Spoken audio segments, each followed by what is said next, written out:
Rob Solo? Huh?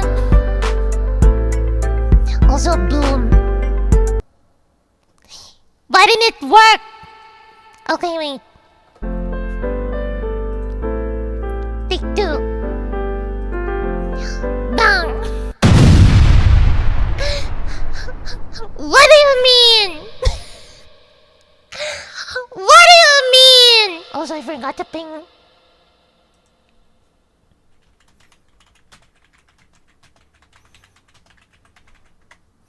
It's like being an unpaid intern.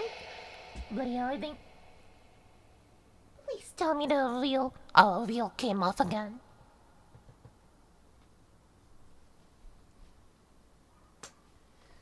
I might need a new chair soon, buddy hell!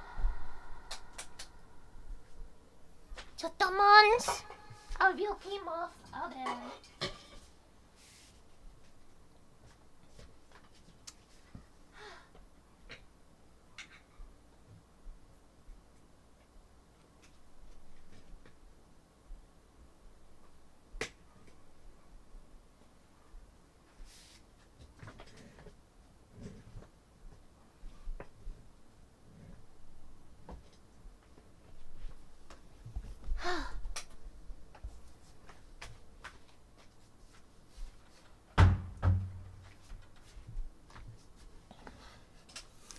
Okay, I'm back.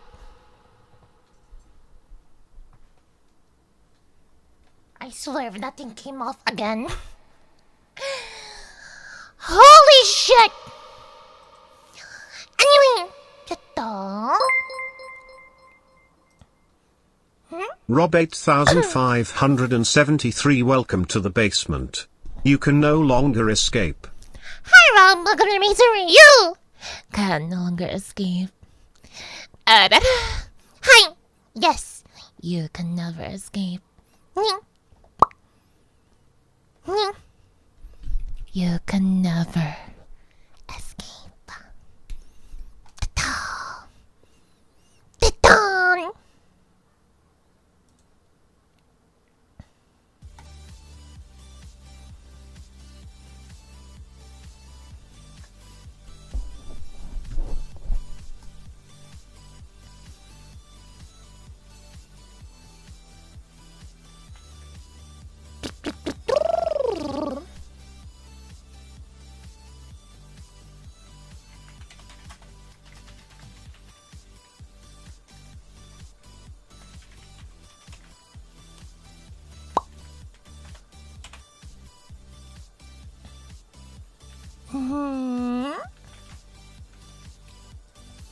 Someone, how you doing on what day is it today? Wednesday.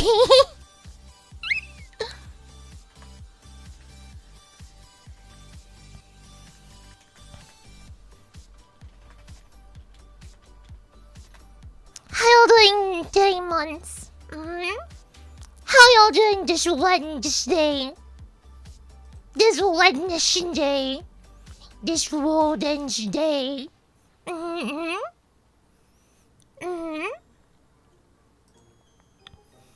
you doing? Okay, wait, let me say hi to everyone who's here. Hello, Toaster! Hello, Zoro! Hello! Psychic! Hello, Vegans! Hello, Bessie! Hello, Rob! Hi! Doing just one more day of work and I'm free for 3 days! Nice! Nice!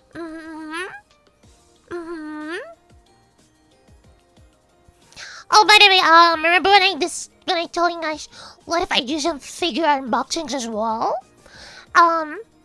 The figures I ordered is arriving on Friday. Do you see the Forever Winter video I sent you? I'm not sure. Where is it?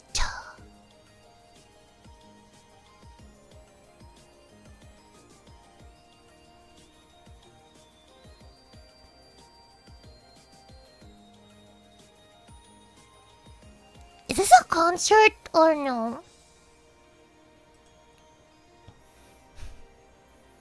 I probably haven't.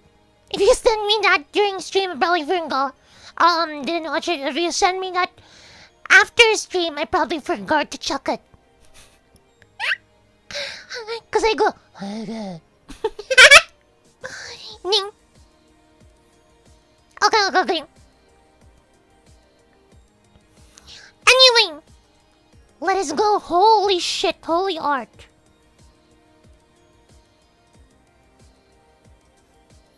Chat link. I opened Twitter. I can't show this on stream, but I'm gonna post it in the thingy.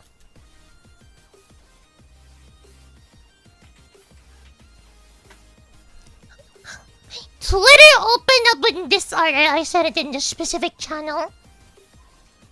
Twitter opened up with that art, and I was like, what the fuck? Always Bond doesn't miss things. See you above the media. Yeah.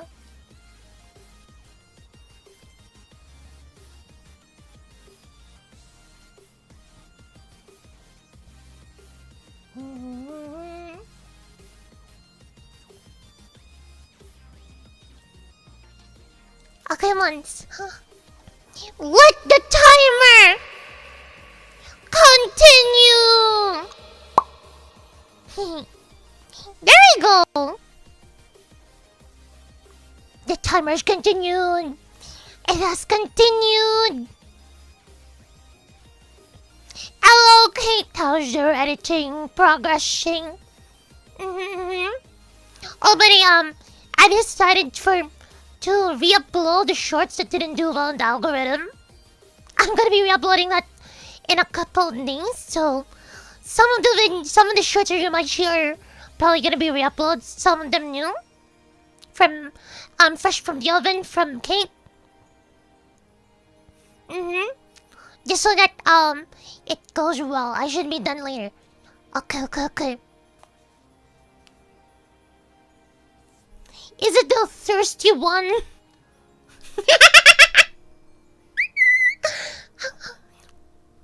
Hi, Victor! Is it the thirsty one?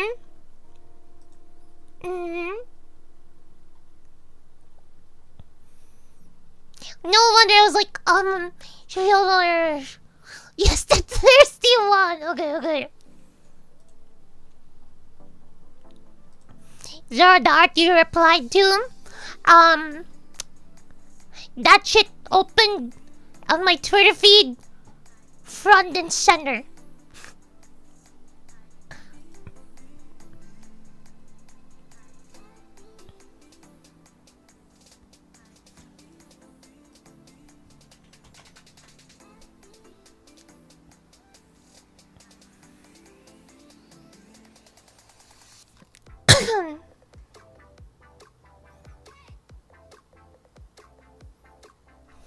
Amazing thing. Actually, parched. I can't wait to see what you edited with that. I cannot wait to see.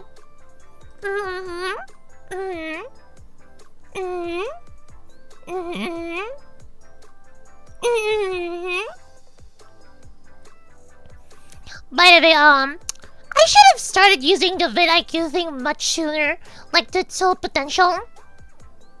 I started using it much recently, like I think a couple weeks ago, 3 weeks ago, for like the SEO thing.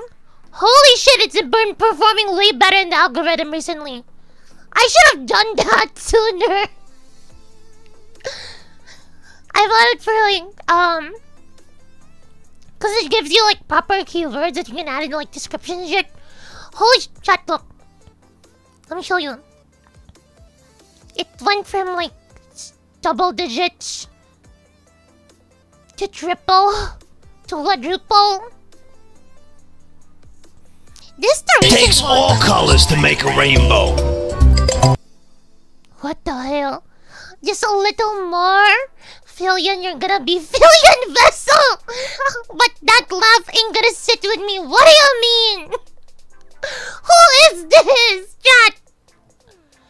Chat, someone said just a little more fillion and you're gonna be a fillion vessel.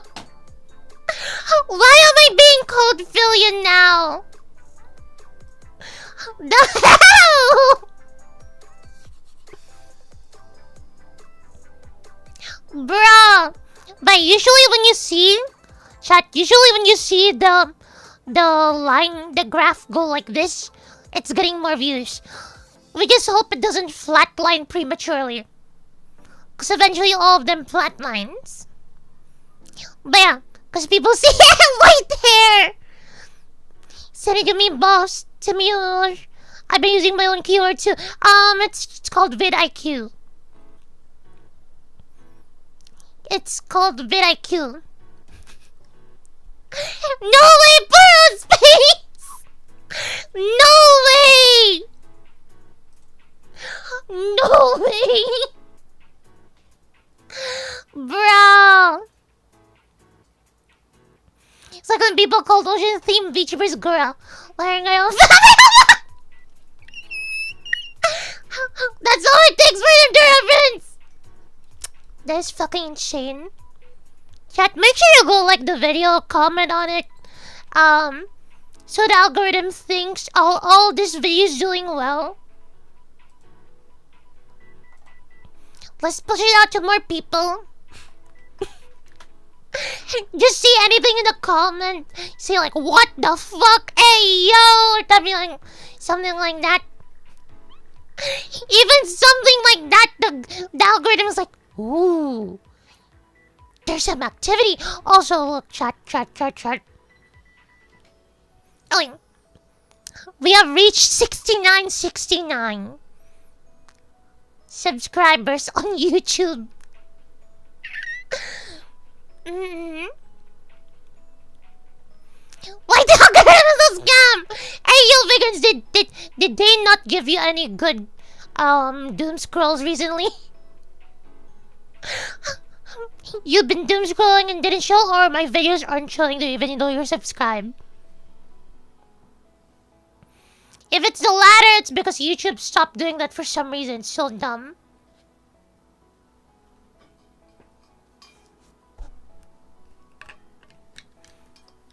You apparently haven't looked at the meme show.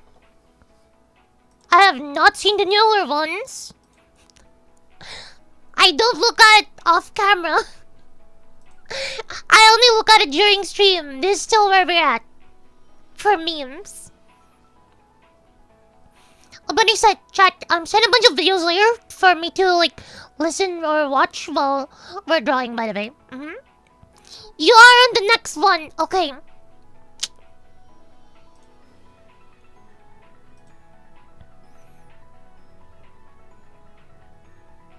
Oh, that's the last one you watch. Okay, wait, is it this one? Did you hear about the defeated Japanese frog in World War II? No. Yeah, Kermit suicide. Bruh! I asked my wife if I could come in her ear.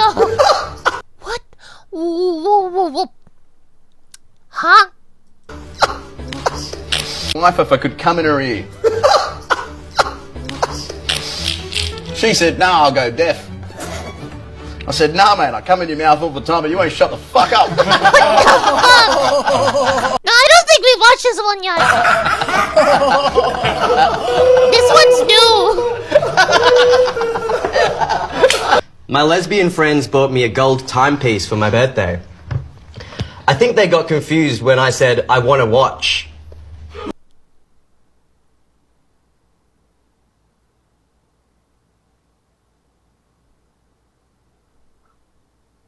Wait, did we watch this already? I have no memory of this. So what the fuck?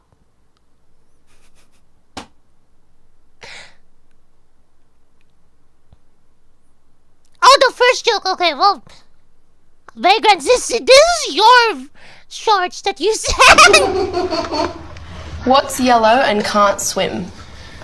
Pish. Oh my What? god! What? Oh my! yellow and can't swim? Alan. Oh my god! Is Alan the Asian one? Sam. You know pigeons die after sex? Well, the one I fucked did. Did you hear about What the hell? I'm such a Asian guy, yeah. There you go. What the hell? I bet Jennifer Lawrence gives really unenthusiastic. How did they know? Jim Parsons looks like a ventriloquist dummy that came to life to become a sex offender. Oh, God. What the hell? Stop, Chris Pratt.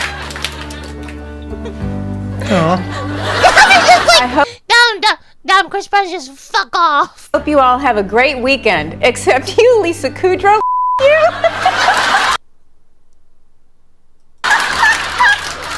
Emma Stone looks like a crack whore in every role she plays. Great. It might be the eyeshadow, I'm not gonna lie. I want to pee in Sarah Silverman's face.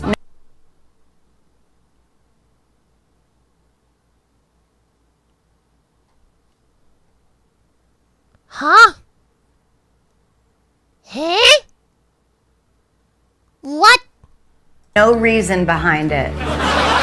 No reason needed. Whatever. Tom Hanks is a whiner. Oh, boo-hoo.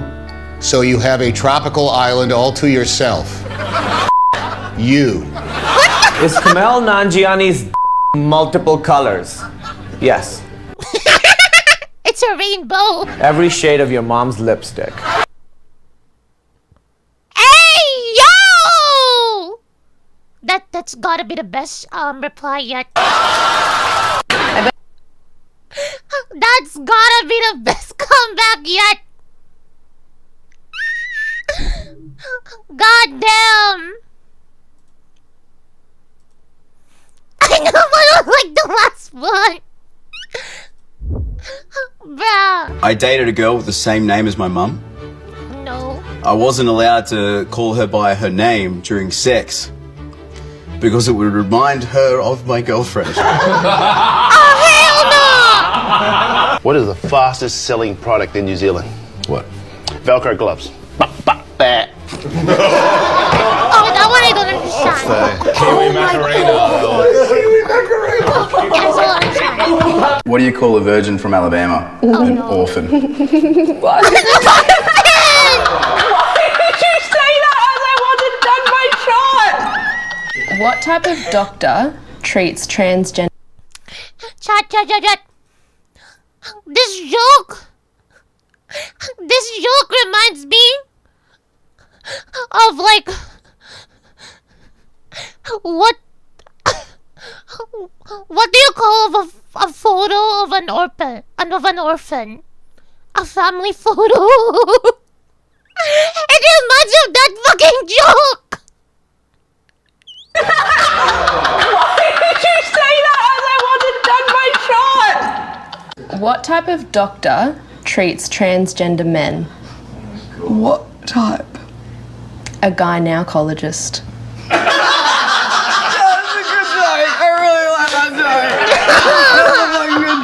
I was boy. Are you laughing? No. Now, why was Boy George banned? Why was Boy George banned from the? Who's Boy George? That's a lot. Drink. Hold on. Why was Boy George banned from the lizard enclosure? Why?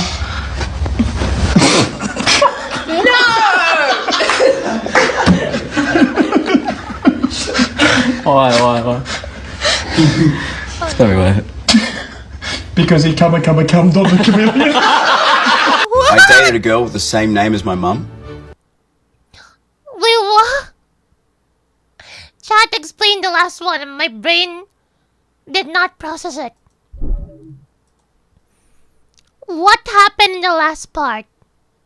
Huh?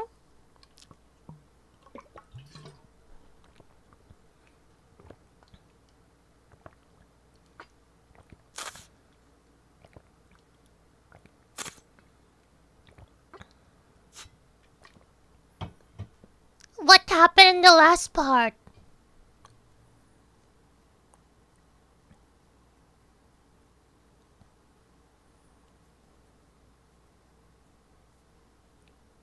Well, there's a musician who made a song in the like 80s called Karma Chameleon or something like that. I have no idea what either of those are. Either Boy George nor Karma Chameleon. I have no idea. Hey, babe. Yes. Why did the Filipino banana call off of work today? Oh no. What? The Filipino banana. Babe. Okay, I can see where this is going. I can see where this is going. Is it a peeling thing? Is it a feeling? Because of the accent? Our kids are here. I know. Okay, where are you going with this? Why did he do it? I have no idea. Because he wasn't feeling well. I fucking called it. He wasn't feeling well. That made me fucking cringe. Hey, babe. Bro, that made me cringe! Oh, my neck! Bro!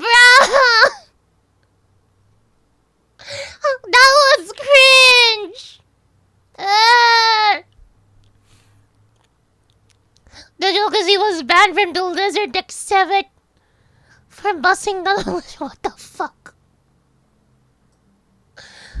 Deal with it. This one's pretty dark. Okay, I'm here for it. I enjoy dark humor. Okay. What's the difference between jam and jelly? Oh no. What? You can't jelly a child into a briefcase. Oh, damn. What do you call Winnie the Pooh's grandmother? I don't know. Punani. Hey Peyton, why aren't blondes good cattle herders? Why? Because they can't even keep two calves together.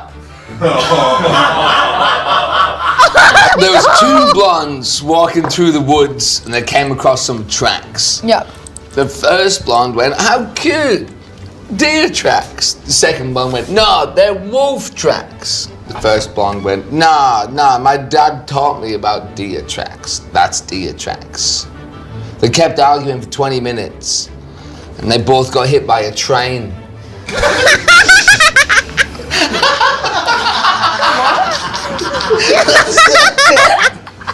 What is Osama bin Laden's favorite football team? Tell me. The New York Jets. This one's pretty dark. Okay, I'm here for it. No way! That was insane! What about this? This is what, just to lighten the mood. I suggested to my wife that she looks sexier with her hair back. Oh. Apparently that's insensitive to say to someone during chemo. Oh, hell no! What do you get when you cross human DNA with goat DNA? I have no idea, Baphomet or something. Nathan Lyon. No. You get kicked out of the petting zoo. No! What do you call two AI systems that are in love with each other? What? Members of the chat LGBT community.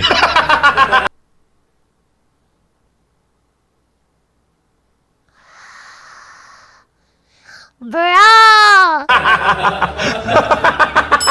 What is Saf's favorite Christmas song? Jai ho ho ho.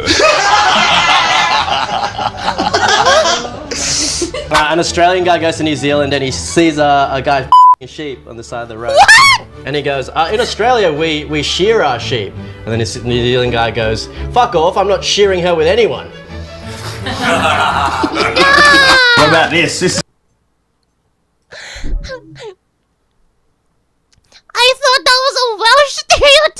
a New Zealand stereotype. Bro.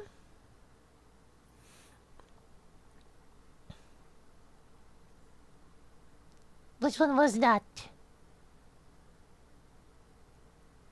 Okay, we're here. Oh, You want to see photos from my trip? I thought your phone got stolen. You know what? Is it photos or pictures? It's whatever you want it I know, but I have photos next. They work hard on these words. I want to get them right.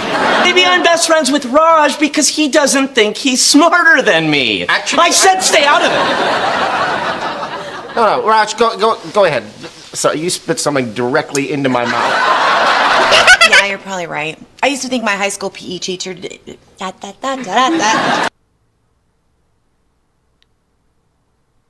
Hey, yo! La la la la.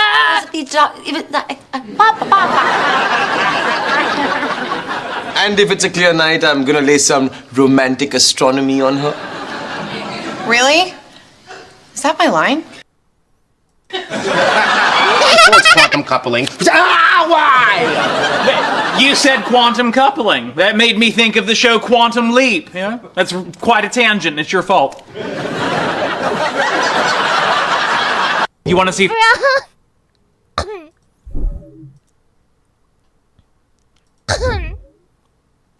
If you pour vinegar He doesn't like when they wreck that girl because she's dumb and hypnotic.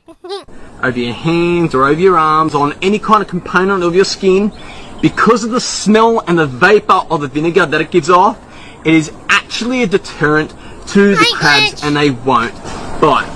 Watch. If you pour vinegar... Bruh!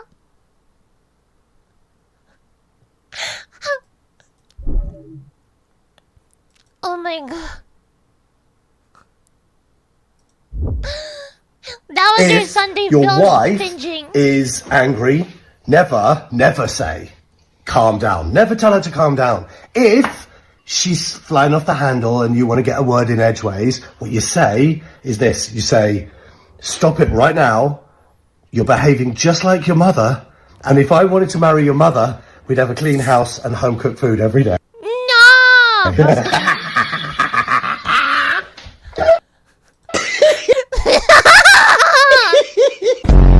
If your wife's upset, just tell her that you're hungry.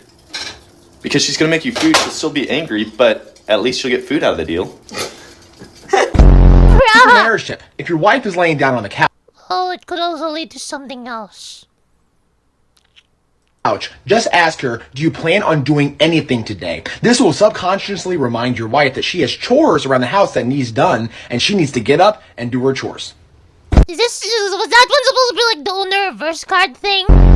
It takes two people to destroy a relationship. So it's not just her fault.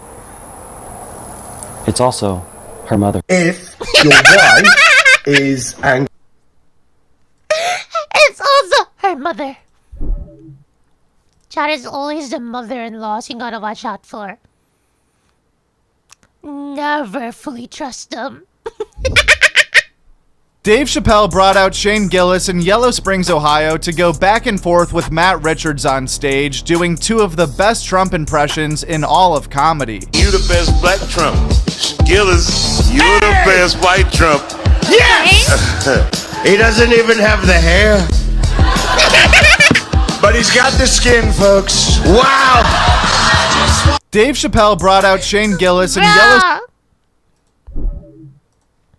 They should just combine.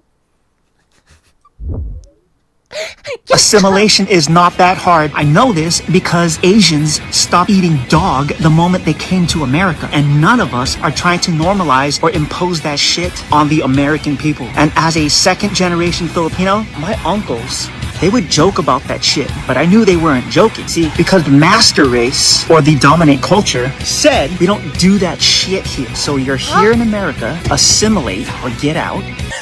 Well said. Assimilation. Wait, there were so many things. What?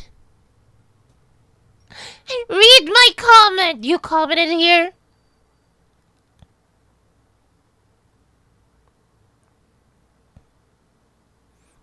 on Discord! She admits you videos eating dogs. It's probably the older ones. That's probably the older ones. No, I feel like that would most likely occur in like the poor community, I'm assuming. I don't know. I've never eaten dog, never will.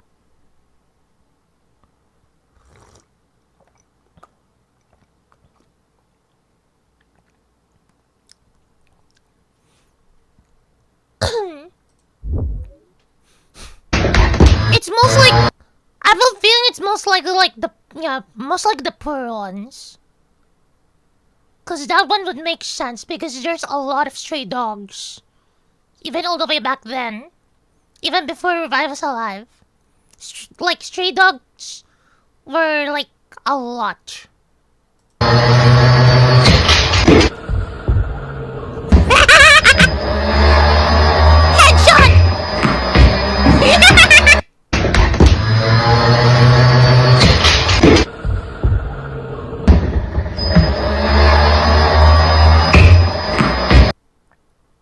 He was like, why ain't cow or pig when you only eat dog or cat? It's like, bro, a lot more meat on cow and pig. Plus, dog and cat, tend to be like friend. Bro, continuity, what's happening here?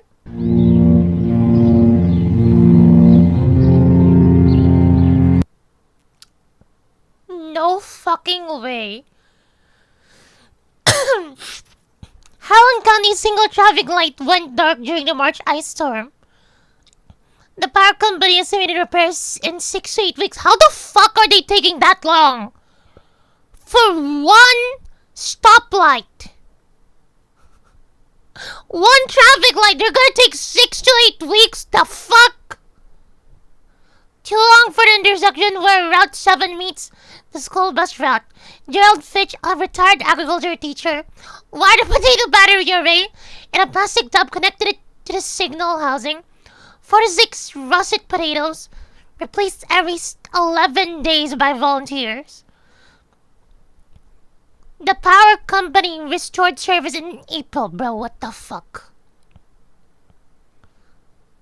That took them so damn long. What are they doing with your tax dollars? The light worked fine. The county kept Gerald's battery backup anyway, bolted right next to the junction box. He invoices the county $4.12 monthly. For potatoes, they pay it. It wasn't only power outage, it's just the only light in the area. Oh.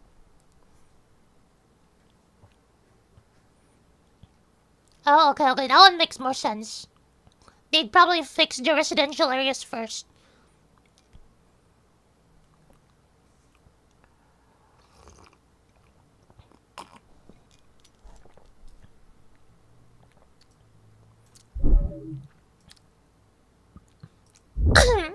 The potato Customer battery states they know works just more, but had no power and use patats. as much. Zara, I now know what to do if we lose power. You're getting poked by needles for electricity.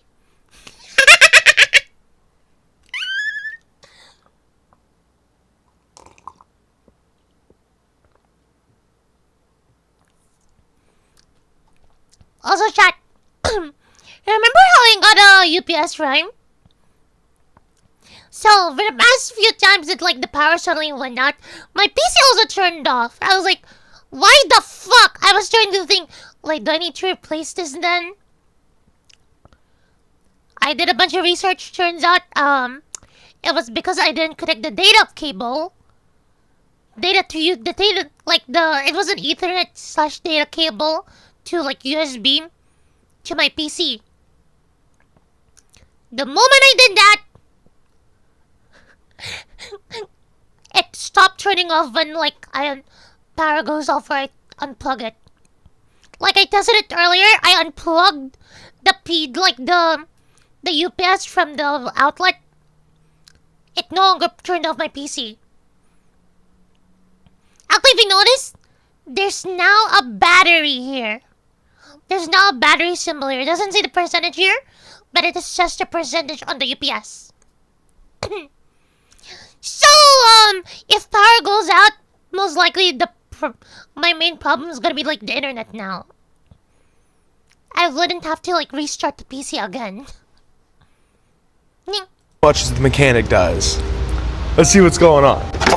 Damn it. Fuck! Now, the vehicle's overheating and the customer is convinced that it is the radiator fan. So, we're doing radiator fans. Now, the million-dollar question is, are these radiator fans going to fix our cooling issue? They're not. Yeah, I told him we shouldn't just throw fans at it and that we should probably move forward with the diagnosis. And he told me to eat shit. He said, word for word, the cooling fans is what cools the engine. And it's not cool, so we need to replace those fans. So, makes sense. This bro think this is a computer? To me, I'm gonna keep it a honey bun with you, bro. I've never seen more perfectly running radiator fans in my life. Now, when you dive a little further and you take a little peek skis inside the radiator, ha! Now, I am no expert, but I'm pretty sure that motherfucker's supposed to be full of antifreeze. I did a little bit of poking around and yeah, we have a small leak coming from the thermostat hose, so I probably recommend a hose and a thermostat. $50, $70 with labor, but nah. Now we're gonna do fans. We're gonna do $400 fans. Now, Bobby, are you gonna tell him what the real problem is? No, absolutely not. I mean, it's an extra $400 that they insist with, but bruh! Nah, he's gonna figure it out though. It'll be fine. Customer states they know.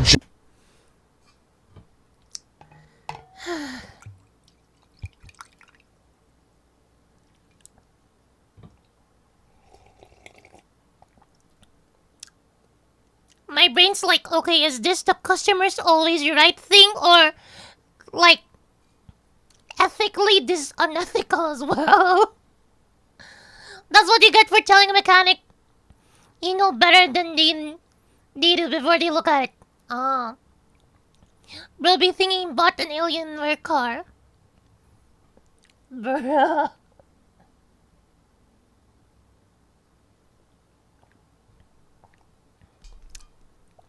Just as much. Bruh.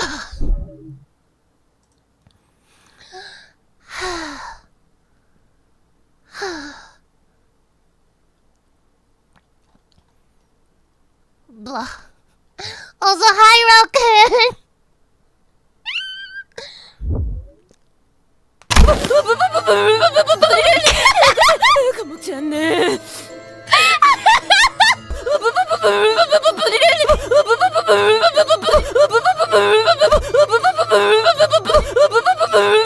뭐? 그렇게 세게 잡으면 아파요, 돈키호테 씨. 놔주세요. I feel like I've read that before. Indulgence. Hey, yo!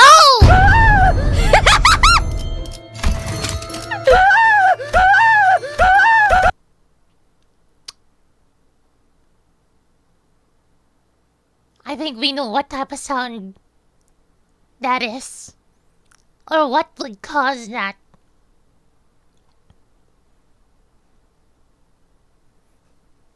Just spit, sweat, and a lot of friction. Seagull Claire, yeah! 아이씨, 깜짝이야!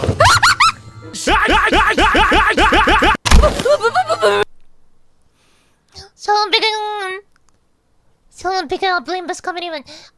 Wait, is this a gacha or what is this? Like, well, what is this? Oh wait, no, it's not a gacha from the looks of it. Is it a visual novel?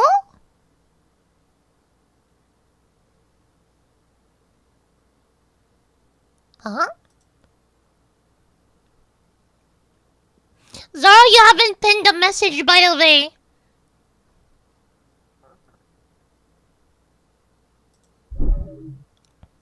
Oh my god, George, almost 1 hour in. You forgot.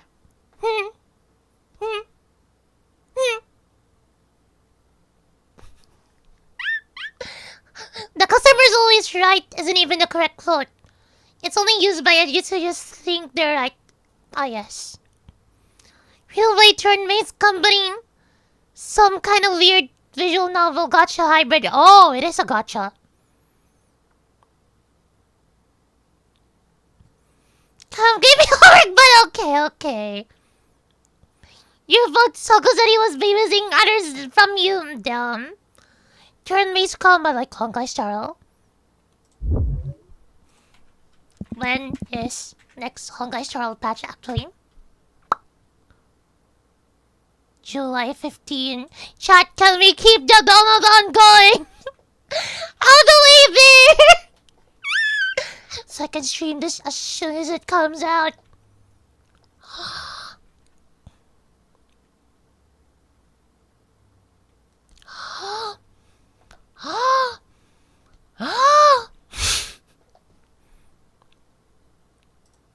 The HSR 4.4.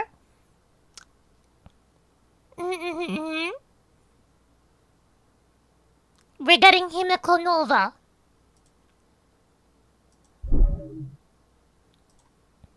It's not turn-based combat, it's a strategy game. Then it's coming we keep running in our stream, so we only got 6 days left. Well, no, that is according to the calculations. Vagrants. And we have roughly I think I have roughly 8 to 10 extra hours I laid down. No. So there was just the initial 6 hours from when the timer starts. Yeah.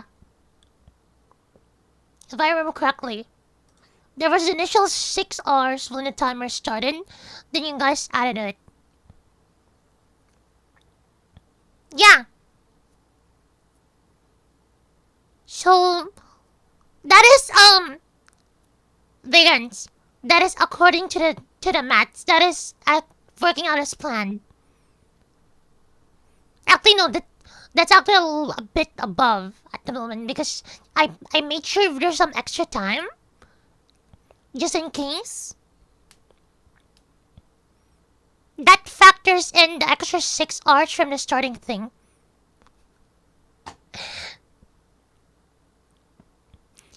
From what I calculated, it should be like,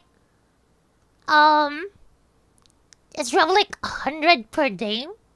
From what I calculated, like, how it should be. It's like, yeah. It should be like,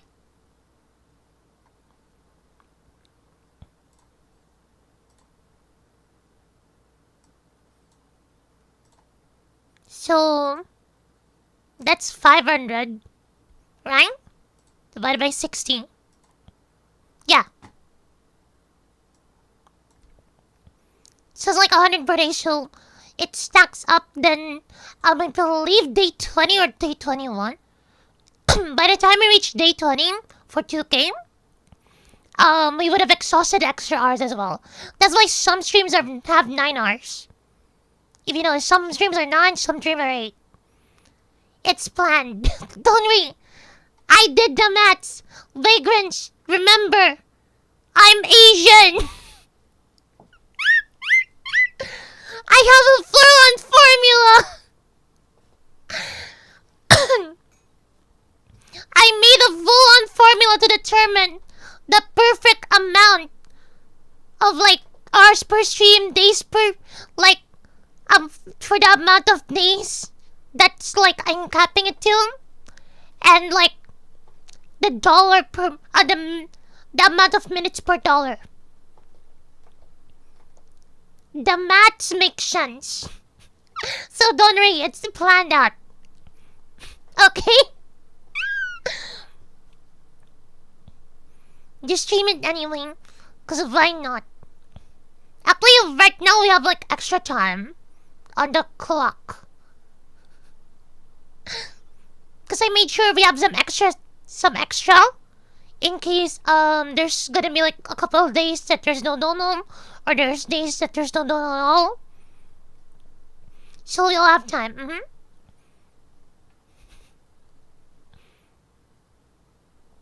Hold up, I can check. I can help this. Let me check the math. If she is what she says she is. He has a natural item buff. You guys want me to show the formula again?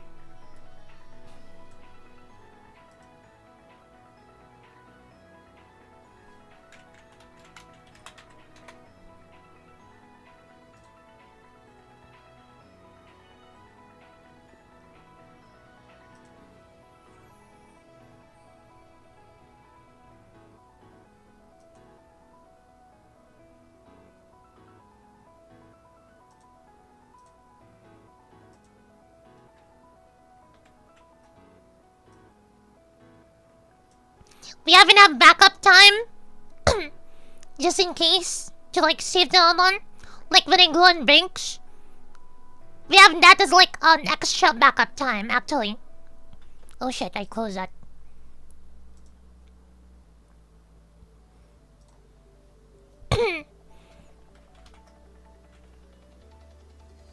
Okay, this is pretty much the formula.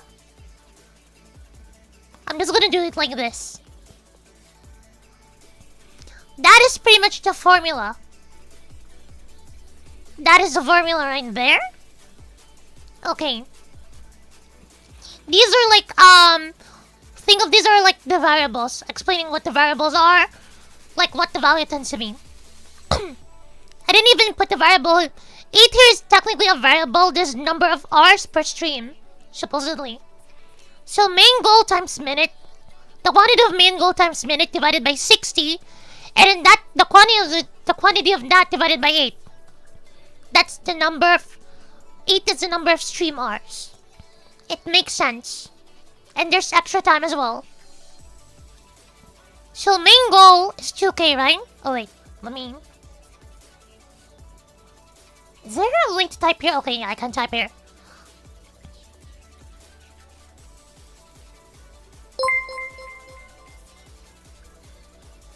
Kuba Krapow is 9,999 is now trapped in the basement. Emotional You can no longer escape. Why emotional damage? What? How Jakub prove? Jakub Baksu Povli. Welcome to the Maze Review. Can no longer escape. Hi. Okay, let me explain the match. I'm gonna start with. So the main goal is 2,000, right? It's 2,000. Then I tried it before. It was times 4 because we used to do $1 is equal to 4 minutes for the previous runs. This time we're doing 5 minutes per dollar because it makes sense for like the amount of days. Because as you saw earlier, it was 8.33333 for like the $100. So that gives us like 8 hours and 8.33. 8.33 hours pretty much. So whatever 0.33 is of like 1 hour. No, of like the 8 hours, I guess. I don't know. I forget the maths there. But those point something are pretty much like the extra time as well. So, yeah.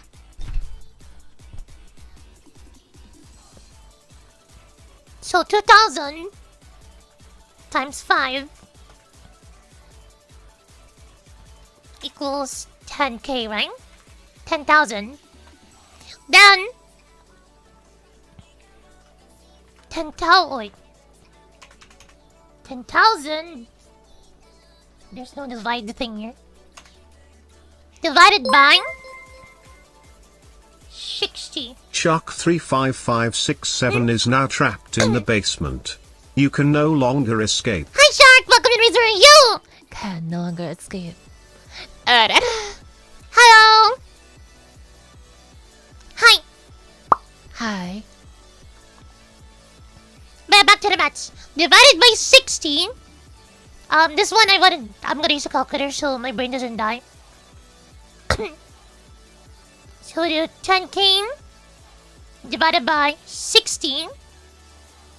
We got 1.6666.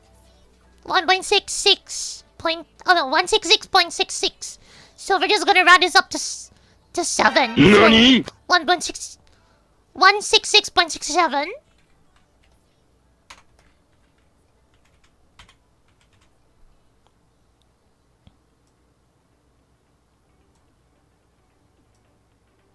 Oh shit.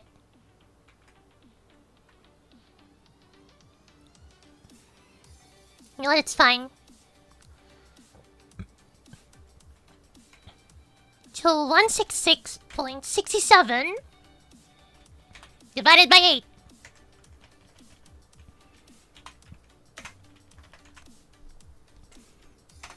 Now this is the next part.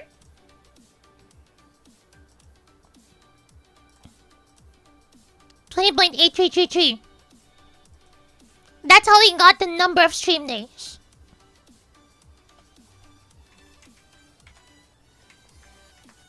I'm gonna round it down to 20.83. There we go.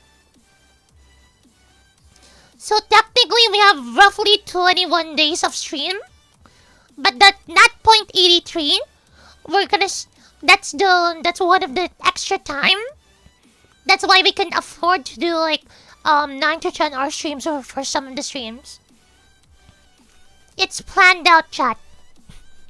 It's planned out. So don't worry. Okay? These are the days. These are the days. Technically it's 22 if we include the initial start time, which was 6 hours. Technically we have roughly 22 days. That if we do need to use emergency time, there's also the accumulated break time. When Laura's keeping track of like how long each break is. So in case let's say someone's still gonna donate but it won't be in a few days or like during that thing, we can use that time to wait for that. So the timer can keep going. It's planned out. It makes sense, right? It makes sense, right?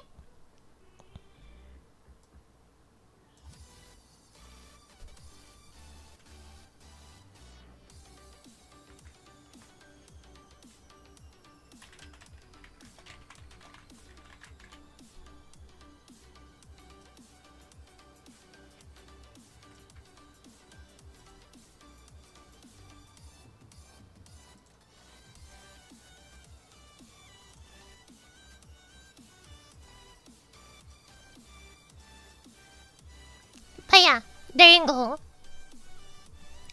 That's the formula I used. So besides the 0.83, if I remember correctly, this 0.83 because our base number for the per day is 8 hours rather than 24.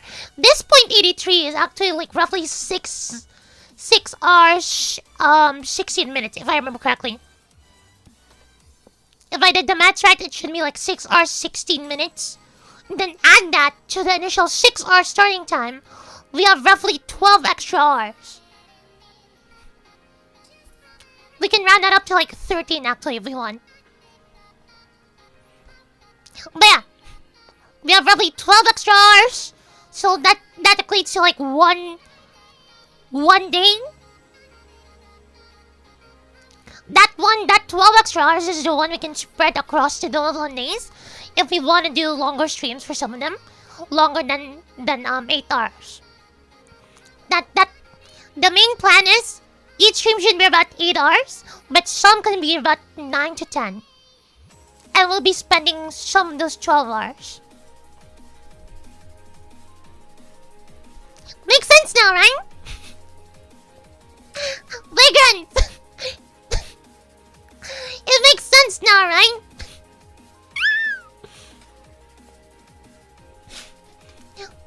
This chat is what being Asian does to you.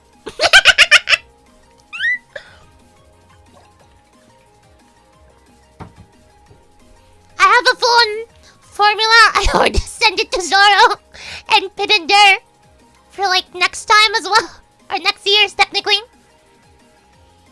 But yeah, there you go.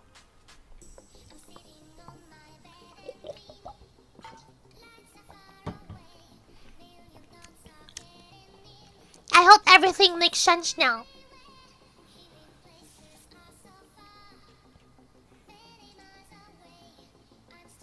Mm-hmm.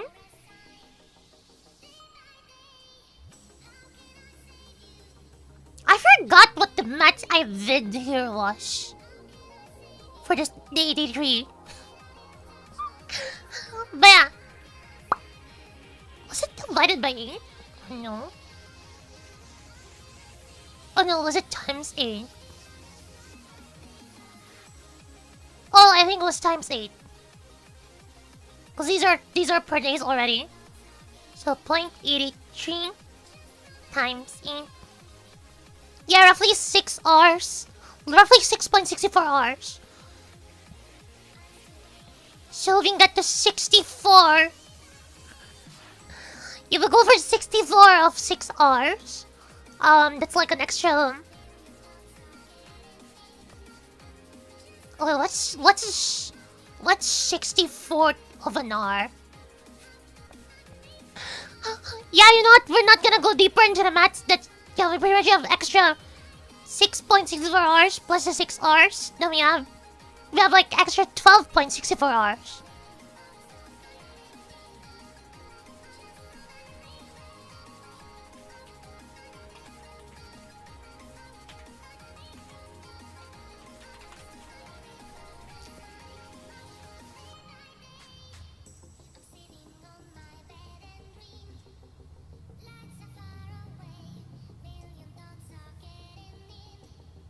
There you go. We have the match. We have the mats.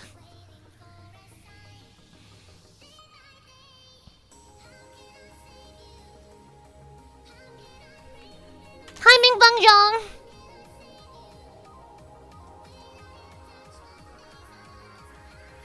How you doing?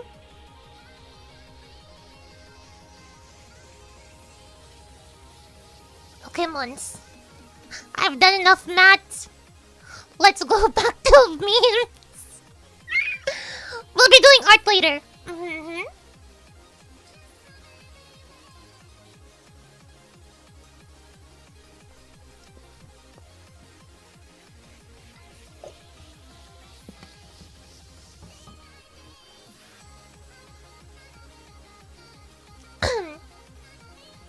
Oh yeah, I just realized I missed a message earlier from Glitch.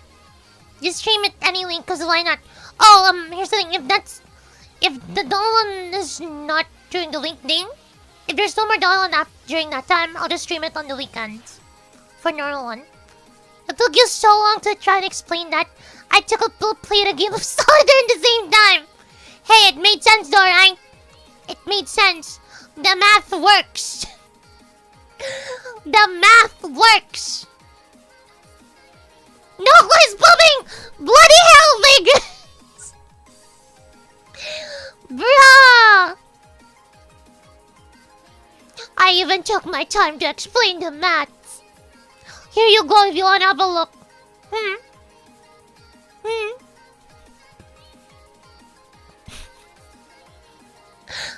This is pretty much the entire thing.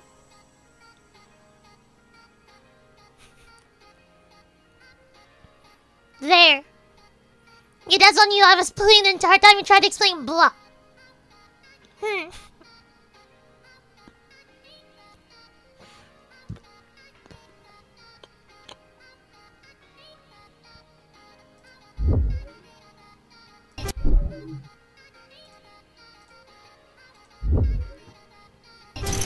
Limbus Company! That's a done. Limbus Company! What? Limbus Company! That's a done.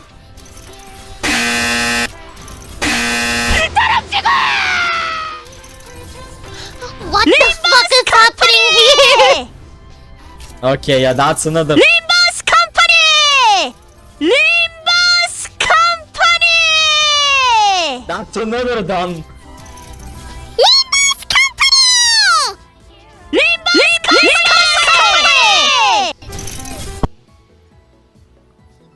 chat, is this what I sound like when I stim? Is that what I sound like when I stim? Like a fish! Spin! Do I sound stimmy? No! This just echo! Oh! That's so adorable. Oh my god! How does she do that so well? She's so tiny! Oh my god! Oh, it's all just support! Okay, well at least that's the same. Evan 건드리지 말도록. What? The baby fucking locked in. Such a LARPing is a grown-ass woman of 500 years old. Drop it! I can't take you. Looks like Kisushata Asura hot on the middle.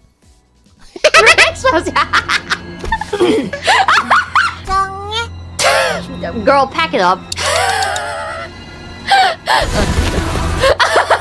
Very well. Look at them. Oh. Girl, you are a grown-ass woman. Hi, Silver.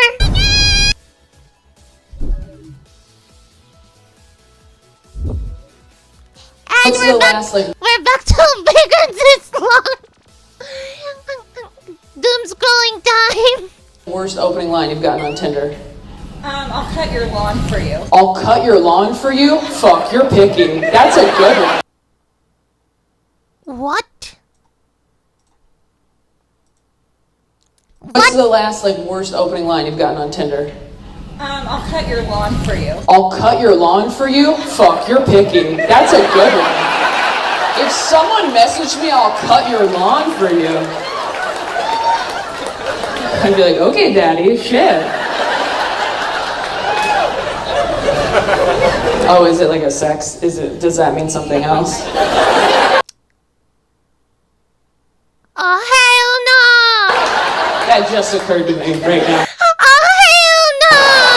I honestly thought it was your lawn. I'm with her here. I was like, that sounds really nice. I'm from Los Angeles. I was like, you have a yard? Like...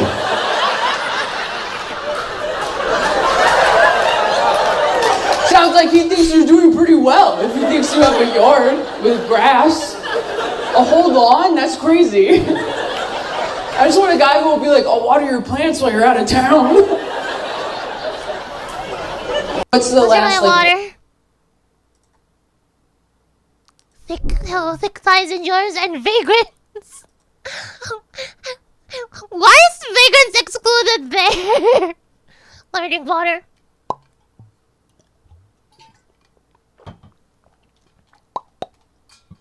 Stretchy.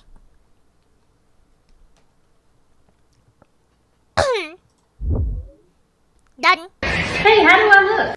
Because Julian knows I'm just here supporting everyone else's finish. Oh, you look great, baby. You're definitely one of the most beautiful women in the world. Oh, thank you. You're welcome. Julia, very. One of the most.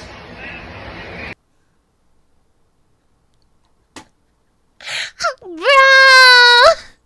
Thanks for adding me to the list, David. You sure know how to make me feel special.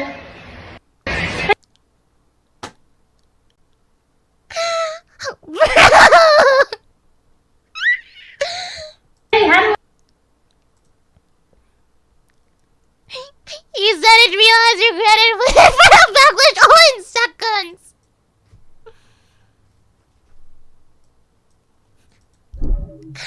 Bro! I need to find a girl that has a boyfriend. Do any of you guys happen to have a boyfriend? Perfect. How long have you guys been dating? 8 months. Where'd you guys meet? School. What is your favorite color, and would he know the answer to that question? Yes. What's his name? What's his first name? Aladdin. If you call Aladdin and he answers all those 3 questions correctly, I'll give you $200. I'm gonna do $100 on Rue, and if this hits, I'll give you guys each 100. Okay? If this hits. Okay, hold up. Let's see. Oh my God, we lost. Yo, Ari, can you hear me? I'm on Omegle with your girl, and basically for $100, she had to flash her tits, and she did. I'm just letting you know. Hey, yo!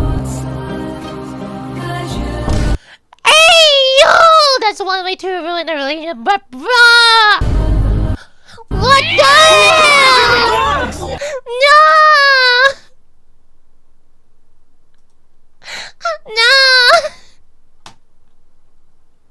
It reminds me of the whole,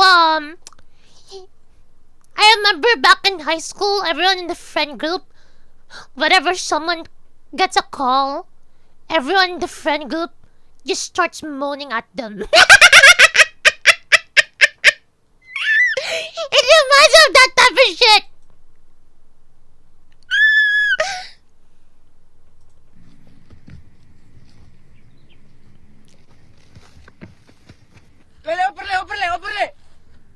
Okay.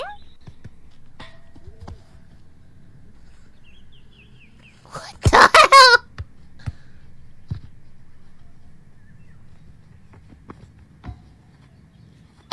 What the fuck?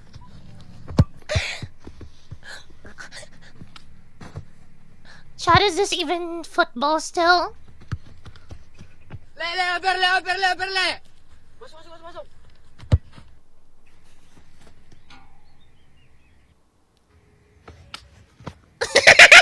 Go!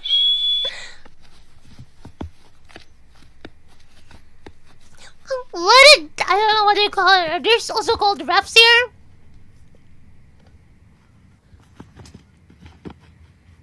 It's a form of foot and balls. Ew, he was biting that shit. Ew! Masuk.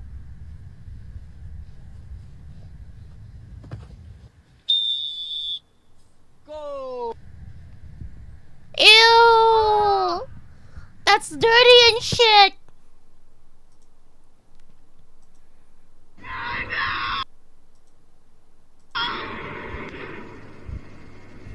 You fools.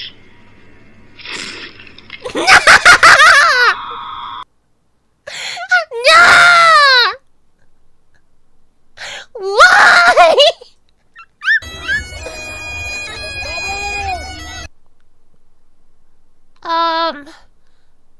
Okay, I'm trying to remember the countries. This Brazil, is this Argentina?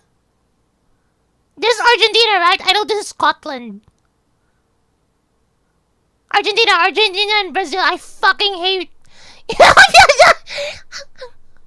Scotland and England. I fucking die. Scotland and Brazil. Argentina and England. Oh my god.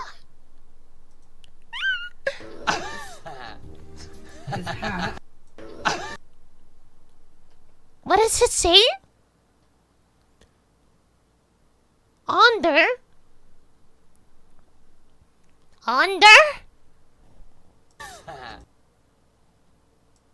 Is that one of those new Gen Alpha names, Onder?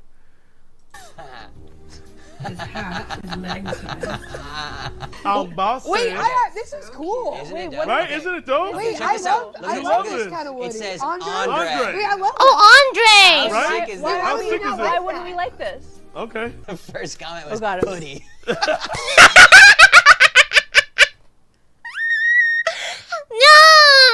Hi, Golden Spatula, welcome. Come on. That's nice. That's a good one. That's a good one. That's good. Butthole is clamping. And it's it gets a little crazier. Someone said, "There's a Glock in my boot." And there were a couple comments. I think the next one is to the tune of the song. There, it's "You Got a Felony." I picked this one. You got a felony in jail. I love baiting white people. Okay, Nick. Someone said Django Unboxed. That's fun. Okay, I don't know. What's Django? Chat, what's Django? Fun. And then good old Woodrow. What's Woodrow? What's Woodrow then? Woodrow. Woodrow. I think it's And Woodrow. you guys are right. We hated that one. What the hell's Woodrow? A name? I thought that was a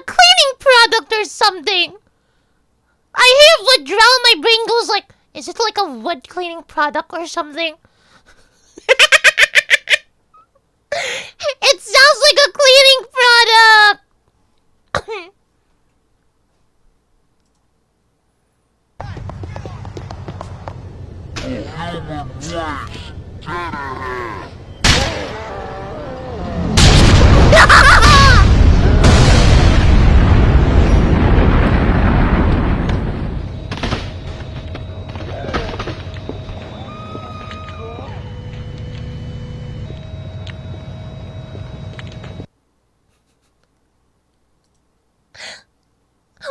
Did bro just crash his balls after that? Stand up! We must come back! Stand up! We must come back! Why did they give Gandalf the Los Pollos treatment? You guys know that streamer, right? The one where we barely hear his dad's like real voice, and whenever his real voice is like heard, everyone's like, why are they slowed down? Like, do you not know, Vagrants? Do you not know?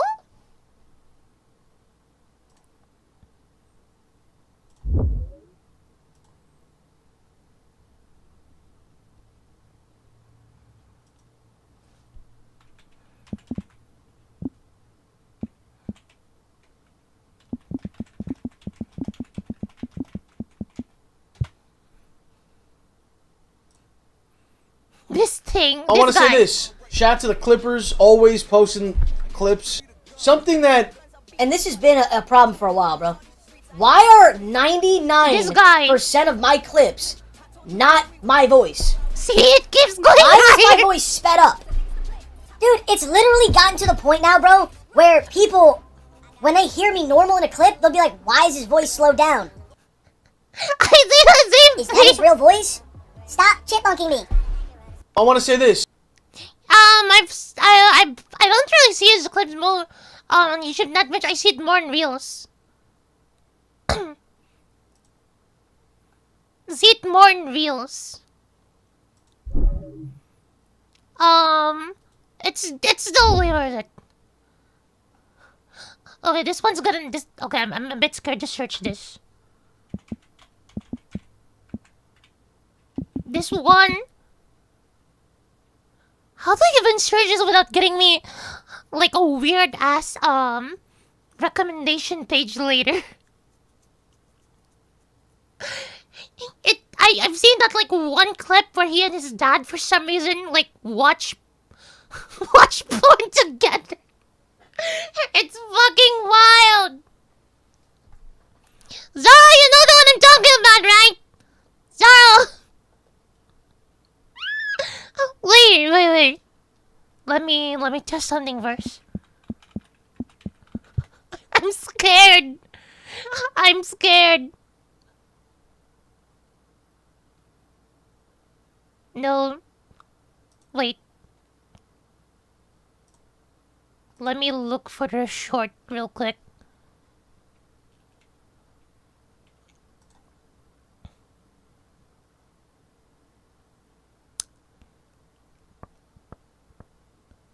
I don't see it here. This is their official channel, I think. Nope, this is not the official channel.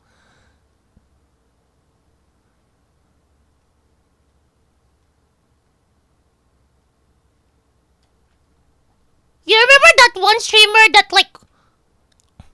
Do you remember that one streamer clips? The one streamer's clips that I sent you? That where he and his dad for some reason watch Bonnie Blue? And it's just like... And you're like, what the fuck? This sounds... I'm gonna look for it real quick. I'm scared.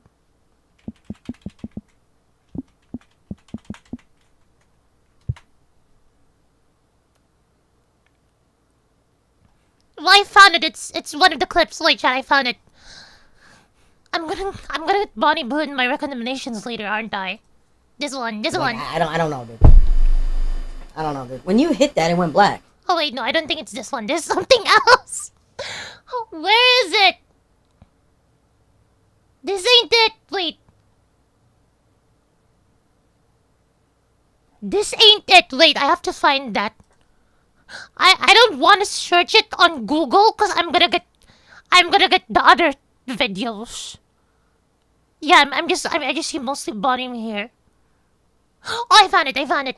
You made 500 from the 100-man video? Wait, you can watch this? Hold on. Wait.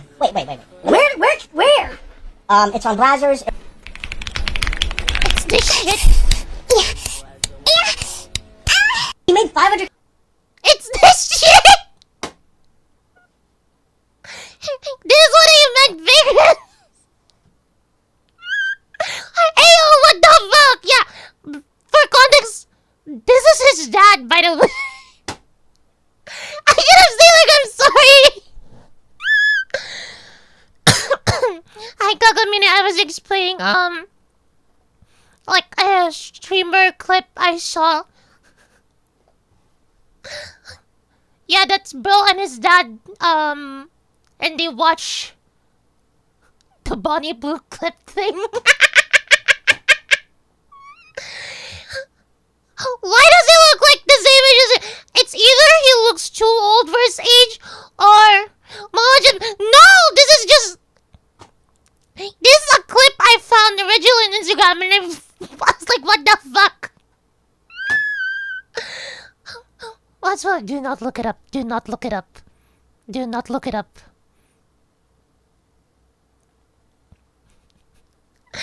I saw it on Instagram, but I couldn't find it immediately on YouTube. Velkin, it's the woman who, fucked like 100 dudes in one day. It's that one. Do not look her up. There you go, I explained. Yeah. I think she did like 1,000 much recently. I don't know, I don't keep up with that. I'm like, bruh! Yeah, I'm gonna stop saying it. But yeah, it's this shit. I have questions. I don't wanna go deeper into it. I'd much rather not. I don't know, Velkin. I just heard about the news. I've never seen the video. There were news YouTube channels or something, like the internet news YouTube channel things, like covering that before.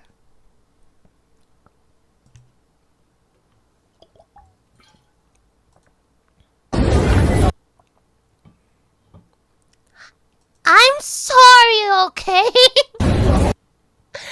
I just remembered a funny clip. Unfortunately, it's tied to that name.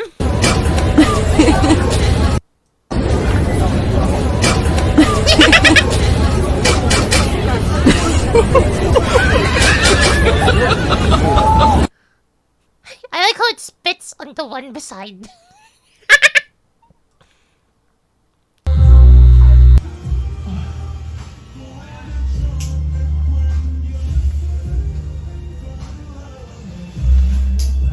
Oh, hell no! Oh, hell no!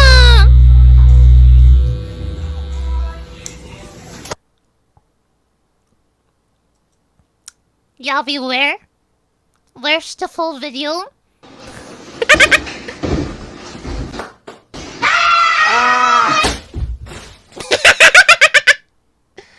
Say, Kaimon, what will you think? What will you think, Limbus Company? This is just me. I'm confused, honestly. I'm confused.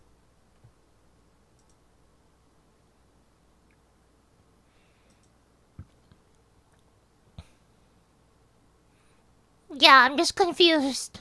For the most part. I hate your taste in music. Don't care. Mambo, mambo, omatsuri, mambo. Dabu dabu, yeda yeda, omatsuri, mambo. Mambo, mambo, omatsuri, mambo.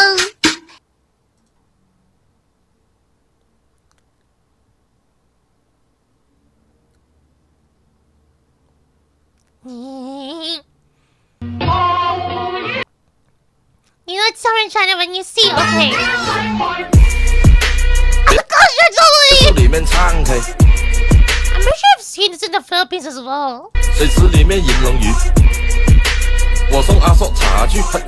But not this publicly. Usually it's like in like the small, like the residential area. That is insane. That's how hot it is.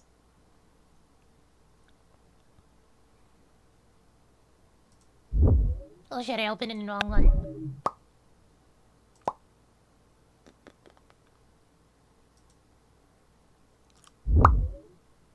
Xbox's CEO Asha Sharma says that Call of Duty now makes more money than the Marvel Cinematic Universe. Our absolutely slop first-person shooter that's been hoed out and milked as hard as possible in the games industry is actually making more money than the similarly completely hoed out and milked into oblivion Marvel Cinematic Universe that can no longer sell tickets because their movies suck. That's not really the flex that you think it is. I think the only series that's still like going strong is probably Spider-Man, right?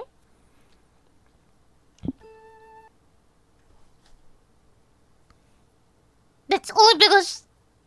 Yeah, right. It's only Spider-Man that's still going strong in Marvel nowadays.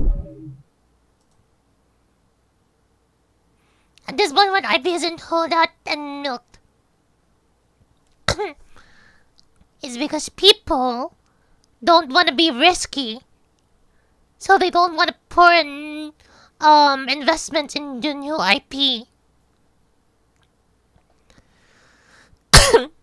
And when they do pour investments into new IP, they tend to be in the overly politically correct ones, where you can't, there's barely a divide in the opinions. Here's the thing, you know you've produced good art, good content, good movie, or a good story if people are divided in terms of like their opinions on like, let's say, a character or something. You know you've made a good story when that's the case. If everyone's agreeing, oh yes, this character did right, this character did shit, that's kind of like, oh. Yeah. People don't want to take risks. If you notice, the ones that are like people are just agreeing that they're really shit. I just milk my IP, bruh! These have shit directors who like generally Brandon people, yeah. Yeah. It's because the problem is there's a lot of tourists in the art industry, in the movie industry, in the games industry. There's a lot of tourists. That's the problem. That's the main problem. And the tourists are the ones who get the high positions that get to decide everything. It's either tourists or greedy bastards. That's why. That's why we're not getting mostly good things. Like the good stuff tend to be like a diamond. They tend to be a diamond amongst like coal. I don't know the saying for that, but yeah. Alright, gentlemen, how do we package our products better? How about we put all of our fucking bacon in one fucking bag that doesn't fucking reseal and leaks dirty fucking bacon water all over the fucking floor? I like that one. How about like... What?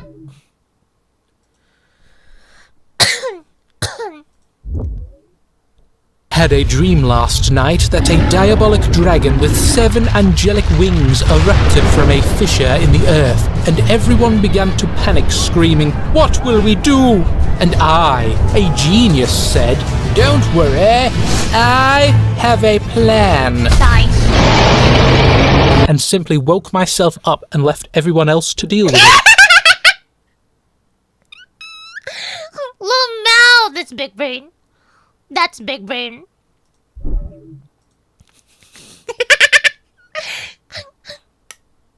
Bro just left the canvas. How to remove a black spoon from a blue plate? So what I'm supposed to do? Cause like, you know, you feel me, and then you know your plate was, and my, you know what I'm saying, mine is, and then the glove is black, and so like I feel like it was. Okay, wait, let me use my inhaler real quick.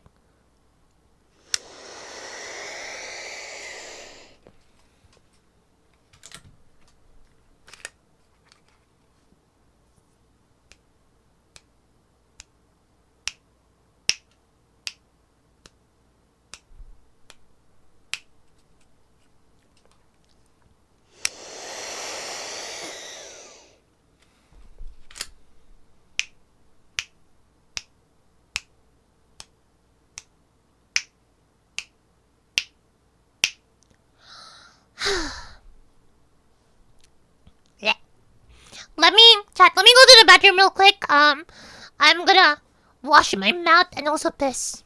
I'll be right back. Give me like 5 minutes for this one. This one should be like quick. Boom. If you say this to anyone, you're probably gonna get arrested. I see someone's gonna be sussy. Did someone just go to ChatGPT and just submit one? We're not looking for res, we're looking for down bad. Bad boy. So, I heard you didn't get a Valentine. Well then, let me see your wild pickup lines and see if you can possibly expand your bloodline. So, I had chat submit their wild pickup lines in this form right here. And today, we are gonna review them all. And the best one and the wildest one is gonna win 3 months of sub. Watch till the end of the video to see what is the wildest pickup line in the submissions. You wanna know what else is wild? The new Kaimon Dakimakura. Go get him now, links in the description. Get him now, we have 3 different versions. $60 for standard version. $65 if you want one side being normal and the other side being $69 if you want both sides being Go get him now, links in the description. Anyway, back to the video. Okay, so the first submission is from Mr. Sushi. The wild pickup line, Sushi, rolling down here is, it doesn't matter to me what you've got in your pants, just as long as you can take what's in mine. By my standards, pretty tame. That's not wild yet. That's not wild yet. In the wildness scale, this is 4 out of 10. Not wild enough. The next one is from the potato. Let me guess, it's Zorro. Zorro's line is, I got a dad joke. Has anyone ever told you that you look like salt? Because you're sodium fine. 1 out of 10. Number 3. This one's from the Kaimon. Or we call them kakko because kakure is hard in Japanese. Okay, so the line that kakko has submitted is, are you looking for an IUD? Because I want to be inside of you all the time and not worry about the child support. Damn, even ready to take responsibility. Wild. Not too wild, though. 5 out of 10. Okay, chat, you guys have been tame so far. I'm not sure who the person editing this thinks if this is tame or not. Off to the next one. The next one is submitted by Julian Slime, otherwise known as the Green Coom. So, the line that Julian submitted is, hey, are you a hydraulic press? 'Cause you gonna crush my head with those ties. We're getting to the salty ones and salty thirsty ones. Almost hit on 7 out of 10. It's getting there, it's good. Number 5. This one was submitted by the Potat. Again, the line that the Potat has submitted is, are you Medusa? Because I'm rock hard. Okay! That's what we're talking about. 8 out of 10. Getting there? Like, you wouldn't just randomly say this. Number 6. By the Potat again, because Trium Funny Brain. The line submitted by the Potat once more is, Damn girl, are you sitting on an F5 key? Because that ass is refreshing. You're getting there. You're getting there! 8.5 out of 10. Who just submitted ChatGPT? Did someone just go to ChatGPT and just submit one? The line submitted was, "Are you a cigarette?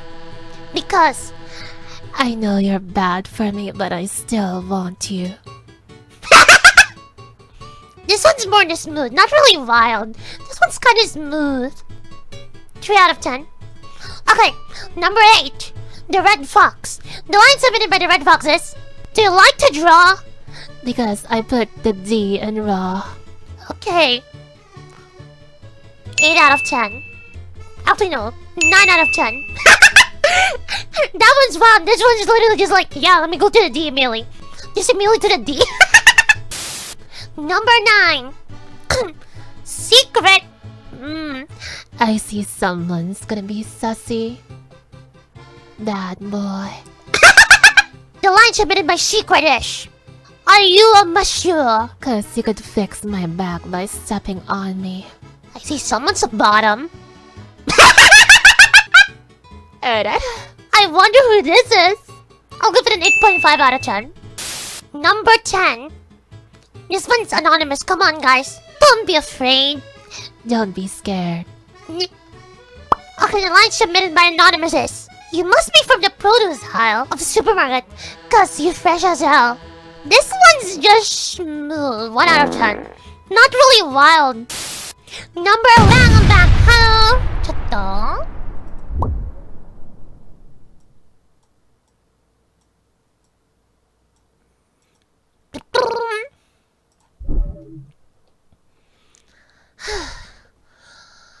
Sorry, my asthma was acting up.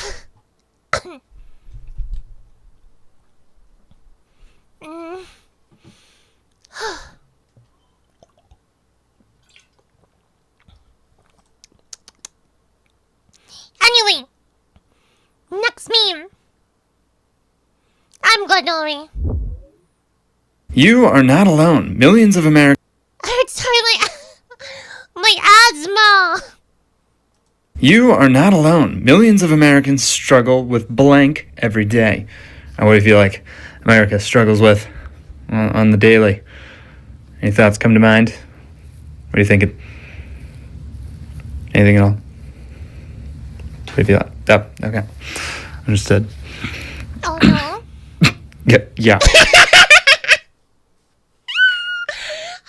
Oh no! Bah. My plan for world domination begins with blank. All right, Noel, if this were you, what do you feel like your plan for world domination would begin with? Okay, very decisive, yes, ma'am. Restoring Germany to its former glory. Noel, no. No! No, no, no, no. No, no, no, no. Bah. So I have this addiction. Anytime I see a hot girl on Instagram, I'll try to find her on hands. Okay, so a spending addiction? No, I'm not stupid. I could see that shit for free. Okay, so what's the problem? Well, last night I came across this one model on Instagram. Actually, I came across a landing strip of toilet paper. Anyways, after going through Instagram, I tried to find, photos and videos of her, but I couldn't find anything. Okay, did you try all the websites? Okay, Reddit? All of them. What about Google Images? They were just fakes. Huh.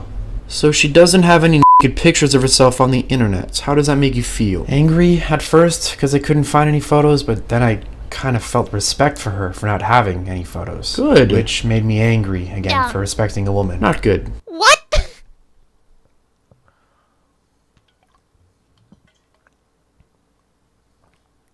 He was already doing well, chat. He was already doing well, and then he's like, bruh.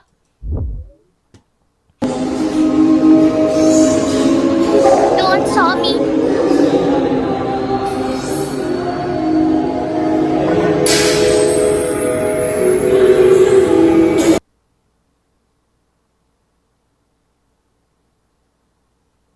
How the fuck do you do that?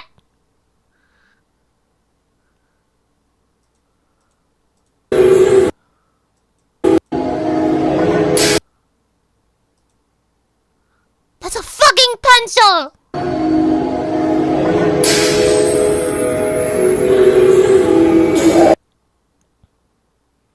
The amount of skill to do that with a pencil.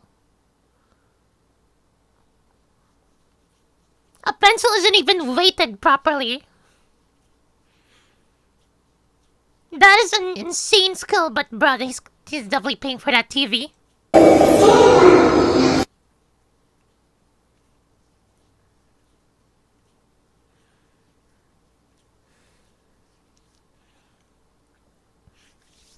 Pencils are shit to trill. It looks like a public school, yeah. His parents are definitely paying for that.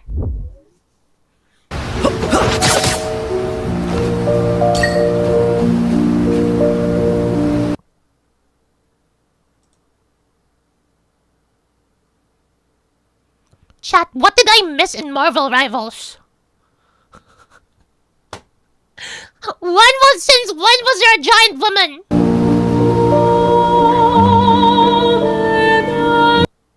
God damn.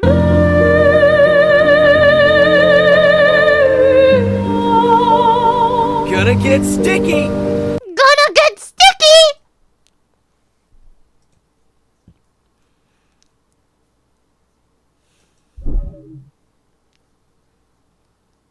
Looks like PIM particles are working as intended.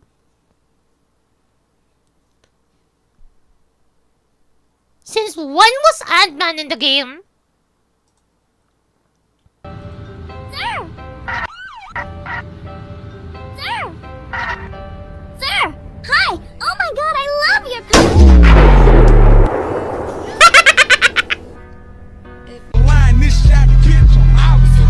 From POV!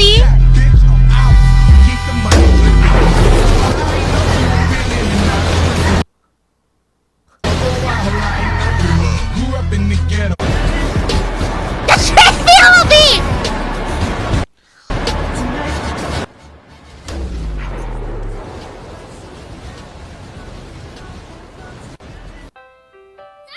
Little girl POV! Sir! Hi!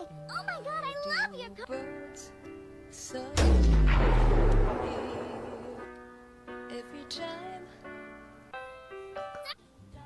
Light bulbs! How many POVs are there?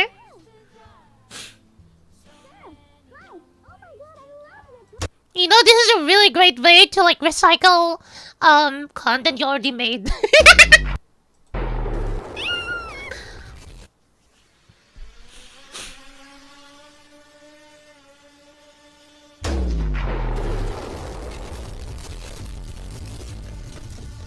Oh, definitely, Julian, definitely. He's on Barn Falls off the map. Red light camera!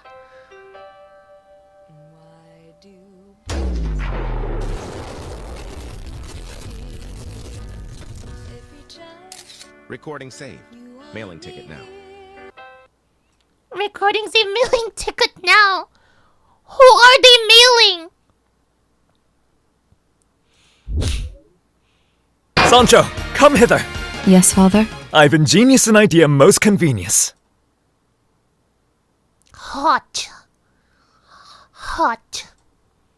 I don't think those are real words, but do tell. Now that we've put humans off our menu, we require a form of sustenance, and I took inspiration of a man by the name of Mr. Beast, who's kind of like... What? Me!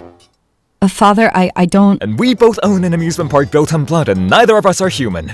But to remedy his success, we're missing one crucial ingredient, Sancho.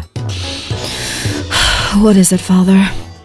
Feastables! An easy and nutritious meal for everyone that will keep our bloodlust sated. Sancho, give me 1 million Feastables, please. Bruh. No. Oh, sorry, remind me, we're gonna do the... You remember the stuff from the wheel yesterday? We'll do it during art and during the game. Remind me that, okay? The SMR one would definitely be perfect. My boyfriend and I have been together for 2.5 years, but something that bothers me, and has bothered me since I met his sister, is how close they are. I knew from the jump that they were close. I mean, her picture was his lock screen when we first met. Jesus, that's dark.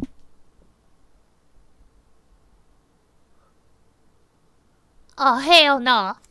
Oh, hell no. I've been struggling on figuring out if their relationship is odd or are we just different because I was not raised the way he was. They're very affectionate with one another. She rests her head on his shoulder while in public or during a movie night. She will hug him and not let him go for several moments. They put their arms on each other's shoulders or hold hands while hold hands while walking. Too much. That's like a childhood sister. Bro, it must be a stepsister. Must be. Brazzers, yeah. Stuck in the tumble dryer. What does Brazzers mean? Why are we talking about washing machines? My boyfriend and I have been together for 2.5 years, but something that... No way she doesn't know! No way!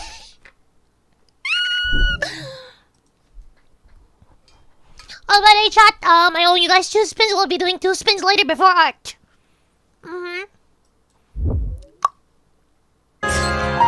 Eat your mats. There's a ledge. That's crazy. That's crazy. Do people beat this thing? What kind of tutorial island is this? Hit the eye box thingy. Yeah, bro. And then he comes up and then he eats my ass. I don't like it. How does she not see her? Okay, I'm leaving. Oh. Wait, Tina is here? Hi, Rumi.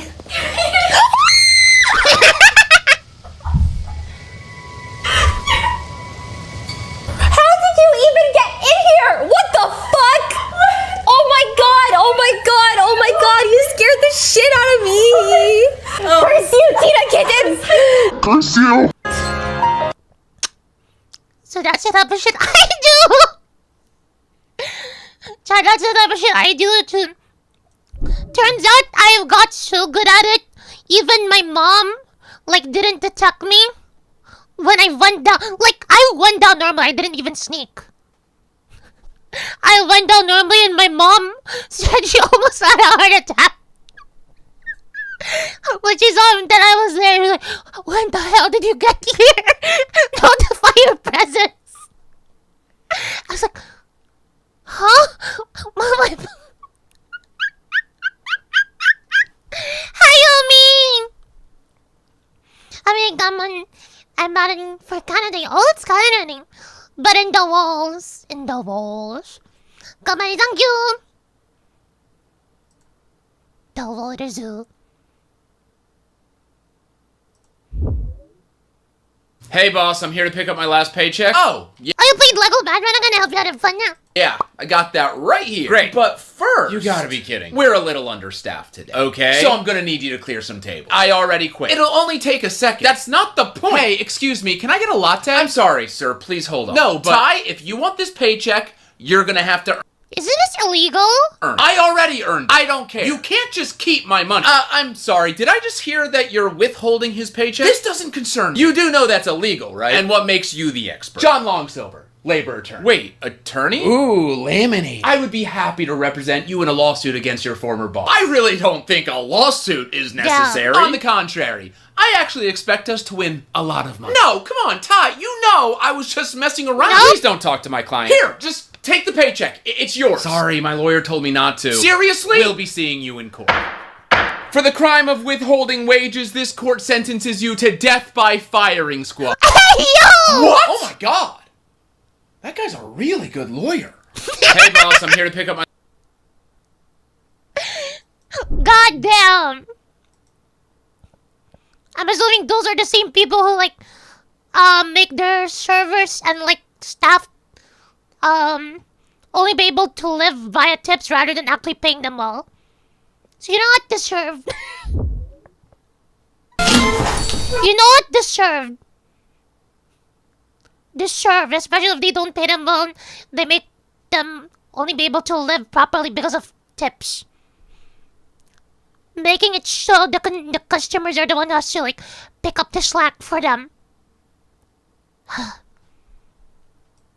Oh, caution. Okay, I'm so confused. Can you see these instructions? Don't sit on the edge. Don't use the chair for sniping. What? Don't store weapons. I didn't watch this. When did I watch this? On it. No two people sat on it. What? No speed driving in the chair. No speed driving. And no skateboarding on the chair. I think the last one is surfing. Oh, hello. Hello, Elijah. Don't store weapons. You can tell the main market is America. True, although it does show a sword. You know, we do have a lot of this type of crime here as well, so.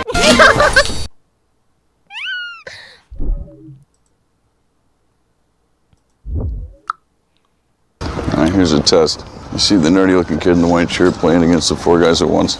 Yeah? Which one of the guys do you think is a strategic weapons expert with the CIA? That was a trick question, Charlie. It's the nerdy-looking kid in the white shirt. Need you now, Mike. Keep playing. How old are you? I'll be 30 next week. This is the CIA's weapons expert. One of them. Well, he's the most senior. Look. Mike! Yeah, Bishop to Queen's Knight, 7. See, he's playing without even looking at the board. That's a useful skill. If Afghanistan's ever invaded by Boris Spassky. The guy's a fucking Green Beret, Charlie. Or he trained with the SEALs. No one's trying to with you. Knight to Queen's Bishop, 5. All right, Queen to King's Rook, 3. Guy on the right. You don't want to trade queens with me. Shit. All right. Yeah. I apologize. Okay. All right, here's a... Damn. That is an insane amount of memory. We're playing... Bringova. Bringova. Hi, Bakon. Hi, Yon. Go ahead. Ah, fuck. Hey, yo. Welcome. Look at This is what I do. I steal bicycles. Ow! Goddamn motherfucker! Ow, bitch! Motherfucker! Ow, bitch! Oh no, dude. Oh no. Oh, he's taking it finally. Oh. $100 later.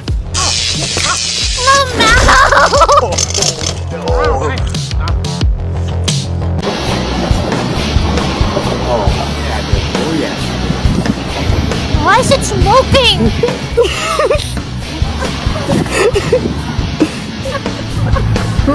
Oh no!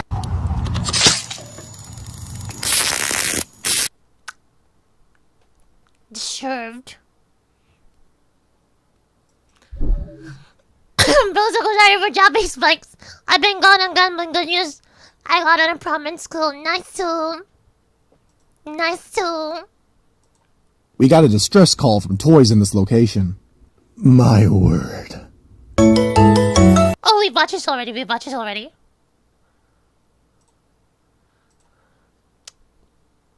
Anakin! You know what to do. Slay them.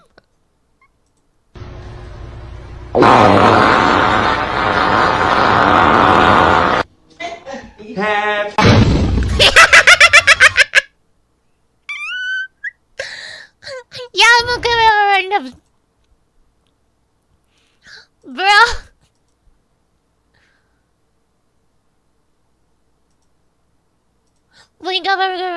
No, I just do that in the chair itself, like.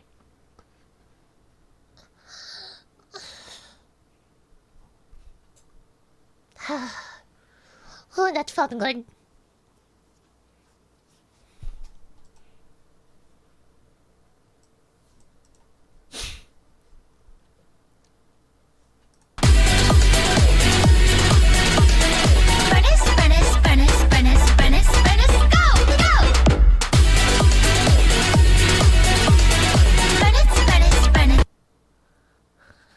It's fucking hot.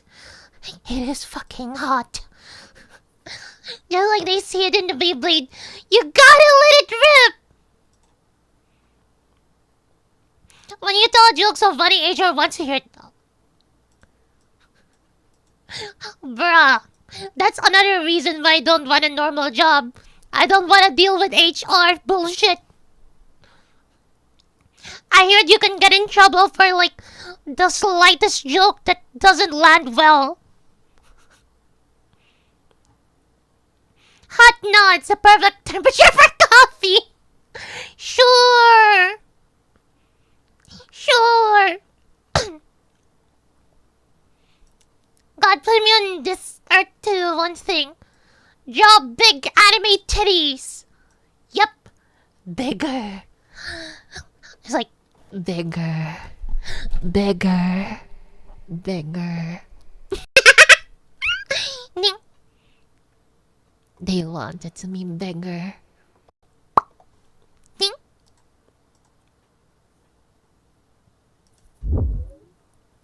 Choose pancake or waffle.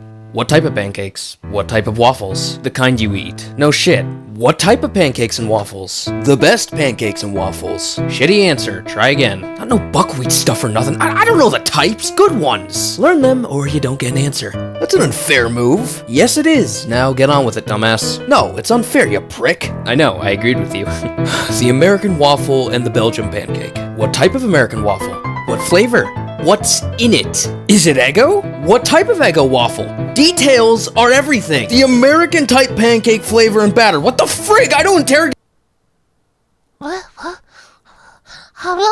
Get my waffles before I eat them. What type? Blonde. That's not a type. I swear. The type you put in a toaster. What type? It goes ding. The delicious type. That's not a type. Why would you put a waffle or a pancake in a toaster? Yes, it is. I don't know, brunette? No! Redhead. You son of a bitch, those are women! Those are types. What flavor of waffles? What the shit is a flavored waffle? The type with flavor in it! Like blueberries, chocolate chip, buttermilk, and so on. Pickle! Just look the What the fuck? flavors up instead of wasting time being a dumbass. Pickle waffle. If that's the case, okay. Now what type of pancakes? The type you eat. What type will I eat? I don't know what the f you eat since apparently you're eating flavored waffles. What's on it? Does it have toppings? What did the person making it put inside it? Come, what the frog do you think? It's just a pancake, a flipping pancake.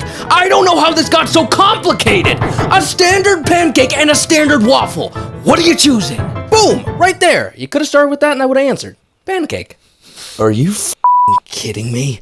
I said a waffle and you put me through all that crap instead of just answering? He wasn't specific. He wasn't specific. You motherfucker.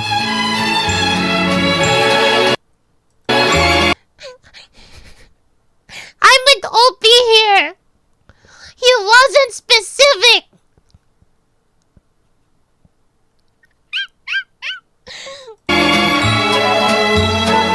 Choose pancake.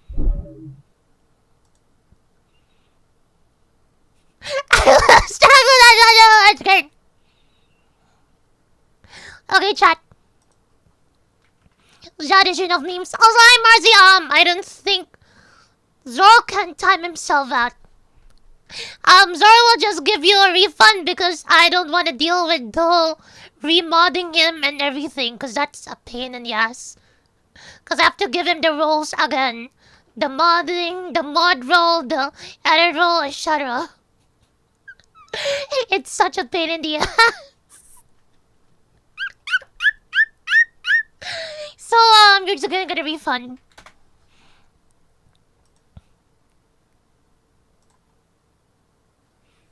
Okay, I'll be saving this.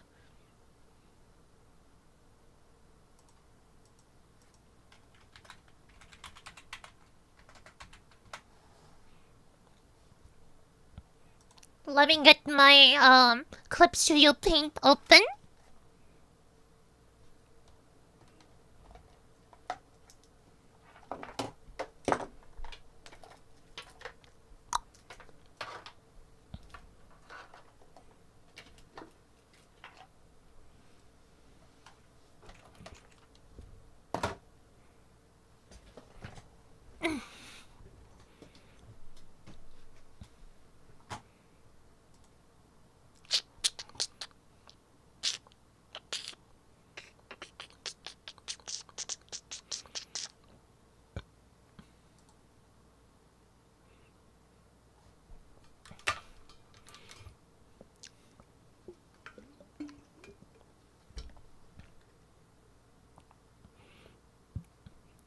just don't got a refund.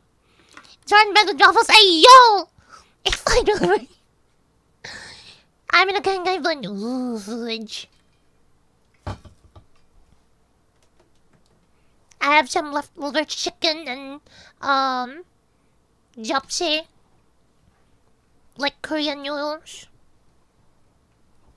From earlier.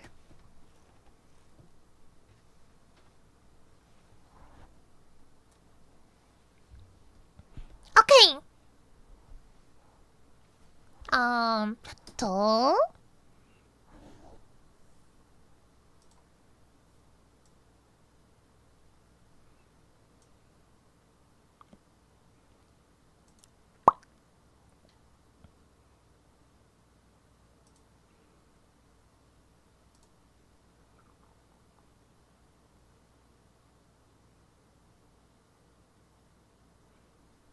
Okay. There we go! It's time to do some art. Some art. Some art.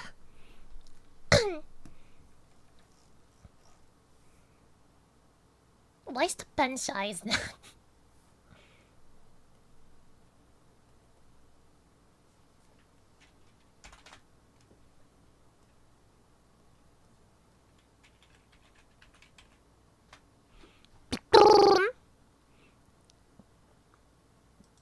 Let me get to media so we have some video showing.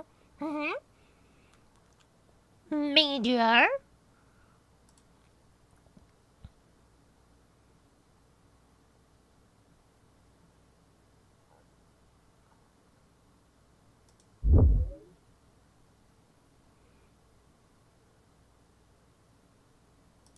Hey people, Seth here. Visualize happiness. For me, it is holding my greatest enemy hostage, covering his skin in honey, and slowly roasting it until it caramelizes into a layer of glaze. I do not watch, I listen to the cacophony of screams as he's pulled apart like a succulent pecking duck. My only sadness is in the knowledge that I can't do it again. He's beyond my reach, but for his crimes, he has eternity to answer for. Alternatively, sure, I'll take a new Heroes game. I have no financial relation to Hooded Horse or the perfidious child pickup artist involved in his publication. But let's just say, if Ubisoft had their way, none of this would exist. Replaced instead with mobile slop shovelware, which I couldn't even access because, as of today, my Uplay account has been acquired by a Chinaman. Oh, we've already watched this one. Wait, chat. We already watched this one. I remember that part. I remember that part. I think this is the one we haven't watched yet. Domain expansion. Give me a bit.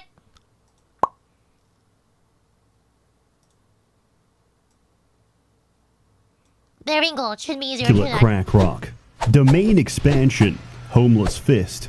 Hey, disciples. Seth here. Let me tell you about a game that's transfixed and captivated me for the past many days. The Matchless Kung Fu is an immersive sim that shows what life would be like if every man, woman, and child was trained in the martial arts. That is to say, life would not last very long. This game takes place in the genre of wuxia. This is Chinese sword fantasy fiction, but a little more grounded than some I've covered in the past. The game works like this. You play a world simulation where everyone has their own desires and motivation, which you expand by putting down plots of land. These are pre-made areas containing a challenge. If you finish an objective, you can place more land, and you keep going until, inevitably, a Shaolin master breaks your spine. You're not expected to win from the first or second try. The actions you took in a past life will influence the next through karma, and you're not expected to understand any of this. That's why I don't have to explain to you why I began my journey drop-kicking roosters and fighting with a family dog. Nor do I have to explain to you this incredibly elaborate system of rock, paper, scissors that is combat, because the tutorial went over my head, but I've retained the knowledge non-verbally. And finally, despite being, at the time of this review, a complete demigod with perfectly harmonized meridians, I can confidently tell you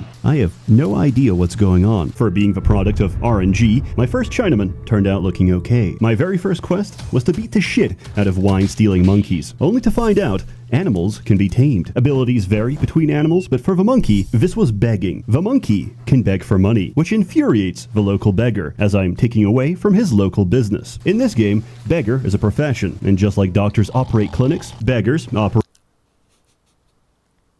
Chad, imagine being a professional beggar.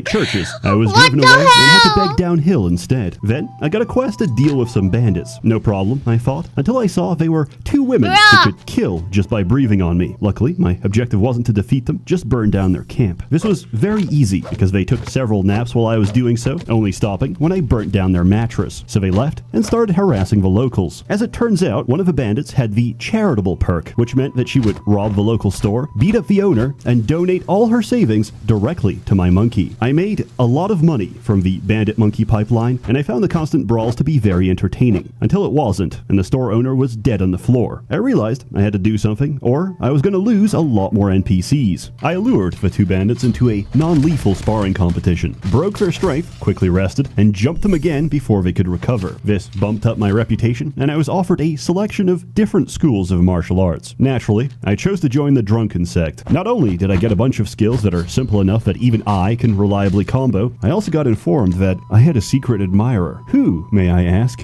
Well, the person telling me. And just like that, I had a significant other. She sleeps on the floor. Sorry, honey. The bed is reserved for me and the monkey. As we lay together and pick lice out of each other's hair, our bond strengthens. Following cultivation tropes, you can attend auctions to bid on rare and expensive items. Every time someone makes a bid for an item or increases their bid, the other guests become more jealous. If you let this play out in the background in its entirety, everyone who went to the auction is now seething with hatred and will try to kill every other attendee. In this game, you don't get stronger from fighting. You get stronger by connecting shapes in the right order to activate inner kung fu. In my case, however, I got alcohol immunity. I didn't understand the value of this until I sat down for a drink and saw a small option to make a toast. I could forcibly drink someone under the table, and when they're passed out, I could kidnap their body and rob them blind, which is exactly what I did for the next hour, until everyone was running around in sub-zero temperatures in boxer shorts. Putting down enough normal plots lets you place special plots, such as towns. Soon as I entered, two men started bickering because one had slept with the other's wife. I intervened against infidelity, but a little too strongly, because he was now dead. I sat down at the bar to continue my drunken robbery when the same woman who committed adultery tried to seduce me. Honoring my beloved, I rejected her advances. So she threatened to kill me if I said no. And she did, because she's got 12k vigor. So I reloaded and tried to beg for forgiveness. Instead, she let me off lightly by breaking my legs. The irony of the situation is that she owned the town clinic and would help treat my crippling disability the next day. I lived a good life. I trained hard. And despite that, I am surrounded by sociopaths that could kill me on a whim. I hate this place. I'm gonna go parkour across water. Going far north in the map is how you get captured and imprisoned. This is not a bad thing. This is how you unlock your second and third character slots. As said before, you're not meant to win on the first try. Or rather, you're not the main character. The protagonist of this story is your ancestors. Quick briefing on power levels. Everything is about vigor, which is how much punishment you can take. No matter how good you are at finessing the combat and exploiting meridians, your starting character's vigor will cap off at around 2k. So for reference, at your absolute peak, you are half as strong as a giant toad. How do we remedy this? Genetics. Much like a trailer park is much more of a gene pond than a gene pool, your choice of partner has consequences on your child's pedigree. You need to choose the right China man or China woman to chintegrate into your lineage. If you're the offspring of a sect leader, you're born with 2k extra vigor. That's nice, but we need to go even harder. There are many myths, many legends. In high school, we used to nipple cripple each other. If you're not familiar, that's where you grab both nipples and twist painfully, usually in the changing room when they're most vulnerable, until one of our friends told us that's how a kid got nipple cancer, because he got nipple crippled too often and it became a tumor. We knew the story was bullshit, but we were scared and we never did it again. Similarly, I heard tales of people hitting 30k vigor, and I think I know how. Some call it intuition. I call it reading a guide on Steam. Karma are objectives you complete during life that allow you to take different blessings in the next. Our objective, pristine birthright, requires the following: 30 lovers, 30 grudges, or 1,000,000 gold. Gold is out of question, so I went with 30 grudges instead. For reference, the worst thing you can do to someone is destroying their kung kung fu. Understandably, beating someone so hard they forget how to move creates a lot of animosity. At first, I was non-lethal and just battled people, stole their kung fu, and locked them in a cage. This got problematic very quickly. I would imprison someone's mother, so their daughter would show up and start breaking the cage from outside, trying to rescue them. So I had to knock her out, put her in another cage, only to see the mother try to break out from inside to rescue her daughter. Everyone started bonding over their shared predicament, became friends, and tried to make a prison break. Eventually, it was too much, so I had to start taking heads. All I wanted was 30 enemies, but it seems now I'm going to need 30 body bags. This was a problem because I couldn't keep track of the people I killed and their relations to one another. I accidentally killed off someone's parent, only to find out their daughter had 12k vigor and was chasing me across the land. I died several times and had to reload. The only way I was going to survive was by friendship, and paying the master of my sect 1,000 gold to beat the shit out of her. As I took her head, I realized, why do I even need this karma quest when I have a small army that can finish the entire game? There are no words to describe the experience of combat when your fights are stacked 20 against 1, except incredibly fair. I thought I was invincible, but I flew too close to the sun. You see, slowly, over time, my army kept taking internal injuries, but their AI wouldn't let them go to a clinic for treatment, and I didn't pay attention. Suddenly, some of them died, which caused their friends to blame me for their death, which forced me to fight them. But then, they died, and my other companions attacked me. My failure cascade was out of control, and I died at the hands of my own men. I thought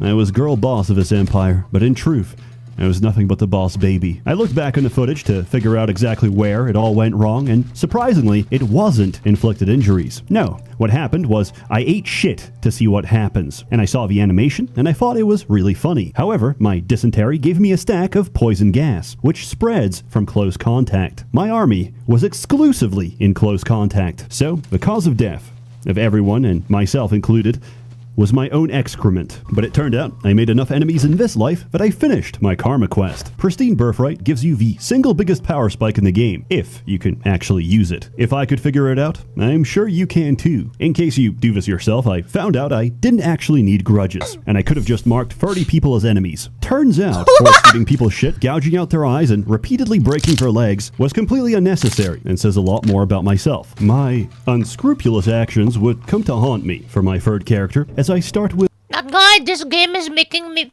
This game sounds interesting now.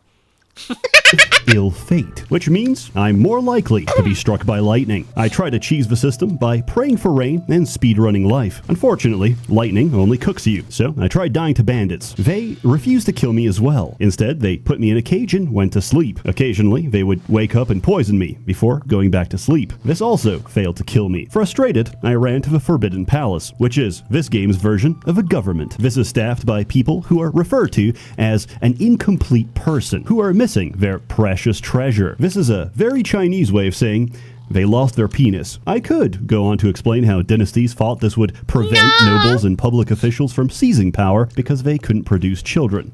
But I digress. Anyway, I set fire to the palace, and I was promptly executed, and it was all for nothing because my negative karma was still there. Also, I found out Groin Kick has a chance to permanently crush your balls. Do with this information as you will. So, I made my fourth and final character, Supreme Genetics. Excellent karma. And you know what he does with it? Nothing, because I unlocked Beast Tongue and can now tame infinite monkeys. Now, I have complete monopoly on the entire begging sector. This game is undeniably early access. The translations can range from English to absolutely esoteric, but the gameplay is so intuitive that I never felt like I was missing out. There is one exception to this. It's called verbal duels, and they're completely insane. This is the equivalent of an online debate, where the objective is to mentally break your opponent. Instead of vigor, you use spirit, and depleting someone's spirit will put them in hysteria, and hysteria can lead to death. This game lets you troll someone to death. It's really hard to say which single event in this sandbox broke me. Was it the time I went to the clinic for a broken leg, only for the doctor to forcibly throw me outside because it was 1 minute past his bedtime? Or was it my wife screaming at me for having an affair, as I have no option to explain to her that I have no relation to this giant black serpent, and it only holds feelings of intimacy for me because I implanted it with a love parasite? Since writing these lines, my world got flooded. I tried to swim north and got eaten by a great white shark. This came out of nowhere, so it scared the shit out of me. This was the worst jump scare I've ever had. I got crinkles in my diaper and was very afraid, so I'm giving this game a 0 0 out of 10. In all seriousness, if you're willing to put up with a lot of bad translation and want a sandbox where you can live out your power fantasy of killing everyone with your bare hands, then I thoroughly recommend it. For the price they're asking, I definitely got my money's worth. It's pleasant, it's charming, and there's a lot to explore that I haven't had the time to cover. As always, more content to come, so stay tuned. This video didn't take that long. Many of my videos take very long, and even longer as time went by. Decision paralysis corrodes every content creator. However, my autism has been cured. Thank you, Lexapro, and most of all, thank you, Allah, for your glorious blessings each day. I have a couple ads this year. I got bills to pay, but I hope to make up for it with a garbage quality you know and expect. A warm thanks to the many members of a Merchants Guild generously funding and bankrolling these videos. You're all truly wonderful. Have a good one. Yeah, I said yes.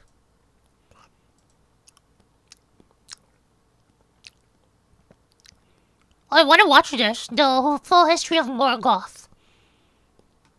Cause I want to learn more about like Morgoth, because we didn't really see. I don't think there's a movie or anything, or like a show about Morgoth. Melkor, the original Dark Lord of Middle-earth. After sowing discord in the creation of the world, he goes on to wreak havoc upon its inhabitants. Today on Nerd of the Rings, we begin our look at the entire life of Tolkien's most evil and most powerful Dark Lord. In the beginning, Eru Ilúvatar, the god of Tolkien's world, creates the Ainur, that is the Valar and the Maiar. Melkor is among the Valar, and the mightiest of them all. In his impatience to fill the void with created life, he searches throughout the void for the flame imperishable, the mysterious power of Eru that allows him to create and give life. Melkor is unable to locate the flame imperishable, as it is not located in the void, but with Eru himself. You're likely familiar with the other name for the flame imperishable, the secret fire, which Gandalf references during his fight with the Balrog. As Melkor wanders through the void, he comes to have ideas different than those of the other Ainur. He grows rebellious against Eru, and wishes to create life himself. Without the flame imperishable, however, he is unable to create life, but can merely corrupt and twist it, as we will see later.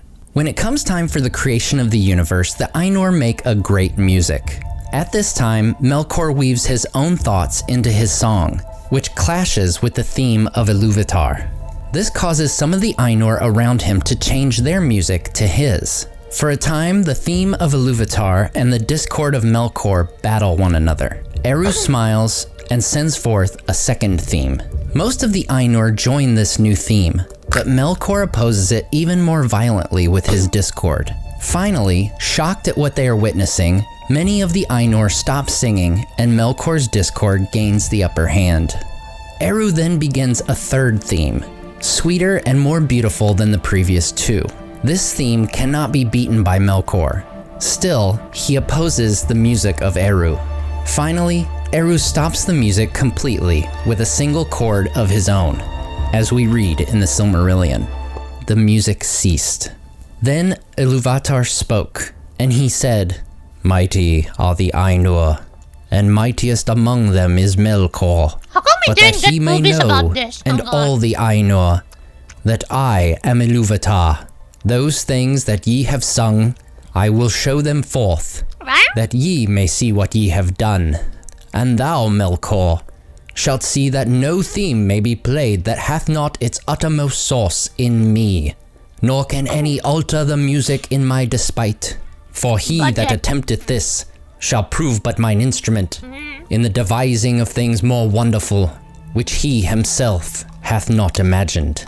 Melkor is shamed and angered by this rebuke, but hides his feelings. As the Ainur see the work of their song, Melkor is among those who beg Eru to allow them to enter Arda.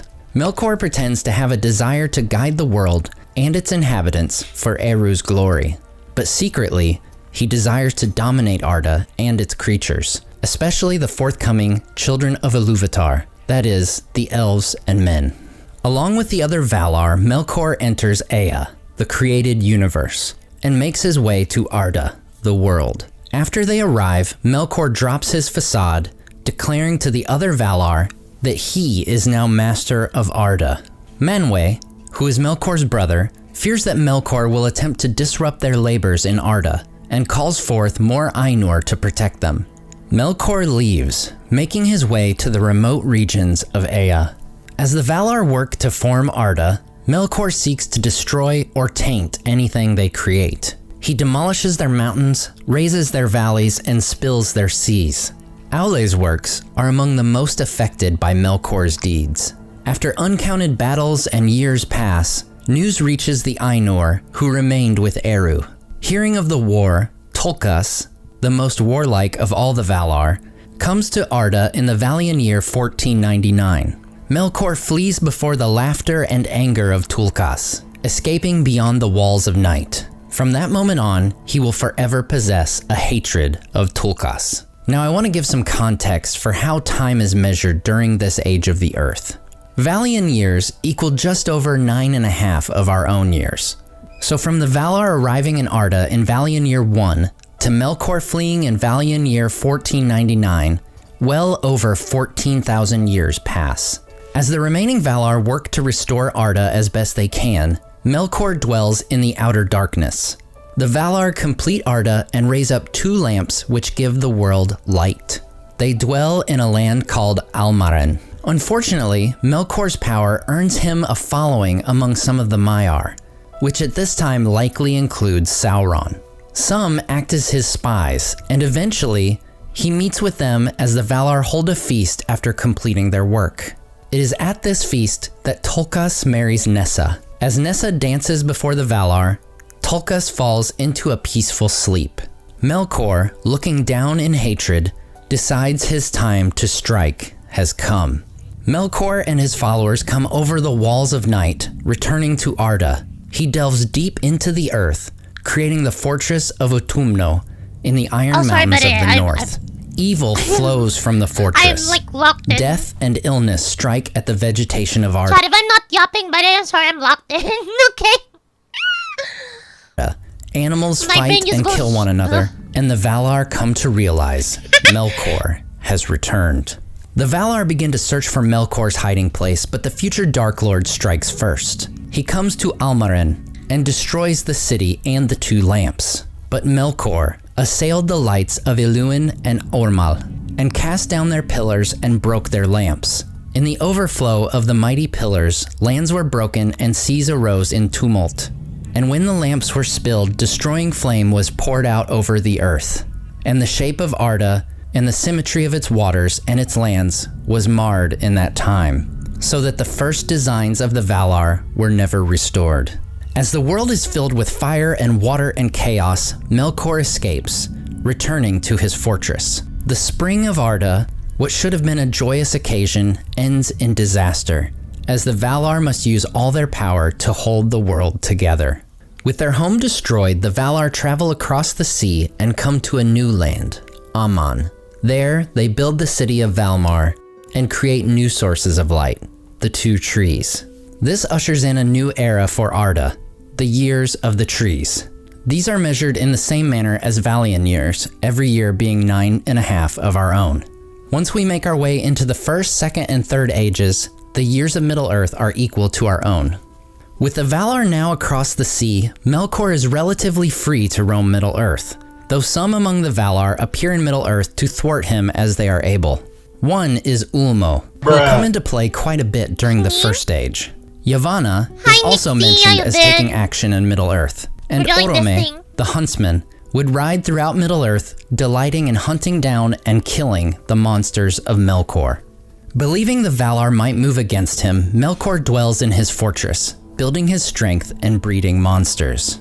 He also gathers the Maiar who are loyal to him. These servants, cloaking themselves in shadow and flame, come to be known as Balrogs. During this time, he also constructs the fortress of Angband, where he places his— Wait, there's only one Balrog. There's not just one Balrog.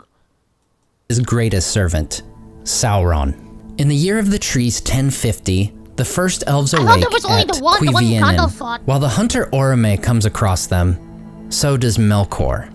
He racks the elves with fear, killing or capturing many in his time. Through the torture of his captives and other foul works, it is believed Melkor creates the race of orcs. After the Valar discover the elves, Manwë concludes it is the will of Eru to reclaim the lands of Middle-earth from Melkor. The Valar come to Middle-earth in the Year of the Trees 1090 to do battle with Melkor.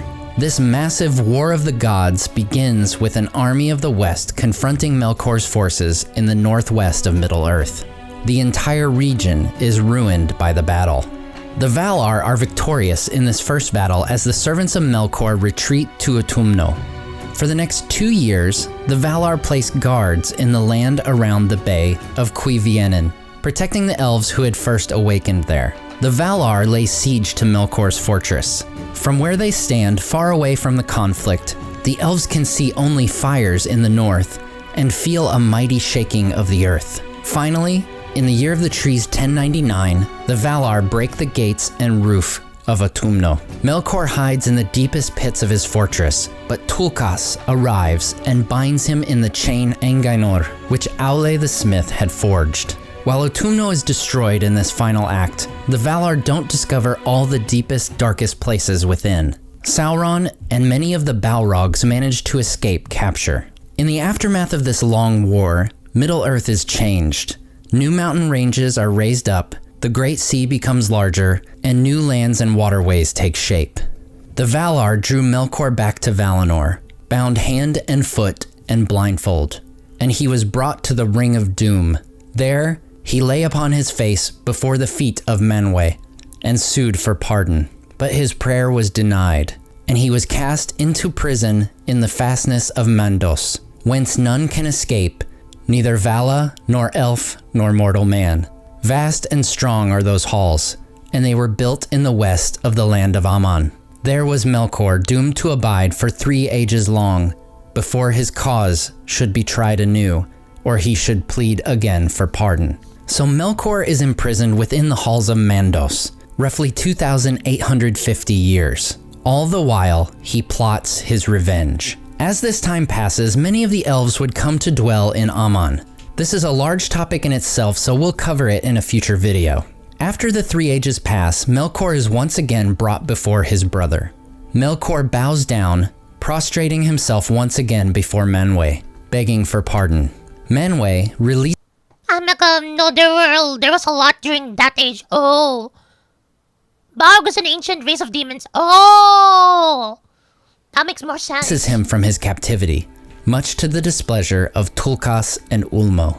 The Valar decree that he will not return to Middle-earth, instead staying in Aman, where they can keep watch on him. In secret, Melkor begins working to corrupt the elves, for whom he holds a grudge, as it was for their safety that the Valar came to Middle-earth to overthrow him.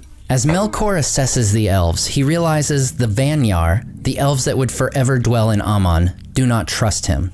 The Teleri, who you may remember as being known for their shipbuilding, Melkor deems too weak to be effective in his plans. In the Noldor, however, he finds a curious people who are eager to learn from the Valar, even himself. In the Year of the Trees 1169, one among the Noldor is born who would be Melkor's most bitter enemy, but also his greatest tool for his evil purposes. Feanor, the creator of the Palantiri, and most importantly, the Silmarils, 3 great gems which shone with the light of the 2 trees. Melkor begins to spread rumors throughout the Noldor. He tells of Middle-earth and its wide lands, realms they would be free to rule were it not for the Valar keeping them in Aman. This distrust of the Valar and desire to rule takes hold in the hearts of many of the Noldor, especially Feanor. Melkor sows even more discord within the House of Finwë between Feanor and his younger half-brother, Fingolfin. Manipulating Feanor's pride and quick temper, Melkor convinces Feanor that Fingolfin plans to usurp his place as their father's heir and take the Silmarils from him.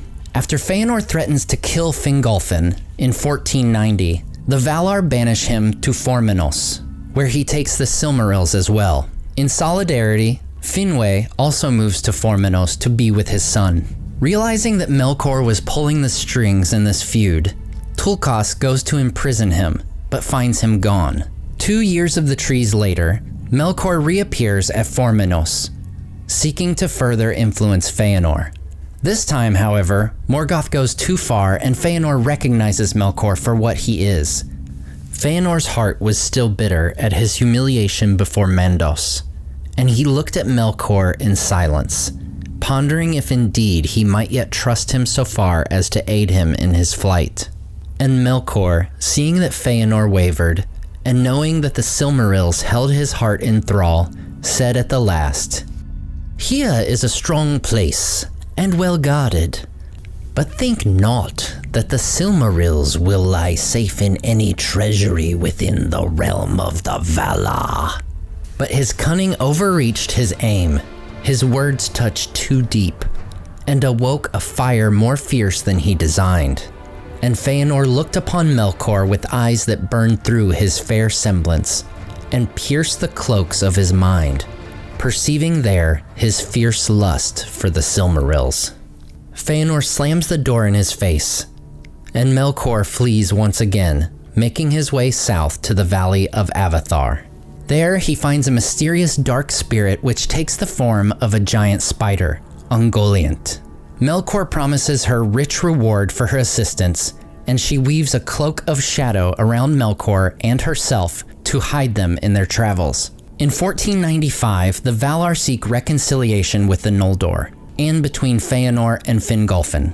They all assemble in Valmar. Meanwhile, Melkor and Ungoliant make their way to the two trees.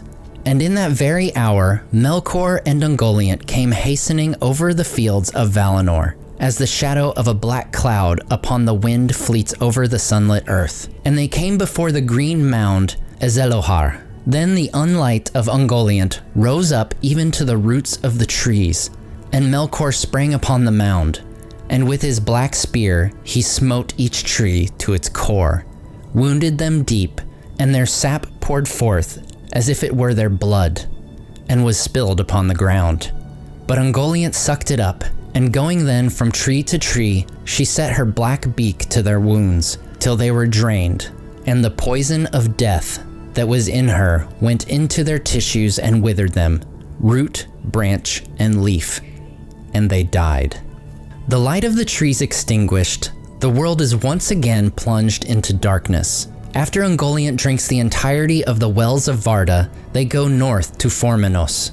There, Melkor kills Finwë and steals the Silmarils and other gems of Feanor. Ungoliant, who grows in size after consuming the sap of the two trees, flees with Melkor across the Helcaraxe and into Middle-earth. Once they arrive, Ungoliant, in her insatiable hunger, demands Melkor give her the treasure. Melkor, who is now very weak from his deeds, fears the monstrous spider. He gives her each of the gems of Feanor as she, in turn, consumes each one. She then demands the Silmarils, but Melkor refuses. Ungoliant uses her webs to trap the Vala and nearly devours him. Melkor gives a great cry which summons the Balrogs from Angband. With their whips, they drive away Ungoliant and return their master to what remains of his old fortress. There, Melkor sets the Silmarils in an iron crown, which from that moment onward, he will never willingly remove. This despite the fact that the crown is a great burden to him. Back in Aman, Feanor returns to Formenos to find his father slain and the Silmarils gone. Feanor curses Melkor and gives We're watching a video about Morgoth, the Dark Lord before Sauron. him a new name, which the elves and men will forever know him by. A name meaning black foe or dark tyrant. The Vala Melkor is now known as the Dark Lord Morgoth. As Feanor claims kingship of the Noldor and leads many to Middle-earth, Morgoth, in his fortress of Angband, the Silmarils upon his crown, declares himself king of all the world. For the next 600 years, the elves and Morgoth would be at war. After his return to Middle-earth, he is often referred to as Morgoth Bauglir. Bauglir is a Sindarin name, meaning the constrainer. He sets his sights on the elves that didn't make the journey to Valinor. The Sindar, under King Thingol, live in Doriath. Círdan and the Teleri live at Falas, and Denethor and the Nandor live in Osiriand. Morgoth moves against these elves in the year of the trees 1497, sending his army of orcs to surround Thingol in Doriath. Thingol manages to contact Denethor, who comes to their aid.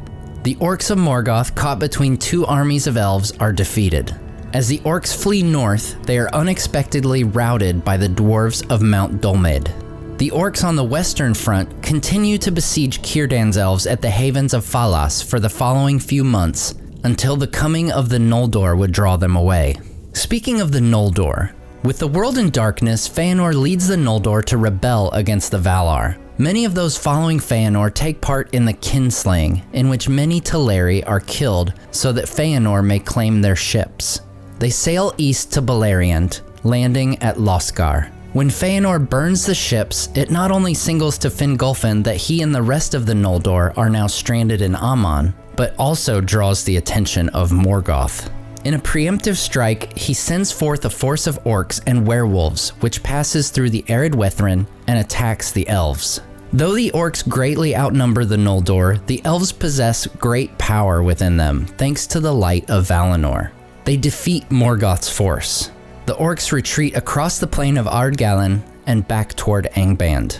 At this time, the orcs that had besieged Círdan come north to aid their allies. However, they are pushed back to the Fen of Serek. In total, very few orcs survive the 10-day battle. Feanor pursues this small group to the Dor Daedeloth, the land of the Shadow of Horror.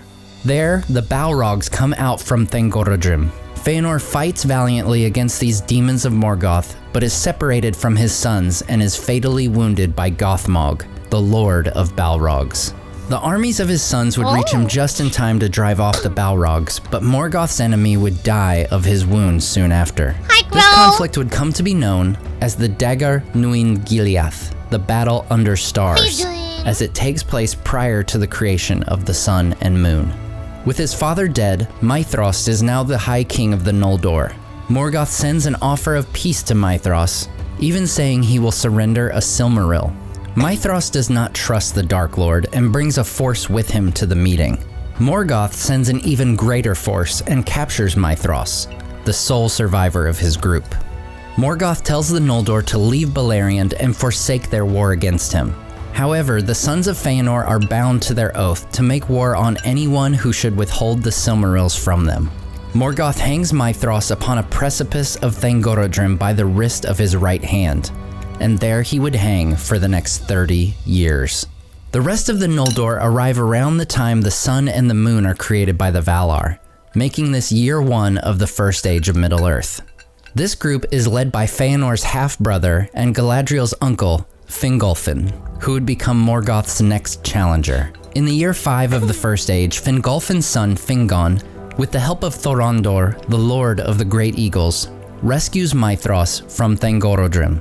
Maethrost renounces his claim to the kingship of the Noldor, and Fingolfin is made the new High King.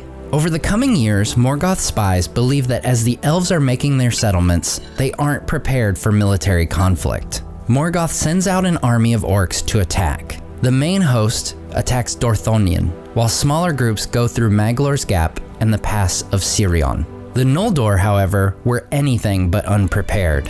While the orcs in the east and west are destroyed by smaller elven forces, Fingolfin in the west and Maethrost in the east strike back at the main host of the invading orc army. Most of Morgoth's force is defeated there in Dorthonion, with a small remnant fleeing toward Angband. The elves chase them down, and there, within the site of Thangorodrim itself, the Noldor slay the remaining orcs. This battle is known as the Dagor Agreleb, the Glorious Battle, as it is a huge victory for the elves. The Noldor set as much a border around Morgoth's land as possible, thus beginning the 400-year siege of Angband. During this time, Morgoth comes to realize orcs alone will not defeat the Noldor, so he devises new creatures of evil, the dragons. Whoa! The first of these is Glaurung, who emerges without Morgoth's permission in 260 of the First Age. Despite an initial success, the young dragon is humbled by the elven archers and forced to flee back to Angband. Nearly 200 years later, however, as Glaurung is grown to his full might, Morgoth sends forth great rivers of fire over Ardgallen, burning many elves stationed throughout the land. As the elves are in disarray, Glaurung leads a force of Balrogs and an army of orcs, killing all in their sight. This battle can be looked at on two fronts, the east and the west. In the west, Galadriel's brothers Angrod and Agnor are killed fighting for their home realm of Dorthonion. Finrod, her last remaining sibling and Lord of Nargothrond, would have been killed as he is surrounded at the Fen of Serek, but a group of men led by Barahir, a lord of the House of Beor, comes to their aid. Finrod would later give him a ring as a token of the everlasting friendship between their families, the Ring of Barahir, which would one day pass to Aragorn. In the end, the elves and men are able to keep the western realms of Hithlum safe. In the east, things do not go so well. This battle, known as the Dagor Bragollach, the Battle of Sudden Flame, not only costs many lives of elves and men, but it also breaks the siege of Angband, and allows Morgoth's forces to move freely throughout the north of Beleriand. Orcs take control of the lands of Lothlin, including the important positions of Maglor's Gap and Mount Rerir. Glaurung burns the lands between the arms of Gelion, and the Thargelion and Lake Helivorn are ravaged by Morgoth's forces. With many refugees fleeing to places like Doriath and Hithlum, the elves abandon their realm of Dorthonion, which becomes known as Tar Nufuin, Forest Under Nightshade. After a year of smaller battles, the High King Fingolfin gets word of the devastation the war has wrought in Dorthonion and Lothlin. Seeing what he believes could be the utter ruin of the Noldor, he rides in anger across the scorched land of Anfauglith, coming to the very door of Angband to confront Morgoth. Thus he came alone to Angband's gates, and he sounded his horn and smote once more upon the brazen doors, and challenged Morgoth to come forth to single combat. And Morgoth came. That was the last time in those wars that he passed the doors of his stronghold, and it is said that he took not the challenge willingly, for alone of the Valar he knew fear. But he could not now deny the challenge before the face of his captains, for Fingolfin named Morgoth Craven. Therefore Morgoth issued forth, clad in black armor, and he stood before the king like a tower, iron-crowned, and his vast shield, sable unblazoned, cast a shadow over him like a storm cloud. But Fingolfin gleamed beneath it as a star, for his mail was overlaid with silver, and his blue shield was set with crystals, and he drew his sword Ringil, that glittered like ice. Then Morgoth hurled aloft Grond, the hammer of the underworld, and swung it down like a bolt of thunder, but Fingolfin sprang aside, and Grond rent a mighty pit in the earth. Many times Morgoth essayed to smite him, and each time Fingolfin leaped away, and he wounded Morgoth with 7 wounds, and 7 times Morgoth gave a cry of anguish, whereat the hosts of Angband fell upon their faces in dismay, and the cries echoed in the Northlands. But at last the king grew weary, and Morgoth bore down his shield upon him. Thrice he was crushed to his knees, and thrice rose again, and bore up his broken shield and stricken helm. But the earth was all pitted around him, and he stumbled and fell backward before the feet of Morgoth, and Morgoth set his left foot upon his neck. Yet with his last and desperate stroke, Fingolfin hewed the foot with Ringil, and the blood gushed forth, black and smoking, and filled the pits of Grond. As he wounds the Dark Lord, Fingolfin dies. While he's victorious, Morgoth would not escape this battle unscathed. As he breaks the body of Fingolfin, he intends to feed it to his wolves. However, in that moment, Thorondor, the Lord of the Great Eagles, flies in and claws the face of Morgoth. He takes the body of Fingolfin and sets it upon a mountaintop overlooking the hidden city of Gondolin. King Turgon learns of his father's deeds from the Great Eagle and builds a cairn over Fingolfin. Morgoth is scarred from Thorondor's attack and forever bears a limp from the wound of Fingolfin's blade. 10 years later, in 466, 2 others would come to Angband, Beren and Luthien. When Beren, a man, and Luthien, an elf, wished to be married, Luthien's father, King Thingol of Doriath, declares that Beren may only have his daughter's hand if Beren succeeds in reclaiming a Silmaril from Morgoth's crown. Beren embarks on a mission to do just that, and after being rescued from the dungeons of Sauron in Tolan Gawroth by Luthien. Chat, that is an insane task to just marry someone. Ah yes, go after like the jewel on the Dark Lord's crown itself. That is insane! And Huan the Hound, the three make their way to Angband, disguised by the power of Luthien. They enter the very throne room of Morgoth, and as the Dark Lord is about to order them seized, Luthien weaves a spell and begins to dance. The spell puts Morgoth and his entire court into a deep sleep. Baron approaches Morgoth. Using his knife, he cuts a Silmaril from the Iron Crown. He decides to retrieve all 3 Silmarils, but as he is cutting a second loose, the knife breaks and a shard strikes Morgoth in the face. As the court begins to stir, Baron and Luthien flee for their lives. Now I'll be covering the life of Baron and Luthien in next week's video, but this particular Silmaril is never brought back to Morgoth, though it would cause further conflict with the Dark Lord and within the forces of his enemies. It is upon hearing the deeds of Baron and Luthien that 2 alone could successfully retrieve a Silmaril from Angband that moves Mithras in 468 to create an alliance to attack Morgoth. In 469, Morgoth sends forth a wind from Angband. It comes to the lands that border Anfauglith, in particular the lands to the west, like Dorlomin. This plague, known as the Evil Breath, particularly affects the young, and many die from it, including Lalaith, the 3-year-old daughter of Hurin, the Lord of Dorlomin. The men of Dorlomin would join many others in the Union of Mithras, and in 472, fight in what would be one of the most important conflicts of the First Age, the Nirnaeth Arnoediad, the Battle of Unnumbered Tears. The Union of Mithras consists of 2 armies, one in the west, one in the east. In the west, Fingon leads the Noldor of Hithlum, Hurin and Huor lead the Edain of Dorlomin, Haldir, the man, not the elf of the Third Age, leads the Edain of Brethil, Gwyndor leads the elves of Nargothrond, and there were also a few scattered elves from Falas and Doriath, including Mablung and Beleg Strongbow. In the east, Mithras commands his elven host.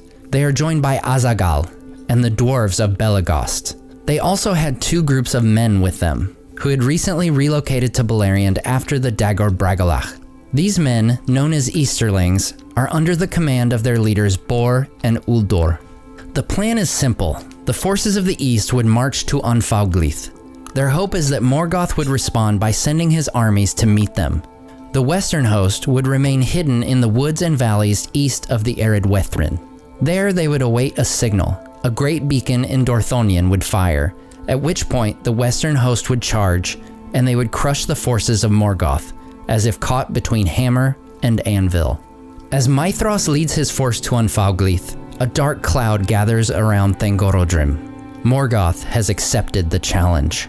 As the western host waits, they are joined unexpectedly by a host of 10,000 elves, led by Turgon, brother of Fingon and king of the hidden city of Gondolin. Their might greatly increased, the outlook is promising for the Union of Mithras. However, in that very hour, Morgoth implements his plan. A great host issues from Angband to meet Mithras, but at the same time, a smaller host is sent west with the task of provoking the western army. Fingon orders his troops to hold until the orcs attempt to attack the hills on which they stand. At this point, the orcs bring forth Gelmir, the brother of Gwyndor. Having been already blinded, his arms and legs are hewn from his body. Filled with rage, Gwyndor and his soldiers charge at the orcs. Fingon's force follows, and they quickly defeat the smaller host and strike upon the very gates of Angband. In this moment, Morgoth once again knows fear, shaking upon his throne as Gwyndor's elves pound on the gates and kill his guards. However, the Dark Lord's trap was now sprung. Thousands of orcs erupt from hidden tunnels and gates around Angband, killing the entire force, with the exception of Gwyndor, who is captured. Fingon's host is driven back from the walls. Turgon, who had held back from the reckless charge of Gwyndor, drives into the orc host and breaks their lines, meeting with the host of Fingon. Finally, Mithras arrives at what is now the main concentration of the battle. However, before he can join with Fingon and Turgon, Morgoth unleashes the last of his strength. all of Angband is emptied as wolves, balrogs, and dragons join the fray. Though daunting, it is said in this moment the battle could still have been won, but for Morgoth's secret weapon. Uldor and his group of Easterlings turn against Mithras. While the Easterlings under Bor would remain faithful to the elves, the damage has been done. With assault coming from 3 sides, the eastern host is scattered. The valiant dwarves of Belegost hold off Glaurung, allowing the sons of Feanor to escape into Osiriant. As the dwarves in their iron masks fight the dragon and his fire, Azaghal is trampled by Glaurung. The dying king stabs the dragon in the stomach with a dagger, and Glaurung and many others flee. The western host fared no better. Gothmog, the Lord of Balrogs, makes his way to Fingon and kills him in single combat. Seeing the battle is lost, Hurin begs Turgon to retreat back to Gondolin. With Fingon dead, he knows Turgon is the last of the House of Fingolfin. If the land of Gondolin can remain hidden, and the son of Fingon who had maimed him survived, Morgoth would still know fear. Hurin and Huor and the men of Dorlomin form a living wall across the Fen of Serek, giving time for Turgon to escape with what remains of the elves of Gondolin, and those who followed his brother. Nearly every single man is killed. Huor is killed when shot in the eye with an arrow, and Hurin fights to the very last. As Morgoth had been ordered for him to be taken alive, Hurin continues fighting until his axe withers away. In total, he kills at least 70 orcs and trolls before being pinned under their corpses. The orcs make a pile of bodies on the plains of Anfauglith of the men and elves that were killed. The mound was so large it could be seen from a great distance. Thereafter, grass grew on that hill alone in all the desolation of Anfauglith, and it is known as the Haud en Nirnaeth, the Hill of Tears. The Nirnaeth Arnoediad is a devastating loss for the elves, men, and dwarves of Middle-earth. In the years and decades to come, it will often be referred to with great sadness and acknowledging this as the moment when Morgoth assumed his control over the entire north of Beleriand. Soon he will press his advantage even further, but first he will lay a curse upon his prized captive, Hurin, that will shape the world for years to come. In the aftermath of the Nirnaeth Arnoediad, a massive victory for the Dark Lord, the northern lands of the elves and men are now under Morgoth's control. Turgon, now High King of the Noldor, and his hidden city of Gondolin stand as the only reason for Morgoth to doubt his odds for total conquest. In the aftermath of the Nirnaeth, Morgoth takes his captive Hurin to a seat in the high places of Thangorodrim and pronounces a curse upon him and his family.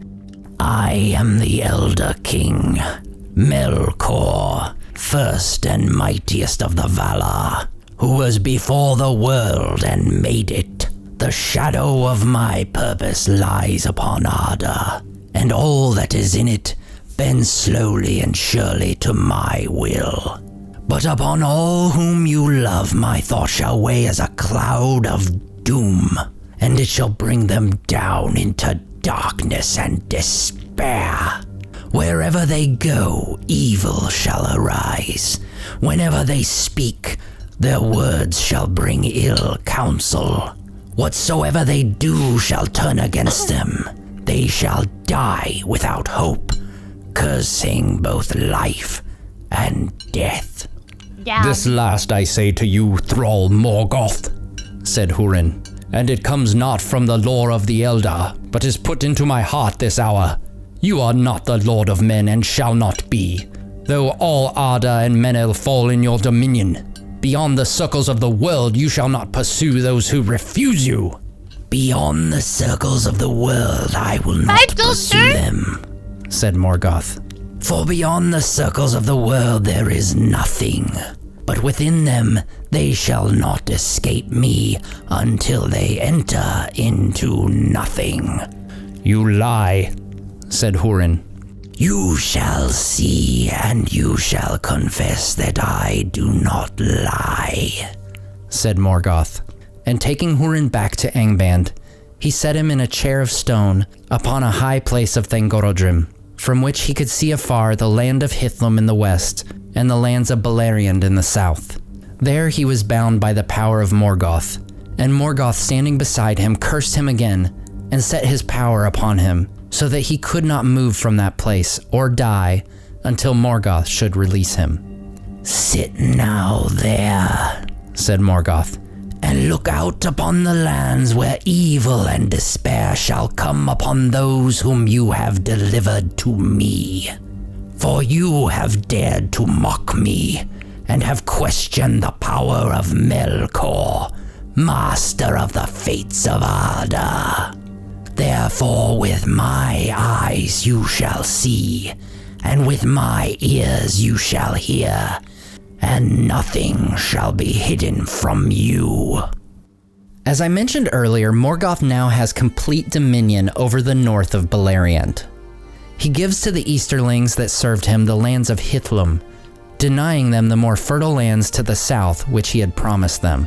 Many of the elves and men that had remained in Hithlum are sent as thralls to work the mines of Angband. In 473, a year after the Nirnaeth Arnoediad, Morgoth's forces attack and destroy the havens of Falas. Círdan and his people flee to the mouth of Sirion.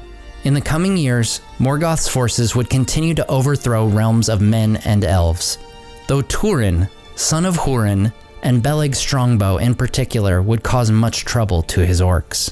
In 489, his orcs defeat the pair when they sack their hideout at Aman-Ruth. We'll go into much greater detail on Turin's life in his own video, but we'll mention a couple things as they pertain to Morgoth and his campaign against the realms that remain standing. Through a tragic accident, Turin kills Beleg, mistaking him for an orc. Turin then comes to Nargothrond, where he becomes an advisor to King Orodreth. At Turin's behest, Orodreth ignores the advice of the Vala Ulmo, saying to destroy the bridge and fortify the city. Instead, Turin opts for open war with the armies of Angband. Morgoth sends out Glaurung the dragon once again with a force of orcs. They defeat the army of Nargothrond and sack the city. 10 years later, in 499, after a life of deeds gone awry by the curse of Morgoth, Turin kills himself upon his own sword. Yeah. This victory would come at a great cost to the Dark Lord, however, as Turin had first killed the dragon Glaurung at Kabed and Aras, not far from the crossing of Teglin. After the death of Turin and his sister Nienor, Morgoth releases Hurin, but the curse would yet follow him. Hurin travels about Beleriand searching for his kin, eventually discovering his wife at the graves of his children. His wife dies, and after burying her, Hurin comes to Nargothrond, where he discovers the Nauglamir, a great necklace made by the dwarves. He takes it to Doriath, where, in his anger that Thingol had not better cared for his son, he throws it down in front of the king. This would be yet another example of the evil and shadow of Morgoth having a far reach, as his curse would result in yet another realm's downfall. Thingol takes the Nauglamir and tasks a group of dwarves with setting the Silmaril of Beren and Luthien within the necklace. The dwarves come to covet their creation and kill Thingol, leading to the sack of Menegroth in 503. Just a few years later, the Oath of Feanor would rear its ugly head again, as the sons of Feanor, driven by their oath, take part in the second kinslaying in an effort to reclaim the Silmaril from their fellow elves.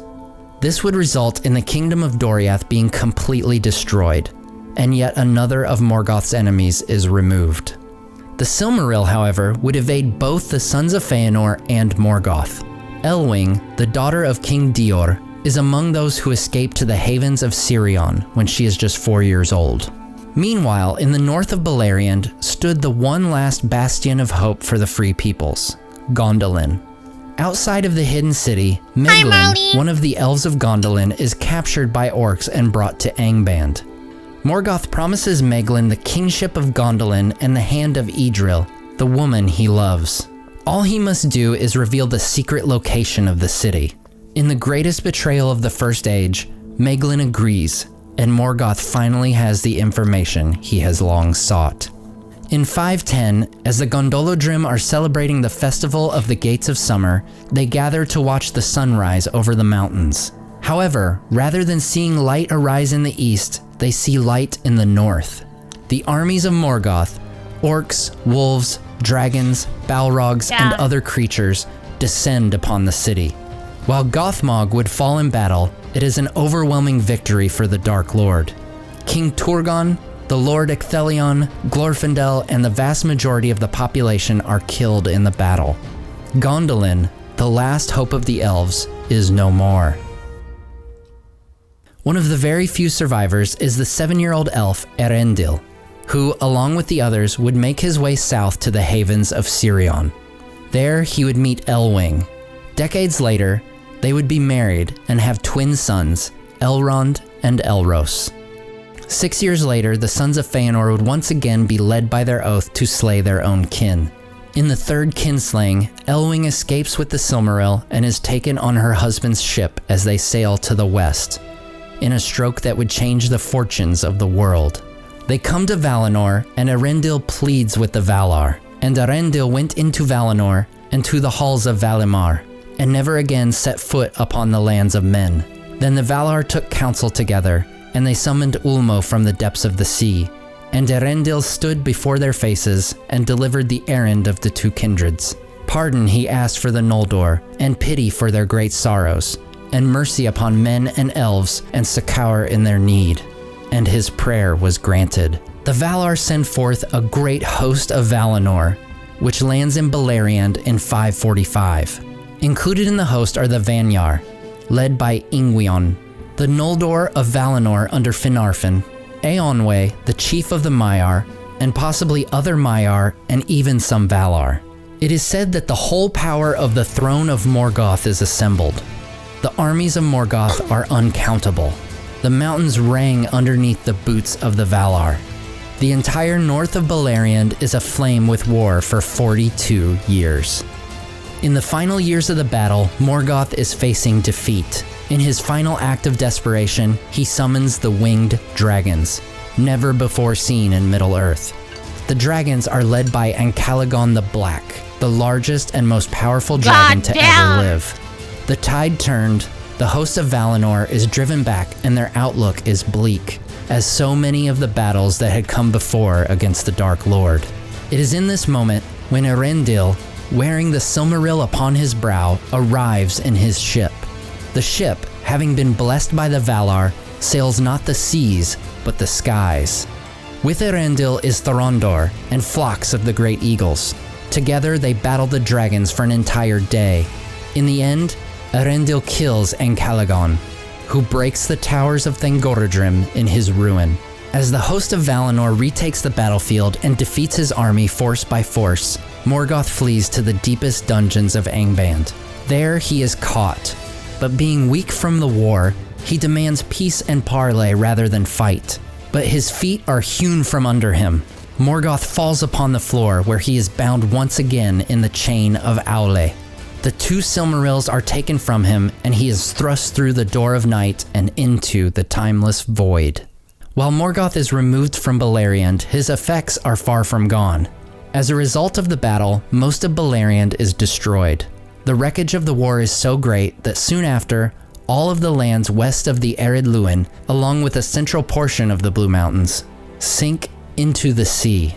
Many of the elves make the journey back to Aman, while some, such as Galadriel, Gil-galad, Círdan, and Elrond, travel east. There, in the ages to come, they would face a new Dark Lord, Sauron, the lieutenant of Morgoth, who had fled to the east. As for the original Dark Lord, he would not be heard from again in recorded history. However, it is prophesied that Morgoth will one day break the door of night, and there shall be one final battle, the Dagor-Dagorath, the battle of all battles, a final confrontation between good and evil on the very plains of Valinor. Tolkien wrote many versions regarding the Dagor-Dagorath, leaving some details up for debate and speculation, including the idea that it would be Túrin who would deal the final blow, killing Morgoth himself and avenging the children of Húrin. In the end, the lands of Beleriand will be lifted up from the sea and the world rebuilt, with the dwarves helping their creator Aule in doing so. The dwarves will then be counted among the children of Ilúvatar, and then shall take place the second song of the Ainur, this time with the children of Ilúvatar joining in the music, ushering in a new world.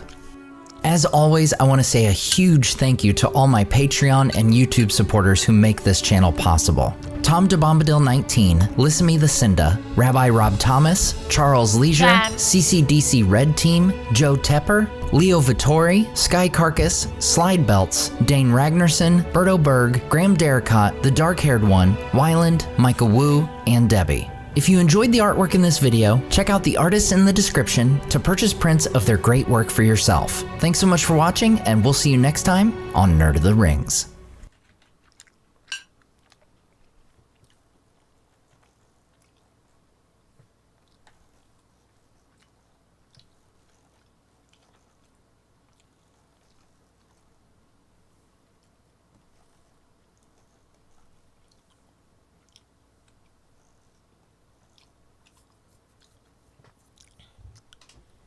Well, the base colors are done. And the line art of the first one. Bruh! That's well. Can you send more videos and media?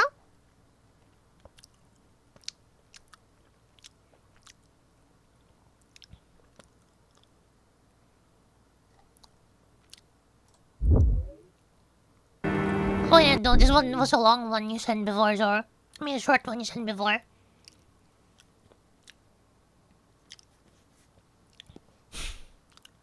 Okay, I'm gonna play another one of, like, the Nerd of the Rings video. This one's about the dragons of Middle-earth.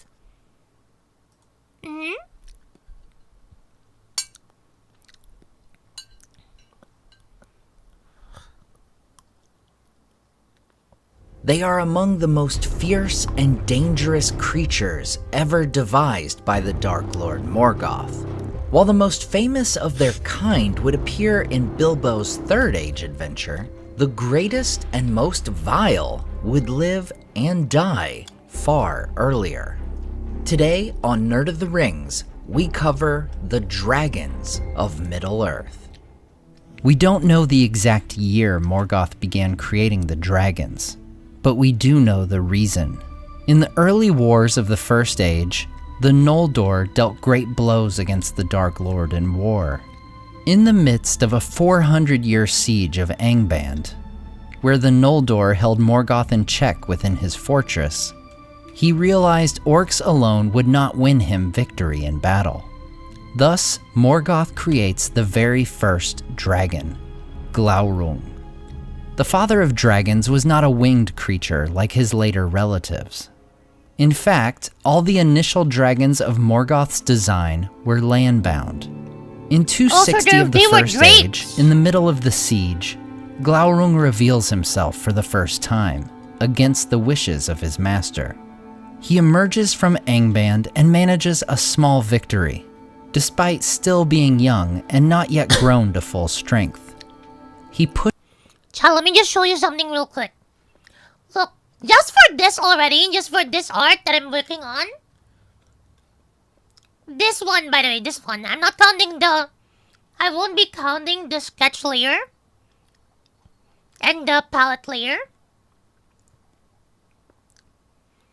This alone. If I remove the folders.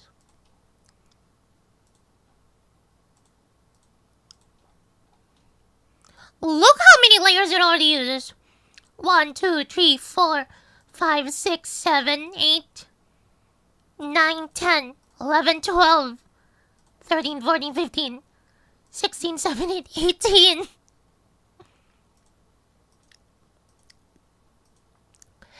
Now y'all know why it takes me a long time to finish some art. I have them in separate layers. Luckily, I made it to, see the sketch down there? I use the same body base there, so I just have to like drag it down there, then align them later. But yeah. Holy Jadvine! pushes the Noldor from Ardgallen and causes them to retreat to Dorthonion and the arid Wethrin. He begins to defile Ardgallen in his victory, but it would not last. Fingon, along with a company of mounted archers, comes to Glaurung and humbles the Great Worm. causing him to retreat back to Angband. Morgoth is displeased that his secret weapon had revealed himself prematurely, and would not allow the dragon to leave the fortress for nearly 200 years. Finally, in 455, Glaurung is fully grown, and is unleashed upon the elves. Glaurung leads Morgoth's largest army of Balrogs and orcs assembled to date, utterly burning the lands of Ardgallen, creating a charred desert known afterward as Anfauglith. 17 years later, the Free Peoples would strike back against Morgoth. The Union of Maithros, consisting of armies in both the east and the west, marches against Angband. On the third morning of this battle, Glaurung and his dragons enter the fight, in Morgoth's last effort to defeat his enemies. The strength and terror of the Great Worm were now great indeed, and elves and men withered before him, and he came between the hosts of Maithros and Fingon, and swept them apart. The elves divided, Glaurung battles in the eastern portion of the conflict, where he would have destroyed the Noldor, were it not for the dwarves of Belegost, led by Lord Azagal. The dwarves, with their great battle masks, were able to withstand the dragon fire, and Glaurung's skin was not so tough that it was impenetrable. The dwarves hewed at the dragon with their axes, and Glaurung, driven into a rage, tramples Azagal. Yet with his last breath, Azagal drives a knife into the belly of the dragon. Glaurung flees from the battle, yet the battle was already won. The forces of elves, men, and dwarves would have catastrophic casualties in what would come to be known as the Nirnaeth Arnoediad, the Battle of Unnumbered Tears. It wouldn't be until 40 years later that Glaurung would once again be put to use by Morgoth. By 495, Morgoth controls nearly the entire north of Beleriand, and there are few who openly oppose him. One such realm is Nargothrond, where King Orodreth is convinced to act in open hostility by his advisor, Turin, son of Hurin. Finally, after a number of attacks on his forces, Morgoth sends Glaurung and an army of orcs to Nargothrond. In another ill-advised move, Turin and Orodreth ride out to meet their enemy in the Battle of Tumhalad. The elves are crushed, Orodreth is slain, and Turin is unable to reach the city before the great dragon. Glaurung passes over the bridge, crosses the river Narog, and destroys the doors of the city. In this moment, we learn of another power of Glaurung, the power of his words and his gaze. Turin arrives at Nargothrond to find the city sacked, and as he goes to confront the dragon, he is transfixed by Glaurung's gaze, which freezes him where he stands. The captives of Nargothrond are led past Turin, and the dragon presents him with a choice: to pursue the captives and rescue the elf princess Finduilas, or return to Dorlomin and rescue his mother and sister, who are living in misery and servitude. Then suddenly Glaurung withdrew his glance and waited, and Turin stirred slowly as one waking from a hideous dream. Then coming to himself with a loud cry, he sprang upon the dragon, but Glaurung laughed, saying, "If you wish to be slain, I will slay you gladly. But small help will that be to Morwen and Nienor.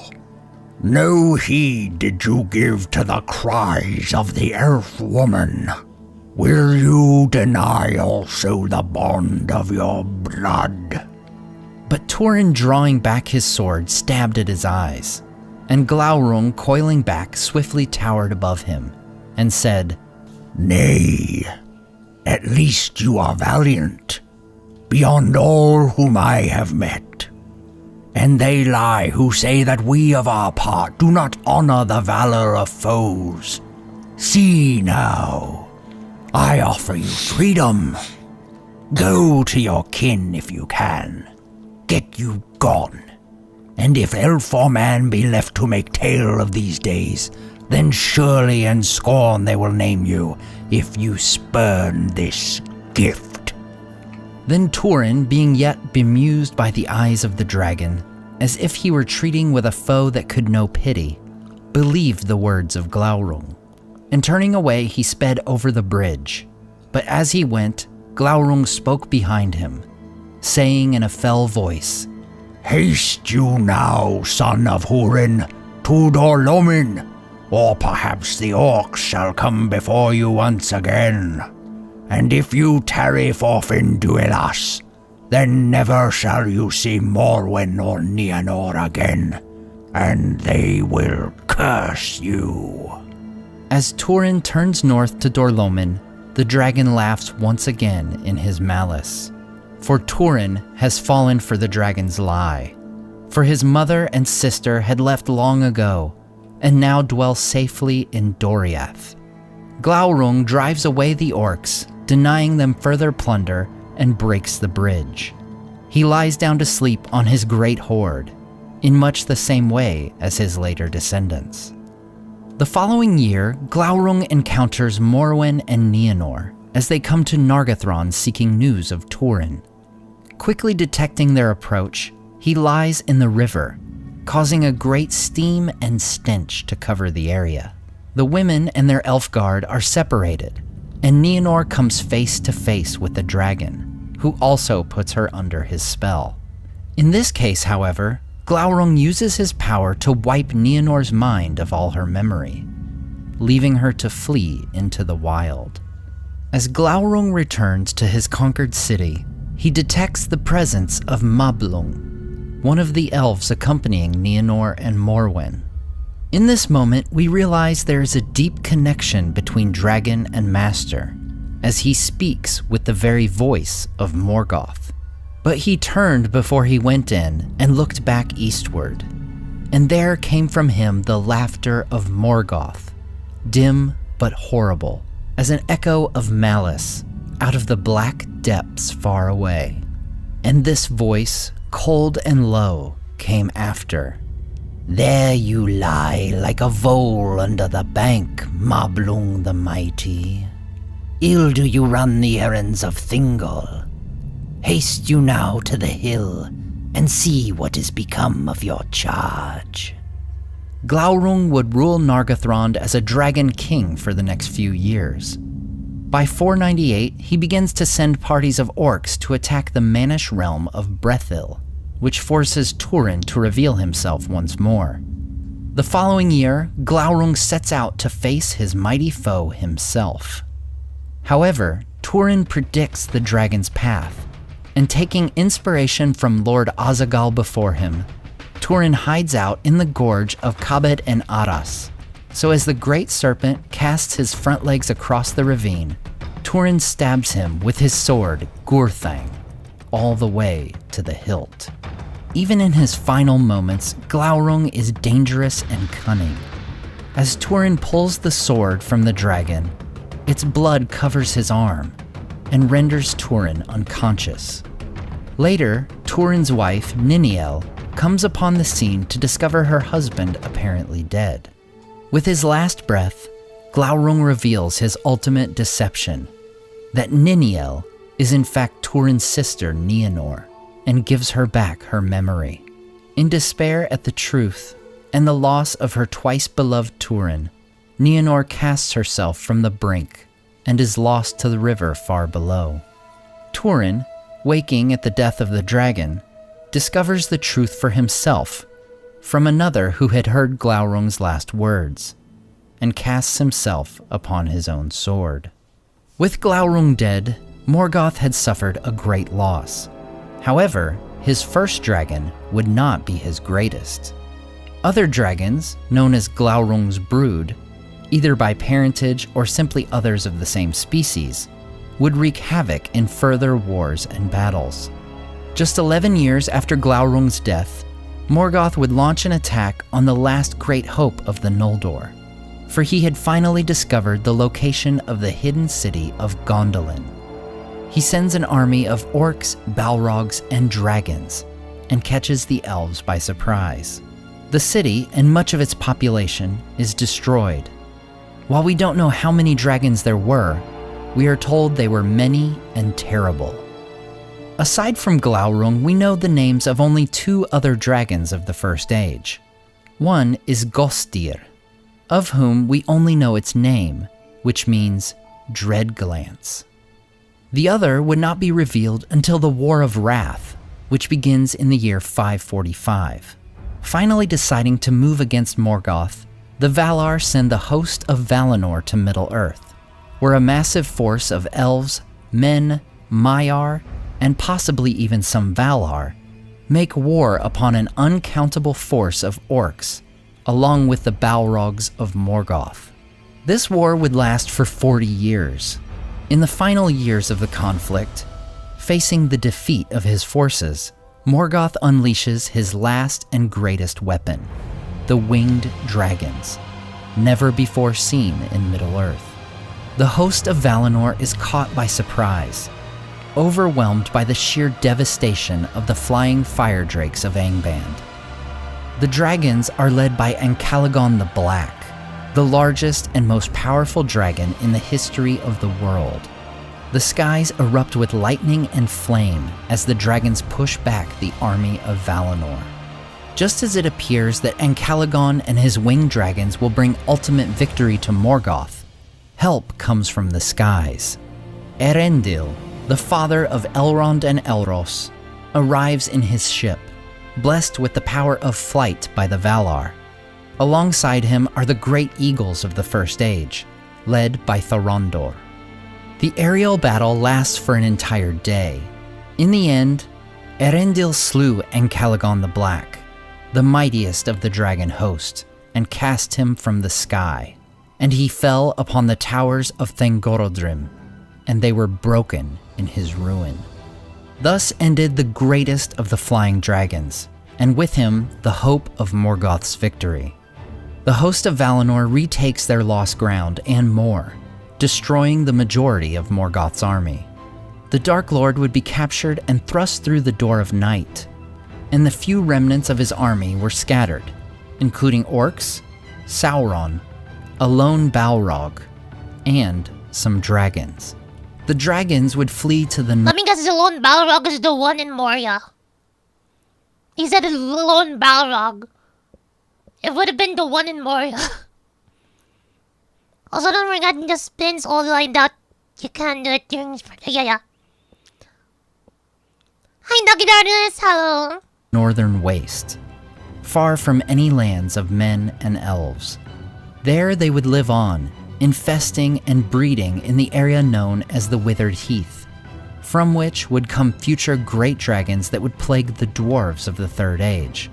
Dragons like Smaug. As for the Second Age, we are given no specific events or battles involving the dragons. However, we do know that they posed a serious threat during this period of over 3,400 years. For in the Silmarillion, we read of the men who were not among the Edain of the First Age, and men dwelt in darkness, and they were troubled by many evil things that Morgoth had devised in the days of his dominion. Demons, and dragons, and misshapen beasts, and the unclean orcs that are mockeries of the children of Iluvatar. And the lot of men was unhappy. But it was not only the men that would be plagued by these foul creatures of Morgoth. For in the Third Age, we would see the dwarves repeatedly become victims of the Uruloki, or fire drakes, as well as the cold drakes of the north. While we know Smaug would sack Erebor in 2770 of the Third Age, we're going to go back further to find the most likely origin for this chiefest of calamities. After Morgoth is defeated at the end of the First Age, there are still many of his dragons left in Middle-earth, not to mention one Balrog that we know of. And it's with this Balrog where we begin today's story. In 1980 of the Third Age, the Balrog is awakened by the dwarves of Moria under King Durin VI. This leads to Durin's death and the abandonment of Moria by the dwarves. I called it! Driven from their home, a contingent of Durin's folk under King Thrain I establish Erebor, the kingdom under the mountain, in 1999. Most of Durin's folk, however, would come to dwell in the Grey Mountains, to the northwest of Erebor. One of the few documented stories about a specific dragon comes in the following year when Skatha the Worm, who had captured treasure from the dwarves of the Grey Mountains, is slain by Fram of the Eothade people, the ancestors of the Rohirrim. You can learn more about these men in my video on the Eothade.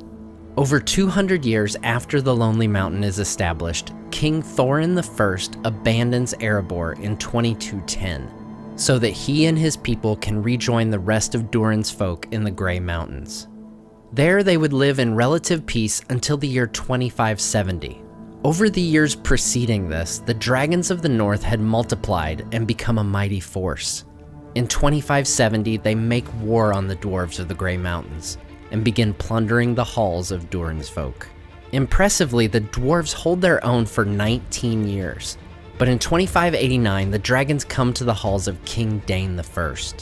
The king, his son Fror, and likely many others were slain in the attack.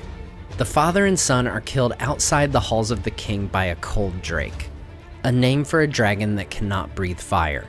After this final blow in the War of the Dwarves and Dragons, the dwarves of the Grey Mountains abandon their home. With the death of King Dane I, the kingship passes to his son Thror, the grandfather of Thorin Oakenshield. Thror leads his people back to the Lonely Mountain, re-establishing the kingdom of Erebor. Gror, who is the king's youngest brother, leads a group of Durin's folk to the Iron Hills, where they create another settlement. Gror is the grandfather of Dane II, also known as Ironfoot, who would later succeed his cousin Thorin as king under the mountain. It's important to note that we don't know whether Smaug was involved in this conflict in the Grey Mountains. Both Smaug and Gandalf refer to him being young when he comes to Erebor in 2770, but old and strong when Bilbo comes there in 2941. So it's entirely possible that he was either too young to partake in the war, or not even born yet when the war ended in 2589. With the War of the Dwarves and Dragons now over, the dwarves of Erebor would once again have a period of peace, this time for around 180 years. During this time, the kingdom under the mountain flourishes. However, their old enemy would return, in the form of the greatest dragon of the Third Age, Smaug. Like many others, Smaug hears of the tremendous wealth of Erebor, and in 2770, he flies south and sacks the kingdom under the mountain. Tolkien describes Smaug's flight to be like a hurricane. He attacks at night, catching both the dwarves and the men of Dale off guard. It is said that he first lands on the mountain itself before flying down to the woods around Erebor and setting them ablaze. The dwarven warriors come out of the front gate to fight the dragon, but are all killed. Smaug then turns his attention to the warriors of Dale, killing most of them, including Lord Girion, the ancestor of Bard. The dragon then returns to the mountain, slaying more of the dwarves and entering through the front gate. King Thror and his son Thrain II survived the attack by escaping through the secret back door. Thorin, who was just 24 years old at the time, was one of the few dwarves who wasn't inside the mountain during the attack, and manages to escape as well. Smaug takes the mountain and the treasure within for his own. In the aftermath, the area of Erebor and Dale, which had been scorched by the dragon, comes to be known as the Desolation of Smaug. Durin's folk, once again forced from their home, are left to their exile, eventually coming to Dunland, where they would live for a time before the War of the Dwarves and Orcs, culminating in the Battle of Azanabalzar in 2799. 3 years later, in 2802, Thrain, now king of his people, settles in the Blue Mountains west of the Shire. For over 170 years, Smaug dwells with his treasure hoard, leaving only occasionally, presumably to hunt for food. We know that he would exit through the Great Gate by night and come to Dale and carry away people, especially maidens, to eat, until Dale is ruined and all the people either dead or gone. Smaug broods upon his treasure for a total of 171 years.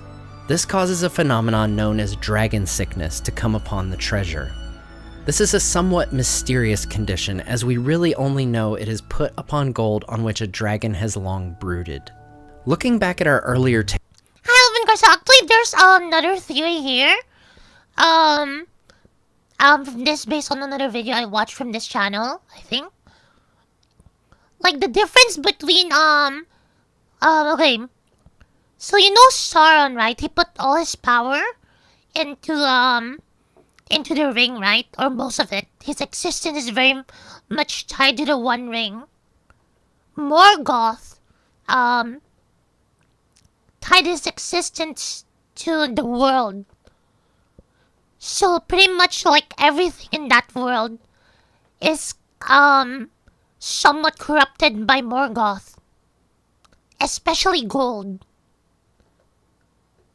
The theory is that's why the gold also fucked up Smaug's head. Tale of Fram of the Eothade, who killed the dragon Skatha. He refused to part with any of the treasure, despite the fact that this treasure likely belonged to the dwarves of the Grey Mountains before being taken by the dragon. It is believed that Fram was killed by the dwarves for this offense. Now, if you're curious what the dwarves did during this time that Smaug broods upon his treasure, check out my video on Thorin Oakenshield. Morgoth is smarter than life because pieces of him would grow more powerful over them as it corrupts beings and places. Yeah, though it takes a long time. If I remember correctly, it has been like 3,000 years or something, or 2 to 3,000 years from when Morgoth was killed to like the events of Lord of the Rings. We next hear of Smaug when Bilbo Baggins makes his way into the depths of Erebor in October 2941. After Bilbo steals a cup on October 22nd, Smaug takes notice. In The Hobbit, it says, "Dragons may not have real use for all their wealth, but they know it to an ounce as a rule, especially after long possession, and Smaug was no exception." This angers the dragon, who leaves his chamber and searches the mountainside for the culprit. He doesn't find Bilbo or the dwarves, but does manage to find their ponies. The next day, Bilbo returns to Smaug's lair, where they have their famous conversation. "Well, thief, I smell you and I feel your air. I hear your breath. Come along. Help yourself again. There is plenty and to spare." But Bilbo was not quite so unlearned in dragon lore as all that, and if Smaug hoped to get him to come nearer so easily, he was disappointed. "No thank you, O Smaug the Tremendous," he replied. "I did not come for presents. I only wished to have a look at you and see if you were truly as great as the tales say. I did not believe them." "Do you now?" said the dragon, somewhat flattered, even though he did not believe a word of it. "Truly, songs and tales fall utterly short of the reality, O Smaug, the chiefest and greatest of calamities," replied Bilbo. "You have nice manners for a thief and a liar," said the dragon. "You seem familiar with my name, but I don't seem to remember smelling you before. Who are you and where do you come from, may I ask?" "You may indeed. I come from under the hill, and under the hills and over the hills my paths led. And through the air I am he that walks unseen." "So I can well believe," said Smaug. "But that is hardly your usual name." "I am the clue finder, the web cutter, the stinging fly. I was chosen for the lucky number." "Lovely titles," sneered the dragon. "But lucky numbers don't always come off." "I am he that buries his friends alive and drowns them and draws them alive again from the water. I come from the end of a bag, but no bag went over me." "These don't sound so creditable." Bags and... "I am the friend of bears and the guest of eagles. I am ring winner and luck wearer. I am barrel rider," went on Bilbo, beginning to be pleased with his riddling.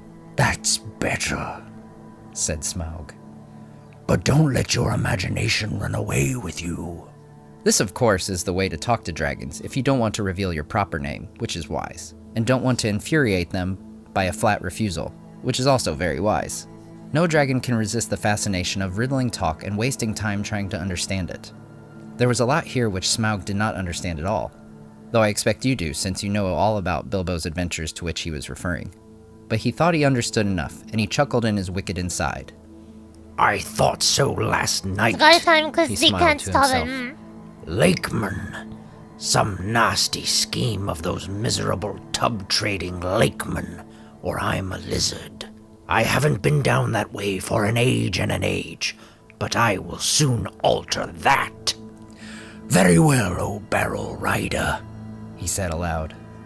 Maybe Barrel was your pony's name, and maybe not. Though I think it was fat enough. You may walk unseen, but you did not walk all the way. Let me tell you, I ate 6 ponies last night, and I shall catch and eat all the others before long. In return for the excellent meal, I will give you one piece of advice for your good. Do not have more to do with dwarves than you can help. Dwarves? Said Bilbo in a pretending surprise. Don't talk to me, said Smaug. I know the smell and taste of dwarf, no one better. Don't tell me that I can eat a dwarf-ridden pony and not know it. You'll come to a bad end if you go with such friends, Damn. Thief Barrel Rider. I don't mind if you go back and tell them so from me. But he did not tell Bilbo that there was one smell he could not make out at all, hobbit smell. It was quite outside his experience and puzzled him mightily. I suppose you got a fair price for that cup last night? He went on. Come now, did you? Nothing at all. Hey, come. Well, that's Sorry. just like them. And I suppose they are skulking outside, and your job is to do all the dangerous work and get what you can when I'm not looking for them? And you will get a fair share? Don't you believe it? Is talking still okay? If you get off alive, you will be lucky. I tell you, he said, in an effort to remain loyal to his friends and to keep his end up, that gold was only an afterthought with us. We came over hill and under hill by wave and wind for revenge. Surely, O Smaug the unaccessibly wealthy, you must realize that your success has made you some bitter enemies. Then Smaug really did laugh, a devastating sound which shook Bilbo to the floor, while far up in the tunnel the dwarves huddled together and imagined that the hobbit had come to a sudden and a nasty end. Revenge! They really He just snorted, threw and the Bilbo light of there, his eyes didn't lit they? the hall from floor to ceiling like scarlet lightning. Revenge! The king under the mountain is dead, and where are his kin that dare seek revenge? Girion, Lord of Dale, is dead, and I have eaten his people like a wolf among sheep. And where are his sons that dare approach me? I kill where I wish, and none dare resist. I laid low the warriors of old, and their like is not in the world today. Then I was but young and tender. Now I am old and strong, strong, strong. Thief in the shadows, he gloated. My armor is like tenfold shields. My teeth are swords. My claws spears. I remember this the part from shock the movie. Of my tail a thunderbolt. My wings a hurricane, and my breath death. Smaug is enraged by the idea that they would dare attempt revenge upon him. Knowing that the men of Lake Town likely assisted this thief That and was his like four our friends, farming. he not decides gonna to lie. destroy the town on the lake. Barrel Rider, he snorted. Your feet came from the waterside, and up the water you came without a doubt. Was Smaug like the last I don't dragon, know by the way, your or smell, no? but if you are not one of those men of the lake, you had their help. They shall see me and remember who is the real king under the mountain. He rose in fire and went away south towards the running river. Smaug flies over the lake, avoiding the water so as not to quench his fire. He sets the town ablaze and destroys the great house with a swipe of his tail. As the destruction rages on, a thrush flies to Bard the bowman. Another result of Smaug laying on his treasure for so long is that his stomach possesses armor made of gold and gems, save for one that bare one wasn't spot. part of the thing. The thrush had overheard Bilbo telling the dwarf That one wasn't in the movie, but the one they did there was like, his skills was just really, really, really thick and hard. of the bare spot in Smaug's armor and relays this information to Bard. Bard fires his last arrow, the Black Arrow, which had been passed down from generations past, and hits the spot on the dragon's left breast. Great dragon, Smaug falls from the sky, destroying Esgaroth in his ruin. Smaug is slain, but his effects would be felt for days and years to come. Smaug's treasure would claim at least 2 more victims of dragon sickness. Thorin is the first, as he refuses to part with any of the treasure to help Bard and his people. The second comes after the events of The Hobbit. After Bilbo's back home, he learns from Gandalf and Balin that King Dain had given the Master of Laketown some of the gold to rebuild what the dragon had destroyed. The Master instead takes the gold and flees into the Waste, a region north of the Lonely Mountain, where he would die of starvation. Despite the Master's treachery, Laketown would indeed be rebuilt further north than before. Smaug's bones remained at the location of the former Laketown. It is said that his bones could be seen from the shore, but that no one would dare go into the water to retrieve the gems that had lined his belly. Even in death, Smaug's very bones struck fear into the hearts of men. While we don't know of any other dragons by name or by deed after Smaug's time, Gandalf implies that there are dragons still around after Smaug's death. In the Fellowship of the Ring, when Gandalf reveals to Frodo that Bilbo's ring is in fact the One Ring, he states, "It has been said that dragonfire could melt and consume the rings of power, but there is not now any dragon left on Earth in which the old fire is hot enough.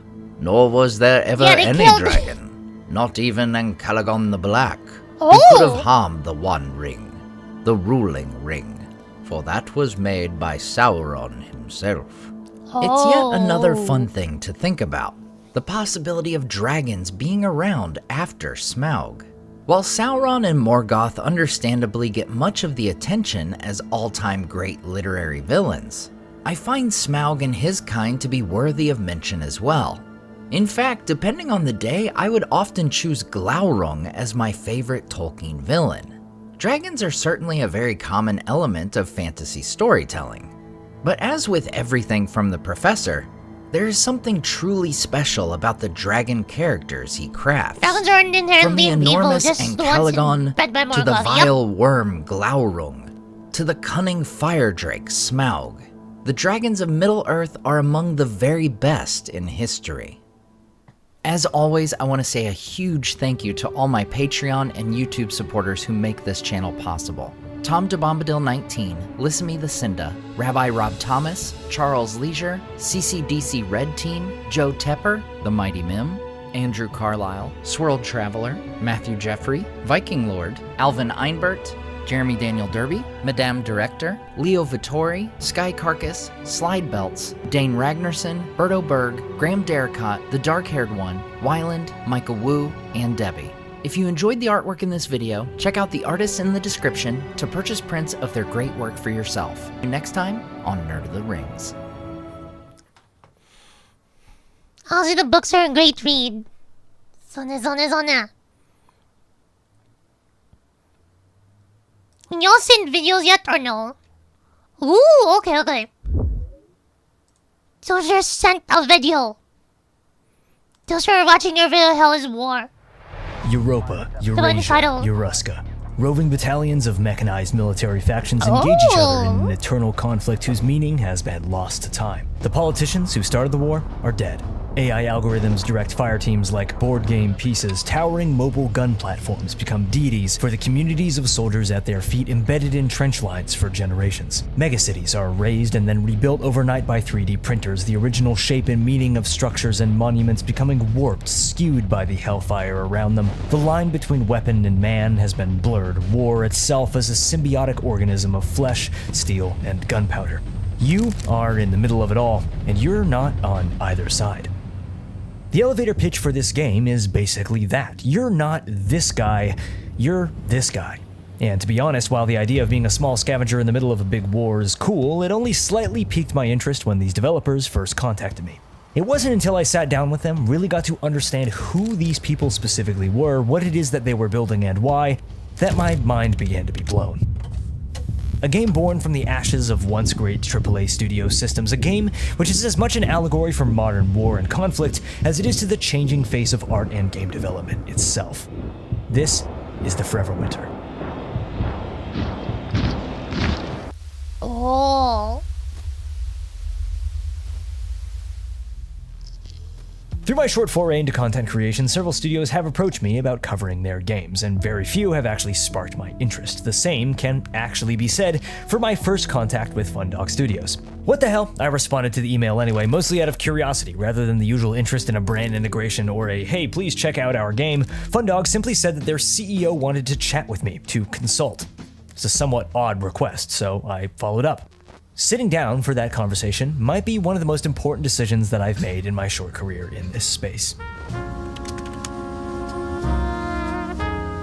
The first interaction that I had with CEO Miles Williams proved why this studio was different. I noticed some visual similarities between the Forever Winter's initial trailer and a stop-motion film by the name of Mad God, directed by Phil Tippett, animation genius behind Star Wars and some other classics. It's a verifiable hellscape, grotesque, oozing texture, and for the most part, people outside niche film and animation circles have never heard of it. Initially chatting with Miles about the game's visual style, I had forgotten this film's name. I was saying how the game had a bit of this and that. It reminds me of this animated movie, I forget the director, I said. Miles cuts in, oh yeah, dude, Phil Tippett, Mad God. I was legitimately taken aback. It felt like Miles had read my mind. But this has been what every conversation with the members of the Fundog Studios team has been like for me. A team that is so wired into a specific artistic subculture, so locked into an aesthetic quality of 90s anime, heavy metal model kit aesthetics that happens to be exactly my taste and sense of style. A sense of style that you don't really see very often anymore. This little anecdote is perfectly emblematic of the exact reason why this studio exists, why this game is being made at all, and why that matters. You ever have one of those weeks where every day feels like a Monday? To understand this team, you need to understand an impossibility in games development over the last 20 or so years. This studio is made up of artists, designers, and creatives who've worked in the AAA industry for decades, who've seen what it does to art. You ever notice how the concept art for characters in a game looks so much better than the final version? Or perhaps the best designs are just cut away entirely? Do you ever see a case where an artist or designer's original work was blatantly plagiarized by a larger company? The aversion to taking risks and bringing new ideas to the table, the necessity at following trend and approachability. The point isn't to say that AAA games are all bad, or that the devs working within that system aren't capable of crafting fantastic works of art. It's mostly the people at the top. It's mostly the executives in charge. Quite the opposite. The shareholders. But in order for artists to carry their ideas, themes, and goals through that system intact, the stars need to align. With tools like Unreal Engine 5 and the possibility of remote work, a window for talented people to carve their own niche without relying on the support of AAA, but also without its bureaucracy and restraint. For these industry vets, it was now or never. That frustration, however, it's not just the origins of this studio. It's also woven into the very world and tone of the game itself. The game is about scavenging, but mostly it's about being the little guy. Surrounded by giants all fighting their own war that'll stomp you out, cut you down as easily as it'll pass you by, unaware of your existence if you're lucky enough. You make your way in between the flames, picking up what scraps you can and using them to build yourself up bit by bit. Get too strong though, step out of your league, and there will always be a bigger fish ready to remind you of how small you are. I don't think that I could make this analogy any heavier-handed. Rayo Lyra, one of the lead concept artists and lore masters of the Forever Winter's universe, told me that to him at least, the devs are the scavengers. They pick up what scraps they can from the industry, tools that would otherwise bring their demise, and if they're fortunate and driven enough, they'll be able to use what they can to craft something that is true to their ideals, that helps them through this war. These ideas and themes of the Forever Winter actually date almost a decade back, in times before generative AI or industry-wide layoffs, and it all feels chillingly prophetic now. Ah yes, I miss the days. I miss those days when generative AI did not exist at all.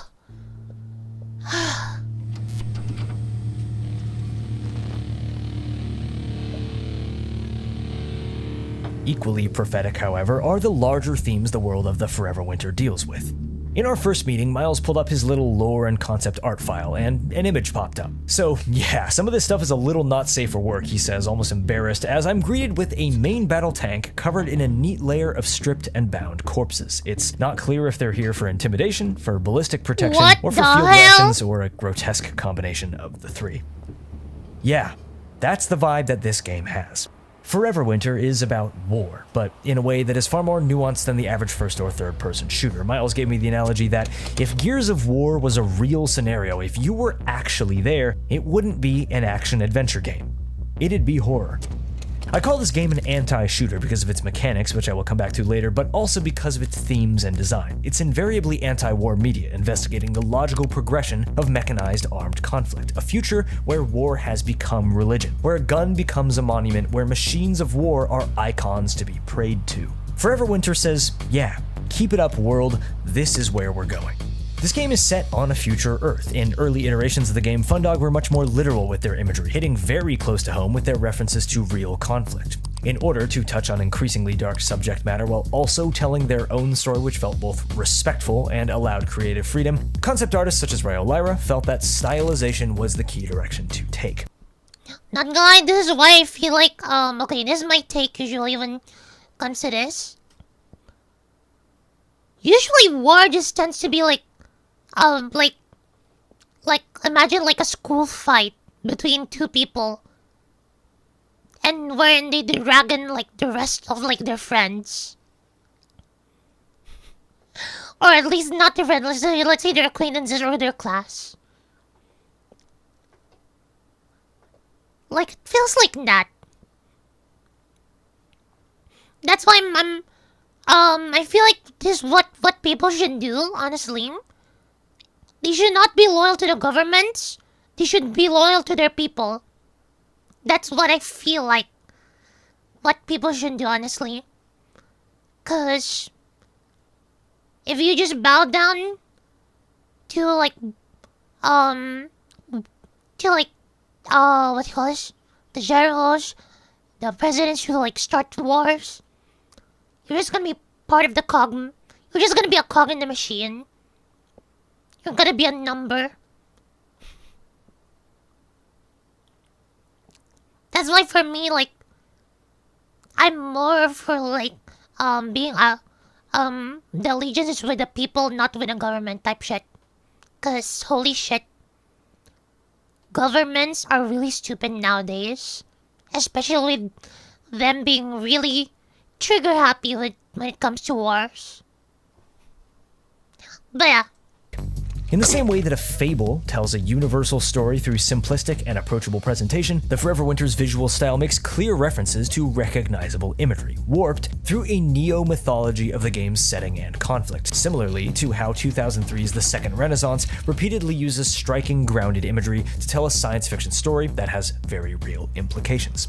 Buildings and statues warping like data-moshed visual artifacts after years of 3D printing bots having forgotten their original shape. Prayers and dedications etched onto the body armor of mech units, graveyard. But imagine like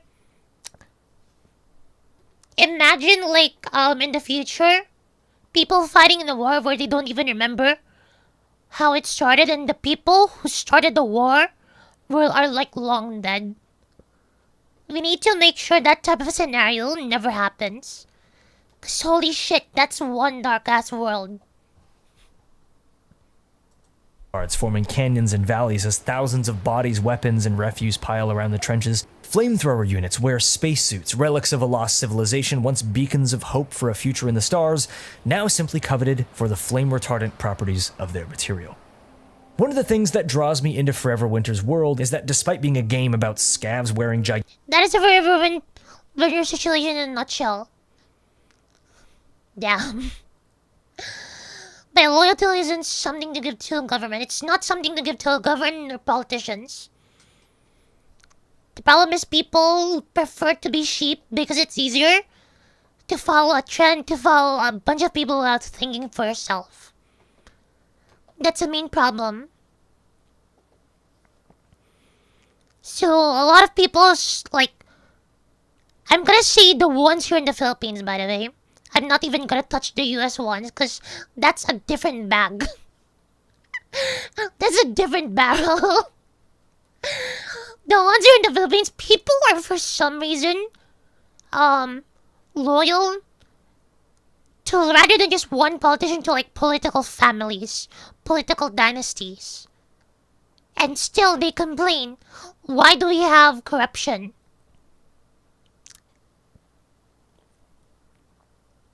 The answer is there, right?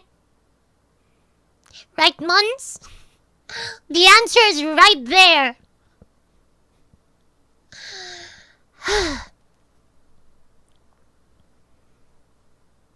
They are loyal. They some of them even full on worship some politicians. I'm not gonna name any, but any side here, for some reason, are like that, and it's really stupid.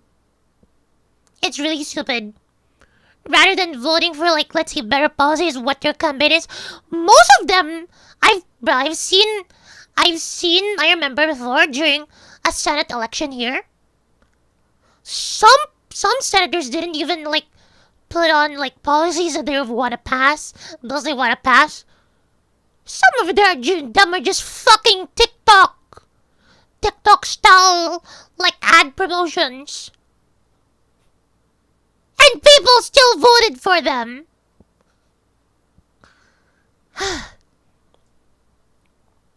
It's really stupid. Sounds like in Silver game, Evangeline got stuck in internal war, yeah.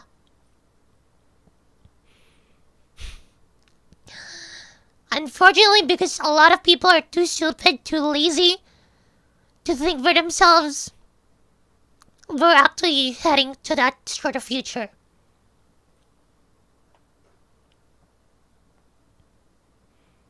Newer generations, older folk are easy to manipulate for them, yeah.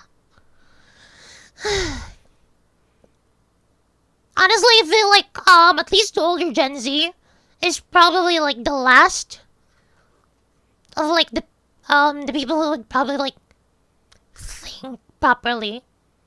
Because a lot of Gen Alpha are literally illiterate. Younger Gen Z, a lot of them barely have a reading comprehension. Then older generations tend to be more aligned with being emotional rather than being logical. Then when you call them out, they're like, no, it's disrespectful.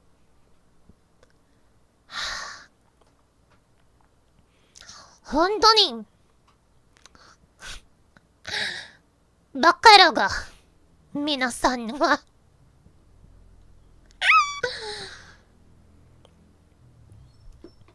There. Gigantic backpacks dodging cyborgs dropped from stealth bombers. The story. And that's why we have this stream, to escape that fucking reality. Cause this is way better than that. Story, tone, and world feels creepily, unsettlingly real. The analogies about humanity being wired for adoration of idols, about how algorithms and artificial intelligences are becoming figures of worship, defining one's worldview, who they hate, fight, or love. It's all incredibly serious subject matter, told through the lens of a cool mech game. So why place so much attention on the lore, meta-references, and philosophy rather than just breaking down the game's mechanics? Honestly, because it's so interesting to me that it'll receive its entire own video, breaking down my own gameplay, my experiences, and the details of the complex AI systems the game brings forward. But more importantly, because this level of world building with subject matter, imagery, and philosophy flowing straight out of the minds of the artists, this is the level of soul and depth that I've been seeking in my little niche of interest for. Honestly, I started blocking negative videos again. Cause holy shit, for some reason the videos that are like really popular on the internet at the moment, the ones that are like really negative and like just gives you stress and anxiety. Sometimes it actually makes sense to just be ignorant. Cause holy shit, we are not built to handle this much negativity.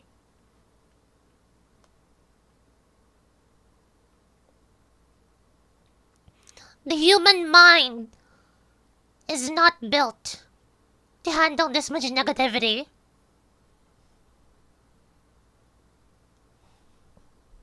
We're literally being forced to evolve fast right now.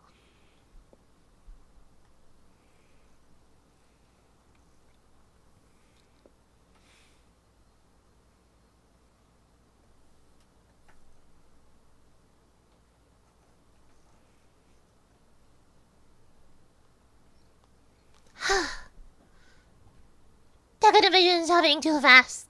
This is why I just block out the news 90% of the time. Technovision is happening too fast as it overwhelms us, yeah. For so many. As bad as it sounds, I do not have enough fucks in the field to give. Like, there's literally not enough. There's only a limited amount. I do not have enough fucks to give. It sounds kind of bad, but it's just reality.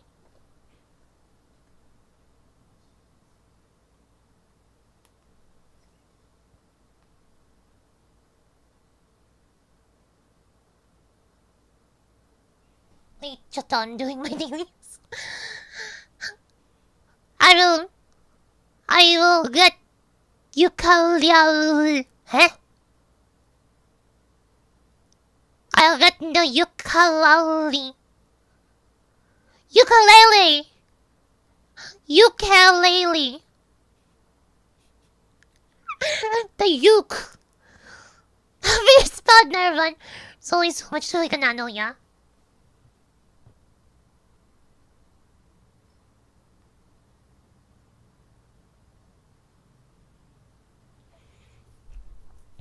The problem is there are a lot of people, especially on the internet, either have not much time or nothing to do,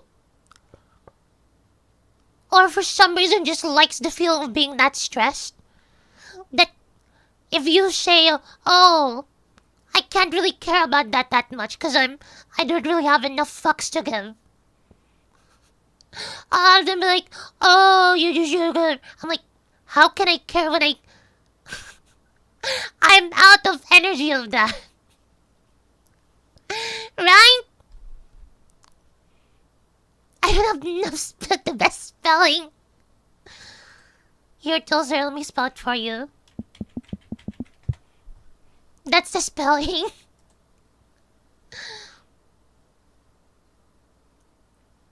I don't have any fucks to give at all anymore, but I keep an eye for things that may affect the people around. Yeah, that's pretty much how I operate. For the most part, I avoid anything negative, but if it affects the people I care about, that's when I try to step in. But for the most part, I'm just an outsider. I'm a spectator. I'm a bystander. Because being involved a bit too much is not good for your own well-being. Years, and it feels like a moment in art and gaming that hasn't happened in a long time. That depth behind the art is exactly the aspect of gaming that I always loved the most when I was younger. Why I used to browse concept art forums and spend hours reading the transcripts of NPC dialogue. This isn't all to say, however, that the Forever Winter's lore masks a simple, dumb co-op shooter. The world and tone of the game was developed right alongside the gameplay, a style of gameplay that I've always wanted, but never really seen attempted. The fact that we get overwhelmed and get desensitized to their benefit. Yeah, but I'm not mention it once, but we'll say more since blue. But people being overwhelmed is what they're currently on. Oh yeah, definitely. They rely on it because it keeps people emotional rather than logical. It keeps people emotional rather than logical, making their decisions skewed. They are not able to think properly. They are not able to assess the situation and find a logical solution because their fight or flight response is always at a high. it's always at like the max level. And when that's the case, you tend to be more on the emotional, instinctual, survivalist side rather than being logical. So rather than being able to think in the long term, a lot of people are thinking in the short term. People are not able to think in the long term because it's hard to see a long term. That's what they're doing. How are you able to think of a future or far into the future when you can't even see that there is a future? That is the logic they're operating in. That is how they're getting people.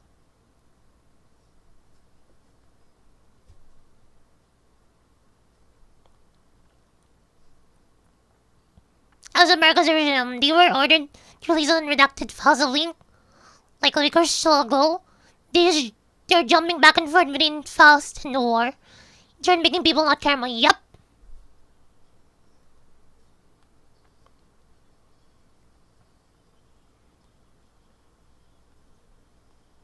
But at this point, this is all one big conspiracy. A lot of what's happening right now is just one big conspiracy. And we just can't prove it.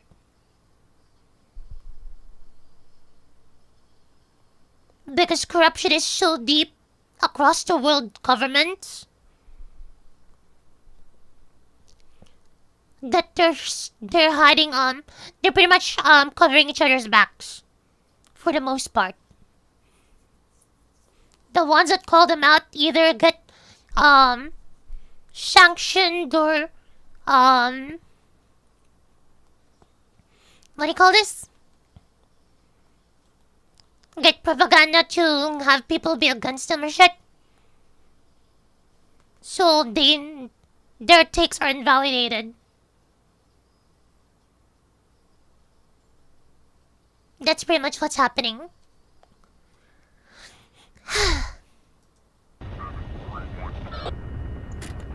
One of the core ideas beyond that you are not this guy, you are this guy, is a concept that Miles likes to call combat voyeurism.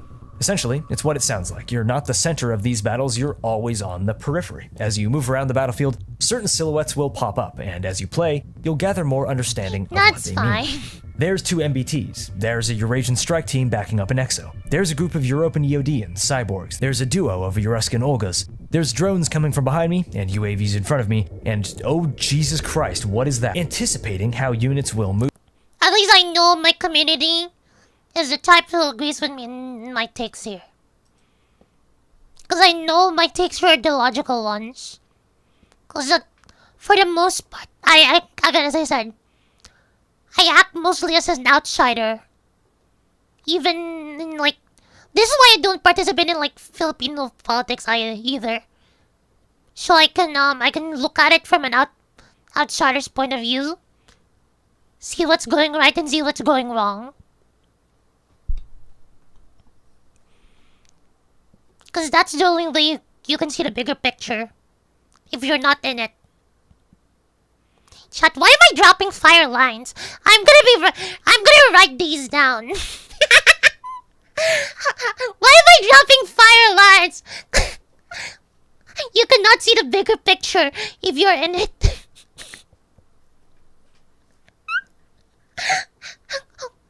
I'm gonna be writing these down. But yeah.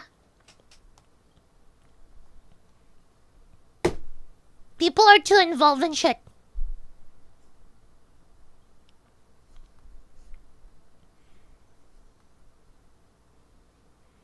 And unfortunately, those people who are too involved are also the ones being tricked easily.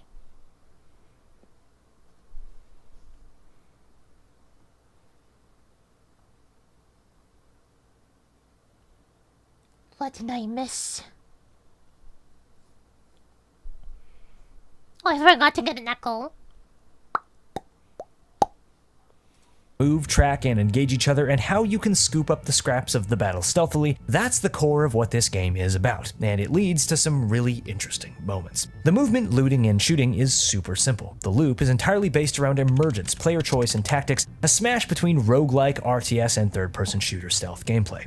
The world exists despite you rather than for you, and how you navigate it will change with every mission, every combination of scenarios that the game rolls for you.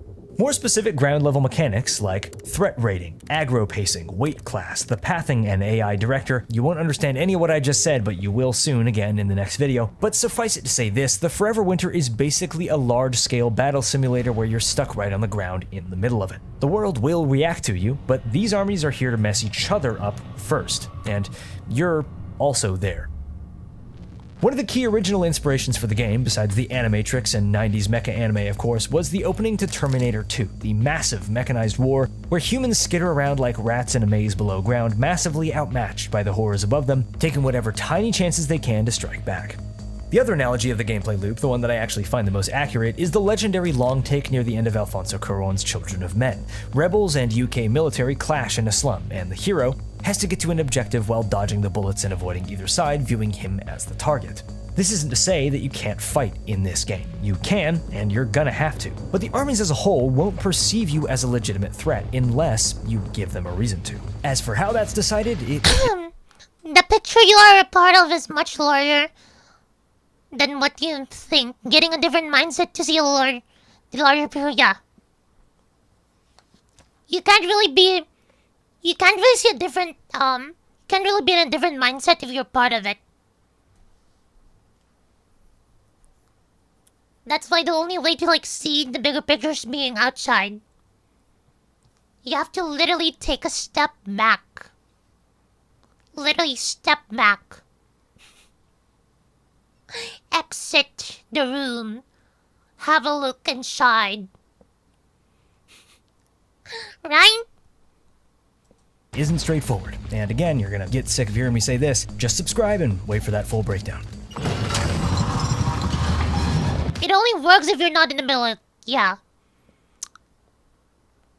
Unfortunately, there are people who are not able to get out of it because they are in the little middle. Not really little middle, there are those in the eye of the storm. The ones around them are the ones who can't get out. The ones in the eye of the storm are the ones who are unable to see the picture at all, yet are not part of the action at all. They are neither part nor able to see it. That's a lot of conceptual high-level discussion that I just threw at you, but I've actually played this game for like a month or so now, so what is it really like? Back at the beginning, I mentioned how Fundog contacted me with the interest that I consult for them. I'm not gonna lie, at first I didn't really understand what this meant or why FDS would care about my opinion. But with thousands of hours not only playing extraction and tactical shooters, but analyzing them from a game design perspective, I'm able to provide input on the game's feel, how it plays from a gamer's or consumer's perspective, while articulating my reactions in ways that are intelligent enough that they can actually help the dev team build a better game. I've been playing the game and giving lists of feedback on and off over the last couple months. You see that one right there? Should I shoot him? Dude, let's see, man. Yeah. First off, there are many gameplay elements of the Forever Winter that are super unfinished, and to be honest, I've never played a game in such a mid-development state. The game is, of course, gorgeous. The interesting result of a team of concept artists having direct creative control over a game is AAA quality visual design, right alongside utterly work-in-progress core systems. Despite some extreme jank in the controls and movement, the emergence created by the AI systems is completely evident. Without giving too much detail away, I was immediately struck by how much the world seemed to not revolve around the player, in a way that goes against everything that shooters have always taught me to expect. A ground unit will charge straight at me and I'll take cover expecting the worst. They'll open up with a barrage of fire only for me to turn and realize that they were targeting another unit behind me that I hadn't noticed the whole time. I'll take out a lingering sniper team on the edge of a battle, and a fire team will come and investigate the sound, but I then simply move around the corner, and there's zero way that the investigators will instantly know where I was or even how the snipers died, unless there was a UAV overhead that was scouting my position. One of the most memorable moments was when I first played. A T90 was blocking our path to extract and I couldn't see any way around it. Just gotta wait for him to be distracted and we book it, Miles says to me. A group of heavily armed troops appears from our left and I think we're done for. But then they start opening fire and the MBT's machine gun lights up as something that we can't see engages the tank from afar. We crouch just feet behind the T90 and its supporting fire team and slink away into the fog with the firefight continuing behind us. At every point in that encounter, I was expecting the tanks and AI to simply magically notice us when we got close enough, as every third-person action game has taught me to expect. But that's where this game is different. In between the jankiness of getting stuck on collisions, frames dropping, enemies glitching out and flying into the air, these emergent moments happen literally all the time when I'm playing, and there are too many examples to list in this video without spoiling mechanics. But suffice it to say that when the game's working as intended, it feels like that Children of Men scene all the way through. I'm not being paid by Fundog Studios for this playtesting and feedback, nor am I being contracted to continue helping them with development in any way. Which maybe means that I'm being robbed financially, but what I hope it actually means is that you, the viewer and gaming fan, can actually trust my opinion when I talk about this game. Part of the reason that they've allowed me access to their main development build is of course for giving feedback, but because they're proud enough of the systems that they're building that they're confident in letting me check them out, however unfinished some aspects may be. Miles always compares me to a combat journalist for the Forever Winter, the Evan Wright to the first Recon Marines in Generation Kill. But to be honest, I'm no journalist, and I think I'm actually quite a bit more opinionated than Wright ever was. I used to want to be a concept artist myself. Seeing the industry going in a direction I wasn't fond of killed a lot of that passion for me. And corresponding with a team of people made up of some of the literal artists whose work inspired me when I was younger, that's been a pretty fascinating and honestly emotional experience, and it's totally revitalized my hope for the future of games. The Fundog creative team's ultimate goal is to craft a world that is so specifically uniquely itself that no amount of future intervention could ever be able to kill the original vision. Artists, designers, and creatives in large industries always pour their heart and soul into a project, and more often than we realize, their creations are yanked away from them to appease a larger system, and they fail. When the driving goal for development becomes risk mitigation, the soul of the project dies. A lack of outside funding and support that AAA provides might mean a less universally recognized product, one which may not tick all the boxes in the way that a big game can. But it'll also mean that the idea being worked towards is true in a way that approachable mass media rarely gets the chance to be. Fundog attempts to set an example for indie dev studios that making something original and different might be less popular, it might be less polished, but by taking bigger risks, by being more specific, by having more heart, it has the potential to hit deeper for those core fans than a game made for everyone ever could. Miles originally told me that the game was for the homies, and while I realize that he said this meaning his artist friends, industry colleagues, and co-workers over the last decades, I feel like, fortuitously, I also sort of fall into this category. The Forever Winter is a game of passion, a game that would never get made in the AAA system, and these devs now get to take risks that they've never been allowed to take. They're not 100% certain that everything will work, and that's actually the beauty of it. They get to try. Ryle Lyra told me, if we're gonna fail, at least we'll fail together. But in many ways, in creating a living, playable art book and crafting a world that is unique and steadfast in its tone and message, they've already succeeded. With all the chaos and uncertainty of today, seeing a piece of art like this come to fruition gives me confidence that gaming might have a brighter future than the world the Forever Winter foresees. I guess I'm just happy to come along for that ride. I'm Rilo. I like to talk about things that I think are cool. Subscribe for more like this, and I'll catch you soon. Thanks for watching.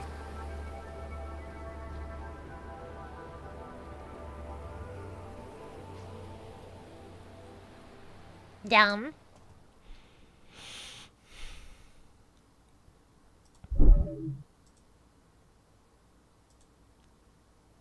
I'm just gonna finish this character and then we're gonna switch to Hitman in a bit, probably. So probably when we hit the 5-hour mark.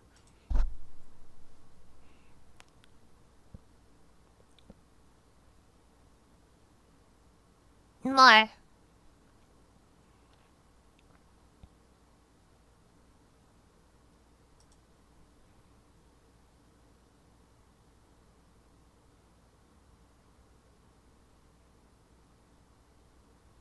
Oh, I want to learn about the history of Angmar.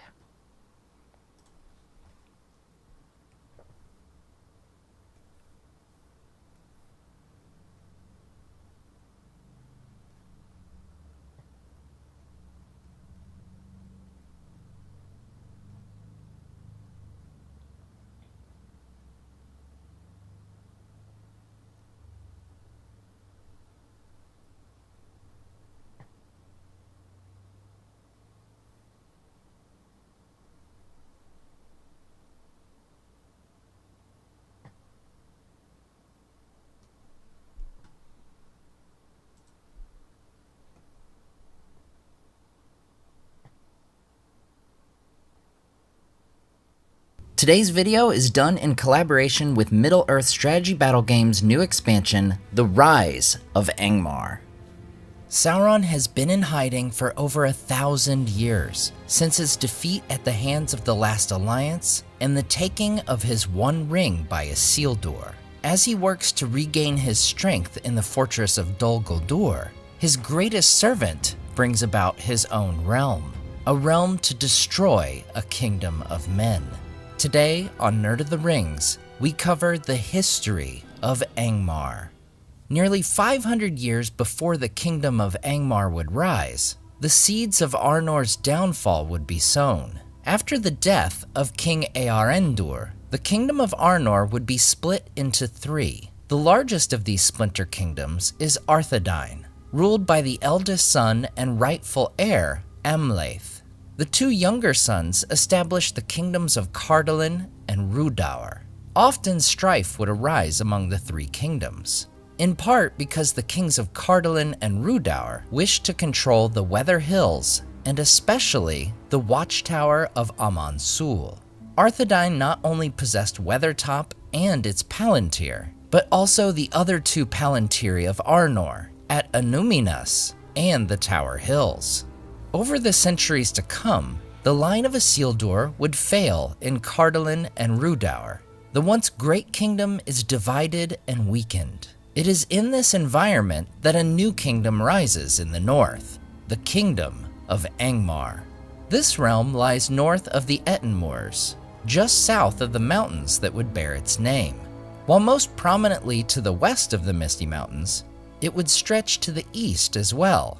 The Witch King's capital fortress is Carn Dûm, though his kingdom would also possess the once great dwarven mountain of Gundabad. In 1349, the kingship of Arthedain passes to Argaleb I. With the failure of the line of Isildur in the other realms, Argaleb claims kingship over all Arnor. While Cardolan accepts this decree, Rhudaur resists.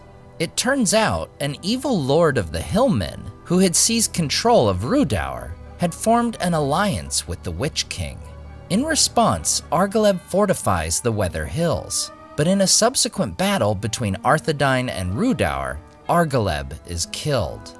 His son, Arvaleg I, drives the enemy forces back from the hills with the aid of both Cardolan and Lindon.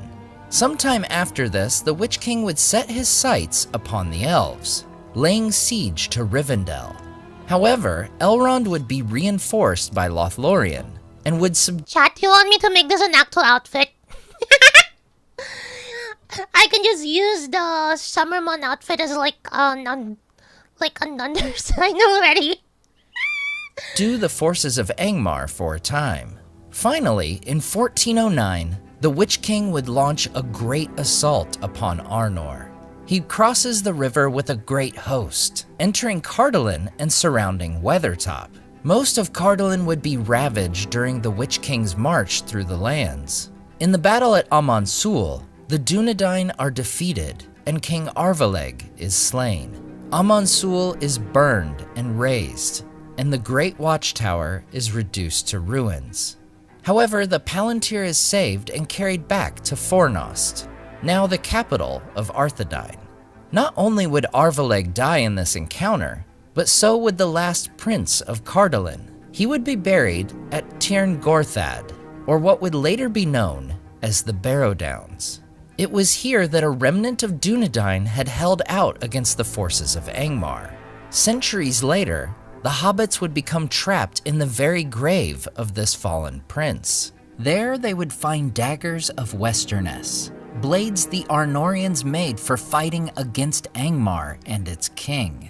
With Arvaleg slain, the kingship has passed to his 18-year-old son, Arafor. Despite his young age, Arafor leads his people to repel the enemy forces, with the help of Círdan and the elves of Lindon. For a time, Angmar would once again be subdued by the elves of Lindon and Rivendell. During this time, the hobbits who had dwelt in the Angle, between the rivers Horwell and Loudwater, fled the dangers posed by Angmar, some going south and then back to the Gladden Fields, while others head west. In total, Arafor would rule Arthedain for 180 years, and no further attacks from Angmar would come during his reign. In 1601, the hobbits would migrate further west, and Arafor's son, King Argaleb II, gives them the land of the Shire, which had previously been his hunting grounds. While Argaleb would not experience attacks from Angmar, he would lead Arnor through the Great Plague, which ravages the lands of Eriador in 1635. Most of the men of Cardolan are wiped out as a result of this terrible plague.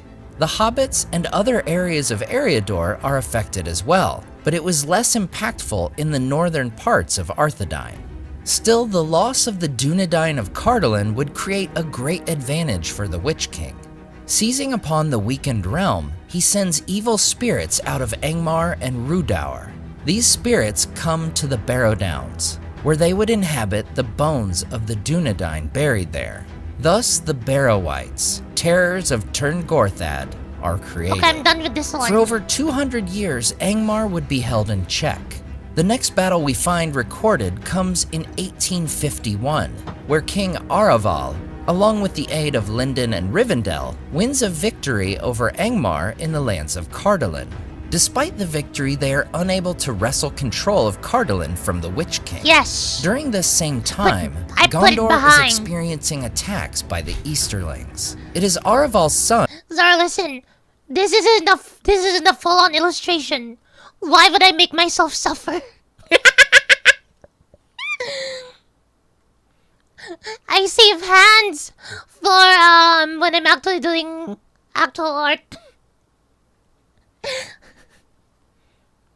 Arafan. This is more of a just really polished doodle for me. Who realizes that these attacks upon the once united kingdoms of Gondor and Arnor are all coordinated by a single power. However, it's likely he did not know the source. The single power was none other than Sauron himself. Arafant seeks to renew the once great alliance of men, and in 1940, his son Arvedui marries Firiel, the daughter of Gondor's king, Ondoher. An interesting note on Arvedui, his name actually came courtesy of one of his father's counselors. This counselor is remembered as Malbeth the Seer, for he was gifted with foresight and was known for proclaiming two great prophecies. The first is telling Arafant to name his son Arvedui, meaning it's kind of raising up king. Being pulled by the you shall call him, one. For he will be the last in Arthedain, though a choice will come to the Dunedain. And if they take the one that seems less hopeful, then your son will change his name and become king of a great realm. If not, then much sorrow and many lives of men shall pass until the Dunedain arise and are united again. The second prophecy of Malbeth would be fulfilled over 1,000 years later, when Aragorn, son of Arathorn, takes the Dimalt Road, summoning the army of the dead to fulfill their broken oath. 4 years later, Ondoher and his two sons are killed in the disaster of the Morannon, a devastating loss to the Easterlings. With no king or direct heir, Arvedui claims the throne of Gondor, seeking to fully reunite the kingdoms once more. However, the lords of Gondor would instead choose Eärnil II, Ondoher's distant cousin, as their king, not wishing to hand the throne to the line of Isildur, but to keep it with the line of his brother, Anarion. Still, the two kingdoms' strengthened relations would continue. Arvedui himself comes to Arnor's kingship at his father's death in 1964. Just 9 years later, Arvedui learns of Angmar's preparing for its greatest assault yet, an attack meant to strike down Arnor once and for all. Arvedui sends word to Eärnil. Angmar is preparing its final assault. Arnor calls for aid. The very next year, the power of Angmar had arisen once again, and the Witch King comes down upon Arthedain that winter. The Arnorians make a great stand at their capital of Fornost, alongside their elven allies and 500 hobbit archers from the Shire. The might of Angmar is too great for Arthedain to withstand the onslaught. The capital of Fornost is captured. and most of the surviving Dunedain are driven over the River Lune. Among those retreating here are King Arvedui's sons. As for the king himself, he would hold out upon the North Downs until the end of all hope. Finally, he would escape north with some of his guard. Thanks to the swiftness of their horses, they escape the forces of Angmar. Out of the fall of Fornost, Arvedui rescues the 2 Palantiri in his care, those previously of Anuminas and Amansul. Arvedui comes to the far north end of the Blue Mountains, hiding in tunnels of abandoned dwarven mines. However, starving, they would travel north into Forodwaith, seeking the help of the Losoth, also known as the Snowmen of Forochel. The Losoth are initially hesitant to aid the king out of fear of the Witch King, saying the great servant of Sauron would make frost or thaw at will. However, seeing the gaunt king and his men, and out of fear of their weapons, they give them a small amount of food and build snow huts for them. Arvedui is forced to await help from the south, for their horses had perished. Meanwhile, the Witch King takes up residence in Fornost, filling it with evil folk, and war sweeps over the lands of the once great kingdom. Most of the hobbits go into hiding. In the west, Arvedui's son, Aranarth, would tell Círdan of his father's fate, and the great shipwright sends a ship out from the Grey Havens and north to the Bay of Forochel. In March of 1975, the ship arrives at the bay, but the snowmen were uneasy, for they said that they smelled danger in the wind, and the chief of the Losoth said to Arvedui, "Do not mount on this sea monster. If they have them, let the seamen bring us food and other things that we need, and you may stay here till the Witch King goes home, for in summer his power wanes, but now his breath is deadly, and his cold arm is long." However, Arvedui ignored this counsel. He thanks the Losoth chieftain, giving him a ring, an heirloom of his ancient line, the Ring of Barahir. He boards the ship, seeking to set out. However, the Losoth was correct in his assessment, for the ship would not even reach the open sea before a windstorm comes forth, bringing blinding snow out of the north. The ship is driven back upon the ice, crushing the hull. Thus, Arvedui, the last king of Arnor, is lost in the sea, along with the 2 Palantiri. Later that very year, Gondor would answer the call for aid. King Eärnil II sends his son Prince Eärnor north with a great fleet. After sailing down the Anduin and upon the Great Sea, they would come to the Grey Havens. It was said so great was their force that the harbors of both Harlond and Forlond could barely contain all the Gondorian ships. We are told there was joy and great wonder among not only the men, but also the elves. And from them descended an army of power, with munition and provision for a war of great kings. Or so it seemed to the people of the north, though this was but a small sending force of the whole might of Gondor. But it was not just the Gondorians who came to stand against the Witch Kingdom of Angmar, for the most praised of all this force was the horses. These great animals came from the Vales of Anduin, with riders tall and fair, proud princes of Rhovanion. Indeed, this most likely means the ancestors of the Rohirrim once fought the Witch King in the lands of Eriador. Bolstered by their southern allies, the remnants of the north would seek to strike back. Círdan summons the elves from his own lands, and the mannish remnants of Arthedain. This host marches across the river Lune, making their way toward the Witch King. However, news of this host comes to the Lord of the Nazgul, but in his pride, he waits not for the attacking force to come to his fortress. Rather, he rides out to meet them, seeking to drive them back into the Lune.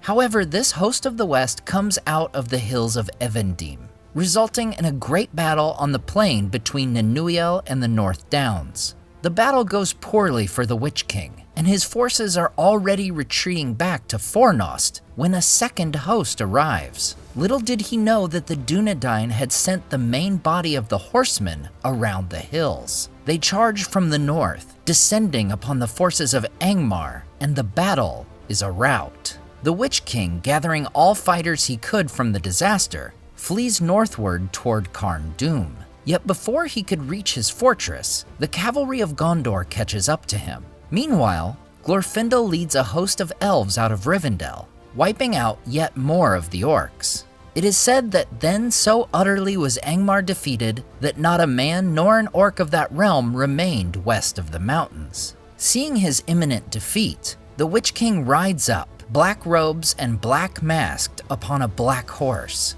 and fear fell upon all who beheld him. He singles out Eärnur for the fullness of his hatred, and with a terrible cry, he rides straight at the Prince of Gondor. While Eärnur would have withstood the Nazgul, his horse would not.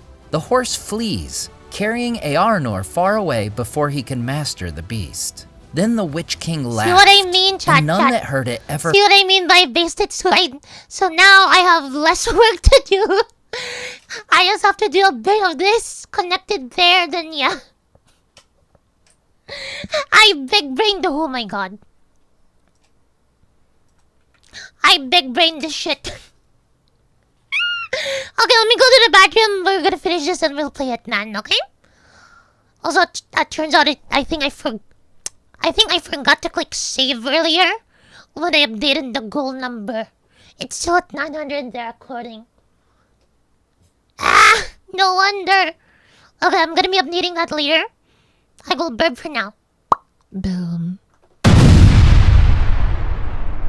If you say this to anyone, you're probably gonna get arrested. I see someone's gonna be sussy. Did someone just go to ChatGPT and just submit one? We're not looking for res, we're looking for down bad. Bad boy. So, I heard you didn't get a Valentine. Well then, let me see your wild pickup lines and see if you can possibly expand your bloodline.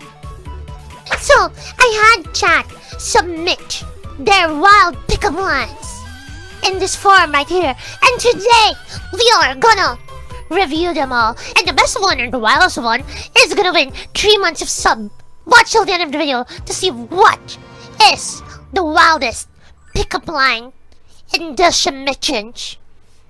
You wanna know what else is wild? The new Kaimon Dakimakura. Go get him now, links in the description. Get him now, we have 3 different versions. $60 for standard version. $65 if you want one side being normal and the other side being $69 if you want both sides being Go get him now, links in the description. Anyway, back to the video. Okay, so the first submission is from Mr. Sushi.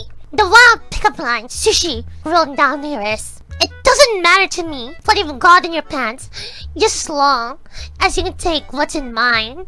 By my standards, pretty tame. That's not wild yet. That's not wild yet. In the wildness scale, this is 4 out of 10. Not wild enough. The next one is from the potato. Let me guess, it's Zorro. Zorro's line is, I got a dad joke. Has anyone ever told you that you look like salt because you're sodium fine?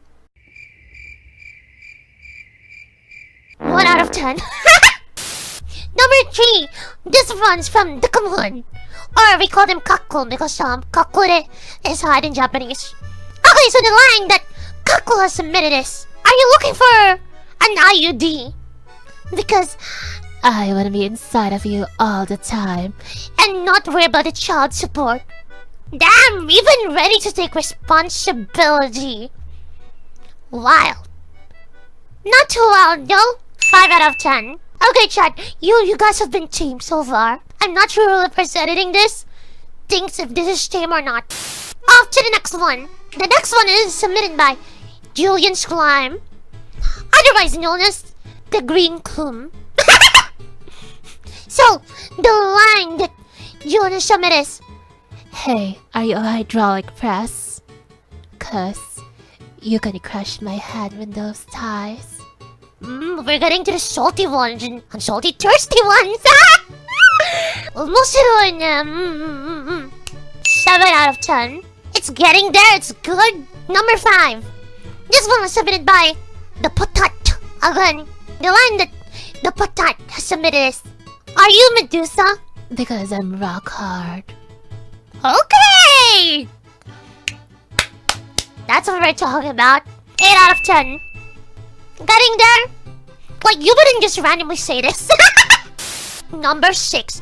By the Patat again, because Trim Funny Brain. The line submitted by the Patat once more is, damn girl, are you sitting on an F5 key? Because that ass is refreshing. You're getting there. You're getting there! 8.5 out of 10. Who else submitted ChatGPT? Did someone just go to ChatGPT and just submit one? The line submitted was, are you a cigarette?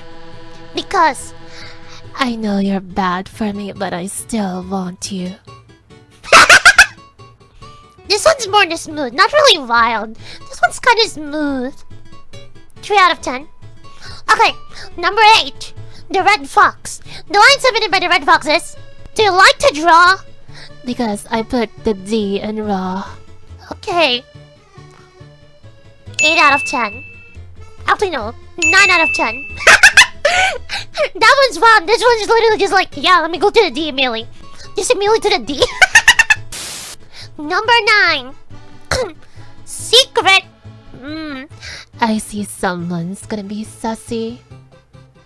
Bad boy. The line submitted by Secretish. Are you a monsieur? Cause you could fix my back by stepping on me. I see someone's a bottom. I wonder who this is. I'll give it an 8.5 out of 10. Number 10. This one's anonymous. Come on, guys. Don't be afraid. Don't be scared. Okay, the line submitted by anonymous is, you must be from the produce aisle of the supermarket, cause you're fresh as hell. This one's just smooth. 1 out of 10. Not really wild. Number 11. This one was submitted by someone. Come on.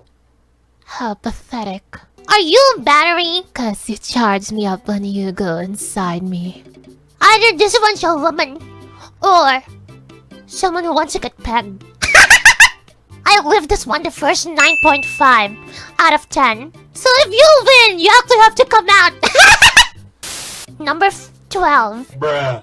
Really? Really? Just not? Boo. Boo. The line submitted by Dot. Are you a plushie? Cause I'm hugging cuddly all day. It's not even wild. 1 out of 10, chat. It's wild. Pick up lunch. Wild. Not something you use on someone. I'm gonna steal that, by the way. Number 13. Finally, we see a name again. Okay, this one's submitted by Silverera. Damn girl, let me suck your dad's teeth just so I can taste the recipe. Okay, this might be our first 10 out of 10. Amazing job. Number 14. Blah. Really? Okay, the line is, you're just like an embarrassing memory. Cause you're in my head all day. Chat, you guys keep putting smooth lines. You won't win with smooth lines. 1 out of 10. Listen, if this was like a contest for like smoothest lines, yeah, this would be in top contenders. But this is wildest lines. These are the lines you should never use to pick up someone. Okay, number 15. Silly. Really? I'm usually a tissue. But when I see you, I turn into wet wipes. 5 out of 10. It's kind of going to the wilder side, but it's still kind of smooth. Like your mom down there. Okay, number 16. Mr. Frost. I ain't no hot toner, but I'll give you mine. You guys are a bit too smooth. I said wild. I'm asking for wild lines. Wild, I tell you. Chan got Riz.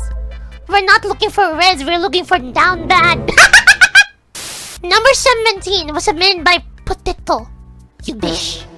Are you my appendix? I don't know what you do or how you work, but I feel like I should take you out. This one's just smooth. It's not even wild. 1 out of 10. This one was submitted by Johan, the old shorts editor. What's the similarities between me and a roller coaster? You'll scream the more you ride it. Damn! Okay, that might be another 10 out of 10. Later, we will decide whether we'll spin a wheel or we'll have chat vote which is the wildest. Okay, number 19. Potato again, I'm on a streak. Zara, is this you? Are you petrol? Cause I wanna pump you in the back of my car. 9 out of 10. It's almost there, but not wild enough. This one is submitted by MonLover34. The line submitted by MonLover34 is: are you Mexican? Cause I'm eating out your taco later. Hey yo! Hey yo! Take me out to dinner! That is wild! 10 out of 10. MonLover34 is Agni. That's Agni. Damn. Agni did that! That is wild. Okay, number 21. Zora. Zora, is this you or no? Before I read it. Zora. Zora. Zora. Zora. Zora. Zora. Zora. No, it's not you. Who is it? What's the similarities between a French fry and a shillong? The longer it is, the better. 8.5 out of 10. Listen, my titles are wild. If you really want to win, it should be like similar to my titles. Number 22. Kakureru. Are you a sniper? Because you can blow my head off. Damn. It's damn worthy but not wild enough. 9 out of 10. Number 23. Mr. Rossi again. Girl, are you a plan B? Cause that's the only thing you'll be taking other than my D. This is literally like a smooth way of like saying like plap plap plap, get pregnant, get pregnant, get pregnant. 10 out of 10. Number 24. Jubian. Who's Jubian? Are you today's sponsor? The Moons who are members on Gank. Become a member now and you get access to exclusive content, extended cut, early access to your videos, access to Rich Shop Gel, your name deliver video, behind the scenes content, redeem a Twitch shop, and art access. Yes, all the versions of the art you see in front of you right now. Do it now! Only for $10 a month. Links in the description. Back to the video. Are you today's sponsor? Cause you can suddenly take me from behind. That's good. Not wild enough. 8 out of 10. Do better. Number 25. Submitted by Silver once more. Wow, are you a tower? Because I wanna strike my plane inside you. Oh my god! Another 10 out of 10. It has the and the wildness, little wildness. What the hell? Number 26. This one was submitted by Patatogan. Do you have an Asian passport? I'm trying to get into Japan. Boo. Boo. 12 out of 10. Zara, come on! I know you can do better than this. Okay, Kaku says, any chance you and your Japanese mom cook? Because I'd like some oyakodon for dinner. Damn. 10 out of 10. Okay, that is wild. Johan Wazowski. What's the similarities between you and Duvay? But if you can go on top of me and bend at any time. Bit too smooth. 6 out of 10. Okay, number 29. Jabubian. I love the name. Jabubian. Jabubian. Jabubian. Are you a guitar? Cause I could finger you all day.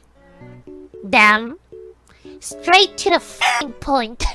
If you say this to anyone, you're probably gonna get arrested. Just because that caught me off guard and that's wild. 10 out of 10.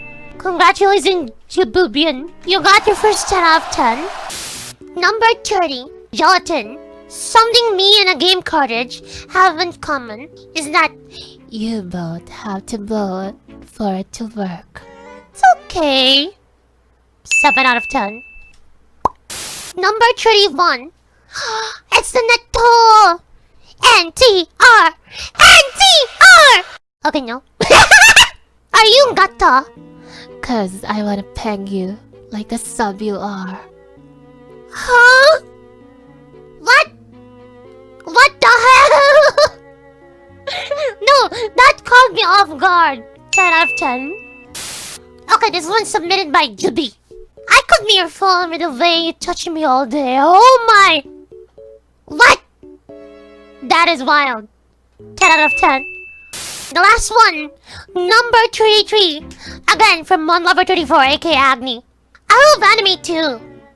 I can show you other finger techniques from Naruto. It was almost there. You should have said like, I could show you how to use the finger techniques in Naruto. Almost there. 8 out of 10. Right now, the ones in the running, or the winner, is currently Silver and Jabubian. Well then, the winners of today's event is Julian, aka Jabubian, and Silverita.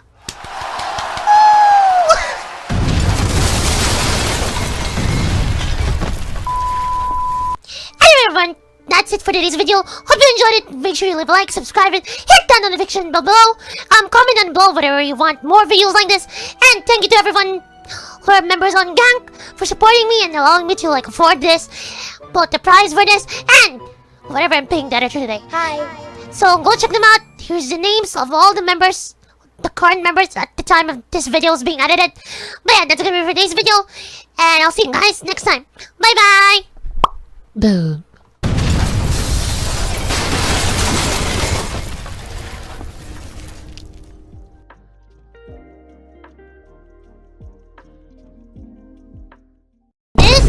The great debate. It's not about political points, it's about which is very good. Fight! I wanna do a Filipino fast food tier list. Why? Why am I here? We can do this in like 30 minutes. That's a lie. What would be a good intro? You can just make like clickbait comments right now. This is why Potato Corner is the best fast food ever. I am biased there. 2 people in chat immediately contradicting. They're both Filipinos, by the way. I know, that's the best part. Fast food tier list, Filipino edition. Chico, Dairy Queen, Domino's, Krispy Kreme. But they stopped using now Uncle John's because for some reason they pull out of Philippines. Popeyes, Goldilocks, my favorite Potato Corner S tier. Nobody disagrees with me, right? Bonjour, Burger King, Dunkin' Donuts, Tropical Hut, Army Navy, Pancake House, Chicks to Go, Chowking, Dorks, Classic City, Red Ribbon, Greenwich, Jollibee, Kenny Rogers, KFC, Maginasal, Maxis, McDonald's, SNR, Pepper Lunch, Pizza Hut, Barrow, Shakey's, Starbucks, Subway, Tokyo, Wendy's, Yokam. We will be ranking all of these restaurants from S to F. Bro, breathe. Yeah, I already made a brief. As you can see here in the top, there's already Potato Corner. Potato Corner's up there because they're sponsoring this stream. No. Okay, let's go. Jayco. Jayco only has donuts and coffee. Wait, does Dunkin' have other stuff? I think Dunkin' has bread. Okay, you know what? We can just rate the donut places first. Should we add a donut here? But I haven't eaten there yet. Oh, so Barrow's S tier, bro. Don't even. No, I haven't eaten there yet. I have S tier, bro. You have 1 S tier. I have 1 S tier. Fine. Okay, Jayco. Love deep dish. Probably like a solid C or B tier. What do you think? It's like the opposite of Krispy Kreme. Yeah, Krispy Kreme. Krispy Kreme's too sweet. Yeah. But they're good. Really? I know, but that's my problem with it. It's too sweet. I feel diabetic right after eating. Oh my god, same. Jayco's like, I guess for me it's a solid C. Solid C, solid C. Yeah, I think C. Dunkin' Donuts is basically considered the fast food of the donut store. Is it? Oh, wait. Munchkins, though. So do we put them at A tier then or B tier? I wouldn't go A. B. B tier, B tier. Just for the Munchkins. Krispy Kreme, they're too sweet but they're really good. So for me it's C? B tier as well. Okay, fine. Little beer, high C. High C. I think I'd prefer it over Jayco. But Dairy Queen's... Oh, I'm gonna say S tier again, but I'm biased. I mean, I agree with you there. Okay, S tier Dairy Queen, let's go. Every time I've eaten a Dairy Queen, they're always really good. I also haven't been to a bad Dairy Queen. Dairy Queen is like one of the stores where you actually wish for them to mess up your order. I usually get either the popsicle one, the one that's already, you know, in a package. But you want to know what's in a package? The Kaimon mouse pack. But first, a word from our sponsor. Gank, become a member now and you'll get access access to exclusive content like extended cut, early access videos if you finish them early, access to Discord, Twitch sub-channel, your name in the end of every video from the moment you subscribe, behind the scenes. Soon we'll be adding other versions, like for example this video will be in the link. You can even redeem a Twitch sub if you're a member, and you can even get art access, such as the version of this art, which has now been posted on Gang. So become a member now, and you will get access to future art like that. Or, if you want, you can even help us hit goals. Now we're going for the goal for me to draw a slutty Kaimon in a bikini. So do it now. Links in the description. Become a member now or donate now if you want to hit draw goal. And let's come back to the rest of the video. The thing is, the pizza that I usually eat is not here. It's called Angel's Pizza. Oh, you're right. See, that would be That a was good S addition. tier. Among all these, Angel's As in Pizza's this one. top. Yeah, this that one's one. literally S tier. I don't think I've ever tried a pizza from them. That doesn't miss. They also have very nice flavors. It's like spinach, like cheesy spinach. Yes. I was gonna say, like, if you weren't gonna say it, I was gonna say they also have the cheesy spinach, and then oh my god. Okay, which is better for you, Mario or Angels? Like, if it's for overall, Yellow Cub's like quite high because of like the chicken Yeah, is also really good and their pasta. yeah. So Yes. okay, Domino's Pizza. Nope. It's really dry. It's really D for dry. Domino's. I'd actually put it lower. Maybe we can go F. I'm such a hater, bro. For me, my problem with Domino's is like really dry when I eat there before. I don't like Domino's. And here's the problem. They're not cheap either. Drop the pizza dish and not wash it. Ugh. It's either too dry or like really greasy actually. It's a It problem. can be both. The bread is dry, but the rest of it's greasy. It's like you're eating paper. Greenwich. They're the like, If you if wanna nobody save money. knows where to eat, Yeah, and then the and flour- nobody really cares where. Hi, they are slow-y. These like the one which like I can go for it if there's no other option. I'm not These very they're bad. like saan tayo kakain, and then nobody gets to decide, and then you just all just go there. Okay, Greenwich is really better for me. Which is a good option. You're in a good option, Yeah. Pizza Hut's fine for me, but the problem is I am so full to the point that I can't eat for the next 2 meals. Over flavored, if that's a word. Yeah. But like that's like my feeling with Pizza Hut. Like Shakey's and SNR are kinda there, but not to the level of Pizza Hut. It's like when okay, hot take. This is why I don't like halo halo. Oh, I only consume that when like my parents buy some. They're It's like good, I can't but taste anything. I literally just go for like the sweet banana and the leche flan inside. I go for the leche flan and the ube, and I'm done. Oh, yeah, the ube is also good. The whole concept of halo halo is like, okay, but can I get everything separately? Right? My favorite part of Halo is like when everything's gone, I get to drink the milk. There's even like the things that they put in taho. Have you had The taho? balls. Yeah, the balls in your jaws. I do love some balls in my jaws. You heard that here. You can't cut it out. Did you know that my editor loves balls in his jaw? You know, that can just be the intro. Oh my god. Julian likes the balls. Where do we put Pizza Hut? The food's good, but It's too heavy. it's too much. It's like eating spicy food, you know? You like it going in, but not going out. No, I like it going out. It helps me shit. Oh my god. Why are you like this? I guess D, Mm. but like low D. So like below Greenwich. Yes. Damn. SNR. Okay. High B. For Yeah, same. Because you're like really it's- good. The only problem is expensive. Yeah. This one is my only problem. Shakey's. They dropped for me. Wanna know why? They removed the mozzarella cheese sticks. Shakey's for me is Mojo's. Those are the ones I ordered the most. Their sides are my favorite part. Right? The chicken's mid. The chicken's dry most of the time. Yeah, literally. And Garlic bread. snap at me. Garlic bread. All of their sides. All Their of their sides sides are like top tier. If they still had cheese sticks. I would put them in low S, to be honest, if they had cheese sticks. Okay, It's like let's put it in A. They still have the Mojos. Mini stop. In general, I like Mini Stop more than 7-Eleven. Same. The only thing I like in 7-Eleven more, they have like these buns, the Korean bun, the Korean cheese bun, the cream cheese bun. They're so good. I usually get them when I'm there. You do like creams and buns, don't you? Moving on. Creams, buns, and cheese. And garlic. Garlic sugar. Moving on. Because like 7-Eleven has like rare, oh, this is better than Mini Stop. But in general, Mini Stop's better. Kaimon. Oh.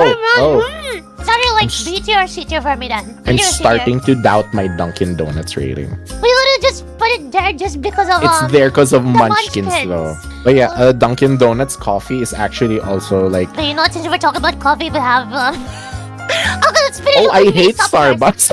Hey, I go Starbucks like every few days when I'm Yeah, in because school. you're rich. I'm not. It's from my mommy. Okay. Finish up. For me, it's B tier. C? Really B. Okay. You know what? You have your own. Okay, high B. I mean, high C or low B. It has to be higher than 7-Eleven. Then 7-Eleven go to like low B, low C to be honest. Low for C. me. Okay. This is fine. This is Starbucks. E. It's a B for me. I love their butter croissants. Their pastries are so good. I love them. I see their coffee not as coffee. I see it as dessert. No, I don't really go for the caramel macchiato. Like coffee beans actually sweeter than Starbucks. Coffee beans it's not even caramel macchiato anymore. Just caramel plus sugar. Starbucks is at least a B tier. Low B. Lower than Mini Stop. Mine is higher than Don't. Stop. No, lower than Minis. The pastries, bro. When they're fresh, they're not bad. Actually, no, the croissants are still good after, like when you're cold. I like it cold. Your heart. Moving on. Like my heart. I guess I'm emo. You Editor, playing around. Oh wait, that's you. Popeyes. Their fries are really good. The burger though, the chicken sandwich, that has to be I hot. haven't had that. But like everything for Popeyes that I ate. It's always good, A. usually. Right? My only problem is when it's cold, it's not that good anymore. Okay. I guess No. it's high A for me at least. But like lower than Shakey's. Lower. The Mojos are winning. I actually prefer the fries from Popeyes. Like the the Cajun Popeyes fries. again, like the Cajun yeah, fries. the Cajun fries. Because Julian's right, the biscuits. Oh. The You know what? biscuits are good as well. We've said so many products. Yeah, put Popeyes higher. We have Goldilocks, that means we need red ribbons. I prefer red ribbons over the empanada. And their mamon. Their mamon is better. Goldilocks is a bit too buttery for me. But Goldilocks, polvoron. Oh, I'm not really much into polvoron. Like that's the thing I remember from Goldilocks. Why, dude? I literally like the cakes from either. The cakes in both of these are like okay. They're like, Actually, no. They're like they're mid. once you've had better cake, yeah, they're mid. I prefer Contis. Wow, you are a rich kid. Why? I mean, I'm not the one buying. It's always my parents. Exactly. That's why you're a rich kid. Contis sold as But yeah, S tier for you know me. what? Compared, fine. Okay, whatever. Contis is like an S tier for me. I'd say it's actually higher than Dairy Queen at least. No, how dare you? They have like great pastry, great meals. Okay, and but great here's the problem. I can afford Dairy Queen. I don't actually even know how much Contis is. I just haven't gone. Well, I see a menu here and there. I I always think see. probably had like cakes from there, just cause like. Oh, their cakes are good, but they're expensive. They're like Yeah. So like, thousands. I know they're pretty good. They have like this, like I forgot if it's like shopper or pandesal. It's a meat bun, I guess, but it's so good whenever I eat there. I That factor in. crinkle cheesecake? Oh my god, go back. Is that a crinkle cheesecake? Holy. You know what? keep your S tier Contis. Goldilocks and Red Ribbon are kind of like the Greenwich and the Jollibee. Yeah, they're like they're like the okay tiers. Bonchon, I'm really biased because I'm technically a Koreabu. Yes, yeah, yes. I was gonna say it, but you know, you beat me to it. Okay. Yeah, go ahead. Bingsu. Bingsu, it's so good. I always get the bibimbap. Every time I order from Bonchon, there's never been an order from me that doesn't have bibimbap. For me, it's either high A or low S. Hi. Okay, Burger King. The Whopper's actually quite solid for me. For me, it's good because I'm comparing it to Jollibee, McDonald's, Burger. Yeah. Like my minimum, I want a burger, a good burger, not just 2 pieces of bread with meat in the middle. I want a burger. I usually go Burger King as the most affordable choice. So like it's the cheapest actual burger that I can get. For me, it's like a solid A tier. Better than SNR. Yeah, it's better than SNR. Better than SNR. You know what? That's the thing with all of these sometimes though. Like you pick them for specific foods that they have. Imagine a restaurant with Shakey's chicken. 7-Eleven cheesecake. Tropical Hut. It's like okay for me. It's like B. It's like the same with Greenwich. I like that there's nothing in E yet. That just means we hate Domino's that much. Okay, Army Navy. That's a solid S tier for me. Pretty good. My only problem with Army Navy, it's expensive. That's actually close to like potato quarter for me. Whoa. Listen, their fries are also really good. Their onionings are really good. Their churros are really good. I don't hate anything from them. Okay, Pancake House. I haven't been in a pancake house in forever. Same, but usually my parents bring the fish rolls. The fish spring rolls, they're so good. B2 or like WOA. I can't put them higher than a B. You know what, I actually put them below Starbucks Yeah, because I prefer yeah. the pastries there because here it's only desserts. Buffalo Wild Wings, I'm not sure if I've tried that. But I like ate their there sauce. once. It Like- was too bro culture for me. Oh my god. The one I like is Buffalo's Wings and Things. Oh, I think that one. Yeah, I've been there. There's a Bacolod one. Oh no, dogs. No, that's far from me. Don't say that. Don't. Buffalo's Wild Wings, I haven't tried it enough, so I'll put it Yeah, here. I can put it there. Buffalo Wings and Things is a solid A for me. It's like low S or like high Really? A. I can probably put it higher than Shakey's. Shakey's, Yeah, we're yeah. just basing it on the sides. Meanwhile, here it's little their main dish. Like actual food's good there. Yeah, chooks to yeah, go. that's fine. Is Undox even there? Do you want me to add Okay, Undox? Rich. Nope, it's fine. I know No, where let's you're add gonna put Undox, this. but I know we're where gonna you're put gonna it put it. F tier. They leave an aftertaste and after texture on your tongue that's hard to get rid of. I'm gonna add manginasal here because it's kind of the same like grilled. Yeah, you can put Kenny Rogers in there. They're baked chicken. They're actually good. Among all of these, actually, Chooks and Dox Inasal. Chooks and Kenny Rogers are like higher. Like, Yeah. The only one here that will like sit out to me that I like the grilled chicken is Chooks to go. Okay, if we're gonna rate the chicken, it's literally this. Like Yeah. Chooks to go, solid 8. S tier for me at least. Kenny Rogers also S tier. I'd put it S tier or high A. Bonchon has better other Okay, foods. better options. Okay. Yeah. Mang Inasal. Everything else about their chicken is good. I think the only thing that like, cause like Mang Inasal without the only rice thing anymore is kind of just like a pricier D tier thing. For me, just because of their sisig and panada, I'll put him in a C tier. Above 7. Yeah. Even though Okay, that and doesn't make Dogs up sense. here. It's lower than Domino's. It's lower than Domino's for me. Hater. Chowking. I'm so like- hurt by chowking. They removed the golden Chinese pork. But now It's that like a gone, Shakey's thing where they took something out and they're like also slowly declining that I can't Yeah. love them the same way anymore. I mean, we can put it in low C, above 7-Eleven. Maybe, but sometimes I like 7-Eleven. It's nostalgia, Chad. It's I nostalgia. know. It's the cardboard sisig flavor. I know. Zarks. I haven't like probably tasted it besides like a takeout. But here's my thing with Zarks. They have the Tombstone Challenge where you eat all those patties. I just don't like that kind of challenge conceptually. Because like it's just people going, oh yeah, I can eat a lot of food. Food is meant to be savored. You know what? E. At first E. Yeah, Zarks Baron, so oily. Is there another burger place here? We have McDonald's, Jollibee, and Wendy's. I'd prefer a Here's McDonald's Shake Shack, which burger. I've never tried though.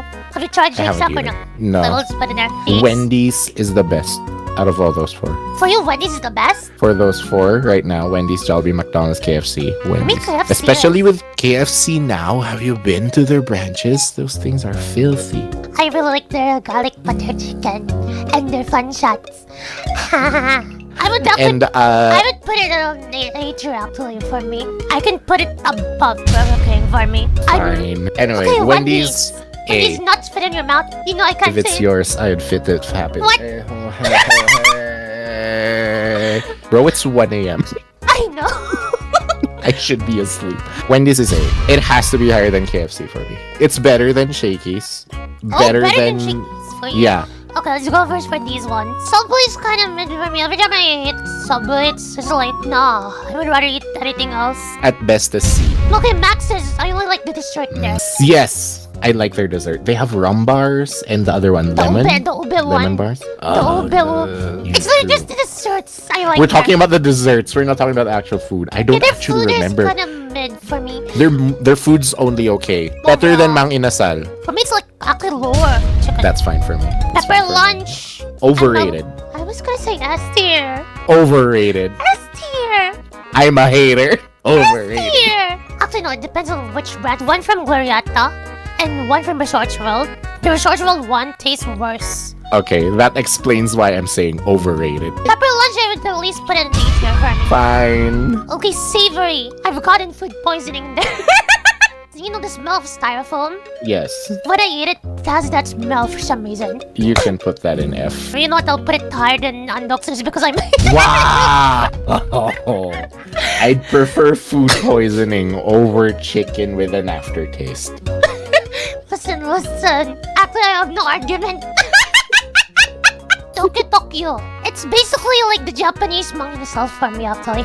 Yes. Totally and right. it's not great. They've fallen off, to be honest. I'd put it above Krispy Kreme, actually. I still prefer. Because I'm a weeb. Karage is good. Time for the Here we go. Jollibee versus McDonald's. Okay, let's go for chicken first. I prefer McDonald's chicken over Jollibee. Okay, same. However, burger. No way. I prefer Jollibee. I prefer Yum Burger over the. Why are you like this? Over the like burger and McDonald's. Okay. Listen. Remember, I don't know if anyone remembers the Aloha Yum. Ew. That's my answer. It's literally the pineapple pizza version of a burger. That you think Hawaiian pizza is bad? There's literally a version of burger from Jollibee. Literally has an entire pineapple slice. I had it once. I questioned it, and then I never ordered one again. I only tried it once because my dad was like, try it. I tried it. I hated it. It's like just one giant slice of the burger version of a pineapple pizza. But yeah, I prefer the Yum Burger over like the normal burgers. Like, back. Sorry, it took me a bit. I go. My back would.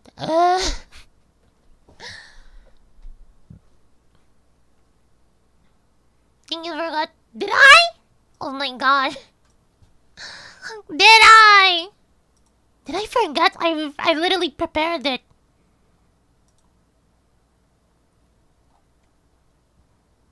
Oh shit, I did.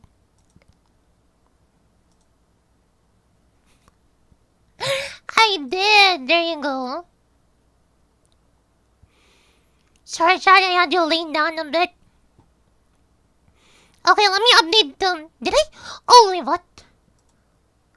Wait, I did update the goal number. I didn't need to adjust it. Why was it full on the other one, though? Like, oh, wait, I think I know the reason. That one is the art goal. It's not showing the one up top is the art goal. That's why I was so confused. That one's the art goal. No wonder. Zara, so it turns out the only thing I forgot was the thumbnail. Everything else is good. Sorry, but I like had to lay it down. Cause while drawing, I have to shrimp back. Forgot the horror of that cry. But Glorfindel rode up then on his white horse, and in the midst of his laughter, the Witch King turned to flight and passed into the shadows. For night came down on the battlefield, and he was lost, and none saw whither he went. Returning to the battlefield, Earnor wishes to chase after the Witch King, but is held back by Glorfindel. Do not pursue him. He will not return to this land. Far off yet is his doom, and not by the hand of man will he fall. This is the very prophetic statement that Eowyn, with the help of Merry, would one day fulfill. Thus falls the kingdom of Angmar. His forces defeated, the Witch King flees to Mordor, where he would summon the other Nazgul, preparing for the return of Sauron. The men and orcs of Angmar, east of the Misty Mountains, are left without their master. Hearing of the Witch King's defeat, the Eothade, ancestors of the Rohirrim living in Rovanion, travel north and drive away the remnants of Angmar. These horse lords would settle these very lands in the upper vales of Anduin, marking the end of the kingdom of Angmar. Ever after, the Witch King would harbor a hatred for Earnor, and would one day bring about the king's end, and the end of his line. While his own kingdom would fall, the Witch King would succeed in bringing about the downfall of Arnor, reducing its people to rangers wandering the wild. Yet from this very line, the line the Witch King failed to destroy, the kings of Gondor, and indeed the realm of Arnor itself, would rise again. If you would like to live out the remnants of Arnor holding out in Eriador, or perhaps be the Witch King seeking to destroy the world of men, check out our friends at Middle-earth Strategy Battle Game. The new Rise of Angmar expansion is super fun and has a lot of great deep-cut book characters and creatures, as well as some original ones to flesh out the story. And special thanks to the folks at Games Workshop for letting us incorporate some photography of their awesome miniatures into today's special video. As always, I want to say a huge thank you to all my Patreon and YouTube supporters who make this channel possible. Tom DeBombadil19, Lissamy the Cinda, Rabbi Rob Thomas, Charles Leisure, CCDC Red Team, Joe Tepper, The Mighty Mim, Andrew Carlisle, Swirled Traveler, Matthew Jeffrey, Viking Lord, Alvin Einbert, Jeremy Imagine that one. Hi, Zaf! Daniel Derby, Madame Director, Leo Vittori, Sky Carcass, Slide Belts, Dane Ragnarsson, Berto Berg, Graham Derricott, The Dark-Haired One, Wyland, Michael Wu, and Debbie. If you enjoyed the artwork in this video, check out the artists in the description to purchase prints of their great work for yourself. Thanks so much for watching, and we'll see you next time on Nerd of the Rings.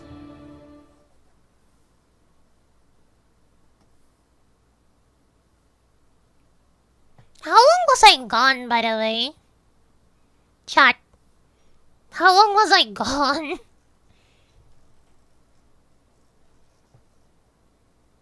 I hope I wasn't gone for too long. 26. Holy shit. I'm sorry for being gone that long.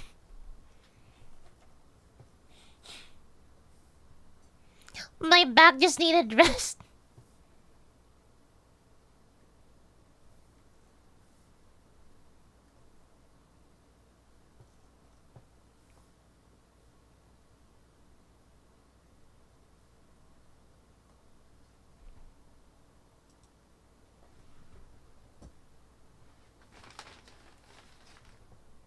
Fucking wheel came off again. The Nine, the greatest of Sauron's servants, the Nazgul, which is black speech for ring wraiths, live not in the world of mortals, but in the world of the unseen.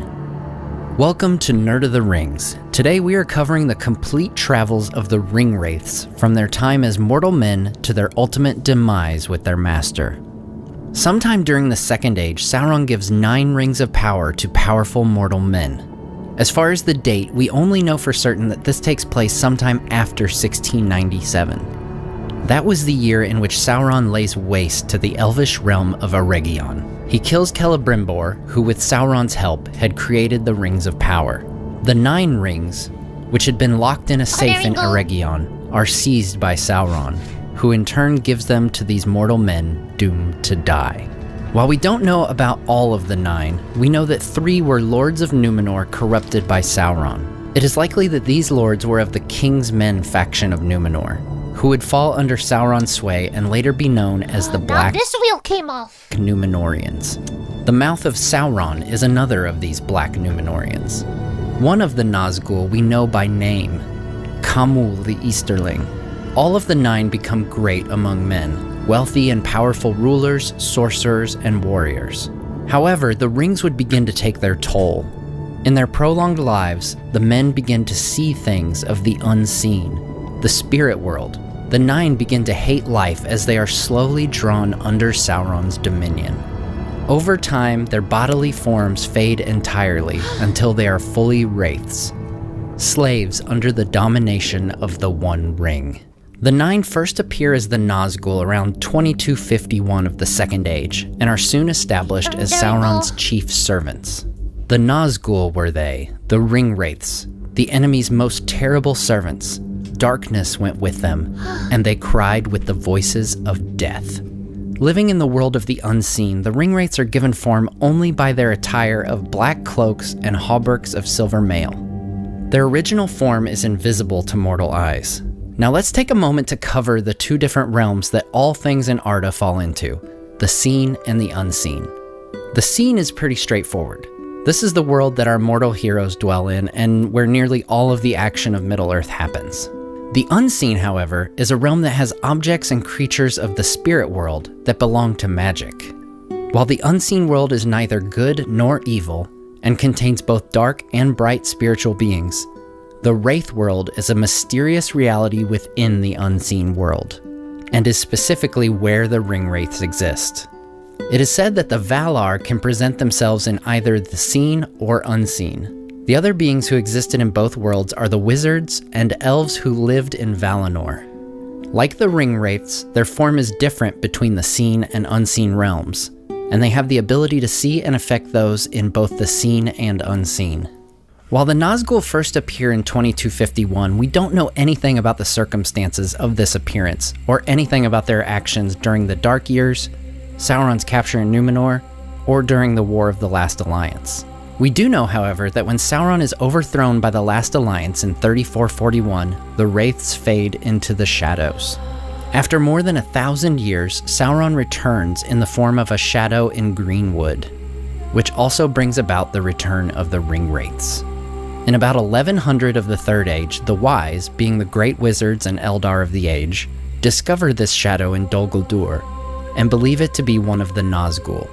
It was actually around 200 years later that the Lord of the Nazgul founds the Witch Kingdom of Angmar, gathering evil men and the newly multiplied orcs of the Misty Mountains to his service. For the next 675 years, the Witch King makes war on the northern kingdom of Arnor. Now, I have an entire video on these conflicts, so check that out for more detail on this specific time period. While Arnor is doing all it can to hold on against the Witch King, Gondor is greatly weakened by both war and the Great Plague. This causes their watch on Mordor to cease and Gondor's borders to withdraw closer to its capital.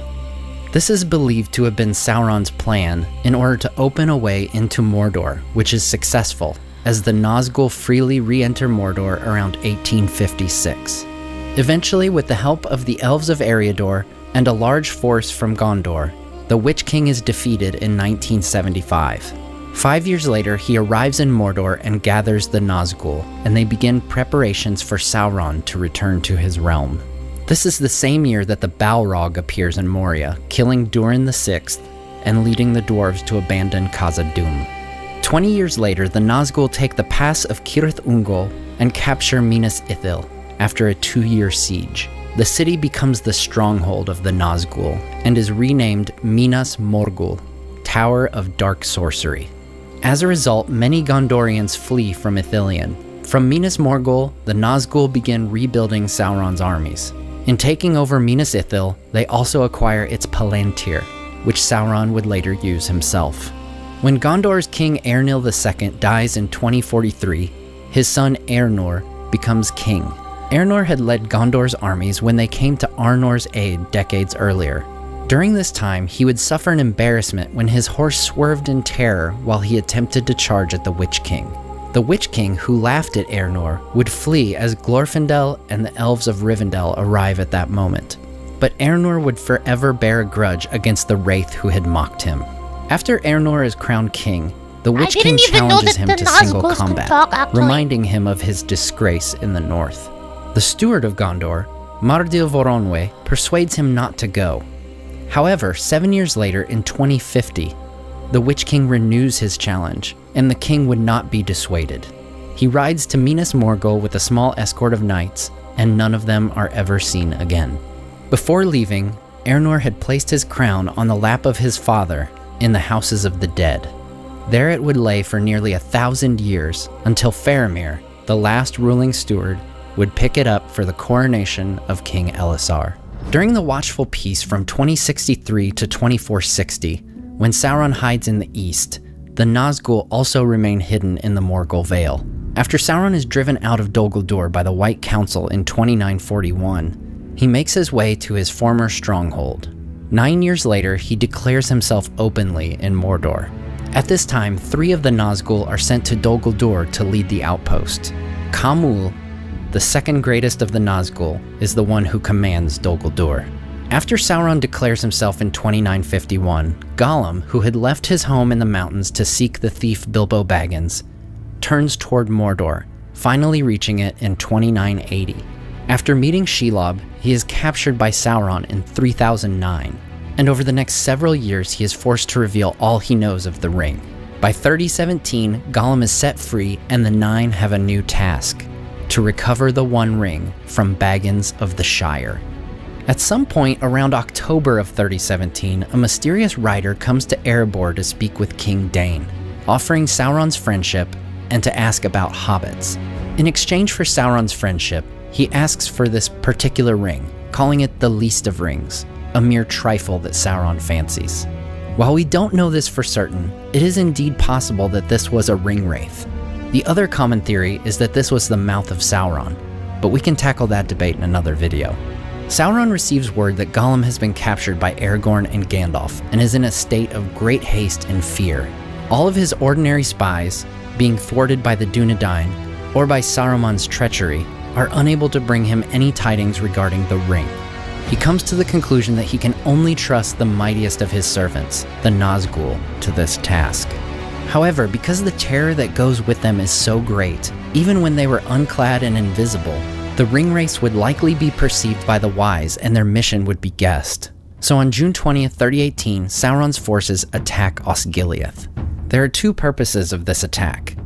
One is to test the strength and preparedness of Denethor, which is greater than Sauron had hoped. The second, more important purpose was to make the appearance of the 9 Nazgul to seem as if it was just part of his war strategy against Gondor. This way, the wise would not know they were in fact searching for the One Ring. On this same day, he also launches an attack on Thranduil, with orders for the orcs to capture Gollum. At this time, the Witch King and 6 other Nazgul live in Minas Morgul, while Khamul and 1 other live in Dol Guldur. The Black Captain leads his 6 companions over the Anduin, unclad and unmounted, therefore invisible. They pass slowly and in stealth through Anorion, over the Entwade, and into the Wold. Meanwhile, rumors of darkness and dread begin to circulate, though men knew not where these things came from. The 7 ringwraiths reach the west shores of Anduin, a little north of Sarngabir, and there receive horses and clothing that are secretly ferried over the river around July 17th. They travel north, seeking the Shire. 5 days later, they meet the Nazgul of Dol Guldur in the field of Celebrant. From Khamul, they learn of Gollum's escape from both the elves and the orcs, and that no dwellings of halflings were in the Vales of Anduin, the villages of the Stores by Gladden Fields having long been deserted. The Witch King, however, sees no better option and they head north, hoping to come across Gollum. Avoiding the protection of Galadriel's ring, they pass between Lorien and the mountains. Having failed to find the Shire after nearly 2 months, the Black Riders return to the Wold empty-handed. Messengers from Mordor bring threats from Sauron. He has learned of Boromir leaving Gondor, of Saruman's deeds, and Gandalf's capture. Though he concludes none of the wise have the ring yet, he believes Saruman at least knows where it may be.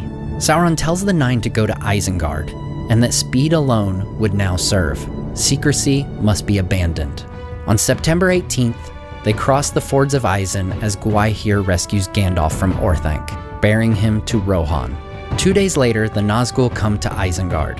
Saruman, who at this point is already a traitor to both the wise and Sauron, knows he must find the ring for himself or come to ruin and torment. The circle of Isengard is too strong for even the Lord of Morgul and his company to assail without a great force.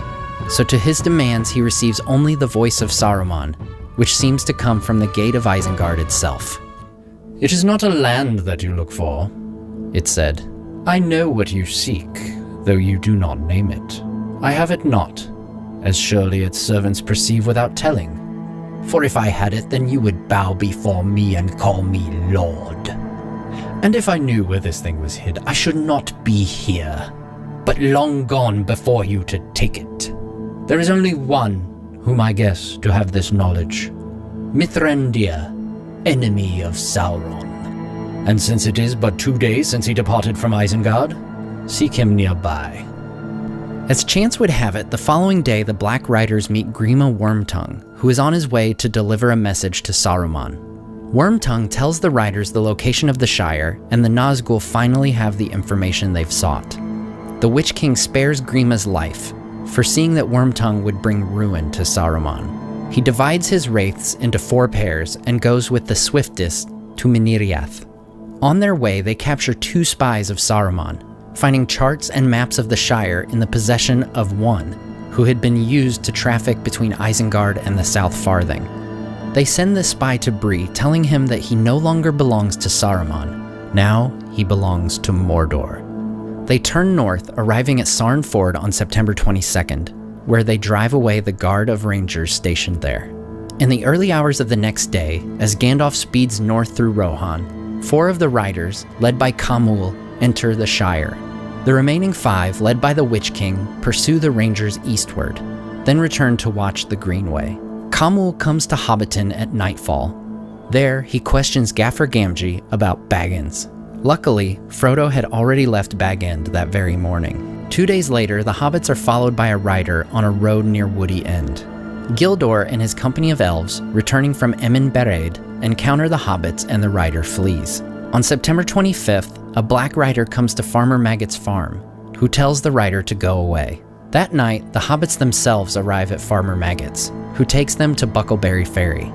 On the 26th, as the hobbits first encounter Tom Bombadil in the Old Forest, 2 riders come to the Prancing Pony in Bree and talk with Nob, who closes the door on them. The riders then leave Bree. On September 28th, the hobbits are captured by a Barrow-wight, one of the spirits sent there by the Witch King centuries earlier. They are once again rescued by Tom Bombadil.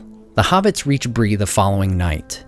Bill Ferny and the Southerner tip off the Black Riders about the hobbits, saying that one of them mysteriously disappeared. Merry, who is out for a walk, spots this encounter. He attempts to follow the rider, but it disappears. Merry is overtaken by the Black Breath and faints. Luckily, Nob comes to his aid and returns him to the Prancing Pony, where he warns Strider and the other hobbits about the riders. Now, the Black Breath is another of the weapons of the Nazgul. It was said to be poisonous and could overpower those affected by it, and we'll talk more about that shortly. In the wee hours of September 30th, the Nazgul raid Crick Hollow while others attack the Prancing Pony. This is an interesting point, as in both the Bakshi and Jackson adaptations, it is the Ringwraiths themselves who attack the inn. While it isn't explicitly said who's responsible for the attack, there are some clues that point toward it not being the Wraiths. For one, Aragorn himself says he doesn't think they will attack the inn, as it isn't their way. In dark and loneliness they are strongest. They will not openly attack a house where there are lights and many people. Not until they are desperate. Not while all the long leagues of Eriador still lie before us. But their power is in terror. And already some in Bree are in their clutch.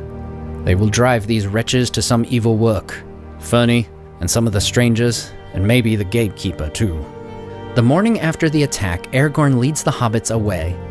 Gandalf comes to Bree that night and leaves the next day. Kamul brings word from the spy in Bree of Frodo's vanishing act. The Witch King guesses that Frodo will head east and sends 4 wraiths to Weathertop, the former tower of Amansul, which he had destroyed centuries earlier. He goes south along the Greenway and finds nothing. Gandalf discovers the riders and follows them, but the Witch King lets Gandalf slip ahead, and on October 3rd, the 9 attack him on Weathertop. Frodo and Aragorn, who are in the Midgewater marshes, see the flashes of light from the battle. Gandalf escapes Weathertop and is pursued by 4 of the riders. 2 days later, Aragorn and the hobbits come to Amansul themselves, where they are attacked by the remaining 5 Ringwraiths. There, Frodo is stabbed by the Witch King. The Witch King's Morgul knife has the ability to bring someone permanently into the unseen realm, specifically the Wraith world. Frodo begins his transformation after being stabbed. While Aragorn arrives and attacks using fire, the Witch King and the other Nazgul depart, believing their objective to be completed. Meanwhile, Kamul and his 3 riders are camped at the last bridge, but are driven off on October 11th by Glorfindel. Is that why, after he was stabbed, Sauron could easily see him more? Because before that, even without wearing the ring, even when he wears the ring, he wasn't seen. But after he got stabbed, he was easily seen by Sauron. 2 days later, Aragorn and the hobbits cross the same bridge, and on October 18th, Glorfindel finds the company. As Frodo suffers from the effects of the blade, he is able to see Glorfindel's true form, which emits the light of Valinor. Along with Glorfindel's part, this quality was given to Arwen in the film adaptation, though she would not have had the light of Valinor, having always lived in Middle-earth. Gandalf speaks of this later when they're all in Rivendell. And here in Rivendell, there live still some of his chief foes, the Elven Wise, lords of the Eldar from beyond the furthest seas. They do not fear the ring wraiths, for those who have dwelt in the Blessed Realm live at once in both worlds, and against both the seen and the unseen they have great power. I thought that I saw a white figure that shone and did not grow dim like the others. Was that Glorfindel then? Yes, you saw him for a moment as he is upon the other side, one of the mighty of the Firstborn. He is an elf lord of a house of princes. Indeed, there is a power in Rivendell to withstand the might of Mordor, for a while, and elsewhere other powers still dwell. Now back to the Ringwraith's pursuit. The Witch King has now discovered that Kamul has been driven from the last bridge by his old nemesis Glorfindel. At this point, the Witch King only has one other rider with him, so is unable to openly confront the elf. They regroup and travel south, rejoining 4 others. They manage to pick up the trail of the company, and despite being hindered by Glorfindel and Aragorn, the 9 pursue Frodo to the Ford of Bruin. His body was being pulled into the Wraith world. But those who can see into in the world saw him as a glowing spirit. For a split second, yeah. That's why I was like, is that why Sauron was much easier? It was much easier for Sauron to see him then? There, by the power of Elrond, the waters of the Bruinen rise, sweeping the 9 downstream. With the ringbearer safe in Rivendell and 8 of the horses dead, the Nazgul have no choice but to abandon their pursuit. The Witch King takes the only surviving horse back to Mordor, arriving in December of 3018. He sends aid to the other 8, who return to Mordor in secret. There, in Minas Morgul, they prepare for a grand invasion of Gondor. While the Witch King, who is given added demonic force by Sauron, prepares for war, we know some of the other Nazgul begin traveling on fell beasts. On the night of February 23rd, Legolas shoots a fell beast with his new bow of the Galathrim. Though we don't know for certain, it is implied that this shot killed the beast. We also know that as Frodo, Sam, and Gollum make the passage of the Dead Marshes on March 1st through the 4th, a Nazgul flies overhead, striking fear into all 3. On March 5th, as they near the gates of Mordor, a Nazgul flies overhead yet again. That very night, Gandalf and the victorious party of King Theoden are camped at Dol Baran after their parley with Saruman. Suddenly, a shadow falls over the company.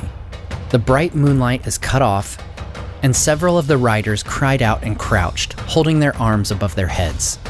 Gandalf cries out, "Nazgul, the messenger of Mordor! The storm is coming. The Nazgul have crossed the river. Ride, ride, wait not for the dawn."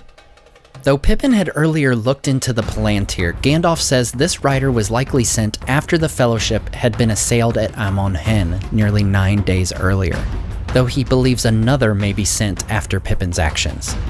Finally, on March 10, 3019, the signal is given and the full might of Minas Morgul is unleashed.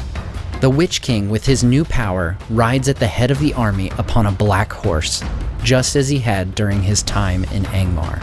As he passes out of the gates of the Dead City, he senses the presence of Frodo, and though he is disturbed, he continues through Ithilien. That same day, as Faramir returns to Minas Tirith to report to Denethor, he is nearly caught by fell beasts, but Gandalf saves him. With the Witch King in command, Osgiliath quickly falls 2 days later on March 12th. The Witch King sends out other Nazgul on fell beasts, and Faramir is wounded by a dart and the Black Breath. But his company is saved, and he is returned to Minas Tirith. The Ramas Ekor, a great wall, over 35 miles in length surrounding the Pelennor Fields, is breached, and the Pelennor Fields are overrun. On March 14th, Minas Tirith is besieged by the forces of Mordor. They send fire and the heads of dead Gondorians into the city by catapults, then launch their assault. At midnight, Grond rolls to the gate of the city. The Witch King cries out evil spells onto it as it breaks the gates of Minas Tirith in just 3 swings. The Lord of the Nazgul rides on his black steed into the city unchallenged, save by Gandalf. Before the pair could battle, however, a cock crows and the horns of Rohan sound in the distance. Sauron's multiple attempts to keep Rohan out of this planned battle had failed, and the Witch King is forced to ride out and attack them instead of fighting Gandalf and destroying the city. Theoden's charge drives the forces of Mordor from the northern half of the field, and he personally kills the Southron chieftain. Mordor's forces would counterattack, however, and the Witch King, having ridden out to fight against Rohan's charge, sets upon them and racks them with fear. His fell beast attacks Theoden, whose horse Snowmane loses control and is hit by a black dart. The horse falls on Theoden, mortally wounding him. As the fell beast prepares to devour the king, Durnhelm stands defiantly between them. The Witch King mocks this Rohan soldier, saying no living man may hinder the Lord of the Nazgul. Éowyn throws off her disguise as Durnhelm and reveals that she is in fact not a man. The Black Captain hesitates slightly, knowing of Glorfindel's prophecy that he would not meet his doom by man, but he heeds it no longer and attacks. Éowyn slays his fell beast, but the Witch King rebounds, giving a violent cry that stings her ears like venom. He throws his black mace against her shield, splintering it and shattering her arm. As he raises his mace to kill his foe, Merry stabs him with his barrow blade, a sword forged during the wars between Angmar and Arnor, and containing spells against the Witch King. This both distracts and likely seriously injures the Witch King. Éowyn, with her last strength, drives her sword into his crown. The sword shatters and the Black Captain is slain. His spirit fades into a shrill voice on the wind. As we know, the battle would eventually turn in favor of Gondor and Rohan, with the forces of good being victorious in the Battle of Pelennor Fields. After the battle, Aragorn comes to the Houses of the Healing, where he sees Éowyn, Merry, and Faramir all suffering from the Black Breath. That is really As he good, uses thank Athelas you. to cure all three, word begins to rapidly spread that the king has returned. Also on March 15th, Frodo and Sam see a shape moving at great speed out of the west. This is one of the winged Nazgul, but rather than his voice holding terror, it is instead a cry of woe and dismay. The Nazgul is returning to Barad-dûr to tell Sauron the Witch King has met his doom. Aragorn leads the host of the West from Minas Tirith on March 18th. Beginning on the evening of March 22nd, the Nazgul fly overhead, out of the sight of all but Legolas, watching the army's every move. Meanwhile, Frodo and Sam leave the road and turn south to Mount Doom. 3 days later, during the Battle of the Black Gate, the 8 remaining Ringwraiths attack the army of the West. The Nazgul themselves are attacked by the Great Eagles of the North, including Gwaihir the Windlord and his brother Landroval. They bear down upon the Nazgul, who turn and flee, not because of the Eagles, but because Frodo Baggins has just claimed the ring as his own at Orodruin. Sauron, perceiving Frodo wearing the One Ring, summons the Ringwraiths immediately to Mount Doom. They arrive too late as the ring falls into the fire along with Gollum. As the mountain erupts, the Nazgul are caught in the firestorm. Khamûl and the other 7 Nazgul are destroyed, never again to plague the peoples of Middle-earth. While Merry, Éowyn, and Faramir would seemingly recover from their experiences with the Black Breath, Frodo would not be so lucky. His wound troubles him for the remainder of his days in Middle-earth. Every October 6th, the anniversary of being stabbed by the Witch King, he falls ill until he sails into the west on September 29, 3021. As for Minas Morgul, it would remain abandoned for quite some time. While Faramir is made Prince of Ithilien by King Elisar, he dwells in Emin Arnen at the recommendation of the king. The land of Minas Morgul was such a terror on the minds of men that Aragorn deems it unfit for human contact for many years. Eventually, however, the city is rebuilt as Minas Ithil, and the last trace of the Nazgul in Gondor is gone at last. As always, I want to say a huge thank you to my Patreon supporters who make this channel possible, including wizard-level patrons Tom DeBombadil19, Sky Carcass, Judy IHops, and Jim Limber Davis. To find out how you can score some exclusive perks and help the channel, visit patreon.com/nerdoftherings. Thanks so much for watching, and we'll see you next time on Nerd of the Rings.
Okay. There we go. I know, I know. I'm gonna shorten this shirt some other time, cause this will take me a lot longer. This shirt is gonna be fucking annoying for me.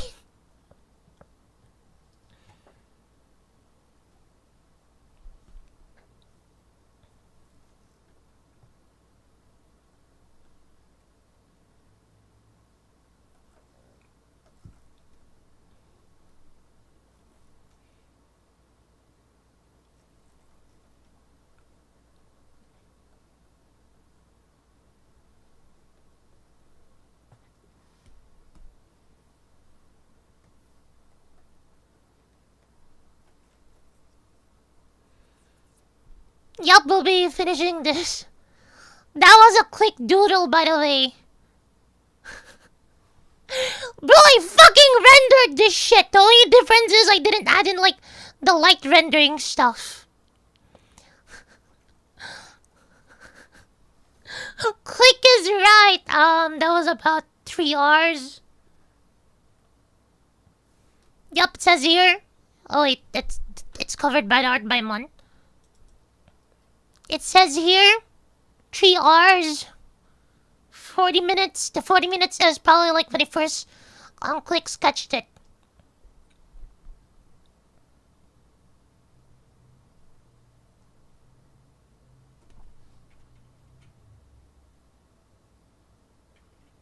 I'll resize it to make it bigger, Vanya.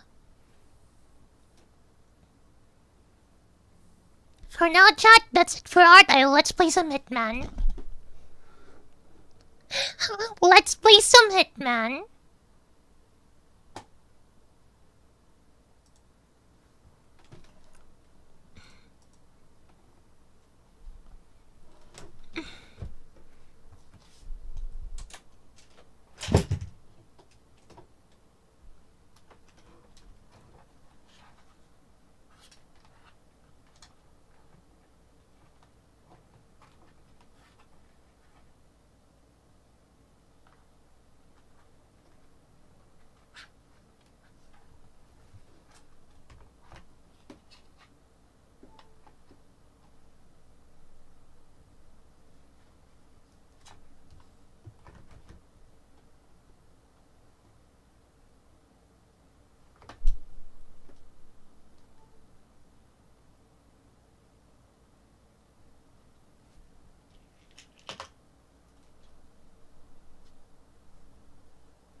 Okay, sorry.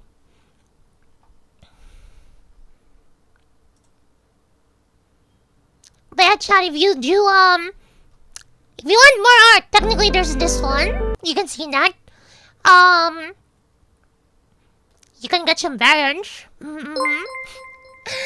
the way, sing for your rhymes of Zach, thank you.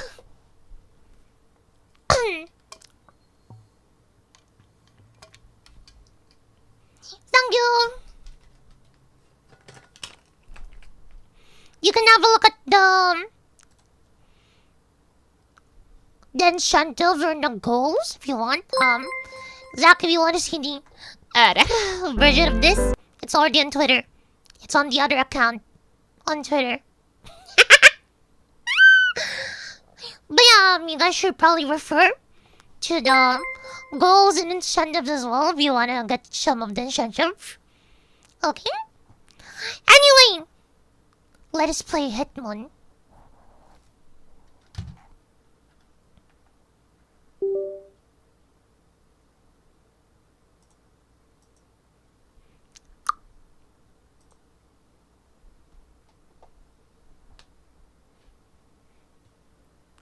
It's literally on the...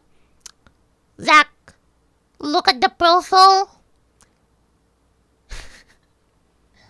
It's literally there.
Good work.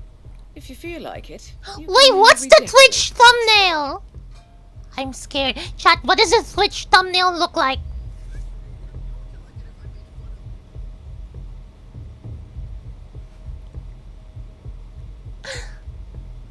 Optimus, can you screenshot it and send it in the Discord? No, I'm curious what it looks like.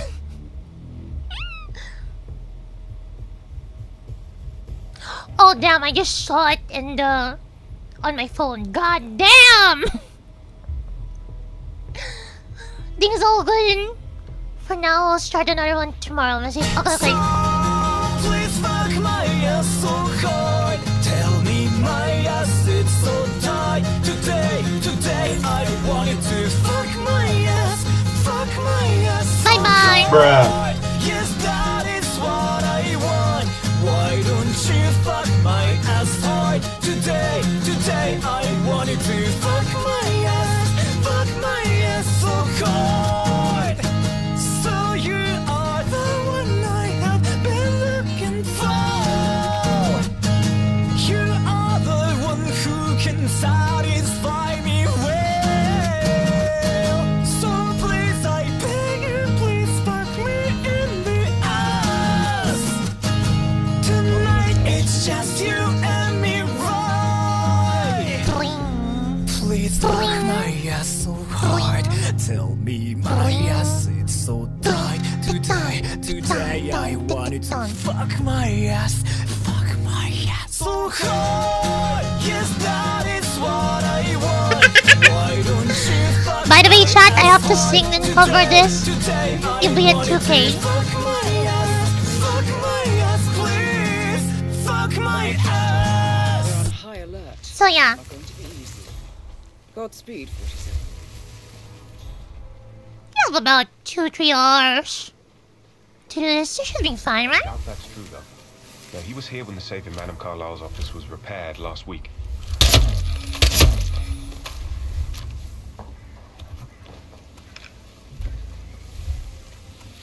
Don't worry, chat. This is already high alert area. They can't go a much higher alert. Oh, I forgot. I need to close the tabs here. I'm just gonna close the window. There's like one closing windows.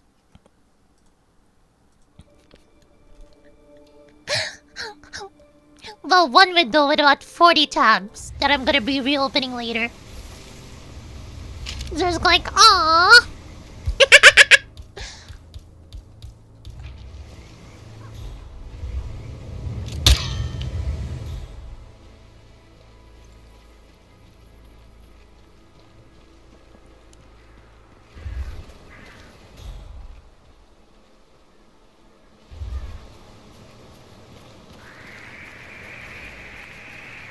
Did you give the Fitzpatrick token to Madame Carlisle's daughter? Rebecca? Yes. She's insistent, that one. She kept asking all kinds of questions. Who had the other one? Why I gave it to her, that sort of thing. You did make sure she didn't see you give the other one to the butler? Of course.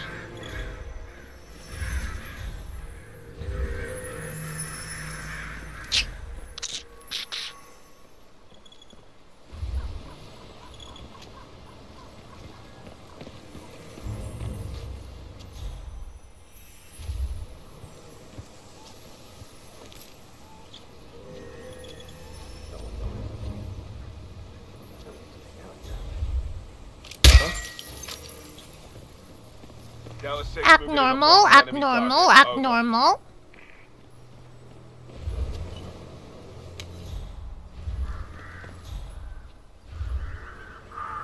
This is Gravedigger in sector figure 693659. We are all clear. Okay, we're gonna wait for this lady to, like, no longer be there. Then I'm gonna knock him out, knock him out. By knock him out, I mean I'm gonna shoot both of them. The problem is that lady will see us shoot them. So I can't do that yet. I have to get rid of them so they're no longer a problem for me later. Lady, get out of the fucking way! This affects me too, you know.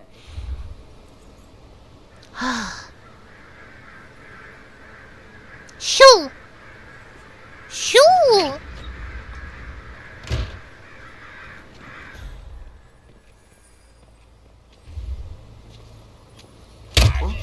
Ah, shit!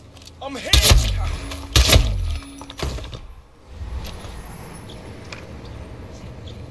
Dumbass.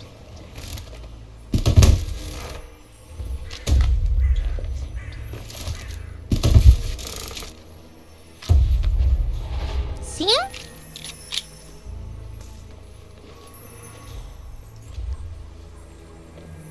Chat, this is what you call I have a certain set of skills.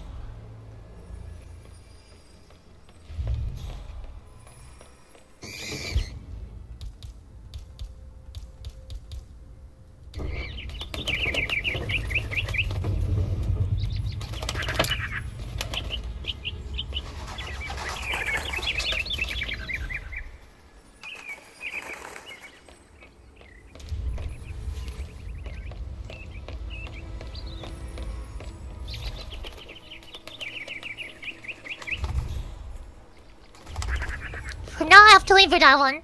Can you kill someone with blunt force first? You can't really kill someone with blunt force in this game.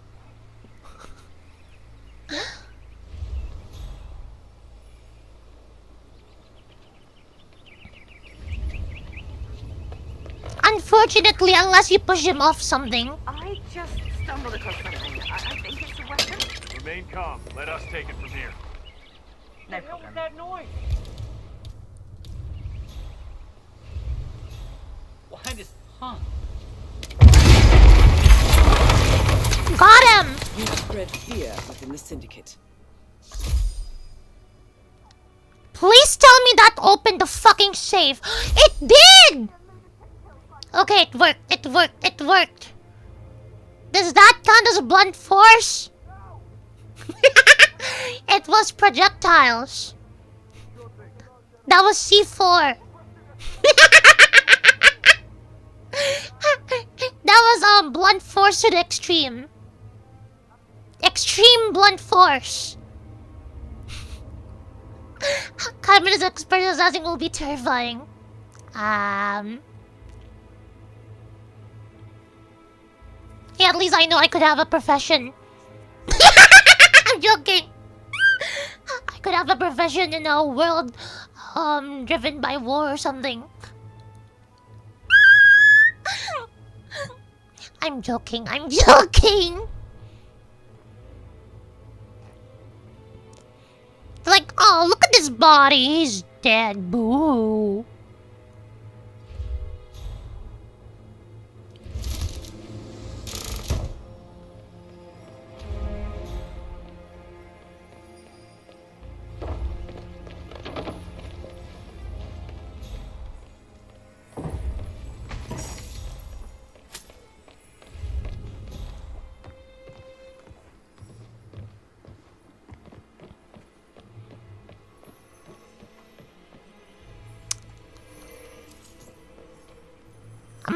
guy all the way over there first before the one here.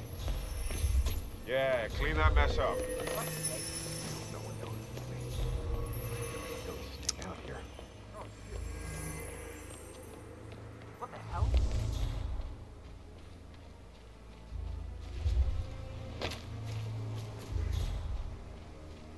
So chat, didn't you like my technique there? Jamtex explosions. Hmm?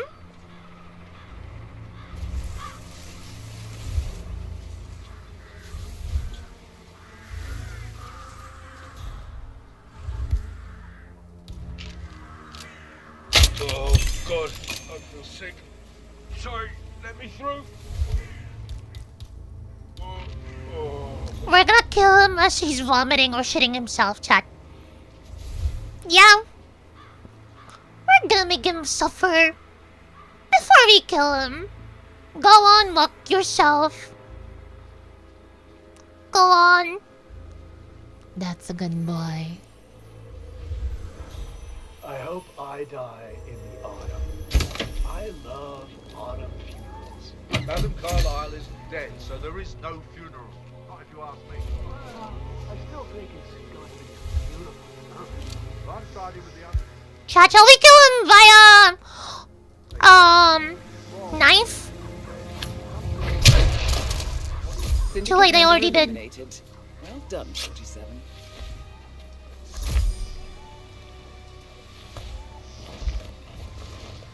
Dump. James Bond 007. First flight of Agent 47 from memory. 47 is definitely more lethal. 47 just lethal.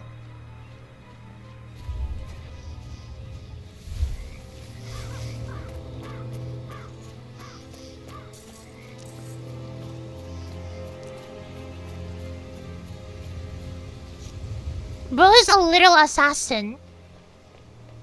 Hello, sir. Hello, peasant.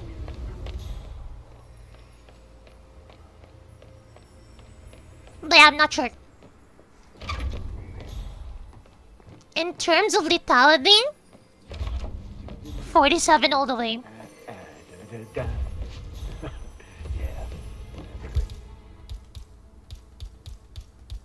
So, how long have you been working here? About a month now. You're American. What on earth are you doing in this shithole? I feel like you belong to clubs in London. I bet you're a great dancer. Shit. Oh, Jesus, hey. Shit. Fuck, devs of 007. Yeah, I know that. Where the hell did he go? That's why I trusted pre-ordering this Come on, game. copy. There's some loose cannon disturbed.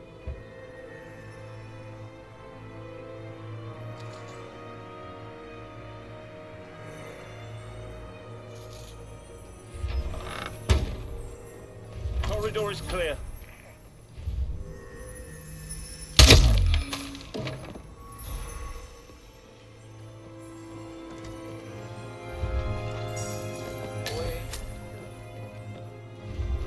That was easy.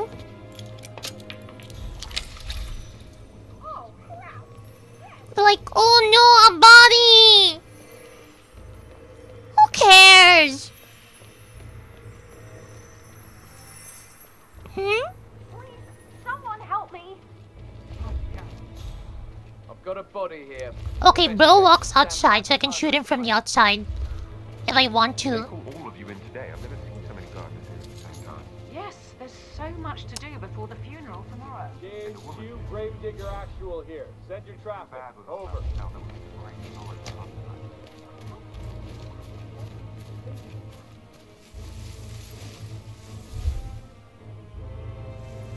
JHQ, I have nothing to report from my current location.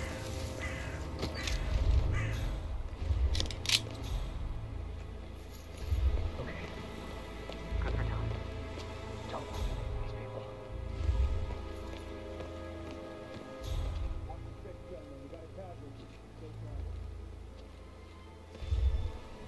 That lady will see me from here?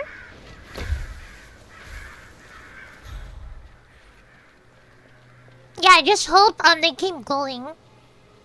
They are making more missions actually. Like, I'm just waiting.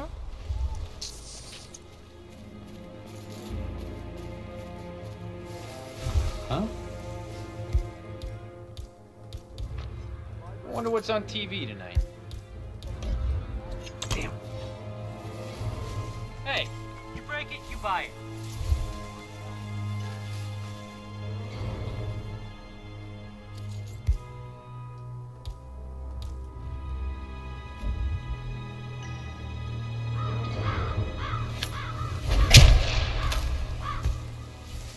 He did.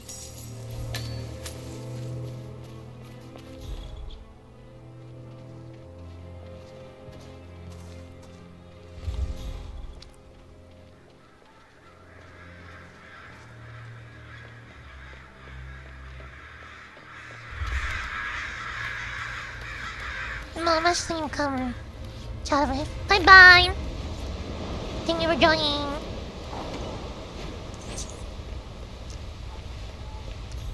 So, Mons, what do you think of my current skills? By the way, this area is actually high alert. Fun fact. This area is high alert.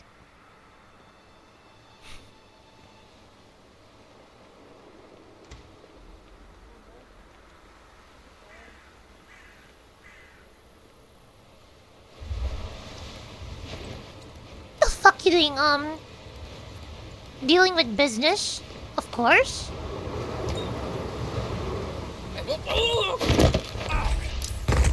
Well done, 47. This will surely be a blow to the Syndicate. You should get back to the safe house. I'll contact you later.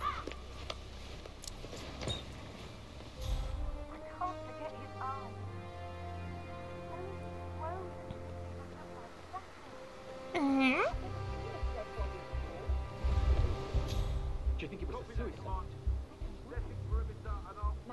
The fuck I'm doing, Zoro? Eliminating my target.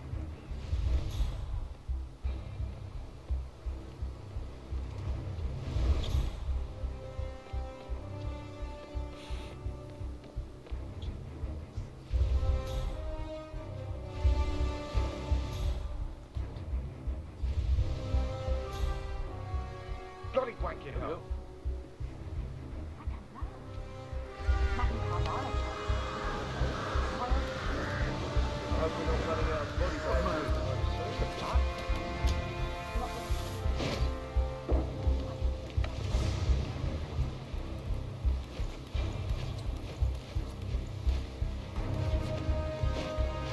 Assassin's Creed.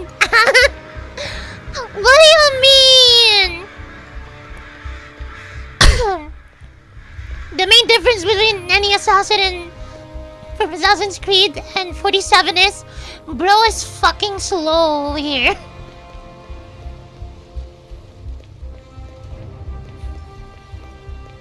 If this was an assassin, bro would be like running.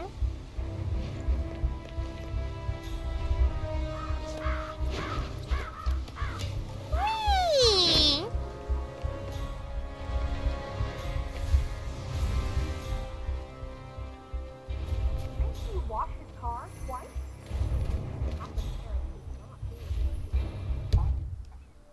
I forgot to get... No, I don't need the money. It's fine. Let's go.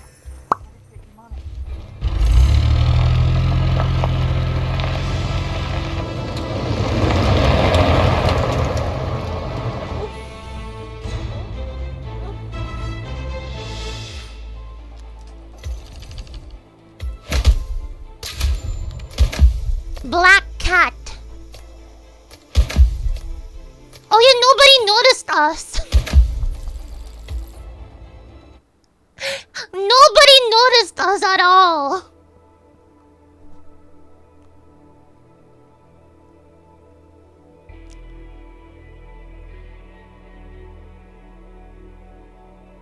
Impressive work, 47. Let me know when you're ready for your next assignment.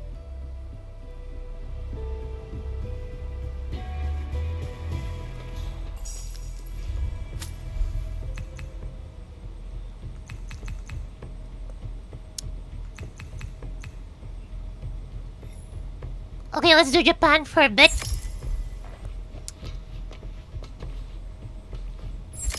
Shouldn't be that hard. Okay, don't need bombs in this one. Don't need that. I need the sniper and an SMG.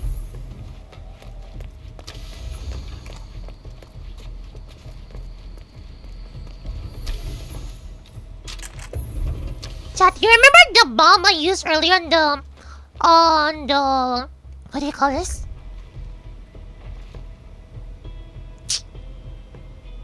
The safe? That's the only thing showing up here. Cause I already got all of them before. Look! I have all the tools.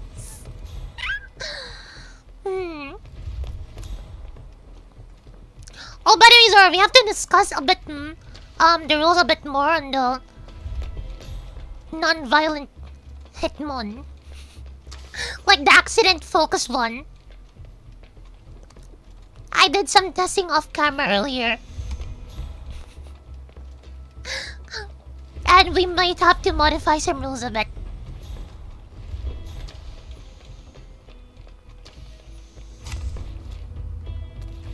So yeah. Did I bring the thing? Oh yeah, I did. Now I'm bringing a scrambler. Those are really useful.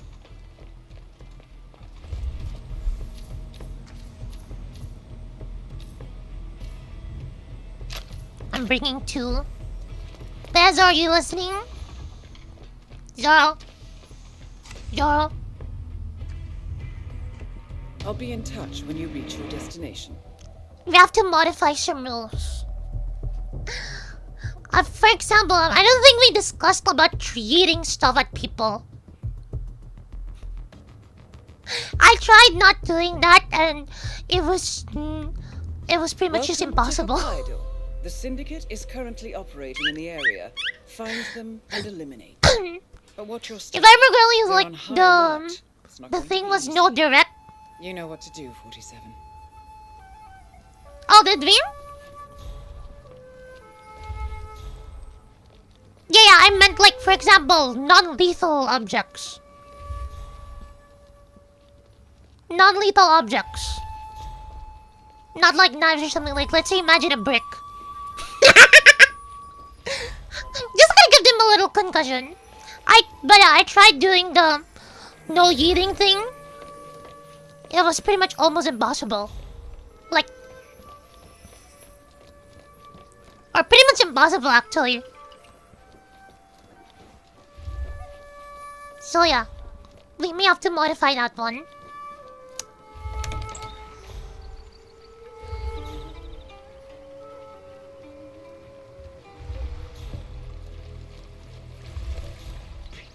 Shit. Yeah. So that means just using non-lethal objects for eating should be fine then, right?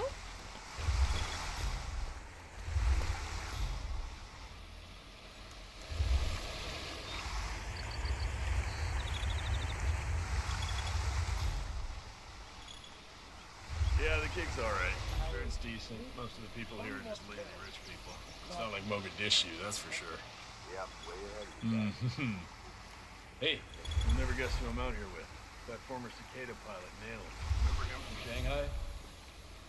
That's the one. He's still dealing, too. I shit you not. I think he's making a decent bonus on it. If he had some under-the-counter merchandise, flew in some important doctor. I'm sure he could fly her as well.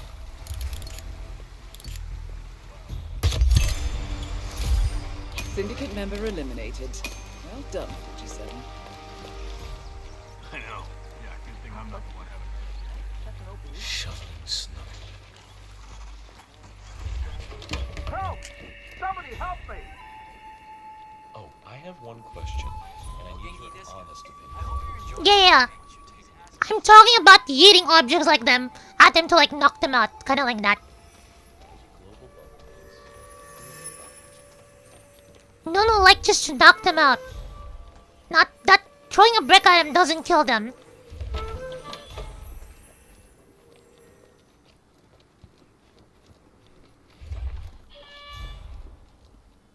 I tried doing it earlier. I was there for like 3 hours. It was the mission I was playing earlier, like the previous one I was just playing.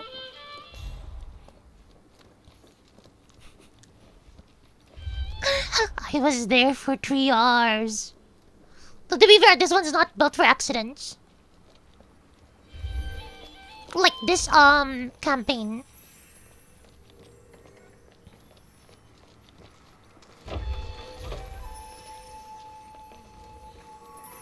But I think I need to like reconsider that part. Hello, sir.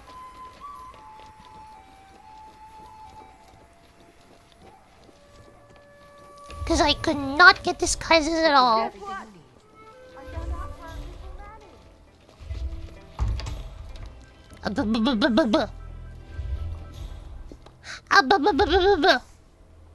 Quantum Leap for like $1 billion. Uh-huh.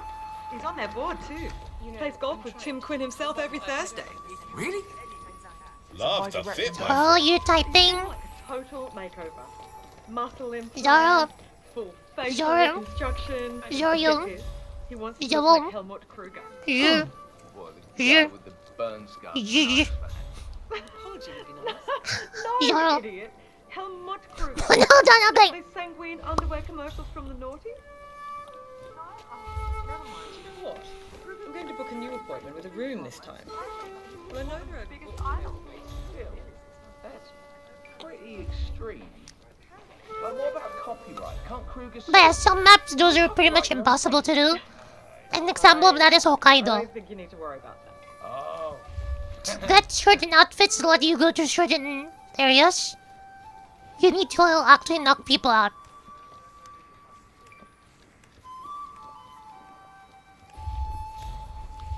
Oh, this guy is one of the targets. This'll be fun.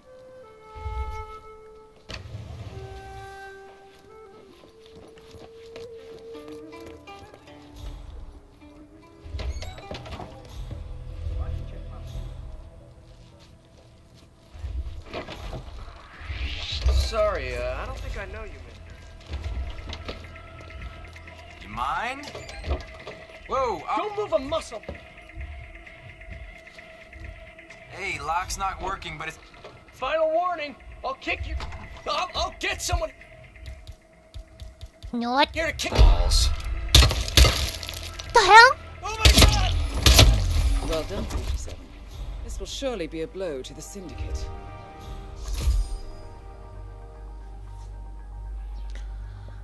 Sorry, guy taking a shit. The guy taking a shit.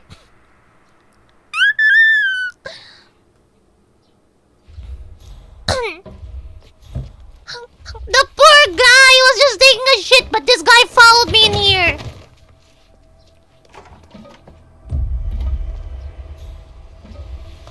Chad, it was clearly his fault, not mine, right?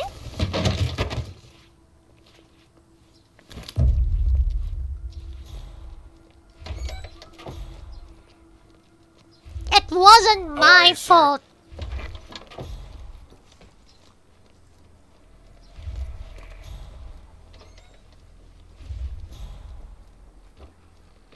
Damn, the fourth member's all the way up there. Mr. Jason Portman, please come to the hospital entrance. A doctor will escort you to your checkup. That was for Mr. Jason Portman. A doctor will escort you to your appointment. Please proceed to the hospital entrance.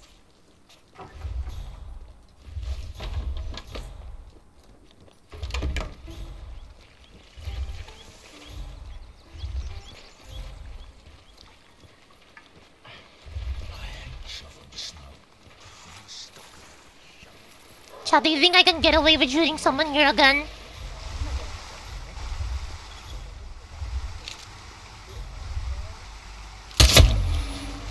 Excellent work, 47. You've spread fear within the Syndicate. Oh my god, oh my god, oh my god. Run inside! Be doing your job. Woo!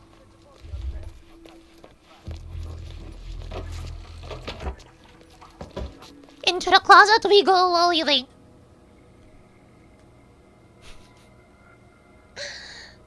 Into the closet we go, while wait. Okay, chat, while we're waiting, I'm gonna mute, I'm gonna go to the bathroom and piss real quick.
Okay, I'm back.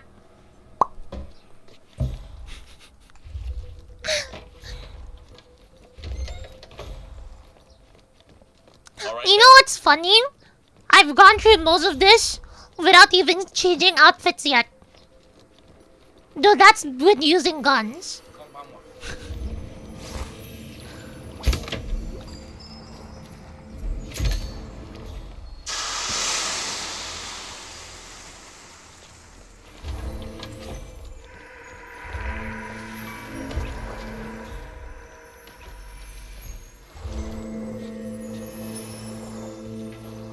I can take you in. Now move away.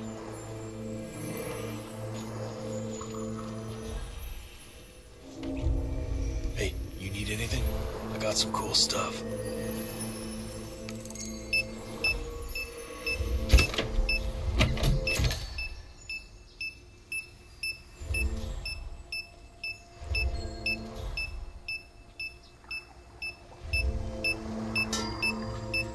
Okay, I have to wait for that light to move the other way.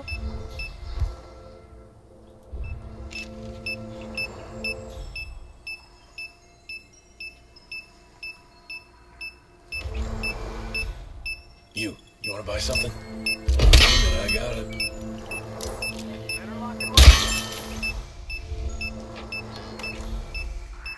Huh.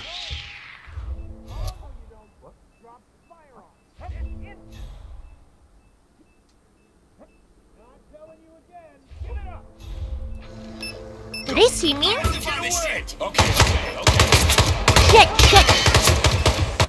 Shit, nope.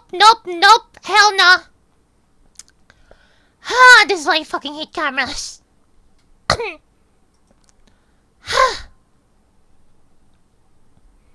Bloody hell!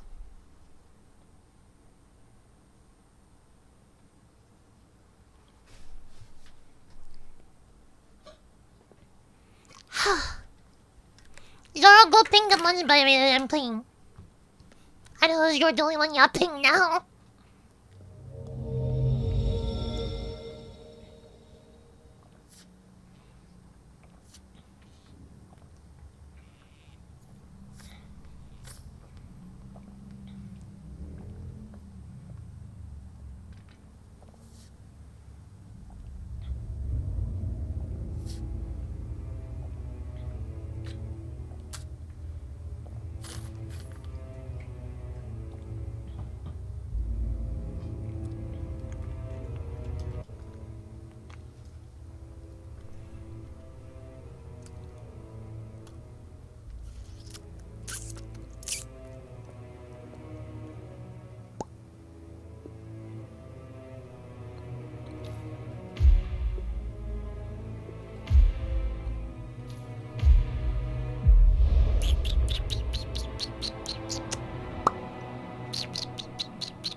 Have a good trip, 47.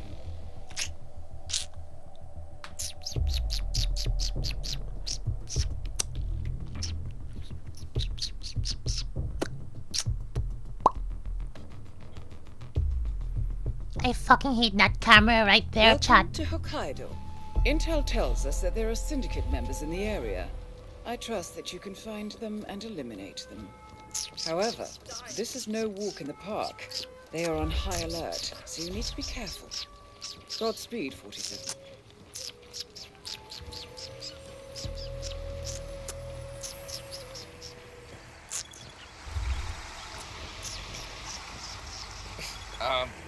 You are invading my personal space, sir.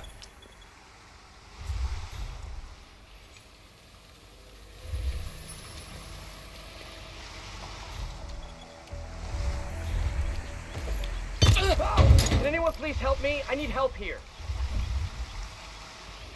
Hey, wake up. Everyone calm down. What's going on here? Look, you have to help me. There's somebody over there. I found a body. Okay, I'll take a look at it. Thanks.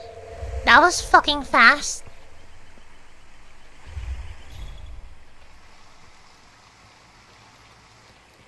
Come on, you copy? Seems like we have a troublemaker out there.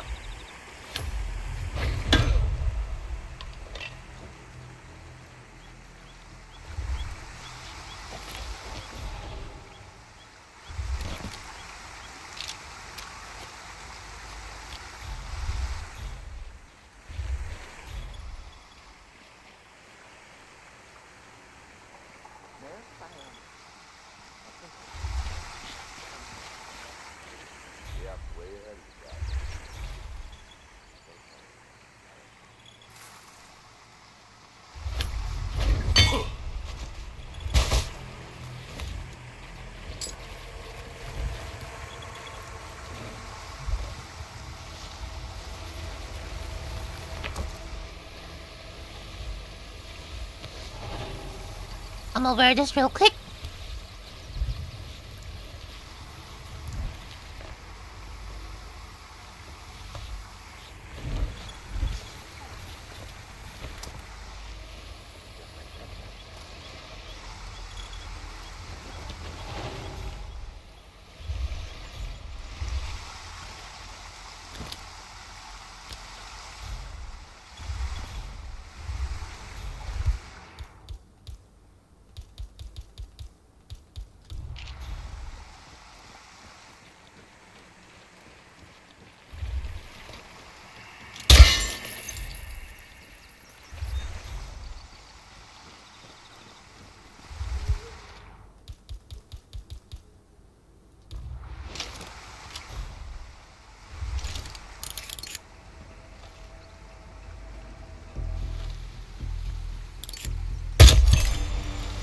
Syndicate member Shit. eliminated.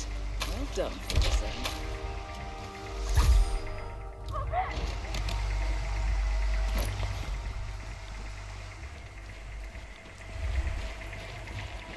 Oh my god, help! Help! Oh my god, help!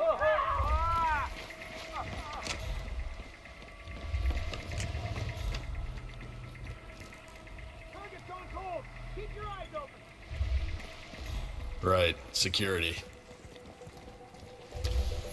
No one was orange here, so we should be fine for a bit. Now the question is, which security room did they leave the surveillance on? Reporting back from the garden. Nothing here. Moving on.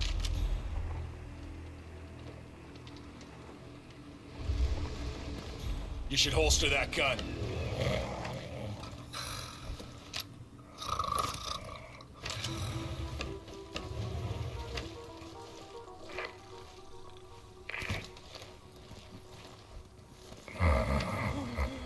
Riptide is hit! Riptide is hit! Shit, that was supposed to be headshot only. Don't.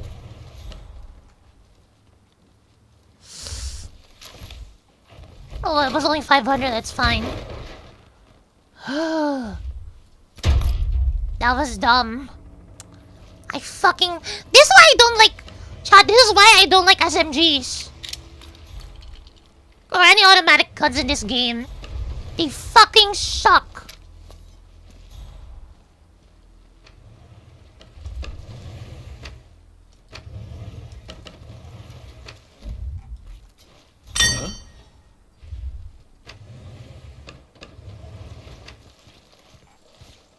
Come on, give me a break.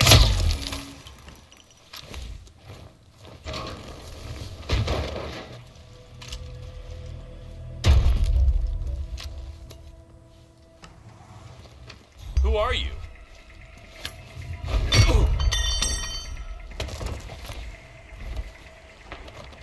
Goodbye.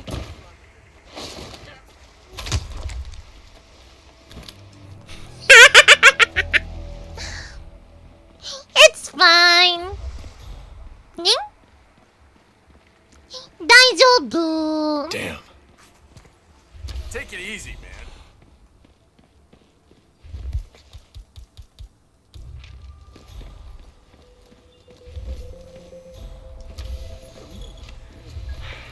That's a little harsh, isn't it? A total ban? I don't know. Just wait right here. Okay. Ugh, God, I cannot believe they let Yuki Yamazaki in here. Yeah, I saw her at the spa earlier with an entourage of bodyguards. Yeah, I had to leave. You're kidding me. What, the Yakuza lawyer? Trial of the century? Yeah, another. Felt like punching her lights out, too. I mean, she made a mockery of the judicial system, shamed the entire legal profession with her trickery. Oh, I remember that vividly. Scusi. Don't do that again. The way she tore down the witnesses was brutal. Contact. Disgraceful, even. I mean, I always felt like she loved doing that in front of the camera. Oh, yeah, between you and me, well, I think she was asked to prove a point. Damn it, that guy ruined my chance, chat. You saw that, right? Get him to crack. Please come to the hospital disappeared. That guy ruined my chance! For fuck's sake! Mr. Jason Portman. Yeah, A doctor will escort you to your appointment. Please proceed to the hospital entrance.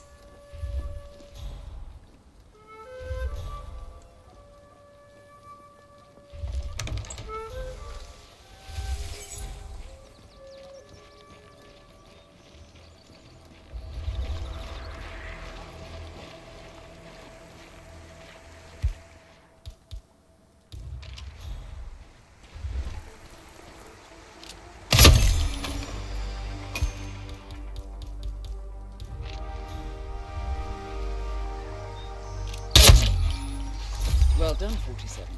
This will surely be a blow to the Syndicate. Bro still hasn't noticed.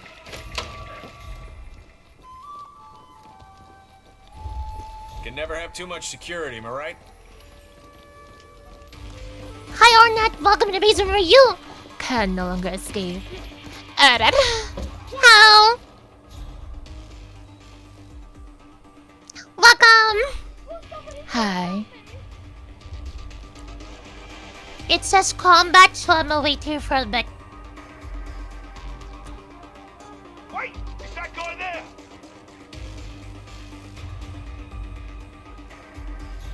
You're out of line, sir, and I will have to take you down if you don't comply.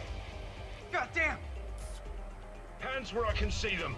The higher the better, buddy. Hey man, you need to drop the weapon. Is that clear, boy? Yeah? Help! No way!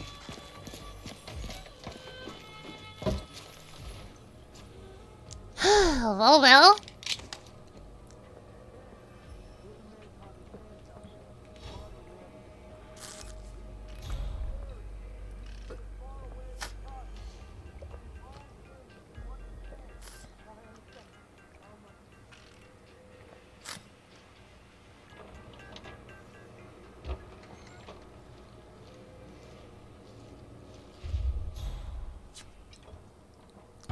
Okay, he doesn't see me at all. We're good.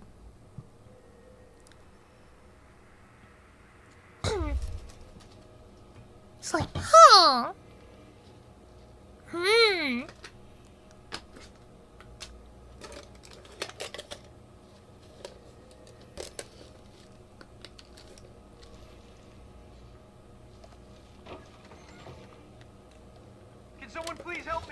I need help here.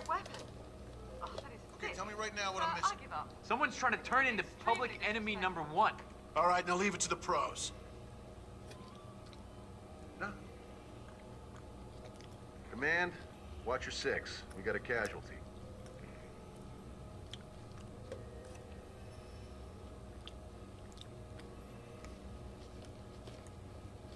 Yeah, just as I thought. This one's dead. Okay, people. You need to leave this area for your own safety. We're having some security issues, but everything is...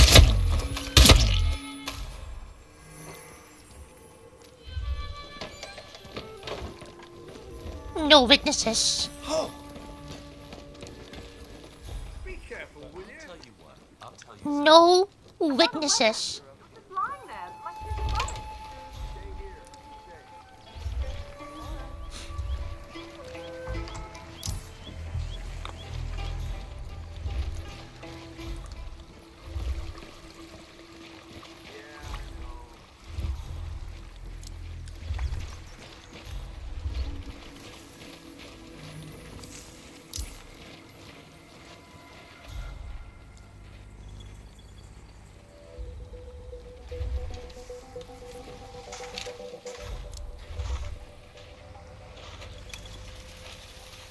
Huh?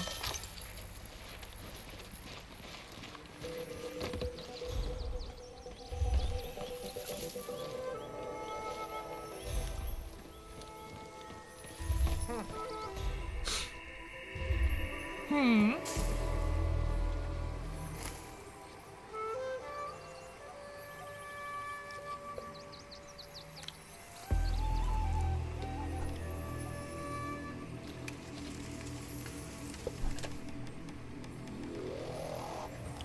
That security breach you mentioned. I take it you found something. All right, no. We're still looking. This is something else, I'm afraid. I know you prefer not to know our methods, but, well, our man was in such a hurry to acquire a heart from Mr. Sophus, a right-sided heart, that... He didn't cover his tracks? Not sufficiently, no. The curator was able to find a donor in Brazil. Treatment. He paid the leader of the clan to look the other way. Someone rolled. Our man almost didn't get the heart from custom. And just yesterday we called it Interpol. Interpol tactic illegal black market organ trade to this hospital. Okay. We will reach out, pull the available strings. In the meantime, Director, I suggest you get your house in order. Your chair is ready. Hmm.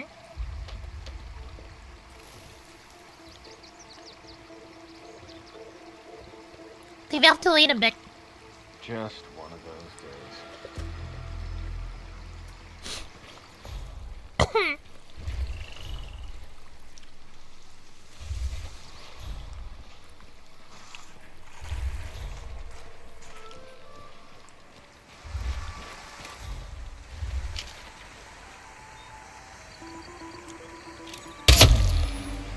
Excellent work, 47.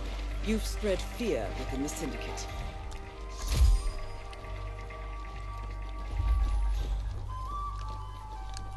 Got him. I got him. One more target to go. I don't know. Patient did die. Famous one at that. Still, it's not the chef's fault. What was the kitchen apprentice cutting out food that Aquariums always fill me with such calm. Looking at the beautiful fish, just serene in their simple existence. This stress right out of me. You got any tricks like that? Well, I do yoga. It's good for the body and the soul. It's actually gotta say I'm annoyed to have missed today's lesson. Now we just wait, chat. Working overtime as well. Actually, no. The instructor here at Gamma managed to injure himself doing something highly advanced pose. Now he walks on, he won't give any lessons. Met him in the washing area earlier. He refused to train me. Wow. Well, it sounds like yoga's a lot more hardcore than I imagined. Oh yeah, some of those poses would positively kill him.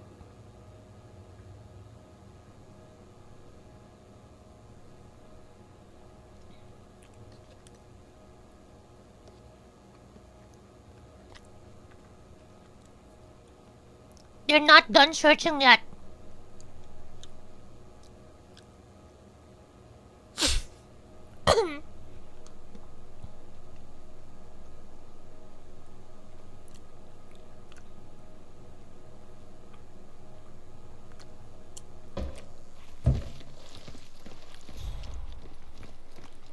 Oh, the safe is on this level.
Oh shit.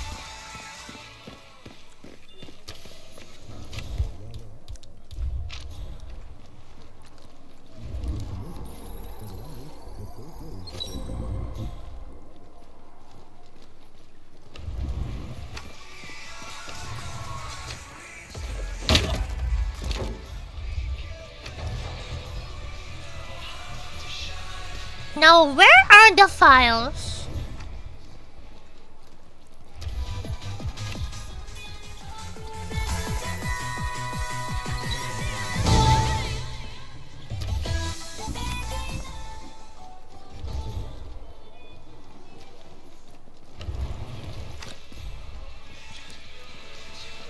Okay, there's nothing to scan here.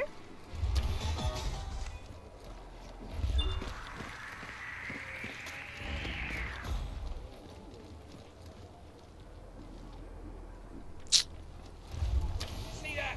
You are so dead. No one but to move like me.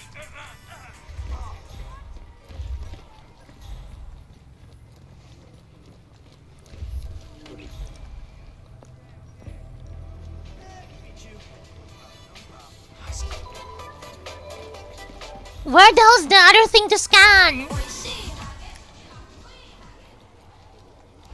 Oh, there it is. It's too small.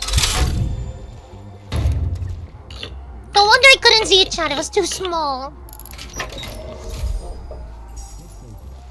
Ugh.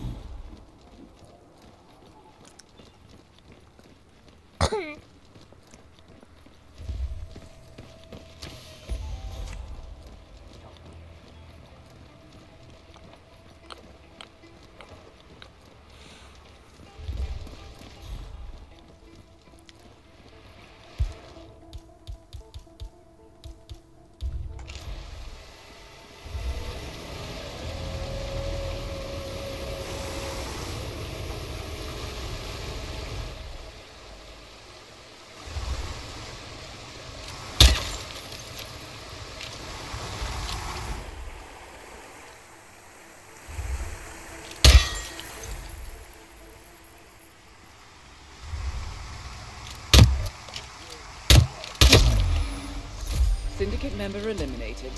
Well done, 47. Get back to the safe house. I'll be in touch. We're done here. Let's go, let's go, let's go, let's go, let's go!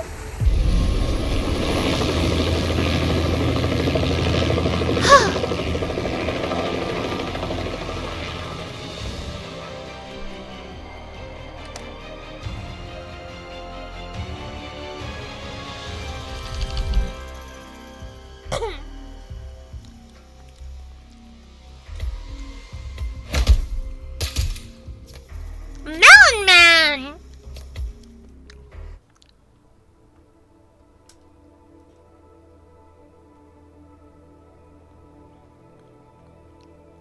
The next one is Colorado.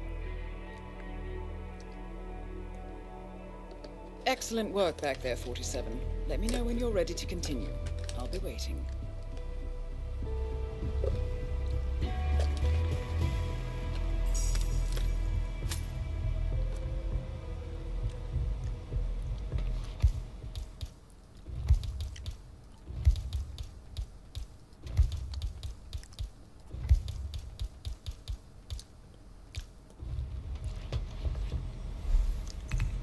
Fun fact, I'm saving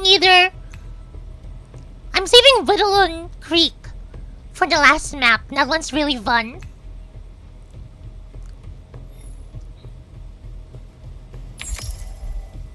Kill targets only. Assault rifle? The hell?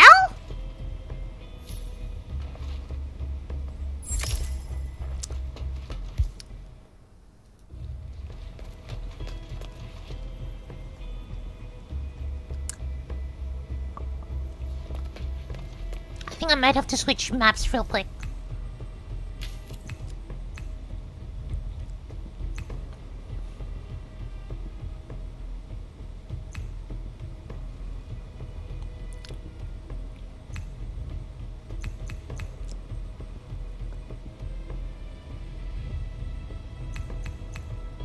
Okay, probably wouldn't need sniper in Bangkok.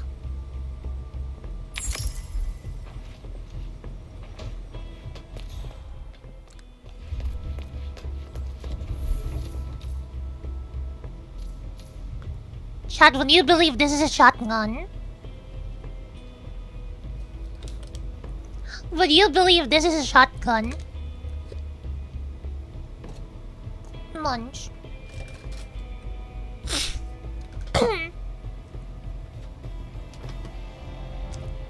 Will y'all believe that this one is a shotgun? Yes, really?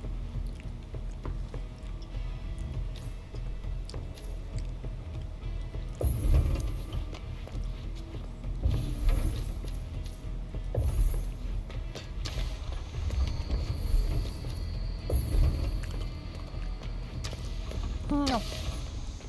Hi, Zangali.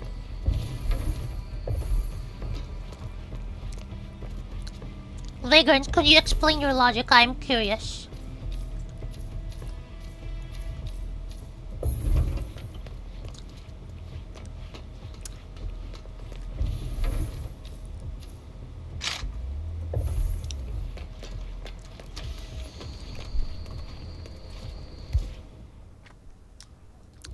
That is not epic.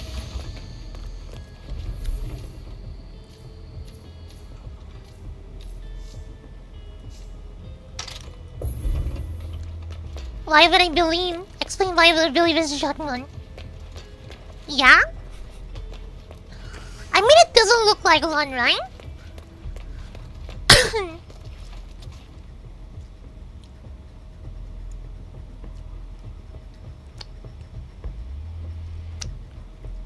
Oh, really?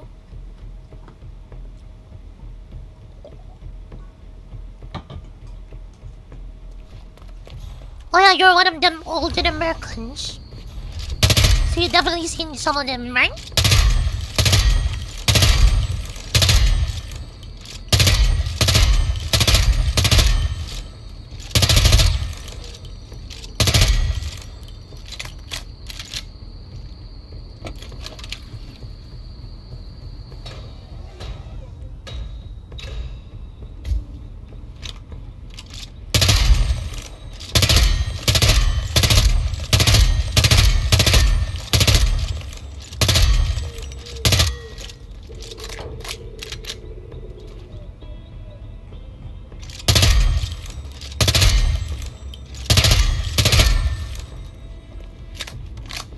Yeah, I'm not that good with assault rifle at all.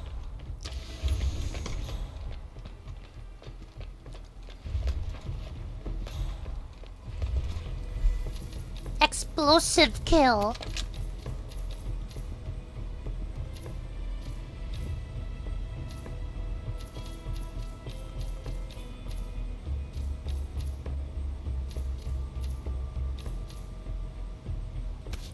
I'm bringing that as a backup.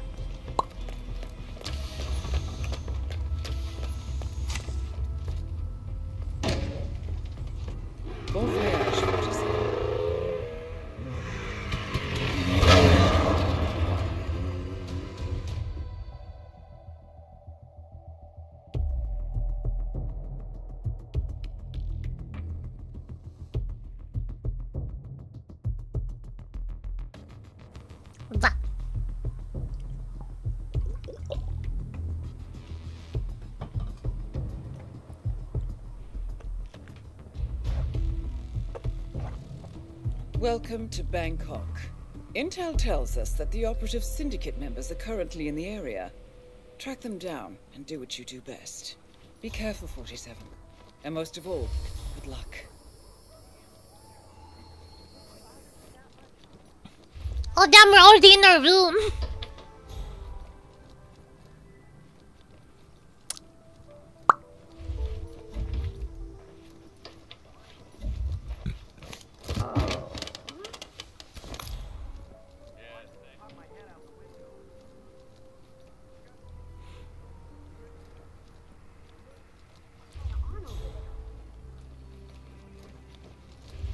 Oh, come on, man.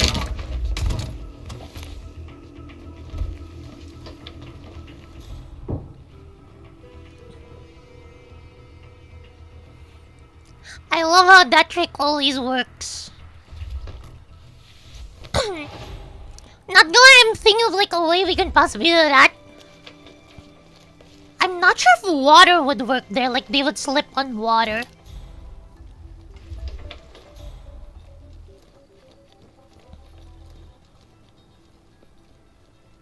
Hello, fellow guard.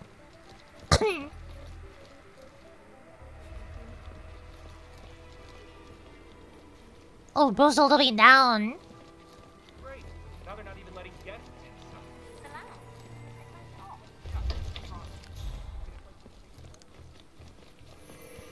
Hey, what do you do? What do you mean? What do you mean?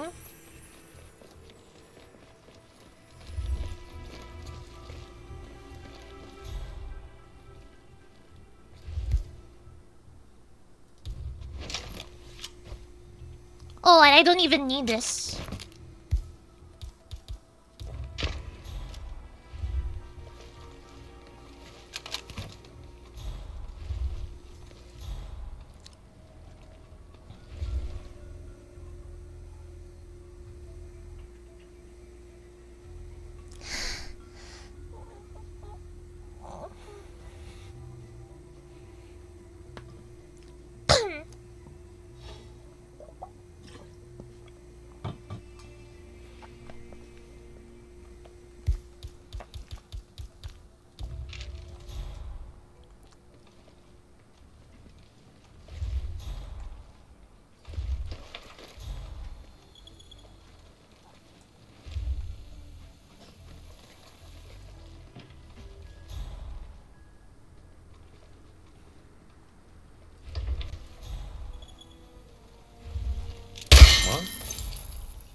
How long is it gonna take that guy to walk all the way back here? I need to shoot him in the head.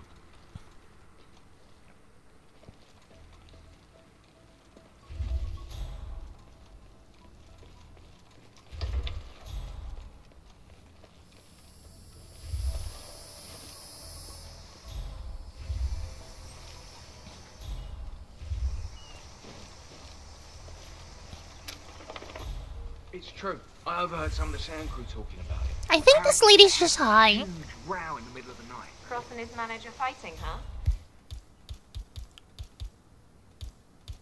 Well, bring on the gossip. Well, I only picked up bits and pieces. Something about Miss Barrett confiscating an audio recording from Cross. Huh? Oh, that Someone help me deal with this Coming up, oh god.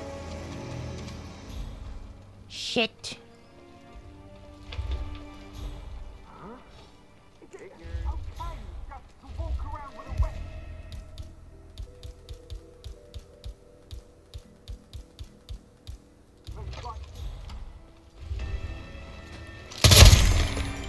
Excellent work, 47. You've spread fear within the syndicate.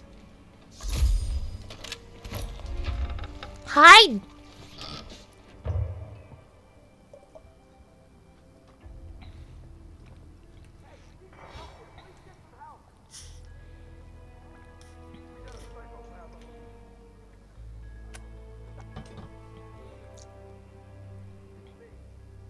Wait, did that guy not die? Oh wait, I forgot the one I shot with the poison thing. I I really need like the lethal version of that, but there's no lethal version of that.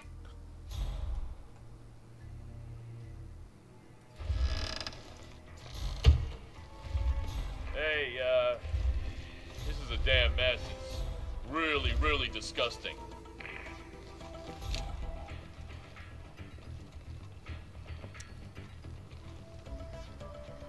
Central, the basement looks clear. It's pretty dark down here.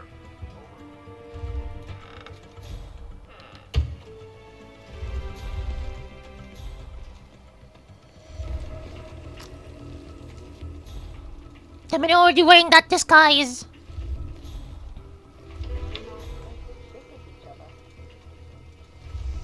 You know, we could snatch black. I probably think I'll go.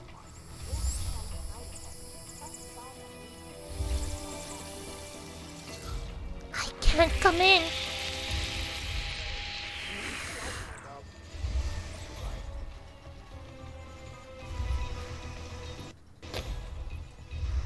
Good to see that security is on high alert.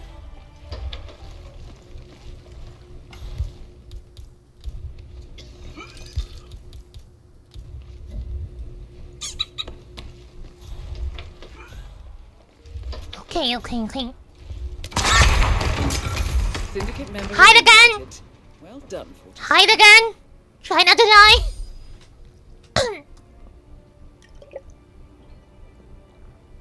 One more target!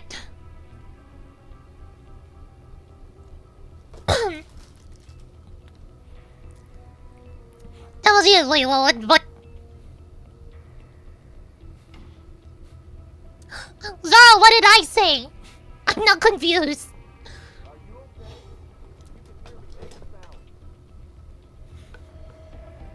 Oh, Zara. Build this down. I have a funny idea. All I'm gonna say is suitcase. Suitcase. Idea suitcase.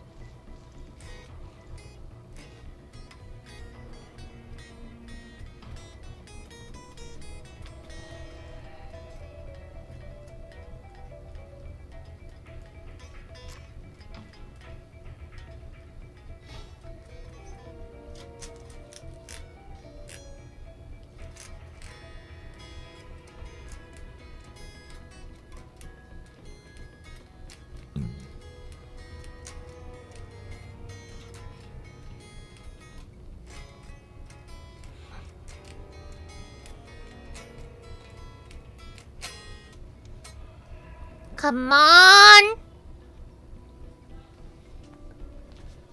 Okay, now they're just, I'm just compromised, but it's only because of 2 people. That I need to knock out and kill. I can't kill them because it'll ruin my thing.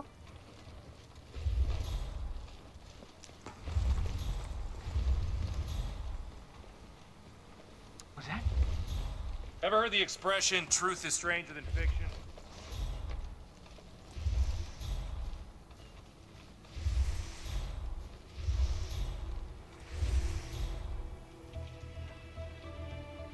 Damn it, I can't hide their bodies anywhere in there.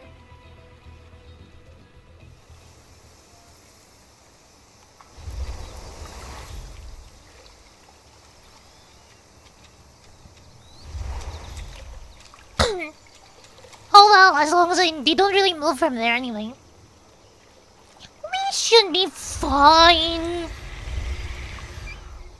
There's another guy. Sus of me. Yeah, they call you the brick, right?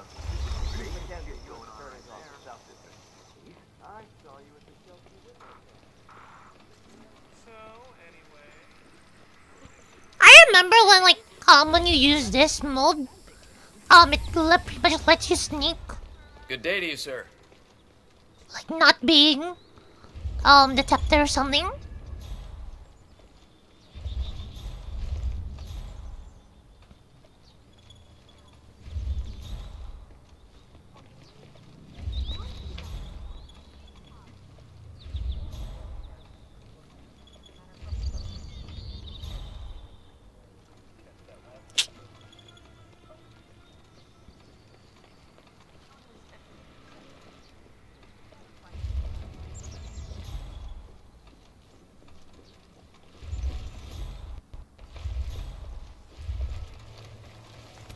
The master key card. Wow. Rich. Buddy, old man Cross is super rich. Like 1% of the 1% rich. Short.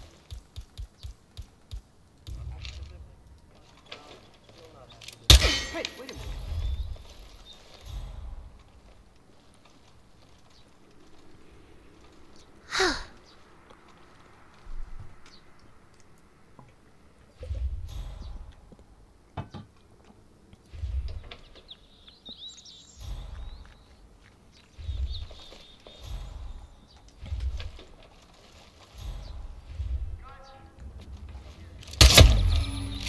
Well done, 47. This will surely be a blow to the Syndicate. Get back to the safe house. I'll be in touch.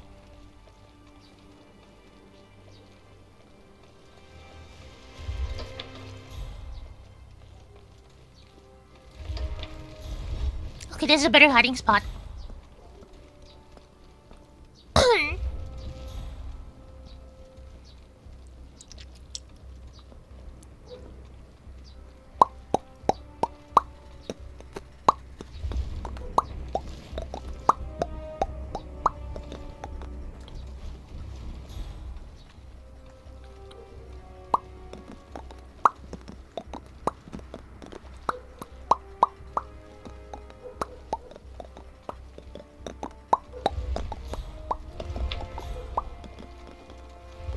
Amanda, I have nothing to report from your current location.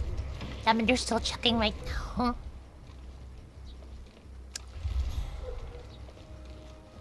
There's no veranda to escape from.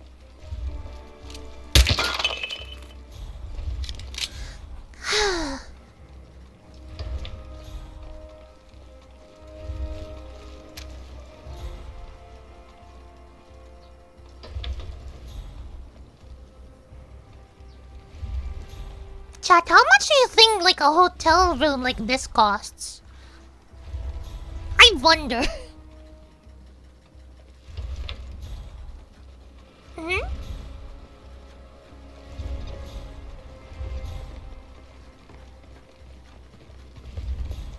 What do y'all think? How much do you think a hotel room like this costs? I found something. I think it's a weapon.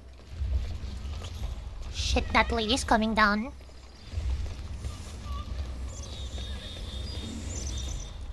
God damn it, lady! You're messing my flow! Well, you're no quitter. I've got to give you that.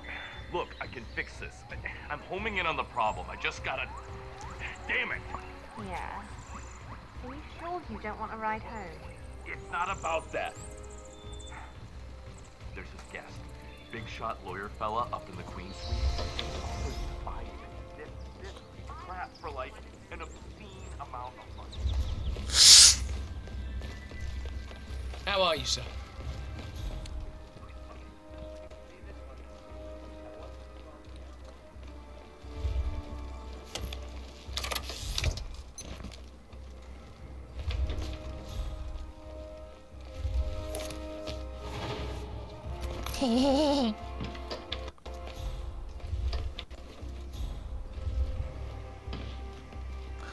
Ooh, shit.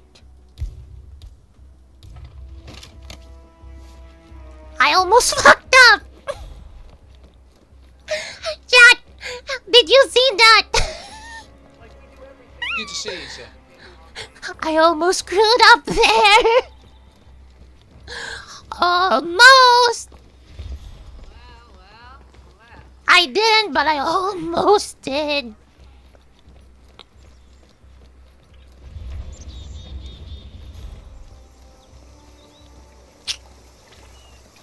I wonder if that, the seller restocked. I wonder. Hey. No, it's fine. I'm probably gonna get it in the next one. I don't need to spend money on that. The bomb, that is what I mean. Help yourself to a refreshment at the bar and let me know if... Explore the place more. Well, we almost got killed in traffic here and then...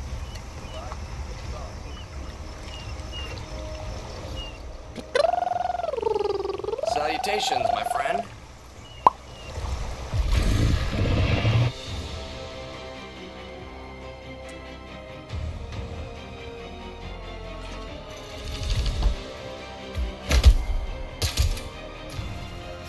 Headhunting assassin.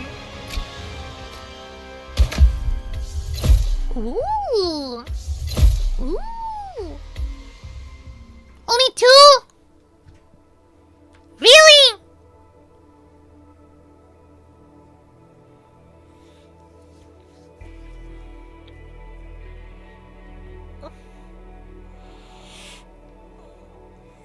Excellent work back there, 47. Let me know when you're ready to continue. I'll be waiting.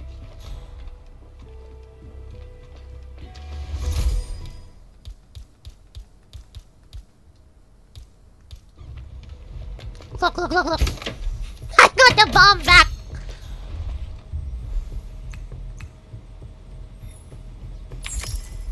No combat kill only targets is gonna be really hard. Chat, no combat and kill only targets in that map is really hard. Unless they put me at the top of the map. Hi Alvin, how you been?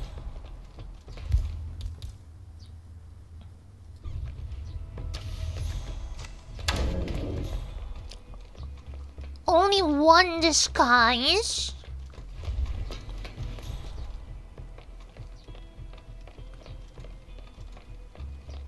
I know the perfect tools for this.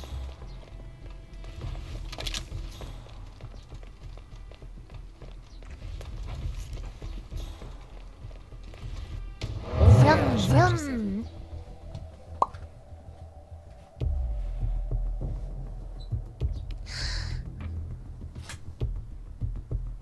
I keep forgetting I have like a lumbar support pill here. Like it's built into the chair. Colorado. Syndicate members are currently in the area. Oh, for fuck's sake, game! But they are on high alert, so tread carefully or they will slip away. Be careful, 47.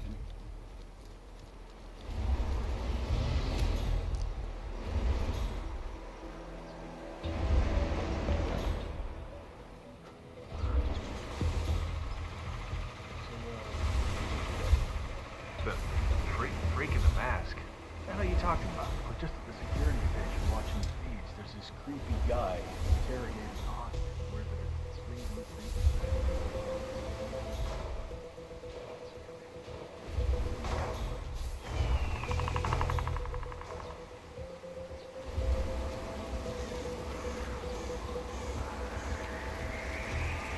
What the?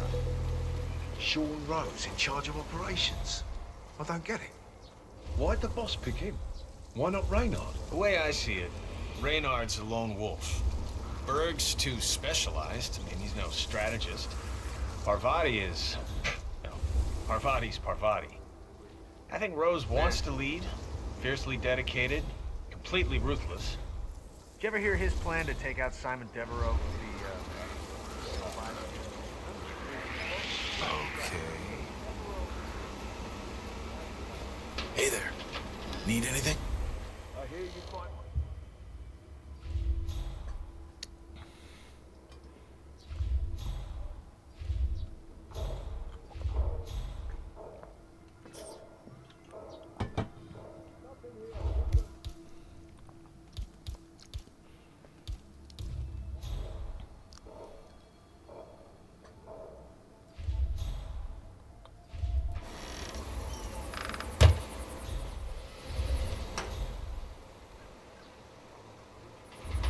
Hey, how you doing?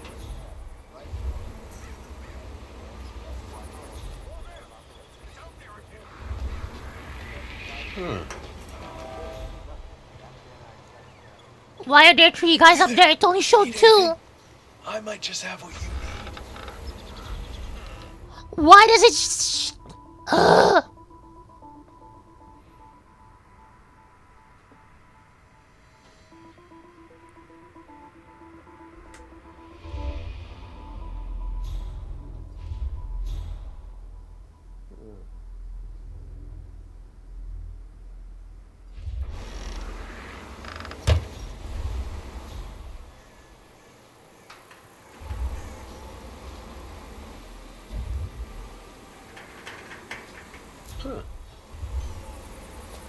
Command, we got a situation.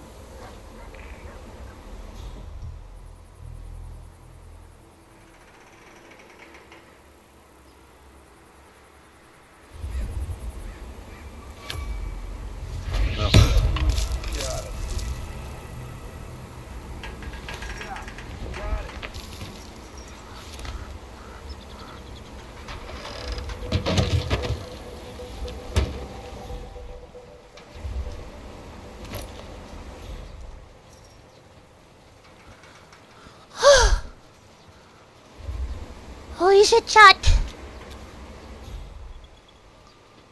It went dookie dookie. I mean, dig dig dig dig dig dig dig dig dig dig dig dig dig dig dig.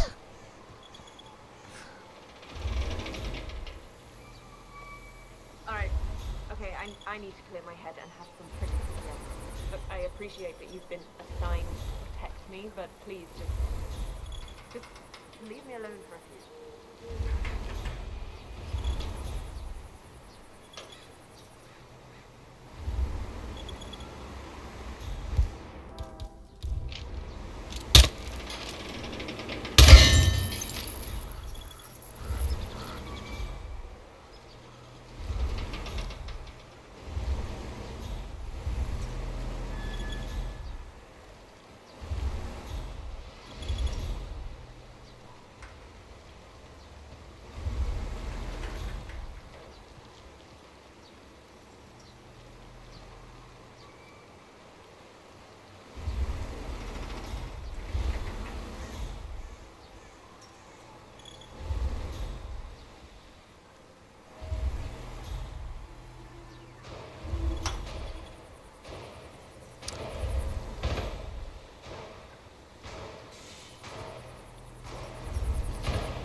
I probably didn't need to bring my sniper actually. It would have been easier to just walk, shoot, walk, shoot.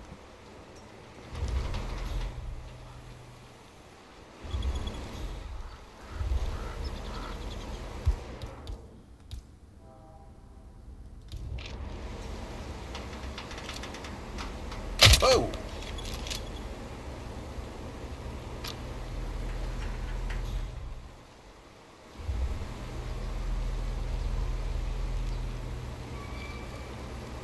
Scratch that. Turned out to be nothing. Oh, I don't feel so good. Oh, I don't feel good at all.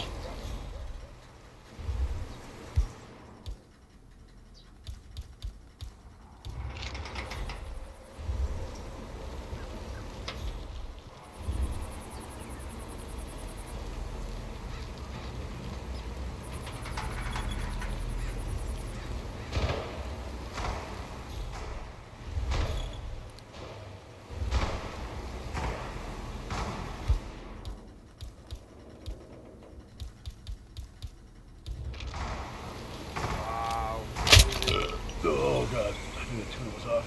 Oh crap.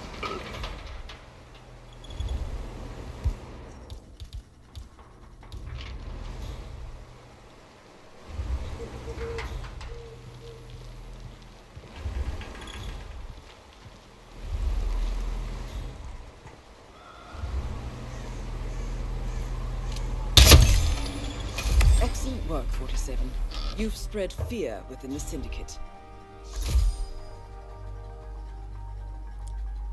What do they mean I messed up no combat?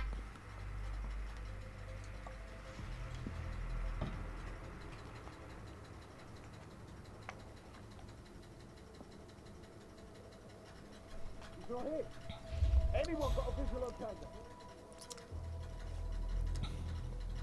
Echo Foxtrot to Uniform Zulu, over. Nothing to drop. Still stuck out there. Chat. I feel the no combat one. There's literally no combat. I've not fought anyone. I just shot someone.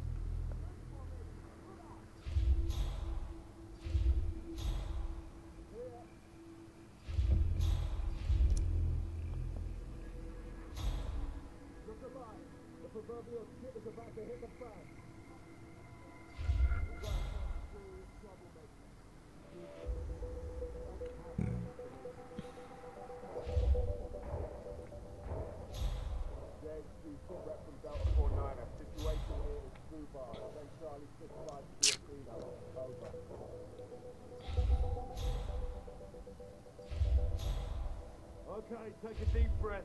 Situation is contained for now. Stand by.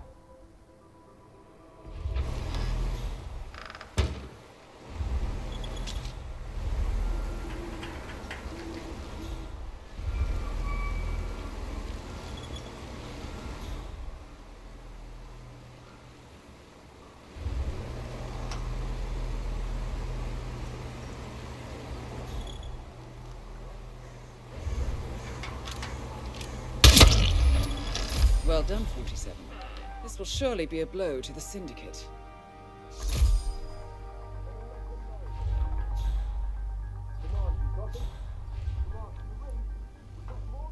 I must be getting the heebie-jeebies. Nothing out. No way, bro didn't see me! No way! No way!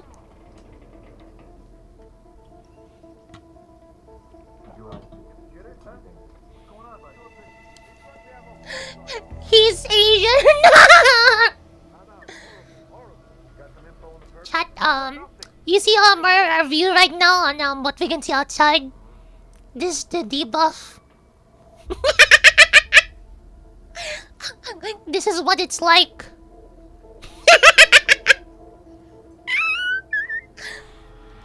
Bruh.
Syndicate member eliminated. Well done, 47.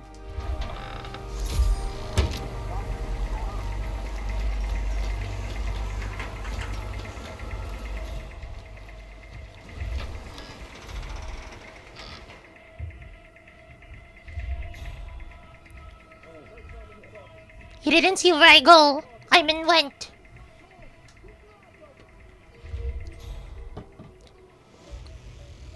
Oh, I already heard the new Fedrin War.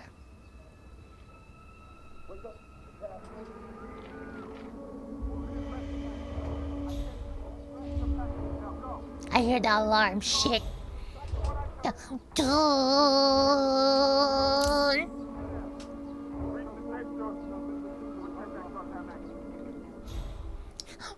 Not really. What was that? I was like, oh shit.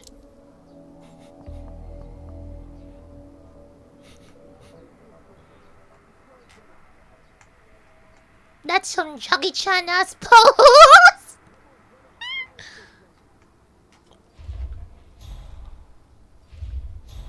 Fun fact, but at least for me, this is the best hiding spot I mean, like hiding crate usually.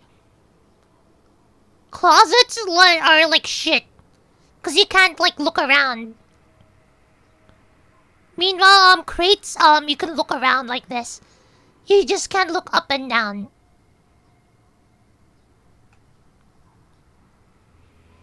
So yeah, crates are the best in this game.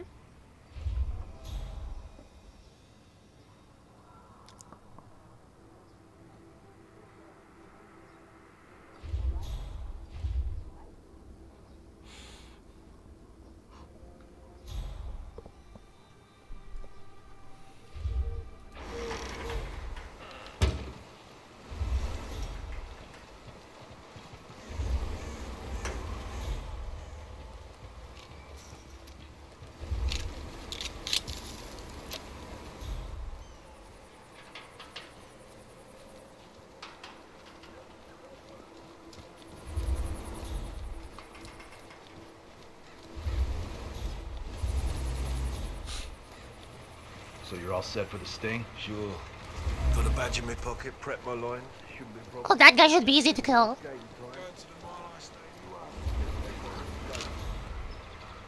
Yes!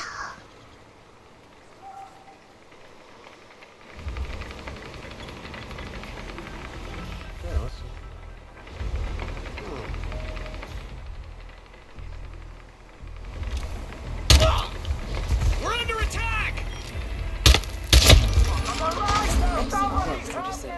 You've spread fear. Shit! You should get back to the safe house. I'll contact you later.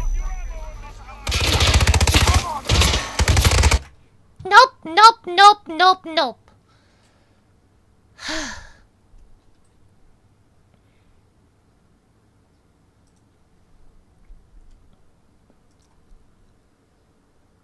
You know what? I don't care about the rewards. I'm gonna kill every motherfucker there. It was going smooth! But then for some reason, my gun was probably the fucking hat. The hat was like, nope, I'm gonna block the bullet.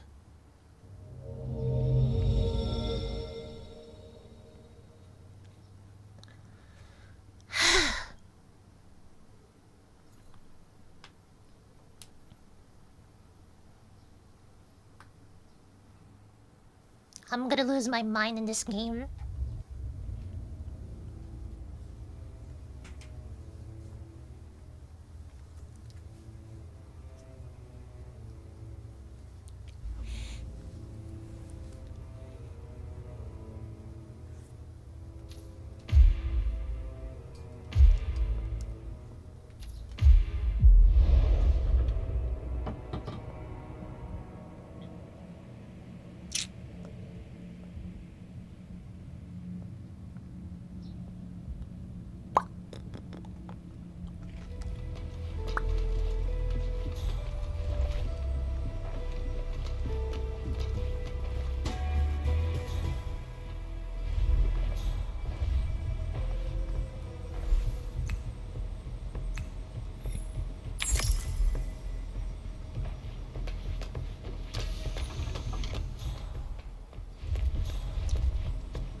I don't need the money anyway.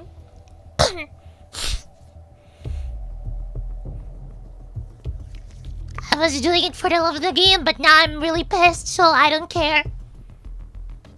I'm shooting anyone who tries to kill me. Welcome to Colorado. We have been informed that the Syndicate is currently in operation here, but you know what to do. However, they're on high alert, so you need to be careful. Good luck, 47. The freak in the mask? What the hell are you talking about? I was just at the security station watching the feeds. There's this creepy guy interrogating.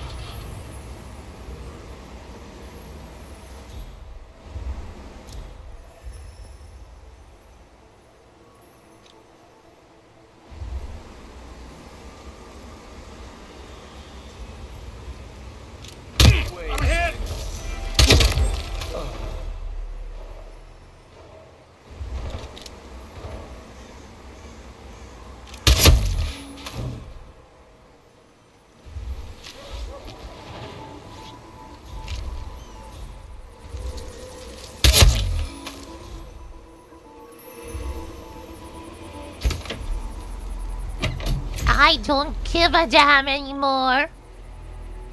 Everyone fucking dies.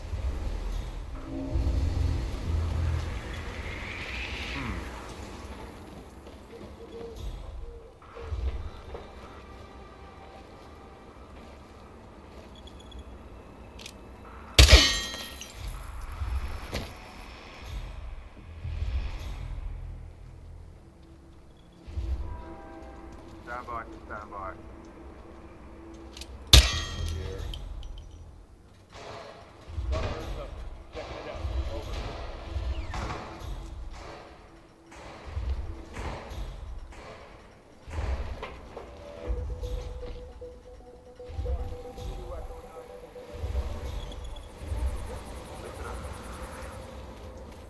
We're dealing with a highly powerful company.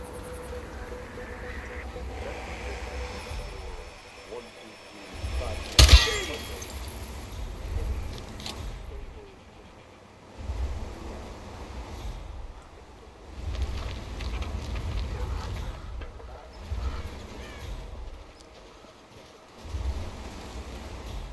Sean Rose in charge of operations. I don't get it. Why the boss people? Why not money?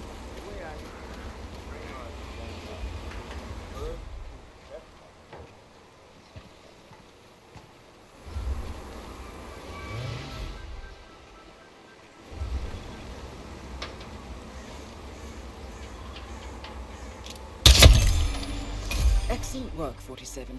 You've spread fear within the Syndicate.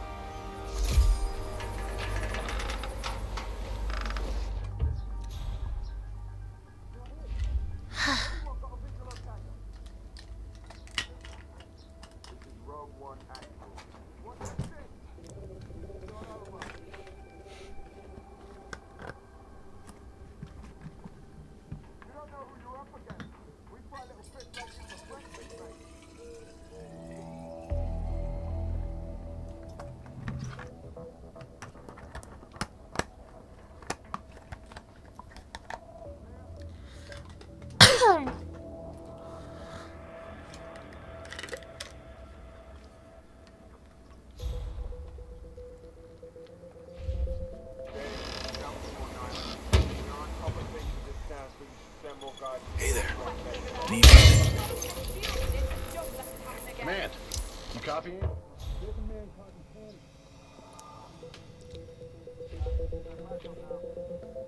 I like how I can reload while I'm here.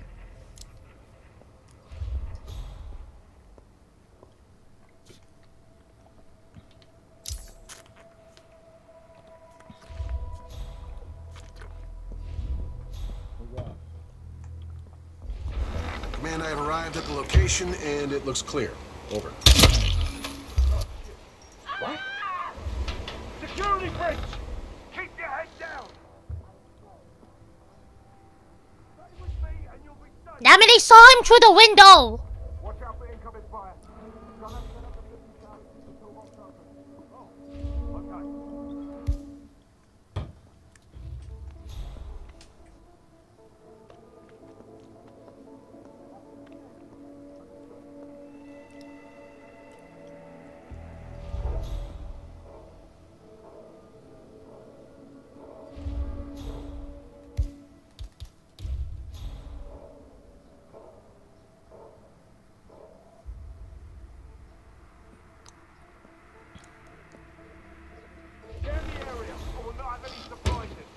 Understood.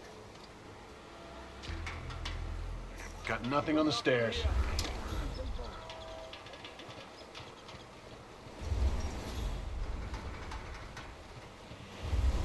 Threat's over. That was a bit rough, but we have to take our precautions. You understand, right? Thanks. Don't let this happen again.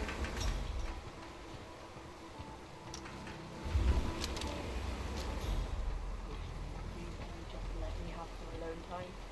I've got to focus, and it is... Well, it's not easy with an entourage, okay? Thank you.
Well done, 47. This will surely be a blow to the Syndicate.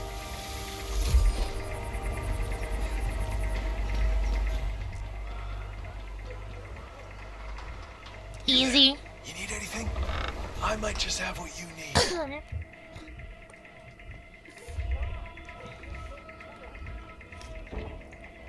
Chad, it's insane that a pistol can shoot that far. And that accurately.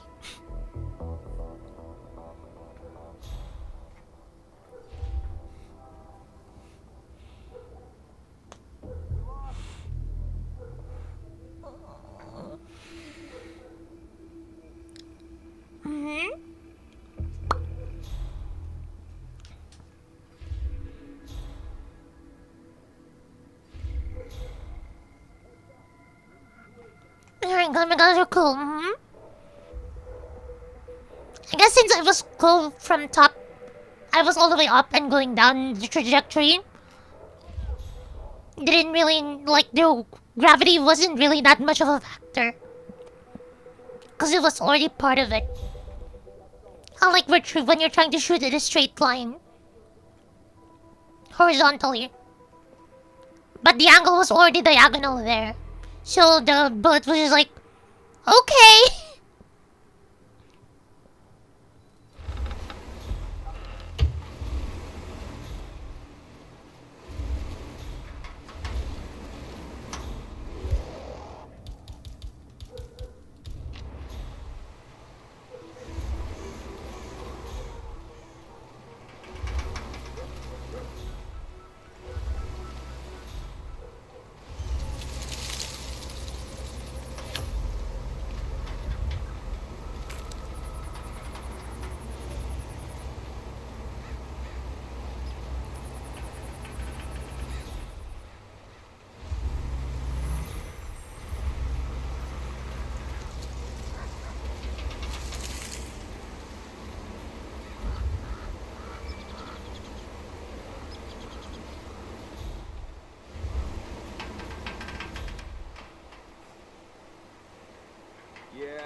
Ew, why you saying that cursed number? Boo!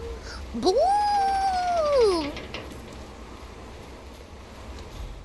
Boo! Boo! Boo! Boo!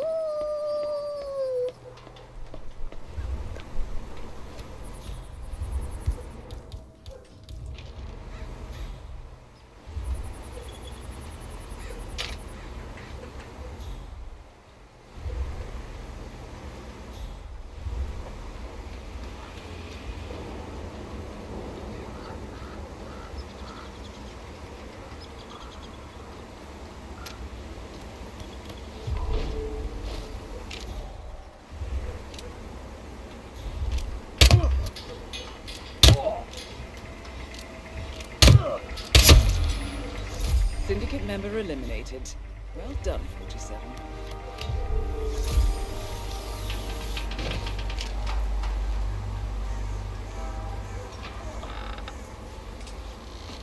I didn't know I could climb from there.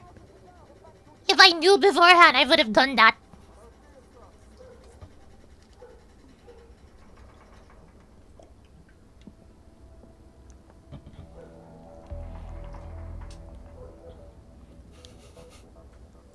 The mouse deleted the messages.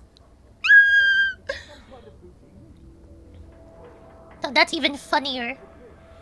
Okay, chat. I'm gonna go to the bathroom. I'm gonna mute while we're waiting for the search to end. Just type whatever.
Okay, I'm back.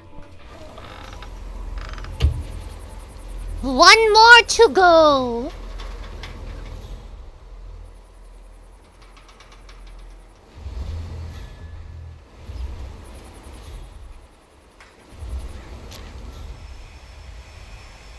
Unfortunately, that guy can't snipe from there.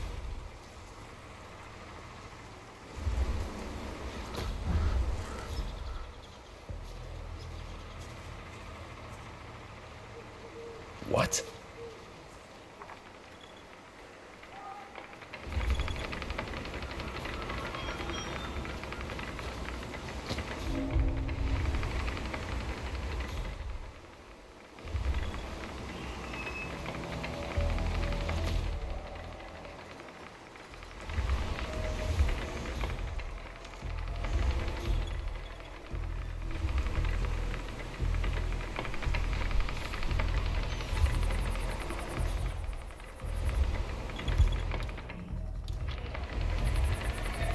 What?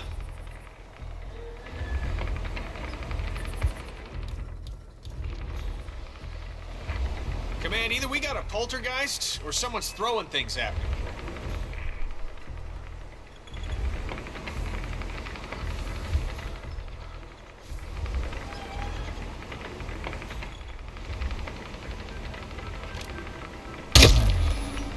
Excellent work, 47. You've spread fear within the Syndicate. Get back to the Run, run, run, run, run, run, run, run, run, run, run. Why you go higher? Why? Why are you going higher? Hmm?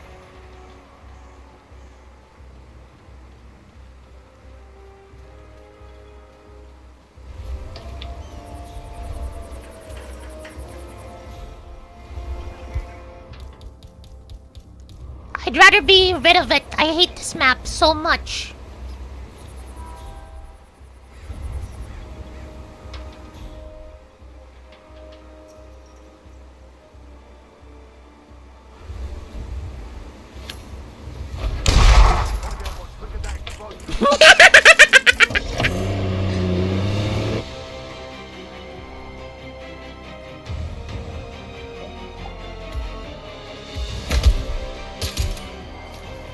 Zenoskraka. I wanted to use that on him, but I could not find opportunity. I would immediately be caught if I didn't use the gun there. Impressive work you did back there. I'm ready when you've prepped the next assignment.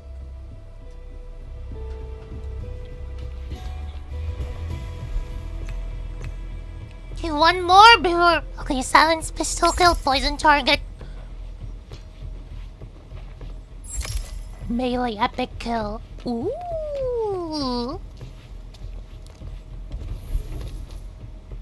I shall bring the Eiffel Tower. The Eiffel Tower.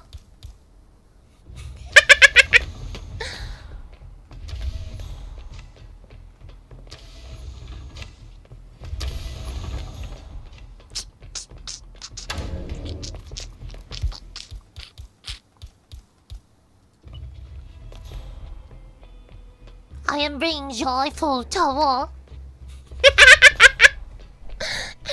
There's like... Stop with that awful French accent!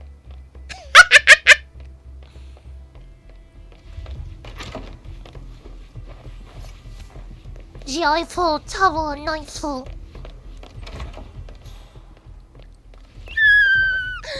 There's like... Shut up, shut up! Bruh! Journey 47.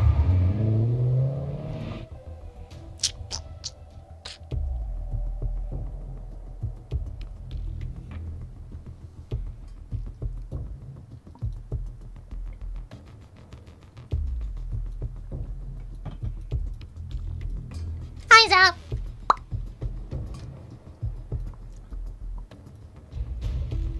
Welcome to Ambrose Island. The Syndicate is currently operating in the area. Find them and eliminate. Godspeed, 47. This will be fun.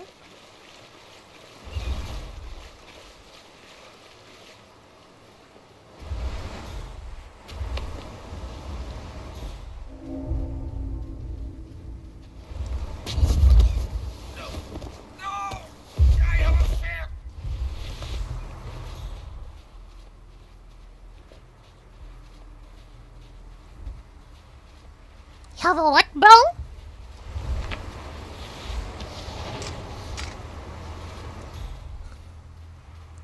Hello there, I am an engineer. Nothing weird here.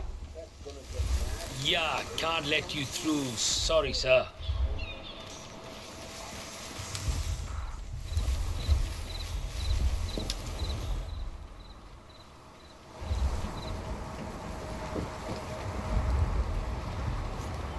Okay. Something's going down, I think. Some weird ass sound here. Go and check it out.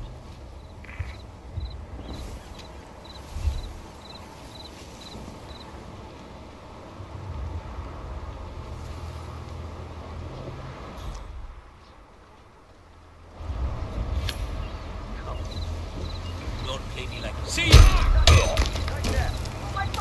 Hey, pick on someone your own. Kill him! Make him pay! He's like, kill him! Make him pay!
It's really interesting, there's how the syndicate only operates in certain countries, by the way.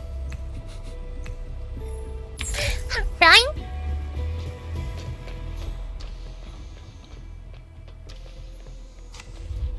Have a good trip, 47.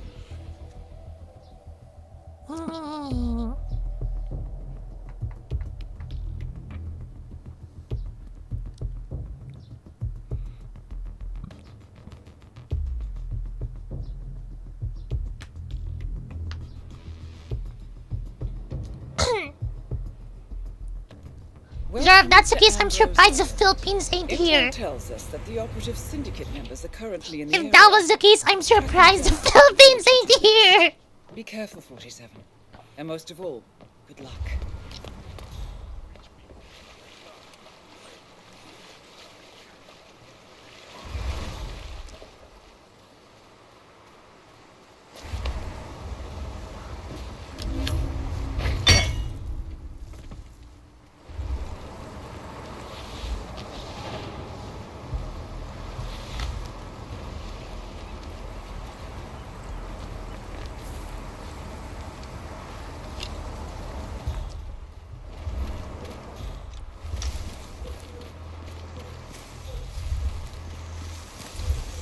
Hey!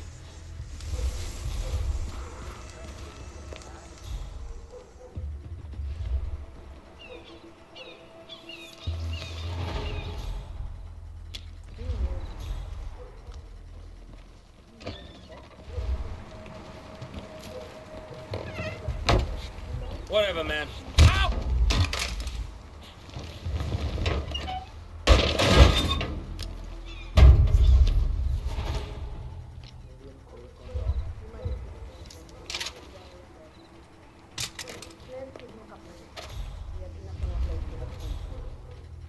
Chat, and you see that? And no one from Chiron has tried to make other arrangements. If Shu flipped, they could be working with the MMEA. He didn't flip. He knows what it is. If Chiron hasn't tried to kill him.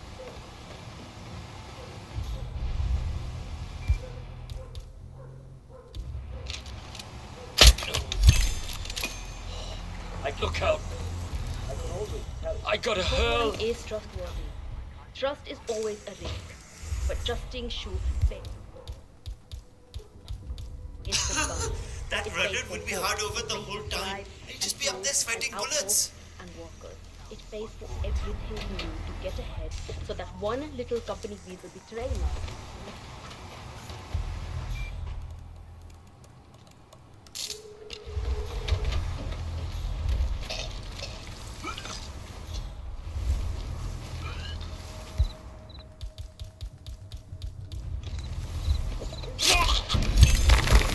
Well done, 47.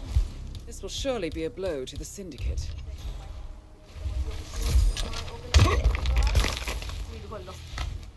We move freight around, we do some business at Sector we broker the occasion. Smooth. Standing into the east, and our friend suggests So I've never heard of its existence. Oh, it's not all. Strictly I'm on pretty the sure most Western countries would at least hear about it. operate discreetly on our own terms. We do start from the boundaries, but we will For one, we're the #1 exporter of nurses. think about it. Don't take too long. Two, So not to any moment. a lot of like Western countries literally see the Philippines as a strategic military position.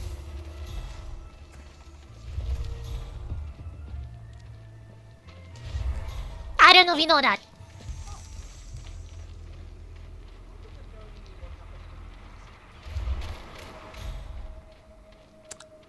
Why are they all over there?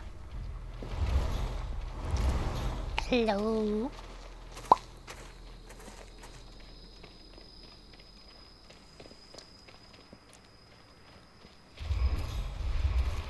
Hey, are you into biochemistry at all? I'm into doing your mom.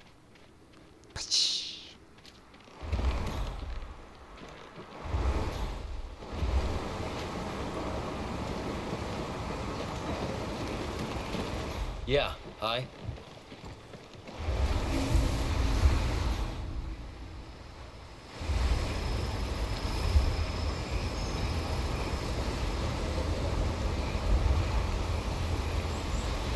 Jeez.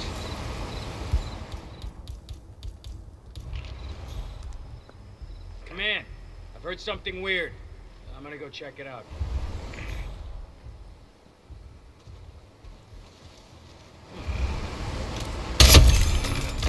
Excellent work, 47. You've spread fear within the Syndicate.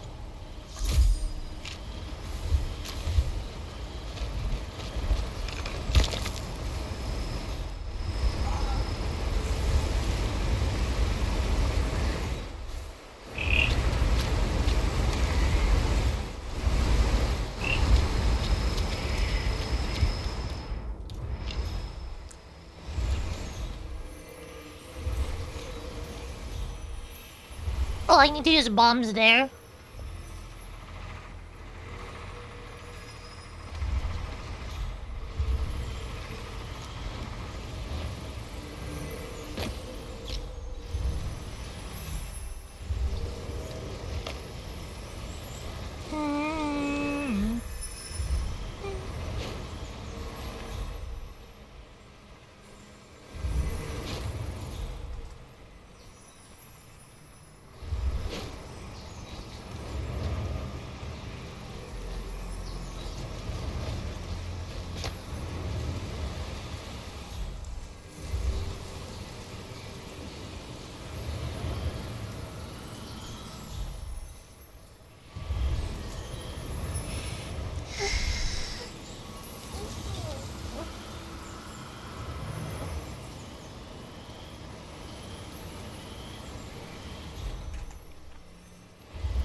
Please don't. Oh! Member eliminated. Well done, 47. No. It looks like an accident. Yeah, he just fell out. Nothing bad happened, he just fell off. He fell out. Right, Mons? He's going wee. Ow.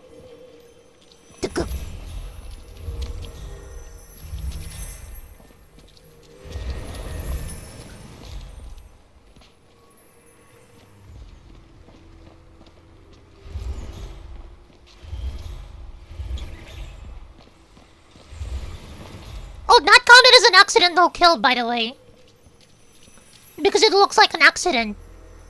So I guess that should count for... That should be allowed for the thing.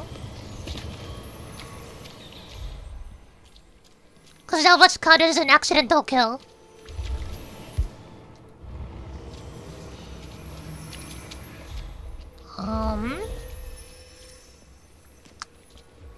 Is there a staircase down?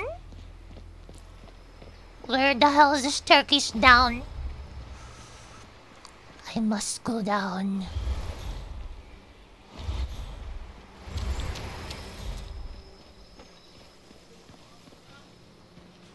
What the hell is it? Come on.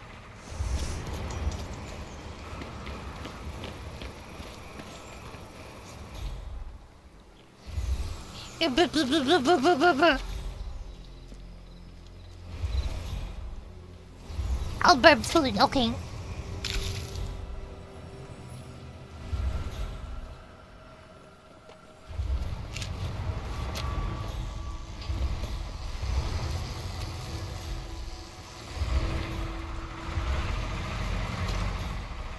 Don't forget to take your anti-malarial meds tonight. Did he say anti-malarial meds?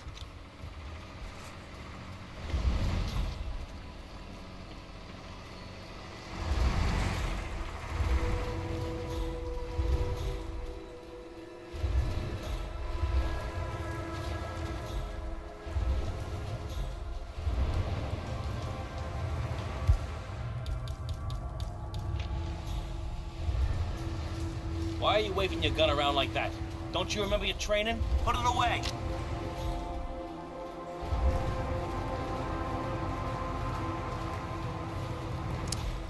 That guy's ruining my thing here.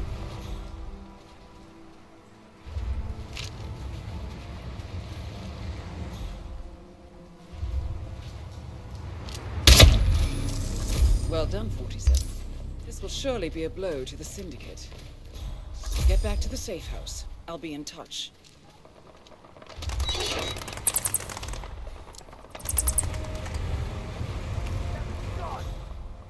That was fucking smooth.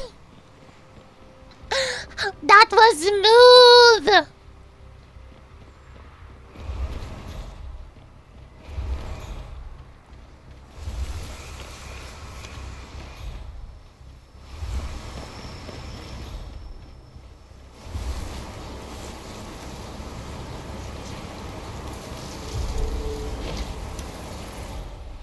I was trying to strip my main pansin ko ni Gomanzi. Almost toasted the noodles back to factory setting. That is insane. How do you even do that?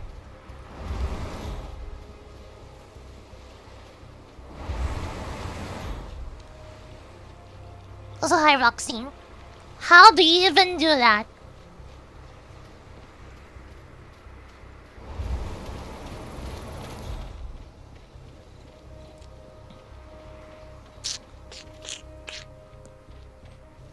Was it on high heat? Oh, yeah. Induction stoves are insane. I saw Akka pacing around like a tiger in a cage. I burnt like my first few meals when I cooked on induction stoves.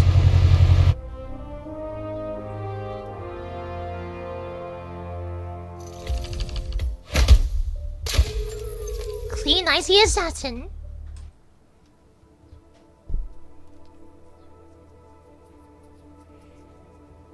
Look at me, I'm gonna not auto-adjust.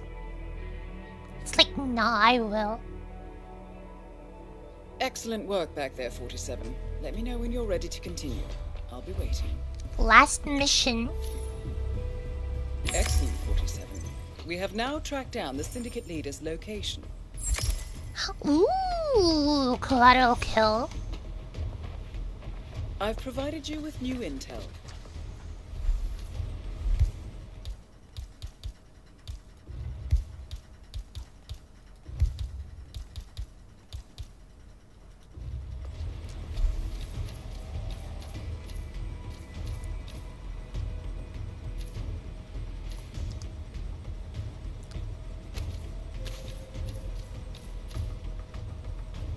Chad, we're going all out. We're bringing our explosives. I pretty much just brought 4 explosives. Safe journey, 47. Can I see what it looked like if you took a photo?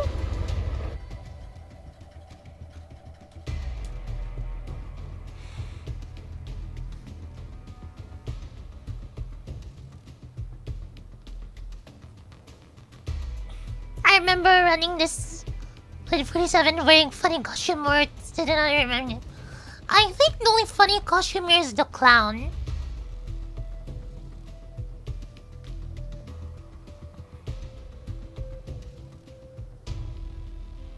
Welcome to Whittleton Creek. We now know the leader's current location. However, as we don't know the exact description, this means you will have to do your own recon. On the other hand, we do know this. They are here for an exchange. We also have the following description on their looks. We know that they have red hair. They are wearing earrings. They are wearing a necklace. And wearing a hat. Furthermore, your target has a tendency to enjoy food of any kind. And they like to read, be it keeping up with the times or simply wanting to be inspired.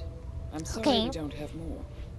Godspeed, 47. Bookworm, foodie, earrings, necklace, hat, red hair. Got it.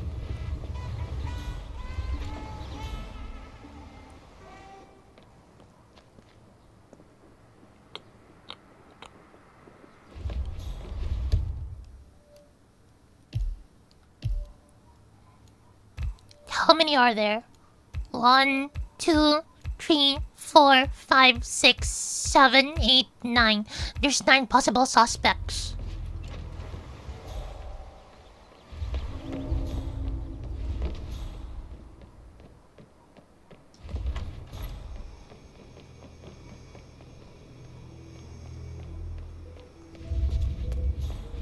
You look like you're in need of some hardware. If you got the cash, I got the product. Thank you. Thank you, that's nothing. You know where you can find it.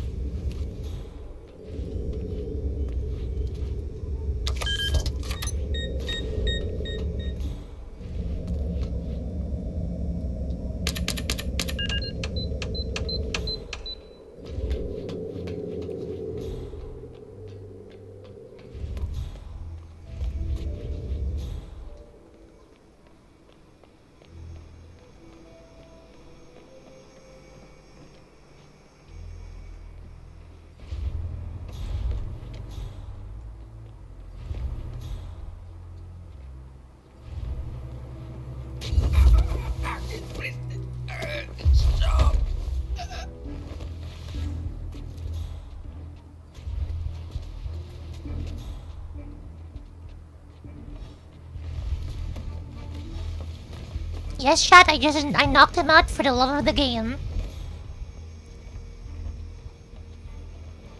He's not gonna be useful? Well, he will... His lack of presence is useful. Because that means I can have this house as like a safe house. If anything goes wrong.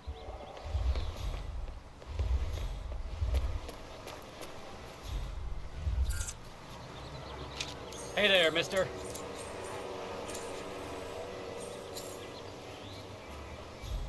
Okay, let's get down to business. Hi there. I presume sorry. by the suspect's strange ad hoc jargon that they could be trying to keep this meeting secret. I would advise to investigate. Plan 227 has been activated. We should be good. I think we're done. Keep me updated. Okay, I'll see you. Okay. I'll talk to you later. Stay safe. I need to see this guy in a better light.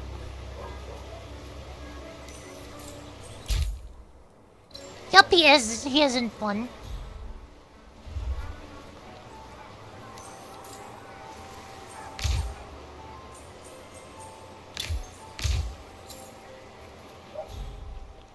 Oh, jeez, darling, I'm so hungry. Have you seen those Oh, it's just, she's just patties Mocha. back She's there? probably not her. And Mr. Wilson just keeps standing behind the grill, even though there's clearly no more gas on it. Light hair. Because he felt it wasn't possible to achieve matching Christmas decorations across all Red hair check. Earring check. Necklace check. Red hair check. Hat check. houses in Whittleton Creek. Well, some of those decorations could be considered a little over the top. I mean, back home, we never went all in, as you say. It's Christmas. Blake That's a thinks that sweet just tooth. because he owns a lot of the land around here, he can boss everyone around. Probably not him. We have to go to town meetings every 3 weeks to do votes on local regulations. But even back, sweet tooth and foodie are two different, Are there acorns? I'm pretty sure there are. Fun fact, by the way, foodie and sweet tooth are two different, classes here. No hat.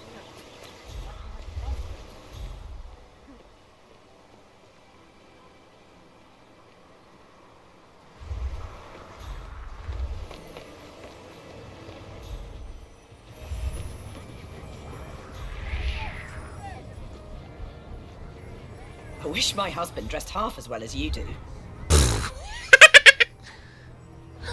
No, not the husband. Shade. Chat, she literally said, I wish my husband dresses half as well as you do. Impressed by all the Nah. I wish my husband would let me have that much Hey, did you drop off the surveillance tapes on Janus at the house? Cassidy was asking for more. Yeah, added them to the file. What a stupid... I'm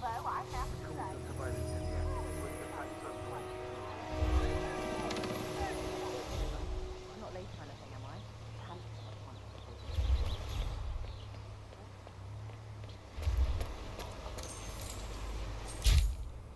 Earring check, necklace check, red hair check, hat check.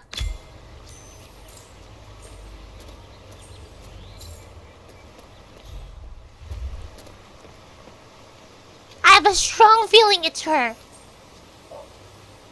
Hi there.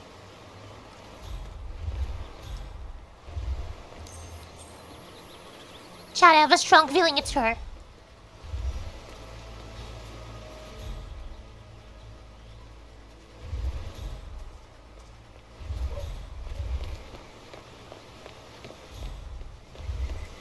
How about you? I don't see any earrings. You look very well today. It's probably not her.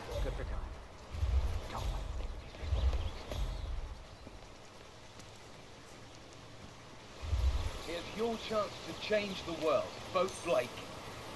She's a bookworm. Okay, she has one of the tells.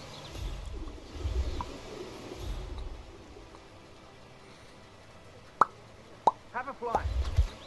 More about Charles Blake III and his politically flexible platform. And she's a foodie!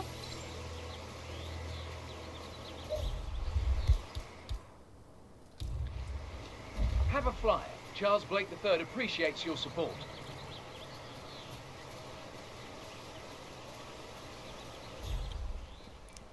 Okay, it's her, chat. This is why I like this map. The upcoming elections. It's a lot easier to navigate this map compared to other maps. Oh, I need to poison her first.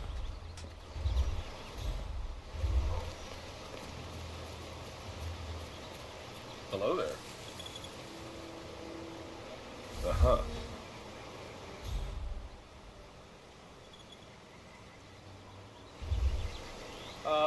Probably nothing.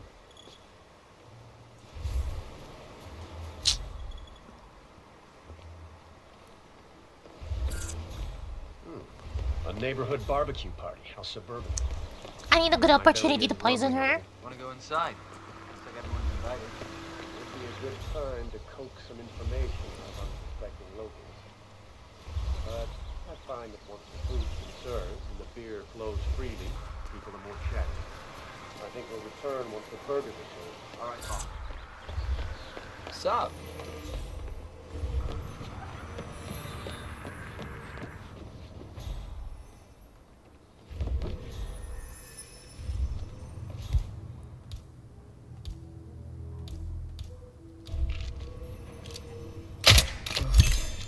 Oh, sorry. Oh, did I feel good? Oh.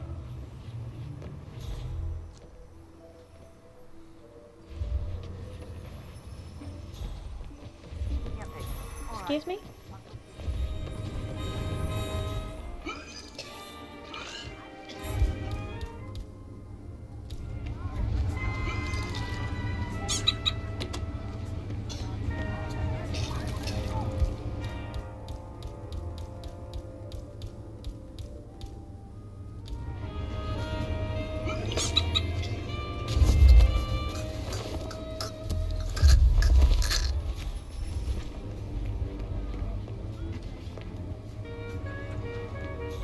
Gotta wait for someone to find her body, then boom.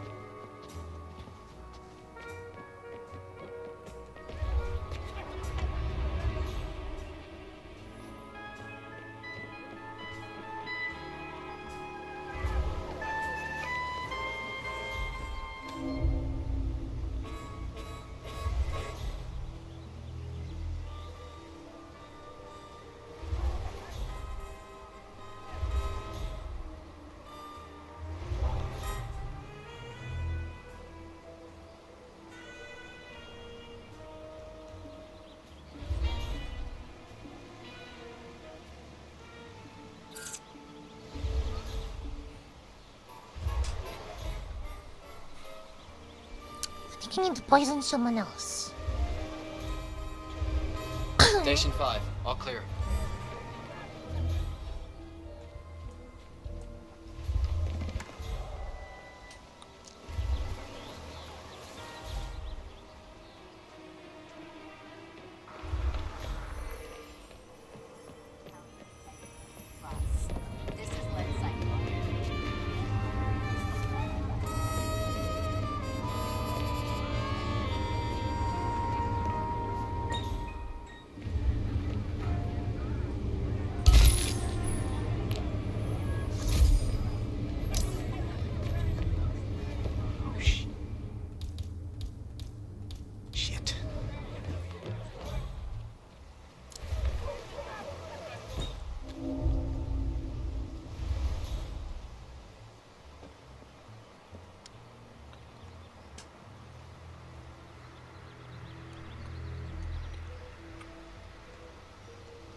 Is no one coming there?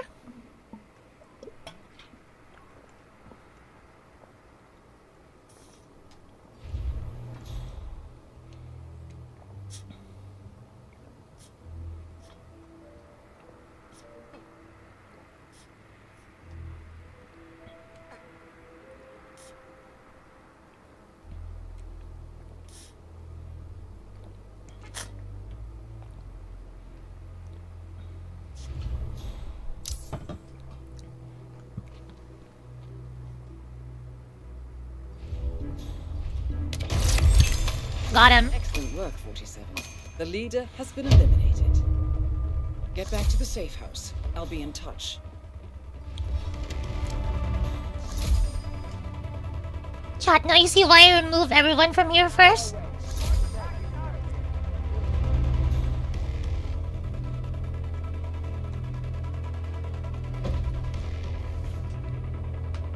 we wait.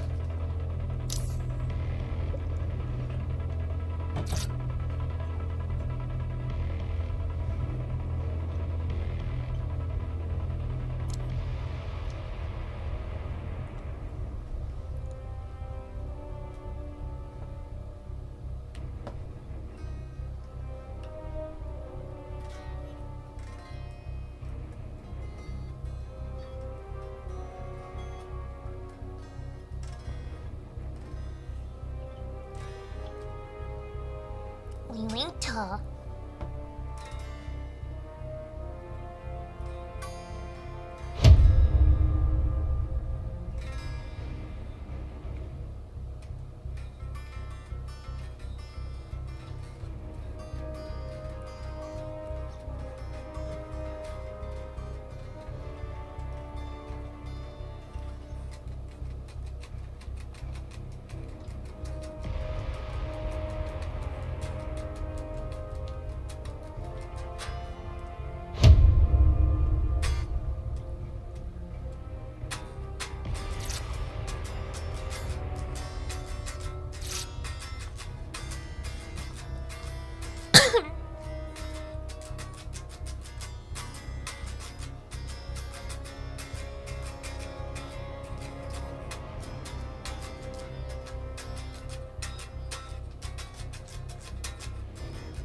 This takes a long time.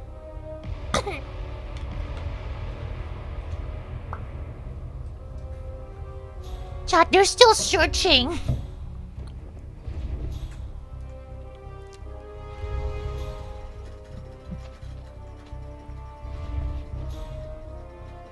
Oh, they're pretty much done. Oh, hello there. I'm Charles Blake, chairman of the Homeowners Association. I'm running for a seat. Sure, I don't want to talk to you. You know the exterminator guy who's working on Daddy's house? Chairman of the Homeowners Association. Who wants to talk to that guy, right?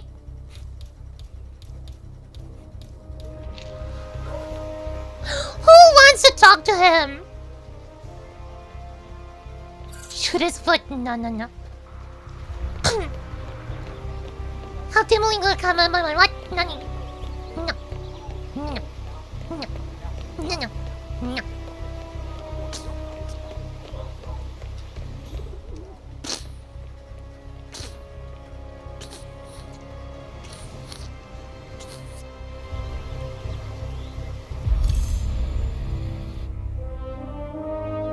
Easy. Impressive, 47. You have single-handedly managed to defeat an entire network of syndicates. You are truly making a difference. The campaign is done. We're ready to do the accidental ones on Friday. Black Cat.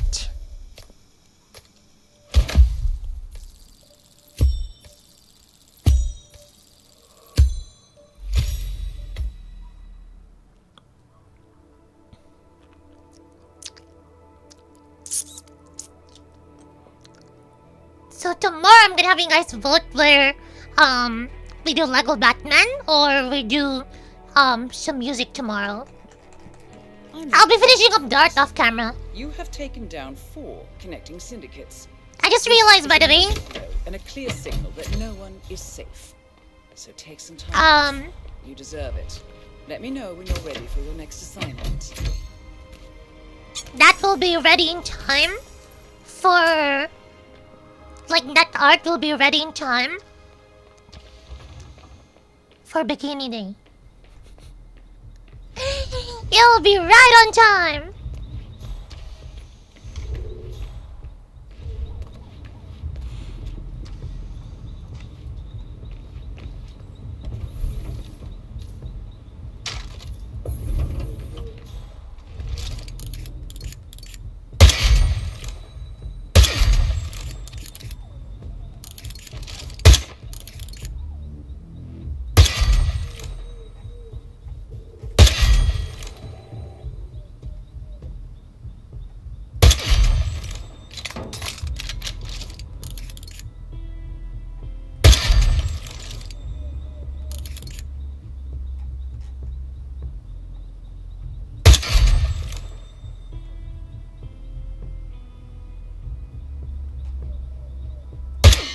shit.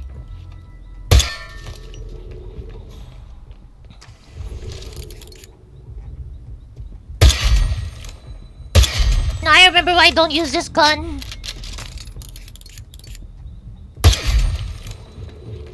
This stabilization is awful.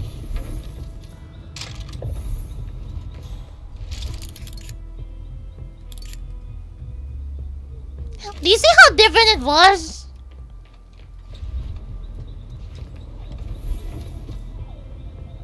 This one's a legendary sniper, and yet that one's so shit.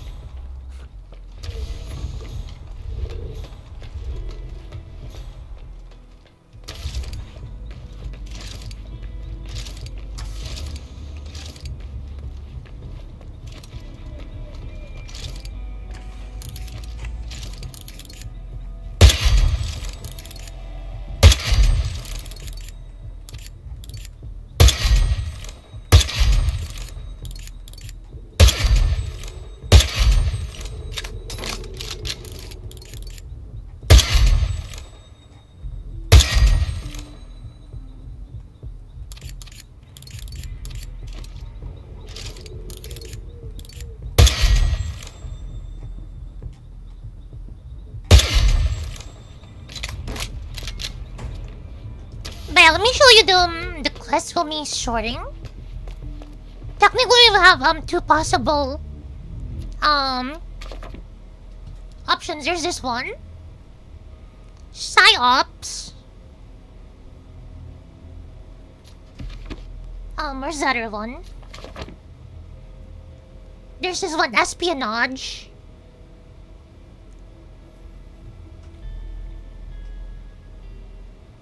I think espionage is the one we're most likely gonna be going for. Or where's the other one? Big Pharma would also mean good.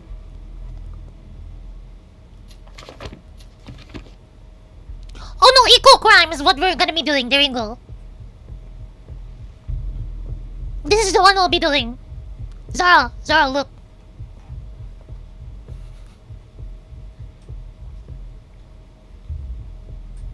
There's trap kill, water canister. There's electrocution kill.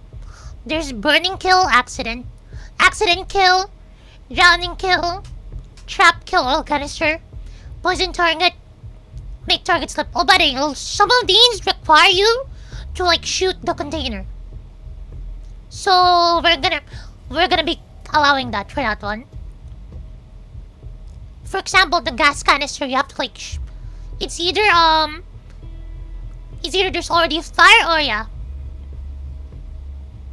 But this is being the one we'll be doing. Actually, it's perfect. The maps is perfect as well. Ambrose Island, Paris, your favorite cities or in your favorite country. Sapienza. I'll be clicking this so we're locked into this tomorrow. I mean, not tomorrow, on Friday.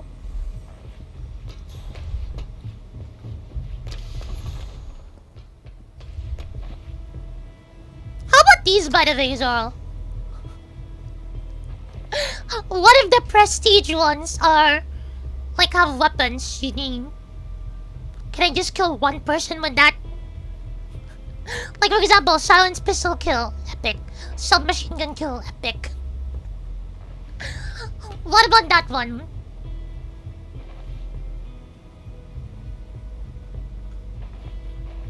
This will be like my one video, I guess, or something.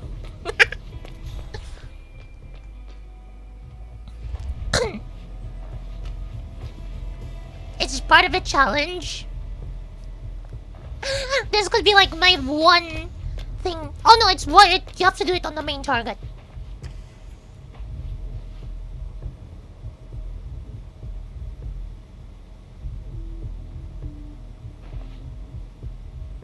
You have to do them on the main targets.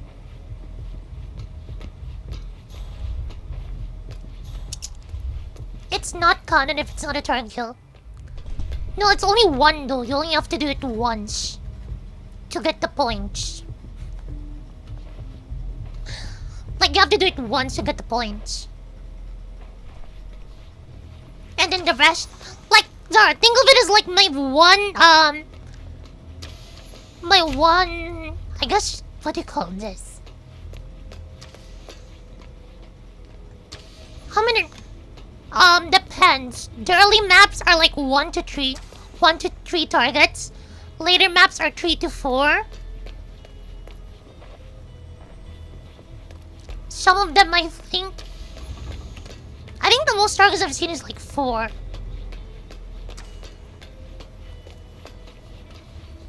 So yeah.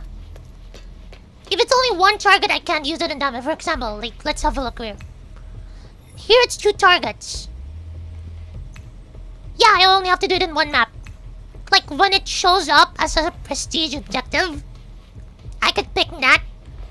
And that's like my one, license to kill directly. There you go.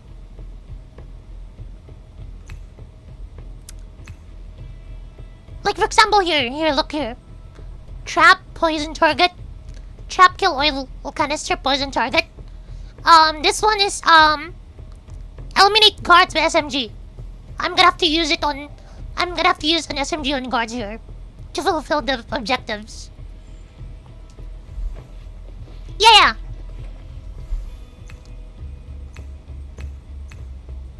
So for example, that one, I'll be using it on this one. Because there's 2 targets here. The other one, the SMG, for example, this one. If it fits the objectives, we'll have to do it. If there's none, I can't do it. There you go. No prestige, no objective, I can't do it. Just so that we still maximize the points.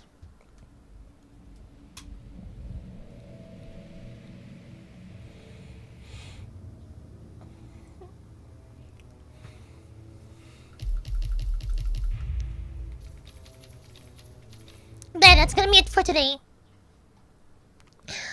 That's it for today.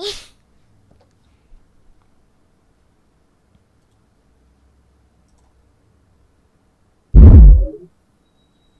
hope you enjoyed it. Let me have a look.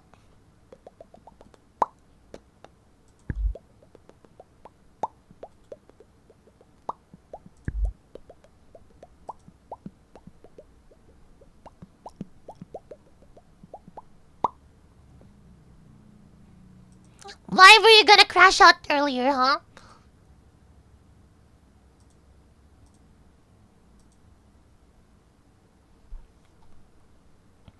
Yes, so were you lurking the entire time? Thank you for...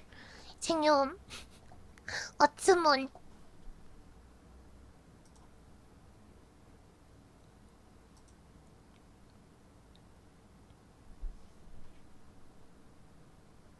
Yes, you. Quick, start streaming so I can raid you.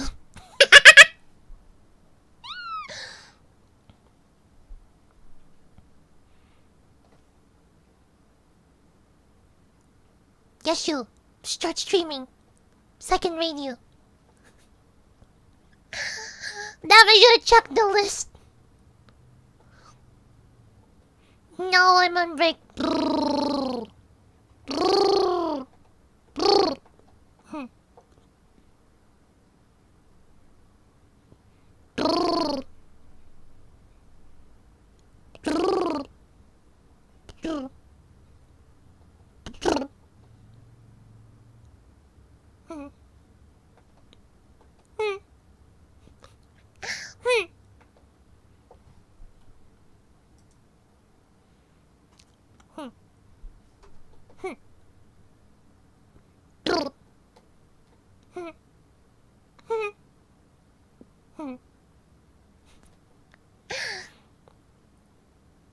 I just realized we forgot to do this. The thingy. Sorry, you didn't remind me about the wheel stuff. You didn't like not the spin one, like the ones where we landed, the ones we landed on. Flicks knows I bite. You didn't. I was too locked in. I blame you.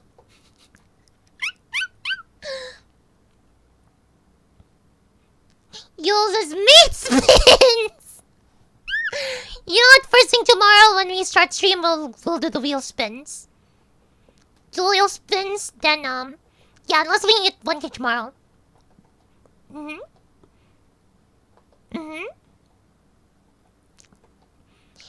Zara, remind me. If I forget, this is your fault. Okay, we're pausing the timer at 40 hours 15 minutes. Zara, count that. 40 hours 15 minutes.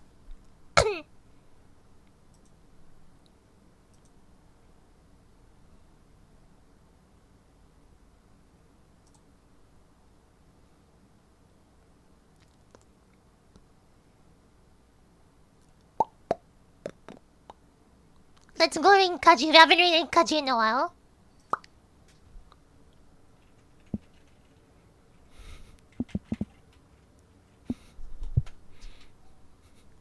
There's a trigger word. You know what? I can't even argue with that. I can't even argue with that trigger word one.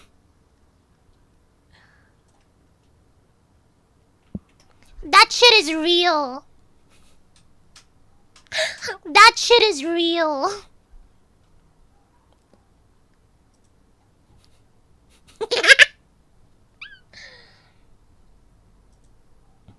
Okay.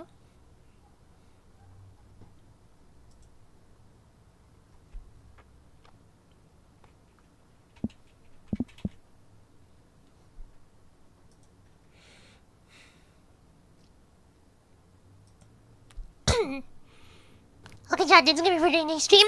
I'll let you guys vote. I'm gonna put the poll already as soon as I end stream. So you guys vote on whether we're doing music tomorrow or Lego Batman. Because Friday we'll be doing the challenge thing. Okay? Anyway, that's gonna be for the stream. I'll see you guys tomorrow. Can we hit 1K tomorrow, Munch? Can we? Can we? So I can go start going for the 2K Munch. That's great. I'll see you guys tomorrow. Bye bye. Boom.